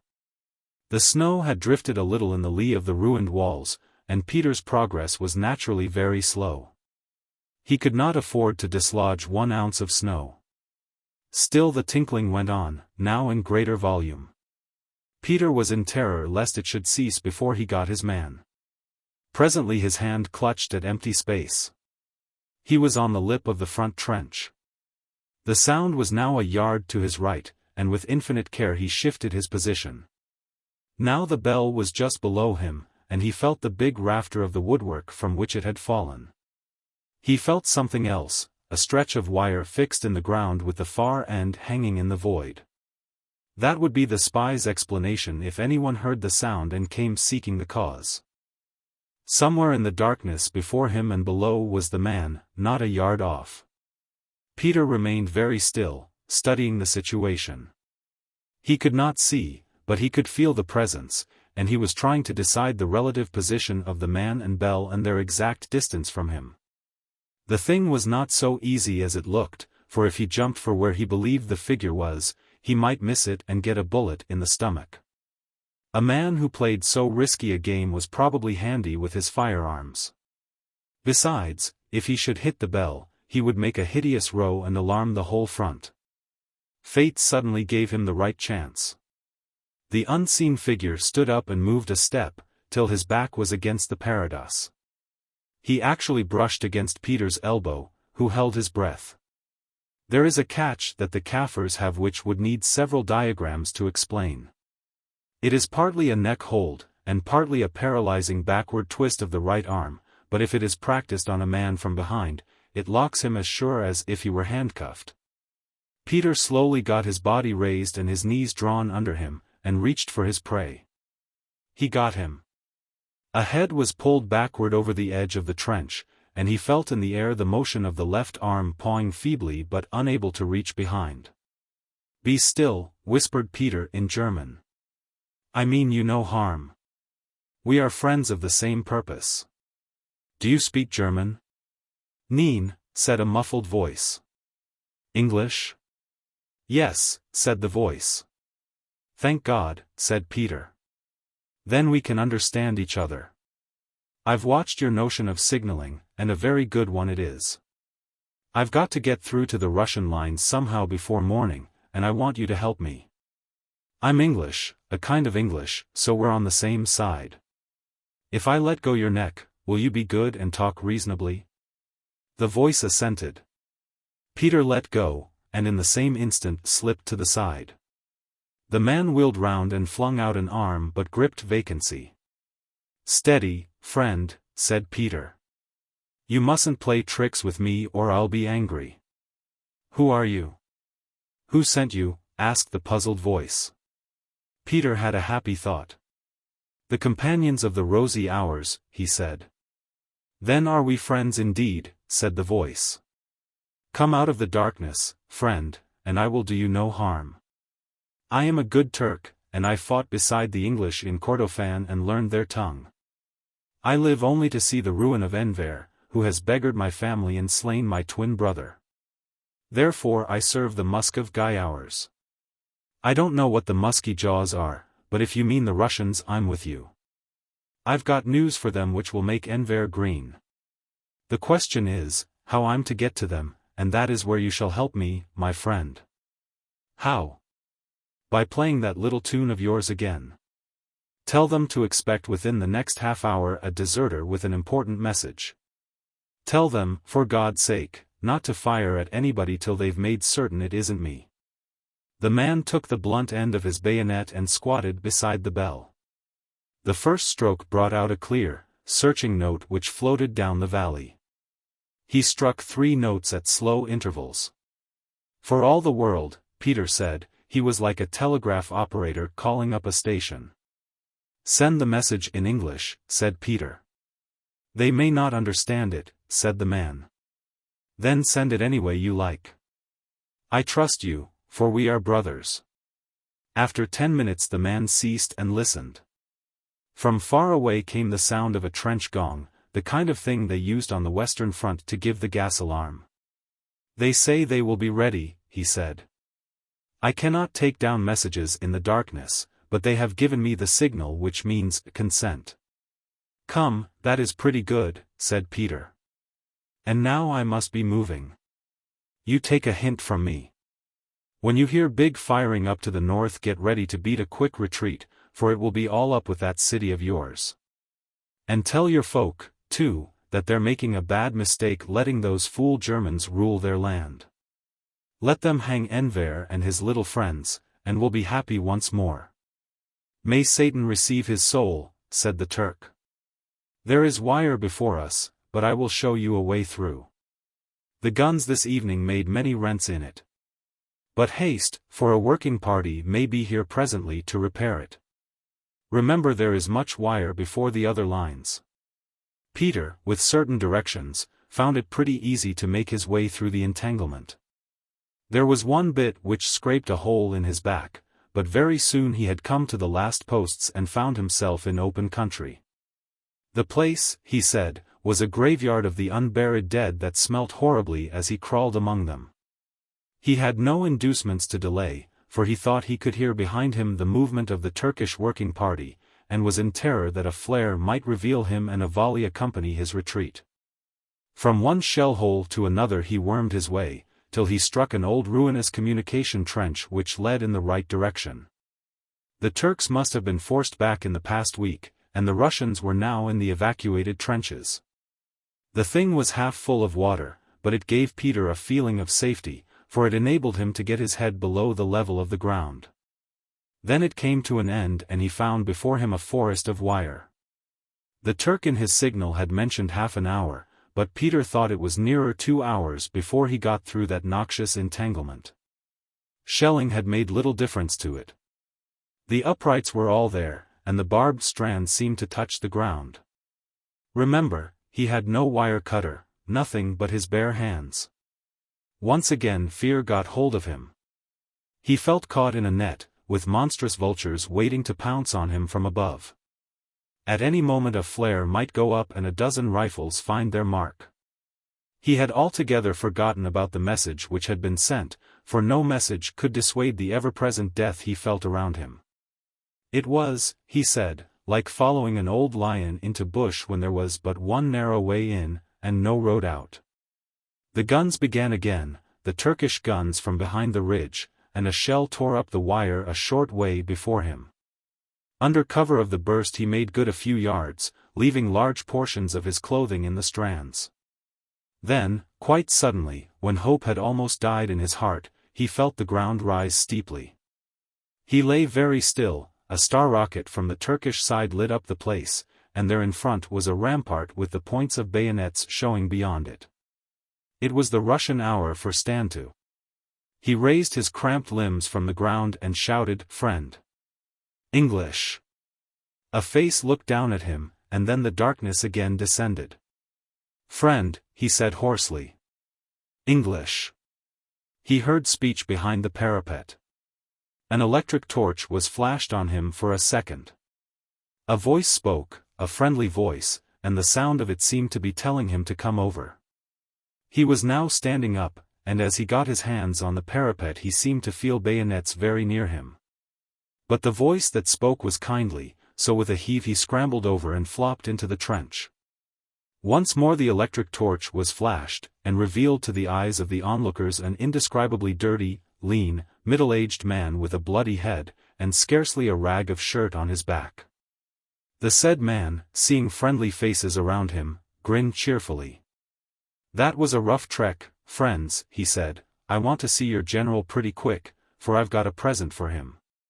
He was taken to an officer in a dugout, who addressed him in French, which he did not understand. But the sight of Stumm's plan worked wonders. After that he was fairly bundled down communication trenches and then over swampy fields to a farm among trees. There he found staff officers, who looked at him and looked at his map, and then put him on a horse and hurried him eastwards. At last he came to a big ruined house, and was taken into a room which seemed to be full of maps and generals. The conclusion must be told in Peter's words. There was a big man sitting at a table drinking coffee, and when I saw him my heart jumped out of my skin. For it was the man I hunted with on the Pungwe in '98, him whom the Kaffirs called Buck's Horn, because of his long curled mustaches. He was a prince even then, and now he is a very great general. When I saw him, I ran forward and gripped his hand and cried, "Ho gat het, meneer," and he knew me and shouted in Dutch, "Damn, if it isn't old Peter Pienaar." Then he gave me coffee and ham and good bread, and he looked at my map. "What is this?" he cried, growing red in the face. "It is the staff map of one Stum, a German skellum who commands in yon city," I said. He looked at it close and read the markings, and then he read the other paper which you gave me, Dick. And then he flung up his arms and laughed. He took a loaf and tossed it into the air so that it fell on the head of another general. He spoke to them in their own tongue, and they, too, laughed, and one or two ran out as if on some errand. I have never seen such merrymaking. They were clever men, and knew the worth of what you gave me.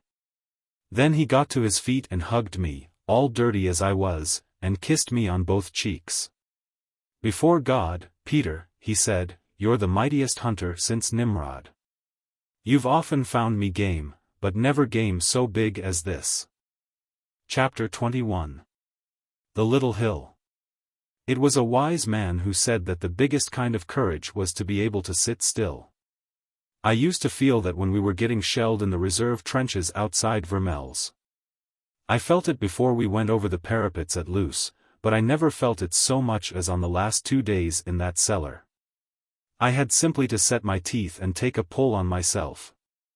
Peter had gone on a crazy errand which I scarcely believed could come off.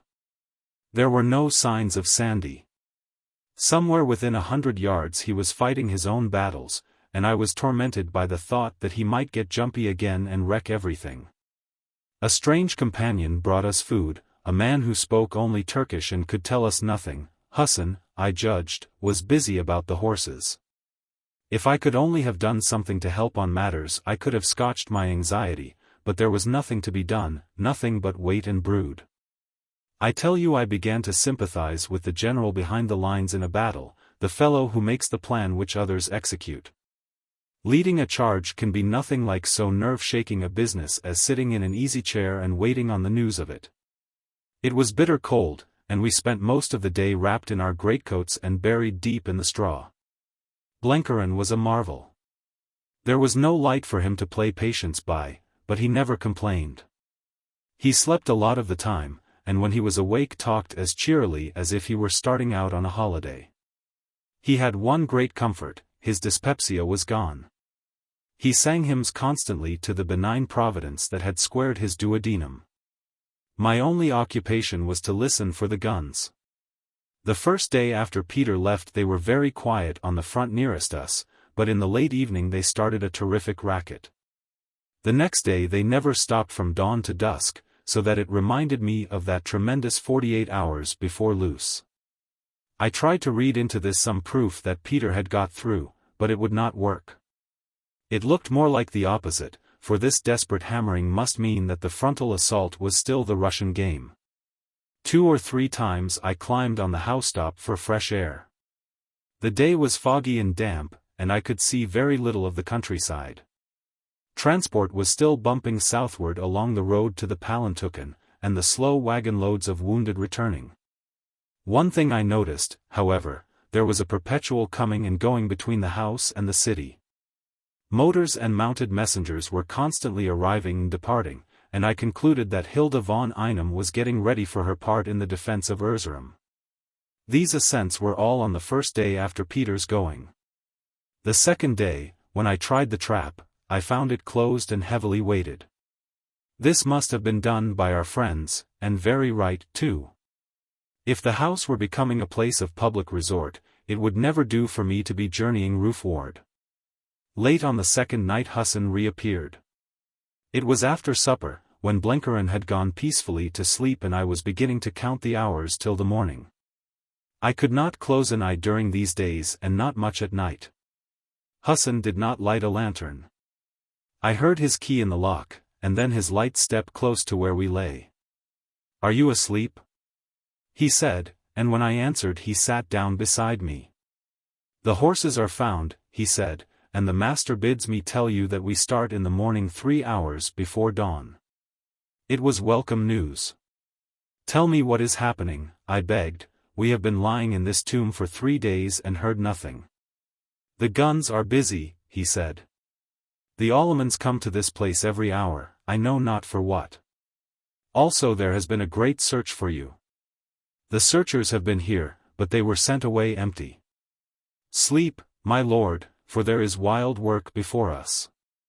I did not sleep much, for I was strung too high with expectation, and I envied Blenkerin his now eupeptic slumbers. But for an hour or so I dropped off, and my old nightmare came back. Once again I was in the throat of a pass, hotly pursued, straining for some sanctuary which I knew I must reach. But I was no longer alone. Others were with me, how many I could not tell, for when I tried to see their faces they dissolved in mist.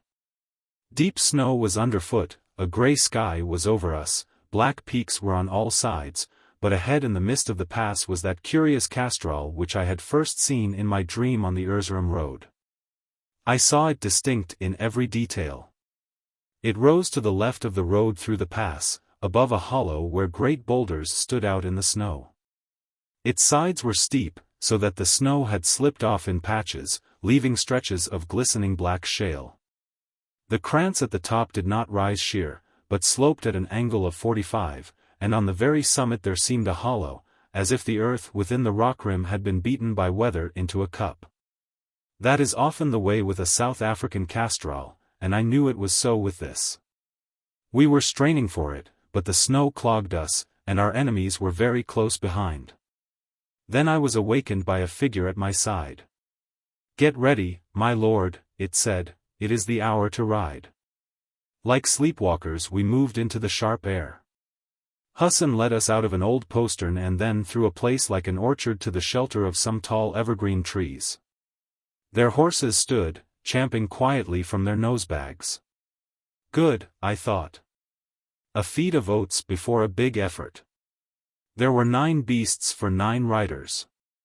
We mounted without a word and filed through a grove of trees to where a broken paling marked the beginning of cultivated land.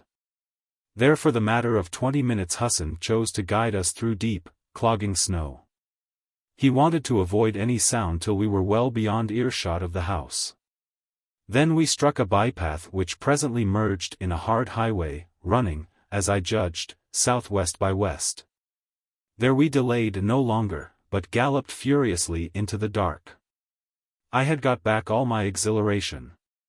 Indeed I was intoxicated with the movement, and could have laughed out loud and sung. Under the black canopy of the night perils are either forgotten or terribly alive. Mine were forgotten. The darkness I galloped into led me to freedom and friends. Yes, and success, which I had not dared to hope and scarcely even to dream of. Hassan rode first, with me at his side. I turned my head and saw Blenkerin behind me, evidently mortally unhappy about the pace we set and the mount he sat. He used to say that horse exercise was good for his liver, but it was a gentle amble and a short gallop that he liked, and not this mad helter-skelter. His thighs were too round to fit a saddle leather. We passed a fire in a hollow, the bivouac of some Turkish unit, and all the horses shied violently.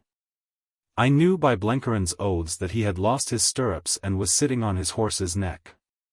Beside him rode a tall figure swathed to the eyes in wrappings, and wearing round his neck some kind of shawl whose ends floated behind him. Sandy, of course, had no European ulster, for it was months since he had worn proper clothes. I wanted to speak to him, but somehow I did not dare. His stillness forbade me. He was a wonderful fine horseman, with his firm English hunting seat, and it was as well, for he paid no attention to his beast. His head was still full of unquiet thoughts. Then the air around me began to smell acrid and raw, and I saw that a fog was winding up from the hollows. "Here's the devil's own luck," I cried to Hassan. "Can you guide us in a mist?" "I do not know." He shook his head. I had counted on seeing the shape of the hills. We've a map and compass, anyhow. But these make slow traveling. Pray God it lifts.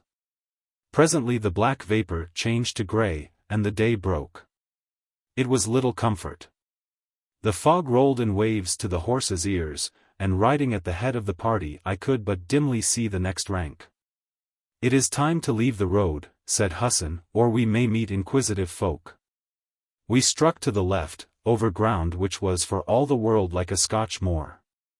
There were pools of rain on it, and masses of tangled snow-laden junipers, and long reefs of wet slaty stone. It was bad going, and the fog made it hopeless to steer a good course. I had out the map and the compass, and tried to fix our route so as to round the flank of a spur of the mountains which separated us from the valley we were aiming at. "There's a stream ahead of us," I said to Hassan. "Is it fordable?" "It is only a trickle," he said, coughing.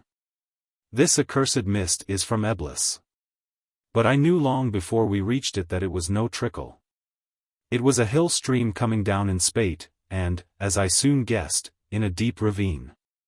Presently we were at its edge, one long whirl of yeasty falls and brown rapids. We could as soon get horses over it as to the topmost cliffs of the Palantuken. Hassan stared at it in consternation. "May Allah forgive my folly, for I should have known. We must return to the highway and find a bridge. My sorrow, that I should have led my lords so ill." Back over that moor we went with my spirits badly damped. We had none too long a start, and Hilda von Einem would rouse heaven and earth to catch us up. Hassan was forcing the pace, for his anxiety was as great as mine. Before we reached the road the mist blew back and revealed a wedge of country right across to the hills beyond the river. It was a clear view, every object standing out wet and sharp in the light of morning. It showed the bridge with horsemen drawn up across it, and it showed, too, cavalry pickets moving along the road. They saw us at the same instant. A word was passed down the road, a shrill whistle blew, and the pickets put their horses at the bank and started across the moor. "Did I not say this mist was from Eblis?" growled Hassan, as we swung round and galloped back on our tracks. "These cursed Zaptis have seen us, and our road is cut." I was for trying the stream at all costs, but Hassan pointed out that it would do us no good. The cavalry beyond the bridge was moving up the other bank. "There is a path through the hills that I know, but it must be travelled on foot. If we can increase our lead and the mist cloaks us, there is yet a chance." It was a weary business plodding up to the skirts of the hills. We had the pursuit behind us now, and that put an edge on every difficulty. There were long banks of broken screes, I remember, where the snow slipped in wreaths from under our feet. Great boulders had to be circumvented, and patches of bog, where the streams from the snows first made contact with the plains, mired us to our girths. Happily the mist was down again, but this, though it hindered the chase, lessened the chances of Hassan finding the path. He found it nevertheless. There was the gully and the rough mule track leading upwards. But there also had been a landslip, quite recent from the marks. A large scar of raw earth had broken across the hillside, which with the snow above it looked like a slice cut out of an iced chocolate cake. We stared blankly for a second, till we recognized its hopelessness. "I'm trying for the crags," I said. "Where there once was a way another can be found." "And be picked off at their leisure by these marksmen," said Hassan grimly. "Look!" The mist had opened again, and a glance behind showed me the pursuit closing up on us. They were now less than 300 yards off. We turned our horses and made off eastward along the skirts of the cliffs. Then Sandy spoke for the first time. "I don't know how you fellows feel, but I'm not going to be taken. There's nothing much to do except to find a place and put up a fight. We can sell our lives dearly." "That's about all," said Blenkerin cheerfully. He had suffered such tortures on that gallop that he welcomed any kind of stationary fight. "Serve out the arms," said Sandy. The companions all carried rifles slung across their shoulders. Hassan, from a deep saddlebag, brought out rifles and bandoliers for the rest of us. As I laid mine across my saddlebow, I saw it was a German Mauser of the latest pattern. "It's hell for leather till we find a place for a stand," said Sandy. "The game's against us this time." Once more we entered the mist, and presently found better going on a long stretch of even slope. Then came a rise, and on the crest of it I saw the sun. Presently we dipped into bright daylight and looked down on a broad glen, with a road winding up it to a pass in the range. I had expected this. It was one way to the Palantuken Pass, some miles south of the house where we had been lodged. And then, as I looked southward, I saw what I had been watching for days. A little hill split the valley, and on its top was a krantz of rocks. It was the castrol of my persistent dream. On that I promptly took charge. "There's our fort," I cried. "If we once get there we can hold it for a week. Sit down and ride for it." We bucketed down that hillside like men possessed, even Blenkerin sticking on manfully among the twists and turns and slithers. Presently we were on the road and were racing past marching infantry and gun teams and empty wagons. I noted that most seemed to be moving downward and few going up. Hassan screamed some words in Turkish that secured us a passage, but indeed our crazy speed left them staring. Out of a corner of my eye I saw that Sandy had flung off most of his wrappings and seemed to be all a dazzle of rich color. But I had thought for nothing except the little hill, now almost fronting us across the shallow glen. No horses could breast that steep. We urged them into the hollow, and then hastily dismounted, humped the packs, and began to struggle up the side of the castrol. It was strewn with great boulders, which gave a kind of cover that very soon was needed. For, snatching a glance back, I saw that our pursuers were on the road above us and were getting ready to shoot. At normal times we would have been easy marks, but, fortunately, wisps and streamers of mist now clung about that hollow.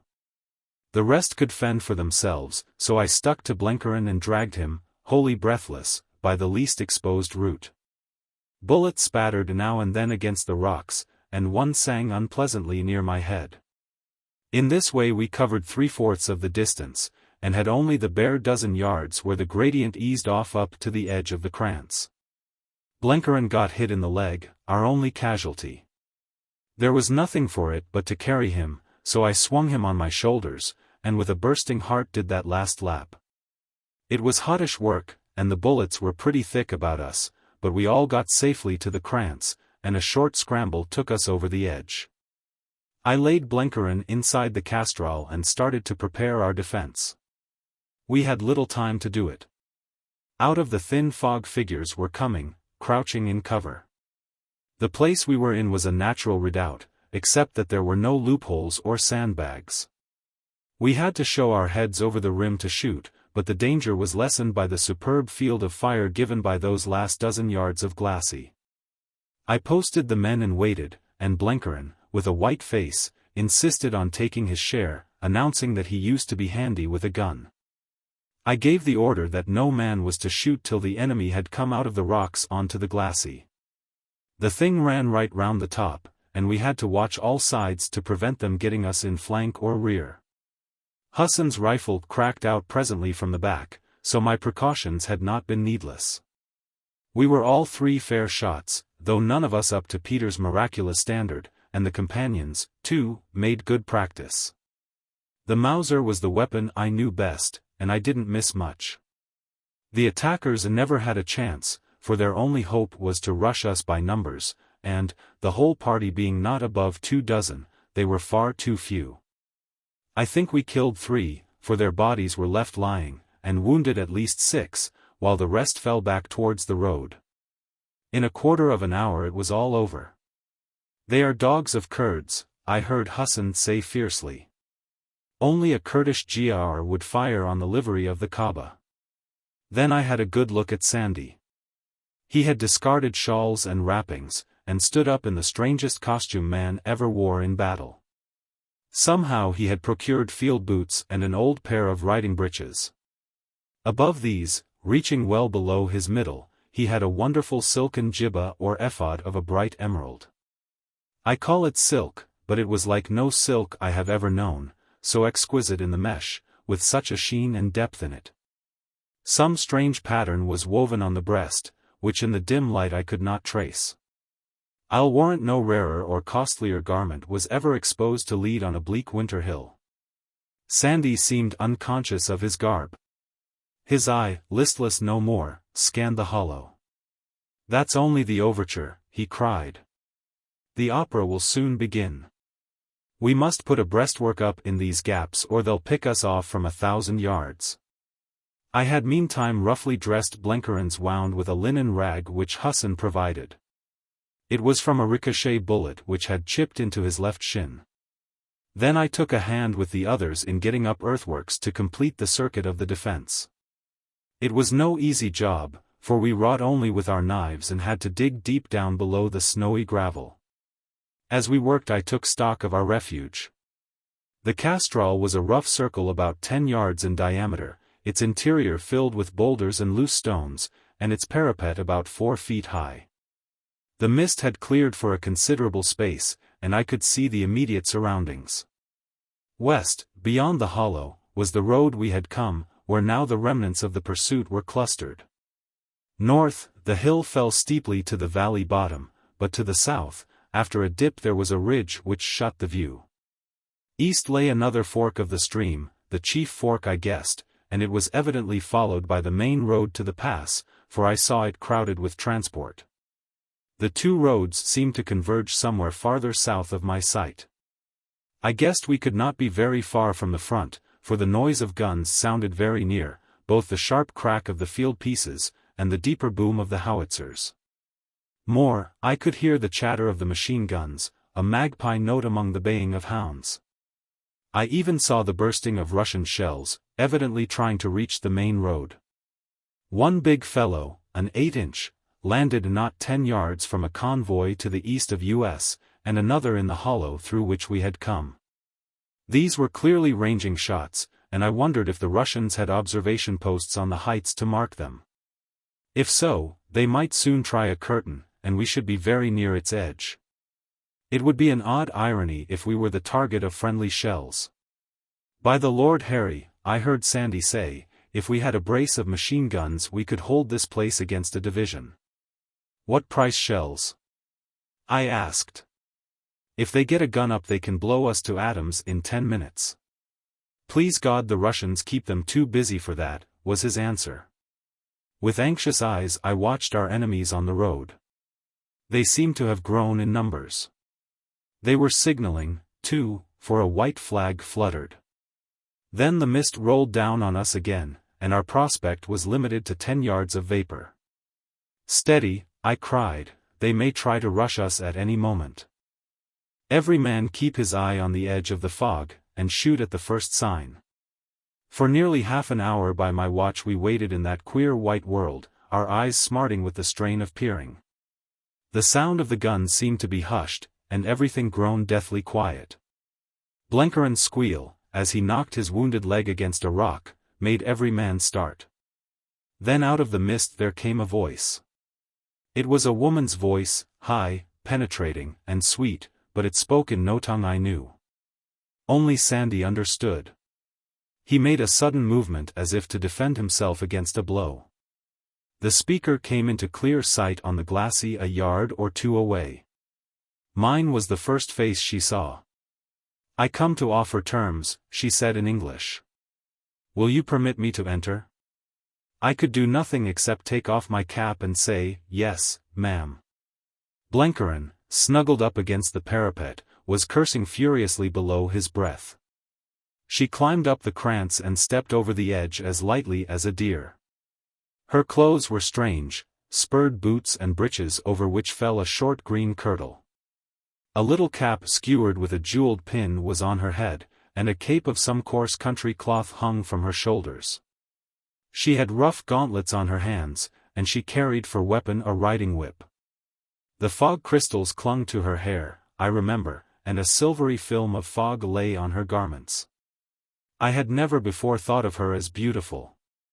Strange, uncanny, wonderful, if you like, but the word beauty had too kindly and human a sound for such a face. But as she stood with heightened color, her eyes like stars, her poise like a wild bird's, I had to confess that she had her own loveliness. She might be a devil, but she was also a queen.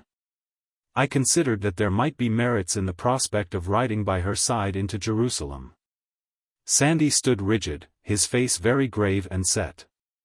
She held out both hands to him, speaking softly in Turkish. I noticed that the 6 companions had disappeared from the castral and were somewhere out of sight on the farther side. I do not know what she said, but from her tone, and above all from her eyes, I judged that she was pleading for his return, for his partnership in her great adventure. Pleading, for all I knew, for his love.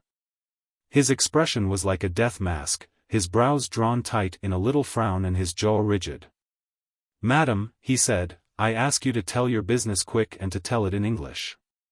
My friends must hear it as well as me." "Your friends," she cried. "What has a prince to do with these hirelings? Your slaves, perhaps, but not your friends." "My friends," Sandy repeated grimly. "You must know, madam, that I am a British officer." That was beyond doubt a clean staggering stroke. What she had thought of his origin God knows, but she had never dreamed of this.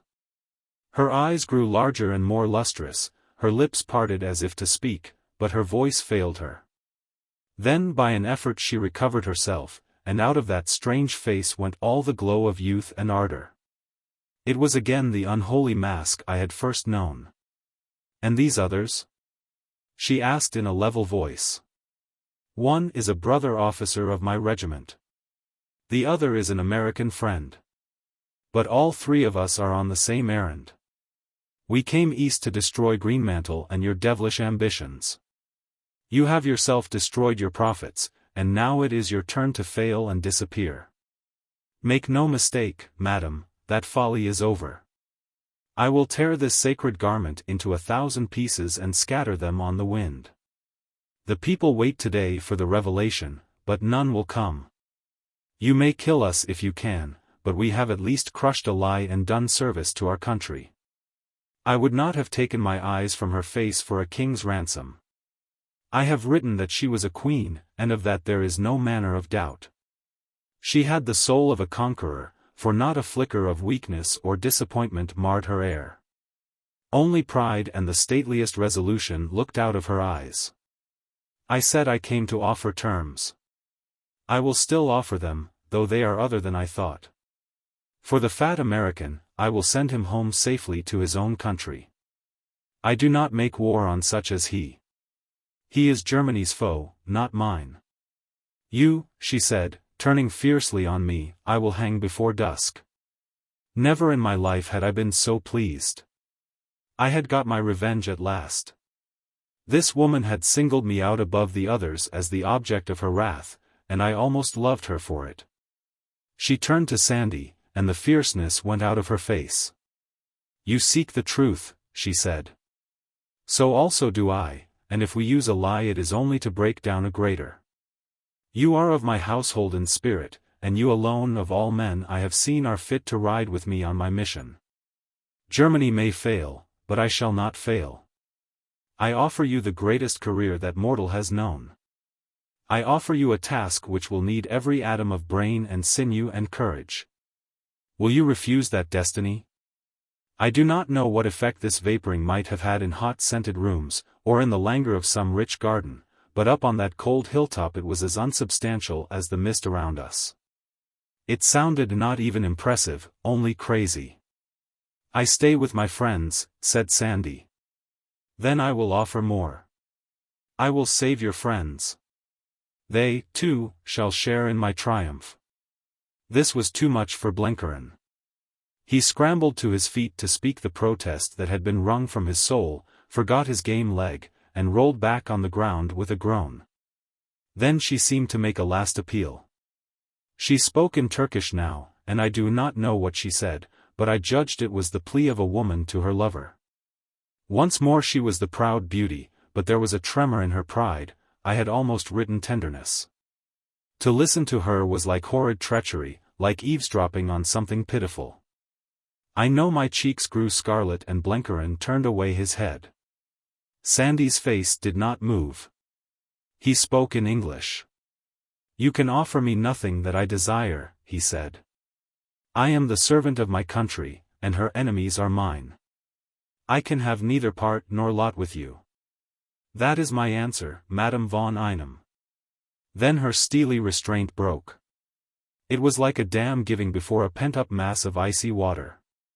She tore off one of her gauntlets and hurled it in his face. Implacable hate looked out of her eyes. "I have done with you," she cried. "You have scorned me, but you have dug your own grave." She leaped on the parapet and the next second was on the glacis. Once more the mist had fled, and across the hollow I saw a field gun in place and men around it who were not Turkish. She waved her hand to them, and hastened down the hillside. But at that moment I heard the whistle of a long-range Russian shell. Among the boulders there was the dull shock of an explosion and a mushroom of red earth. It all passed in an instant of time. I saw the gunners on the road point their hands and I heard them cry. I heard too, a kind of sob from Blenkerin, all this before I realized myself what had happened. The next thing I saw was Sandy, already beyond the glacis, leaping with great bounds down the hill. They were shooting at him, but he heeded them not. For the space of a minute he was out of sight, and his whereabouts was shown only by the patter of bullets. Then he came back, walking quite slowly up the last slope, and he was carrying something in his arms. The enemy fired no more, they realized what had happened. He laid his burden down gently in a corner of the castral. The cap had fallen off, and the hair was breaking loose. The face was very white but there was no wound or bruise on it. "She was killed at once," I heard him saying. "Her back was broken by a shell fragment.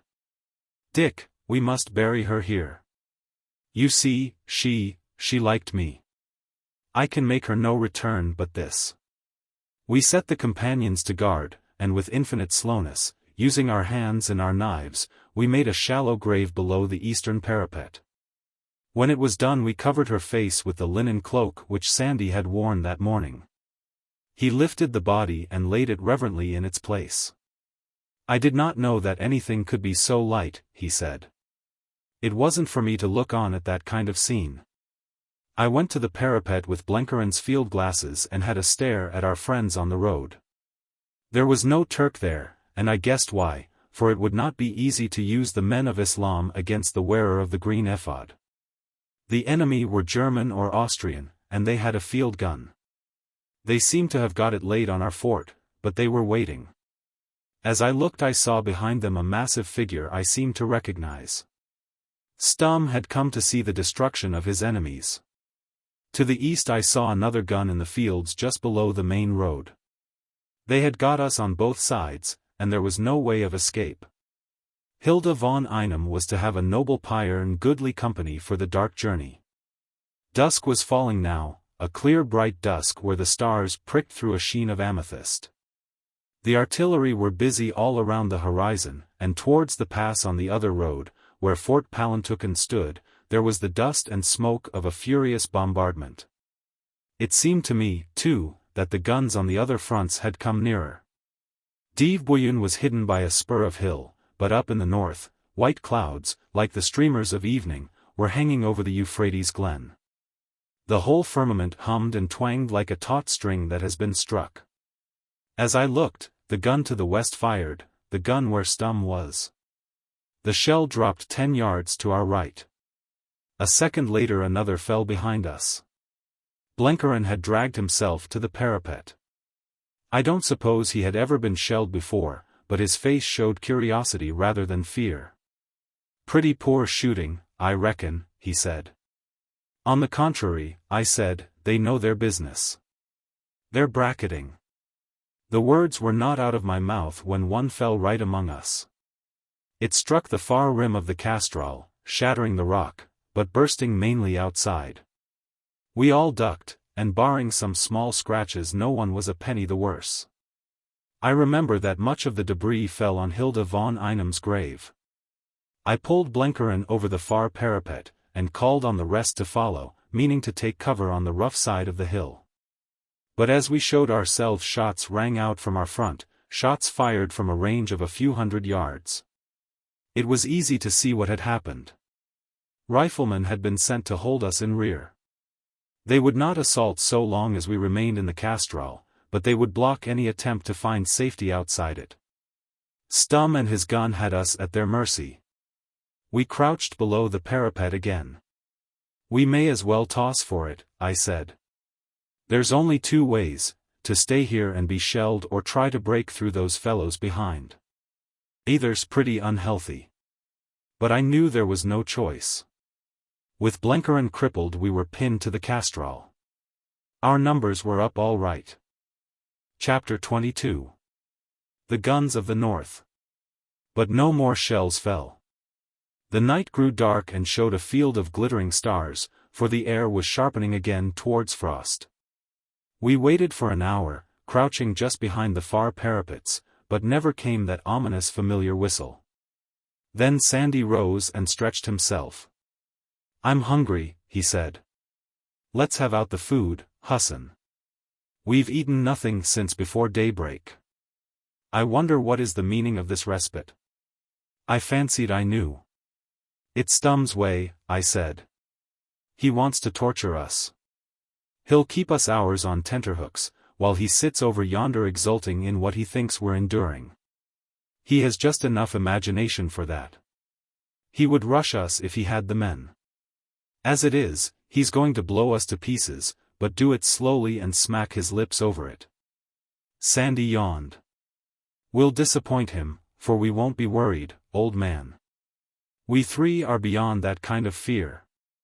Meanwhile we're going to do the best we can," I said. "He's got the exact range for his whiz-bangs. We've got to find a hole somewhere just outside the castral, and some sort of head cover. We're bound to get damaged whatever happens, but we'll stick it out to the end. When they think they have finished with us and rush the place, there may be one of us alive to put a bullet through old Stum. What do you say?" They agreed, and after our meal Sandy and I crawled out to prospect, leaving the others on guard in case there should be an attack.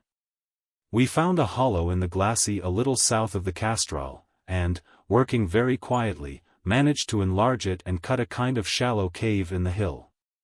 It would be no use against a direct hit, but it would give some cover from flying fragments. As I read the situation, Stum could land as many shells as he pleased in the castral and wouldn't bother to attend to the flanks. When the bad shelling began there would be shelter for one or two in the cave. Our enemies were watchful. The riflemen on the east burnt very flares at intervals, and Stum's lot sent up a great star rocket. I remember that just before midnight hell broke loose round Fort Palantuken. No more Russian shells came into our hollow, but all the road to the east was under fire. And at the fort itself there was a shattering explosion and a queer scarlet glow which looked as if a magazine had been hit. For about 2 hours the firing was intense, and then it died down. But it was towards the north that I kept turning my head. There seemed to be something different in the sound there, something sharper in the report of the guns, as if shells were dropping in a narrow valley whose rock walls doubled the echo. Had the Russians by any blessed chance worked round that flank? I got Sandy to listen, but he shook his head. "Those guns are a dozen miles off," he said. "They're no nearer than 3 days ago. But it looks as if the sportsmen on the south might have a chance. When they break through and stream down the valley, they'll be puzzled to account for what remains of us. We're no longer 3 adventurers in the enemy's country. We're the advance guard of the Allies. Our pals don't know about us, and we're going to be cut off, which has happened to advance guards before now.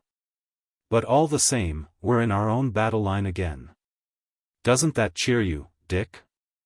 It cheered me wonderfully, for I knew now what had been the weight on my heart ever since I accepted Sir Walter's mission. It was the loneliness of it. I was fighting far away from my friends, far away from the true fronts of battle. It was a sideshow which, whatever its importance, had none of the exhilaration of the main effort. But now we had come back to familiar ground. We were like the Highlanders cut off at Cite St. Auguste on the first day of Loos, or those Scots guards at Festubert of whom I had heard. Only, the others did not know of it, would never hear of it. If Peter succeeded he might tell the tale, but most likely he was lying dead somewhere in the no-man's land between the lines. We should never be heard of again any more, but our work remained. Sir Walter would know that, and he would tell our few belongings that we had gone out in our country's service. We were in the Castral again, sitting under the parapets. The same thoughts must have been in Sandy's mind, for he suddenly laughed. "It's a queer ending, Dick. We simply vanish into the infinite. If the Russians get through they will never recognize what is left of us among so much of the wreckage of battle. The snow will soon cover us, and when the spring comes there will only be a few bleached bones. Upon my soul it is the kind of death I always wanted." And he quoted softly to himself a verse of an old Scots ballad. "Mony's the ane for him Max Main. But none a Saul ken war he is gain. Our his white banes, when they are bare. The wind Saul blaw for evermare. But our work lives," I cried, with a sudden great gasp of happiness. "It's the job that matters, not the men that do it. And our job's done. We have won, old chap, won hands down, and there is no going back on that. We have won anyway. And if Peter has had a slice of luck, we've scooped the pool. After all, we never expected to come out of this thing with our lives." Blencarin, with his legs stuck out stiffly before him, was humming quietly to himself, as he often did when he felt cheerful. He had only one song, John Brown's Body. Usually only a line at a time, but now he got as far as the whole verse. He captured Harper's Ferry, with his 19 men so true. And he frightened old Virginie till she trembled through and through. They hung him for a traitor, themselves the traitor crew. But his soul goes marching along. "Feeling good?" I asked. "Fine. I'm about the luckiest man on God's earth, Major. I've always wanted to get into a big show, but I didn't see how it would come the way of a homely citizen like me, living in a steam-warmed house and going downtown to my office every morning. I used to envy my old dad that fought at Chattanooga, and never forgot to tell you about it. But I guess Chattanooga was like a scrap in a Bowery bar compared to this. When I meet the old man in glory he'll have to listen some to me." It was just after Blencarin spoke that we got a reminder of Stum's presence. The gun was well laid, for a shell plumped on the near edge of the Castral. It made an end of one of the companions who was on guard there, badly wounded another, and a fragment gashed my thigh. We took refuge in the shallow cave, but some wild shooting from the east side brought us back to the parapets, for we feared an attack. None came, nor any more shells, and once again the night was quiet. I asked Blencarin if he had any near relatives. "Why, no, except a sister's son, a college boy who has no need of his uncle. It's fortunate that we three have no wives. I haven't any regrets, neither, for I've had a mighty deal out of life. I was thinking this morning that it was a pity I was going out when I had just got my duodenum to listen to reason. But I reckon that's another of my mercies. The good God took away the pain in my stomach so that I might go to him with a clear head and a thankful heart." "We're lucky fellows," said Sandy, "we've all had our whack. When I remember the good times I've had I could sing a hymn of praise. We've lived long enough to know ourselves, and to shape ourselves into some kind of decency. But think of those boys who have given their lives freely when they scarcely knew what life meant. They were just at the beginning of the road, and they didn't know what dreary bits lay before them. It was all sunshiny and bright-colored, and yet they gave it up without a moment's doubt. And think of the men with wives and children in homes that were the biggest things in life to them. For fellows like us to shirk would be black cowardice. It's small credit for us to stick it out. But when those others shut their teeth and went forward, they were blessed heroes. After that we fell silent. A man's thoughts at a time like that seem to be double-powered, and the memory becomes very sharp and clear. I don't know what was in the others' minds, but I know what filled my own. I fancy it isn't the men who get most out of the world and are always buoyant and cheerful that most fear to die. Rather it is the weak-engined souls who go about with dull eyes, that cling most fiercely to life. They have not the joy of being alive, which is a kind of earnest of immortality. I know that my thoughts were chiefly about the jolly things that I had seen and done, not regret, but gratitude. The panorama of blue noons on the veldt unrolled itself before me, and hunters' nights in the bush, the taste of food and sleep, the bitter stimulus of dawn, the joy of wild adventure. The voices of old staunch friends. Hitherto the war had seemed to make a break with all that had gone before, but now the war was only part of the picture. I thought of my battalion, and the good fellows there, many of whom had fallen on the loose parapets. I had never looked to come out of that myself. But I had been spared, and given the chance of a greater business, and I had succeeded. That was the tremendous fact, and my mood was humble gratitude to God and exultant pride. Death was a small price to pay for it.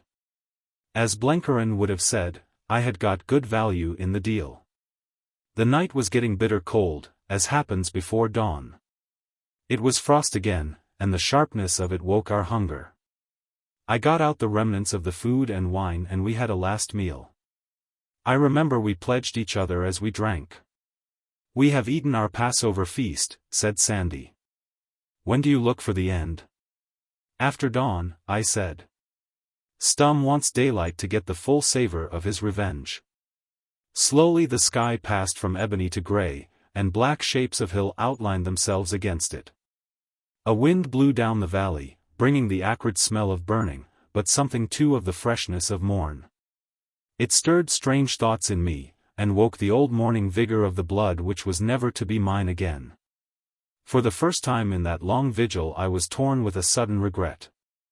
"We must get into the cave before it is full light," I said. "We had better draw lots for the two to go." The choice fell on one of the companions and Blenheim.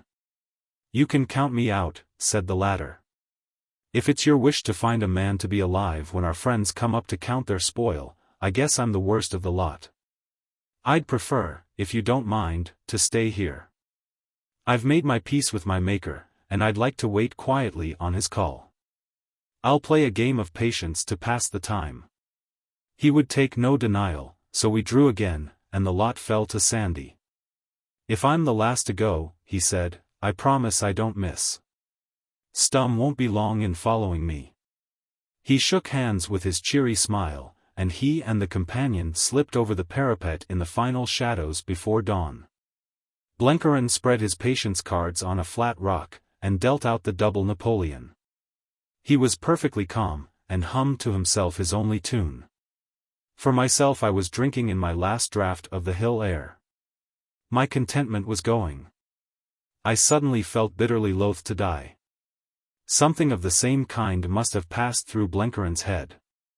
He suddenly looked up and asked, Sister Anne, do you see anybody coming?" I stood close to the parapet, watching every detail of the landscape as shown by the revealing daybreak. Up on the shoulders of the Palantuken, snowdrifts lipped over the edges of the cliffs. I wondered when they would come down as avalanches. There was a kind of croft on one hillside, and from a hut the smoke of breakfast was beginning to curl. Stum's gunners were awake and apparently holding council. Far down on the main road a convoy was moving. I heard the creak of the wheels 2 miles away, for the air was deathly still. Then, as if a spring had been loosed, the world suddenly leaped to a hideous life. With a growl the guns opened round all the horizon. They were especially fierce to the south, where a rafale beat as I had never heard it before. The one glance I cast behind me showed the gap in the hills choked with fumes and dust. But my eyes were on the north. From Erzurum city tall tongues of flame leaped from a dozen quarters. Beyond, towards the opening of the Euphrates glen, there was the sharp crack of field guns. I strained eyes and ears, mad with impatience, and I read the riddle. "Sandy," I yelled, "Peter has got through. The Russians are round the flank. The town is burning. Glory to God, we've won, we've won. And as I spoke the earth seemed to split beside me, and I was flung forward on the gravel which covered Hilda von Einam's grave. As I picked myself up, and to my amazement found myself uninjured, I saw Blenkerin rubbing the dust out of his eyes and arranging a disordered card. He had stopped humming, and was singing aloud. He captured Harper's Ferry, with his 19 men so true. And he frightened old Virginie. Say, Major, he cried. I believe this game of mine is coming out. I was now pretty well mad. The thought that old Peter had won, that we had won beyond our wildest dreams, that if we died there were those coming who would exact the uttermost vengeance, rode my brain like a fever. I sprang on the parapet and waved my hand to Stum, shouting defiance. Rifle shots cracked out from behind, and I leaped back just in time for the next shell. The charge must have been short, for it was a bad miss, landing somewhere on the glacis. The next was better and crashed on the near parapet, carving a great hole in the rocky krantz. This time my arm hung limp, broken by a fragment of stone, but I felt no pain. Blenkerin seemed to bear a charmed life, for he was smothered in dust, but unhurt. He blew the dust away from his cards very gingerly and went on playing. Then came a dud which dropped neatly inside on the soft ground. I was determined to break for the open and chance the rifle fire, for if Stum went on shooting the Castrol was certain death. I caught Blenkerin round the middle, scattering his cards to the winds, and jumped over the parapet. Don't apologize, Major, said he. The game was as good as won. But for God's sake drop me, for if you wave me like the banner of freedom I'll get plugged sure and good. My one thought was to get cover for the next minutes, for I had an instinct that our vigil was near its end. The defenses of Erzurum were crumbling like sand castles, and it was a proof of the tenseness of my nerves that I seemed to be deaf to the sound. Stum had seen us cross the parapet, and he started to sprinkle all the surroundings of the Castrol. Blenkerin and I lay like a working party between the lines caught by machine guns, taking a pull on ourselves as best we could. Sandy had some kind of cover, but we were on the bare farther slope, and the riflemen on that side might have had us at their mercy. But no shots came from them. As I looked east, the hillside, which a little before had been held by our enemies, was as empty as the desert. And then I saw on the main road a sight which for a second time made me yell like a maniac. Down that glen came a throng of men and galloping limbers, a crazy, jostling crowd, spreading away beyond the road to the steep slopes and leaving behind it many black dots to darken the snows. The gates of the south had yielded, and our friends were through them.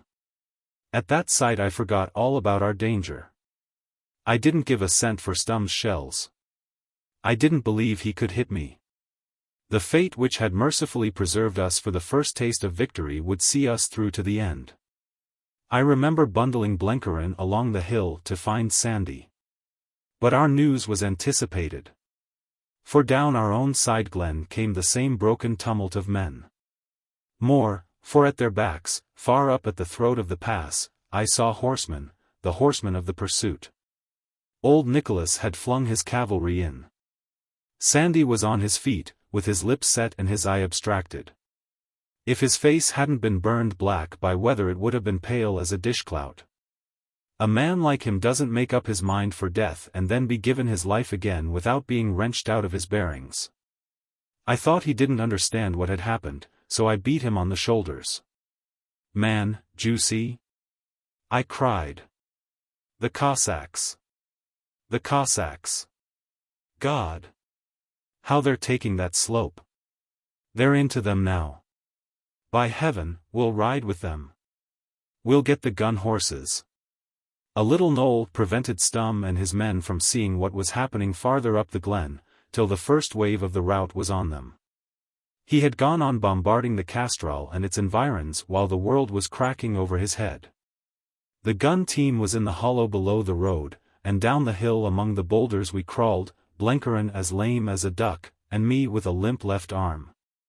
The poor beasts were straining at their pickets and sniffing the morning wind, which brought down the thick fumes of the great bombardment and the indescribable babbling cries of a beaten army. Before we reached them, that maddened horde had swept down on them, men panting and gasping in their flight, many of them bloody from wounds, many tottering in the first stages of collapse and death. I saw the horses seized by a dozen hands, and a desperate fight for their possession. But as we halted there, our eyes were fixed on the battery on the road above us, for round it was now sweeping the van of the retreat. I had never seen a rout before, when strong men come to the end of their tether and only their broken shadows stumble towards the refuge they never find. No more had Stum, poor devil. I had no ill will left for him, though coming down that hill I was rather hoping that the two of us might have a final scrap. He was a brute and a bully, but, by God, he was a man. I heard his great roar when he saw the tumult, and the next I saw was his monstrous figure working at the gun. He swung it south and turned it on the fugitives. But he never fired it. The press was on him, and the gun was swept sideways. He stood up, a foot higher than any of them, and he seemed to be trying to check the rush with his pistol. There is power in numbers, even though every unit is broken and fleeing. For a second to that wild crowd Stum was the enemy, and they had strength enough to crush him. The wave flowed round and then across him. I saw the butt ends of rifles crash on his head and shoulders, and the next second the stream had passed over his body. That was God's judgment on the man who had set himself above his kind. Sandy gripped my shoulder and was shouting in my ear. "They're coming, Dick. Look at the grey devils. Oh, God be thanked, it's our friends." The next minute we were tumbling down the hillside, Blenkerin hopping on one leg between us. I heard dimly Sandy crying, "Oh, well done our side," and Blenkerin declaiming about Harper's Ferry, but I had no voice at all and no wish to shout. I know the tears were in my eyes, and that if I had been left alone I would have sat down and cried with pure thankfulness. For sweeping down the glen came a cloud of grey cavalry on little wiry horses, a cloud which stayed not for the rear of the fugitives, but swept on like a flight of rainbows, with the steel of their lance heads glittering in the winter sun. They were riding for Erzurum. Remember that for 3 months we had been with the enemy and had never seen the face of an ally in arms. We had been cut off from the fellowship of a great cause, like a fort surrounded by an army. And now we were delivered, and there fell around us the warm joy of comradeship as well as the exultation of victory.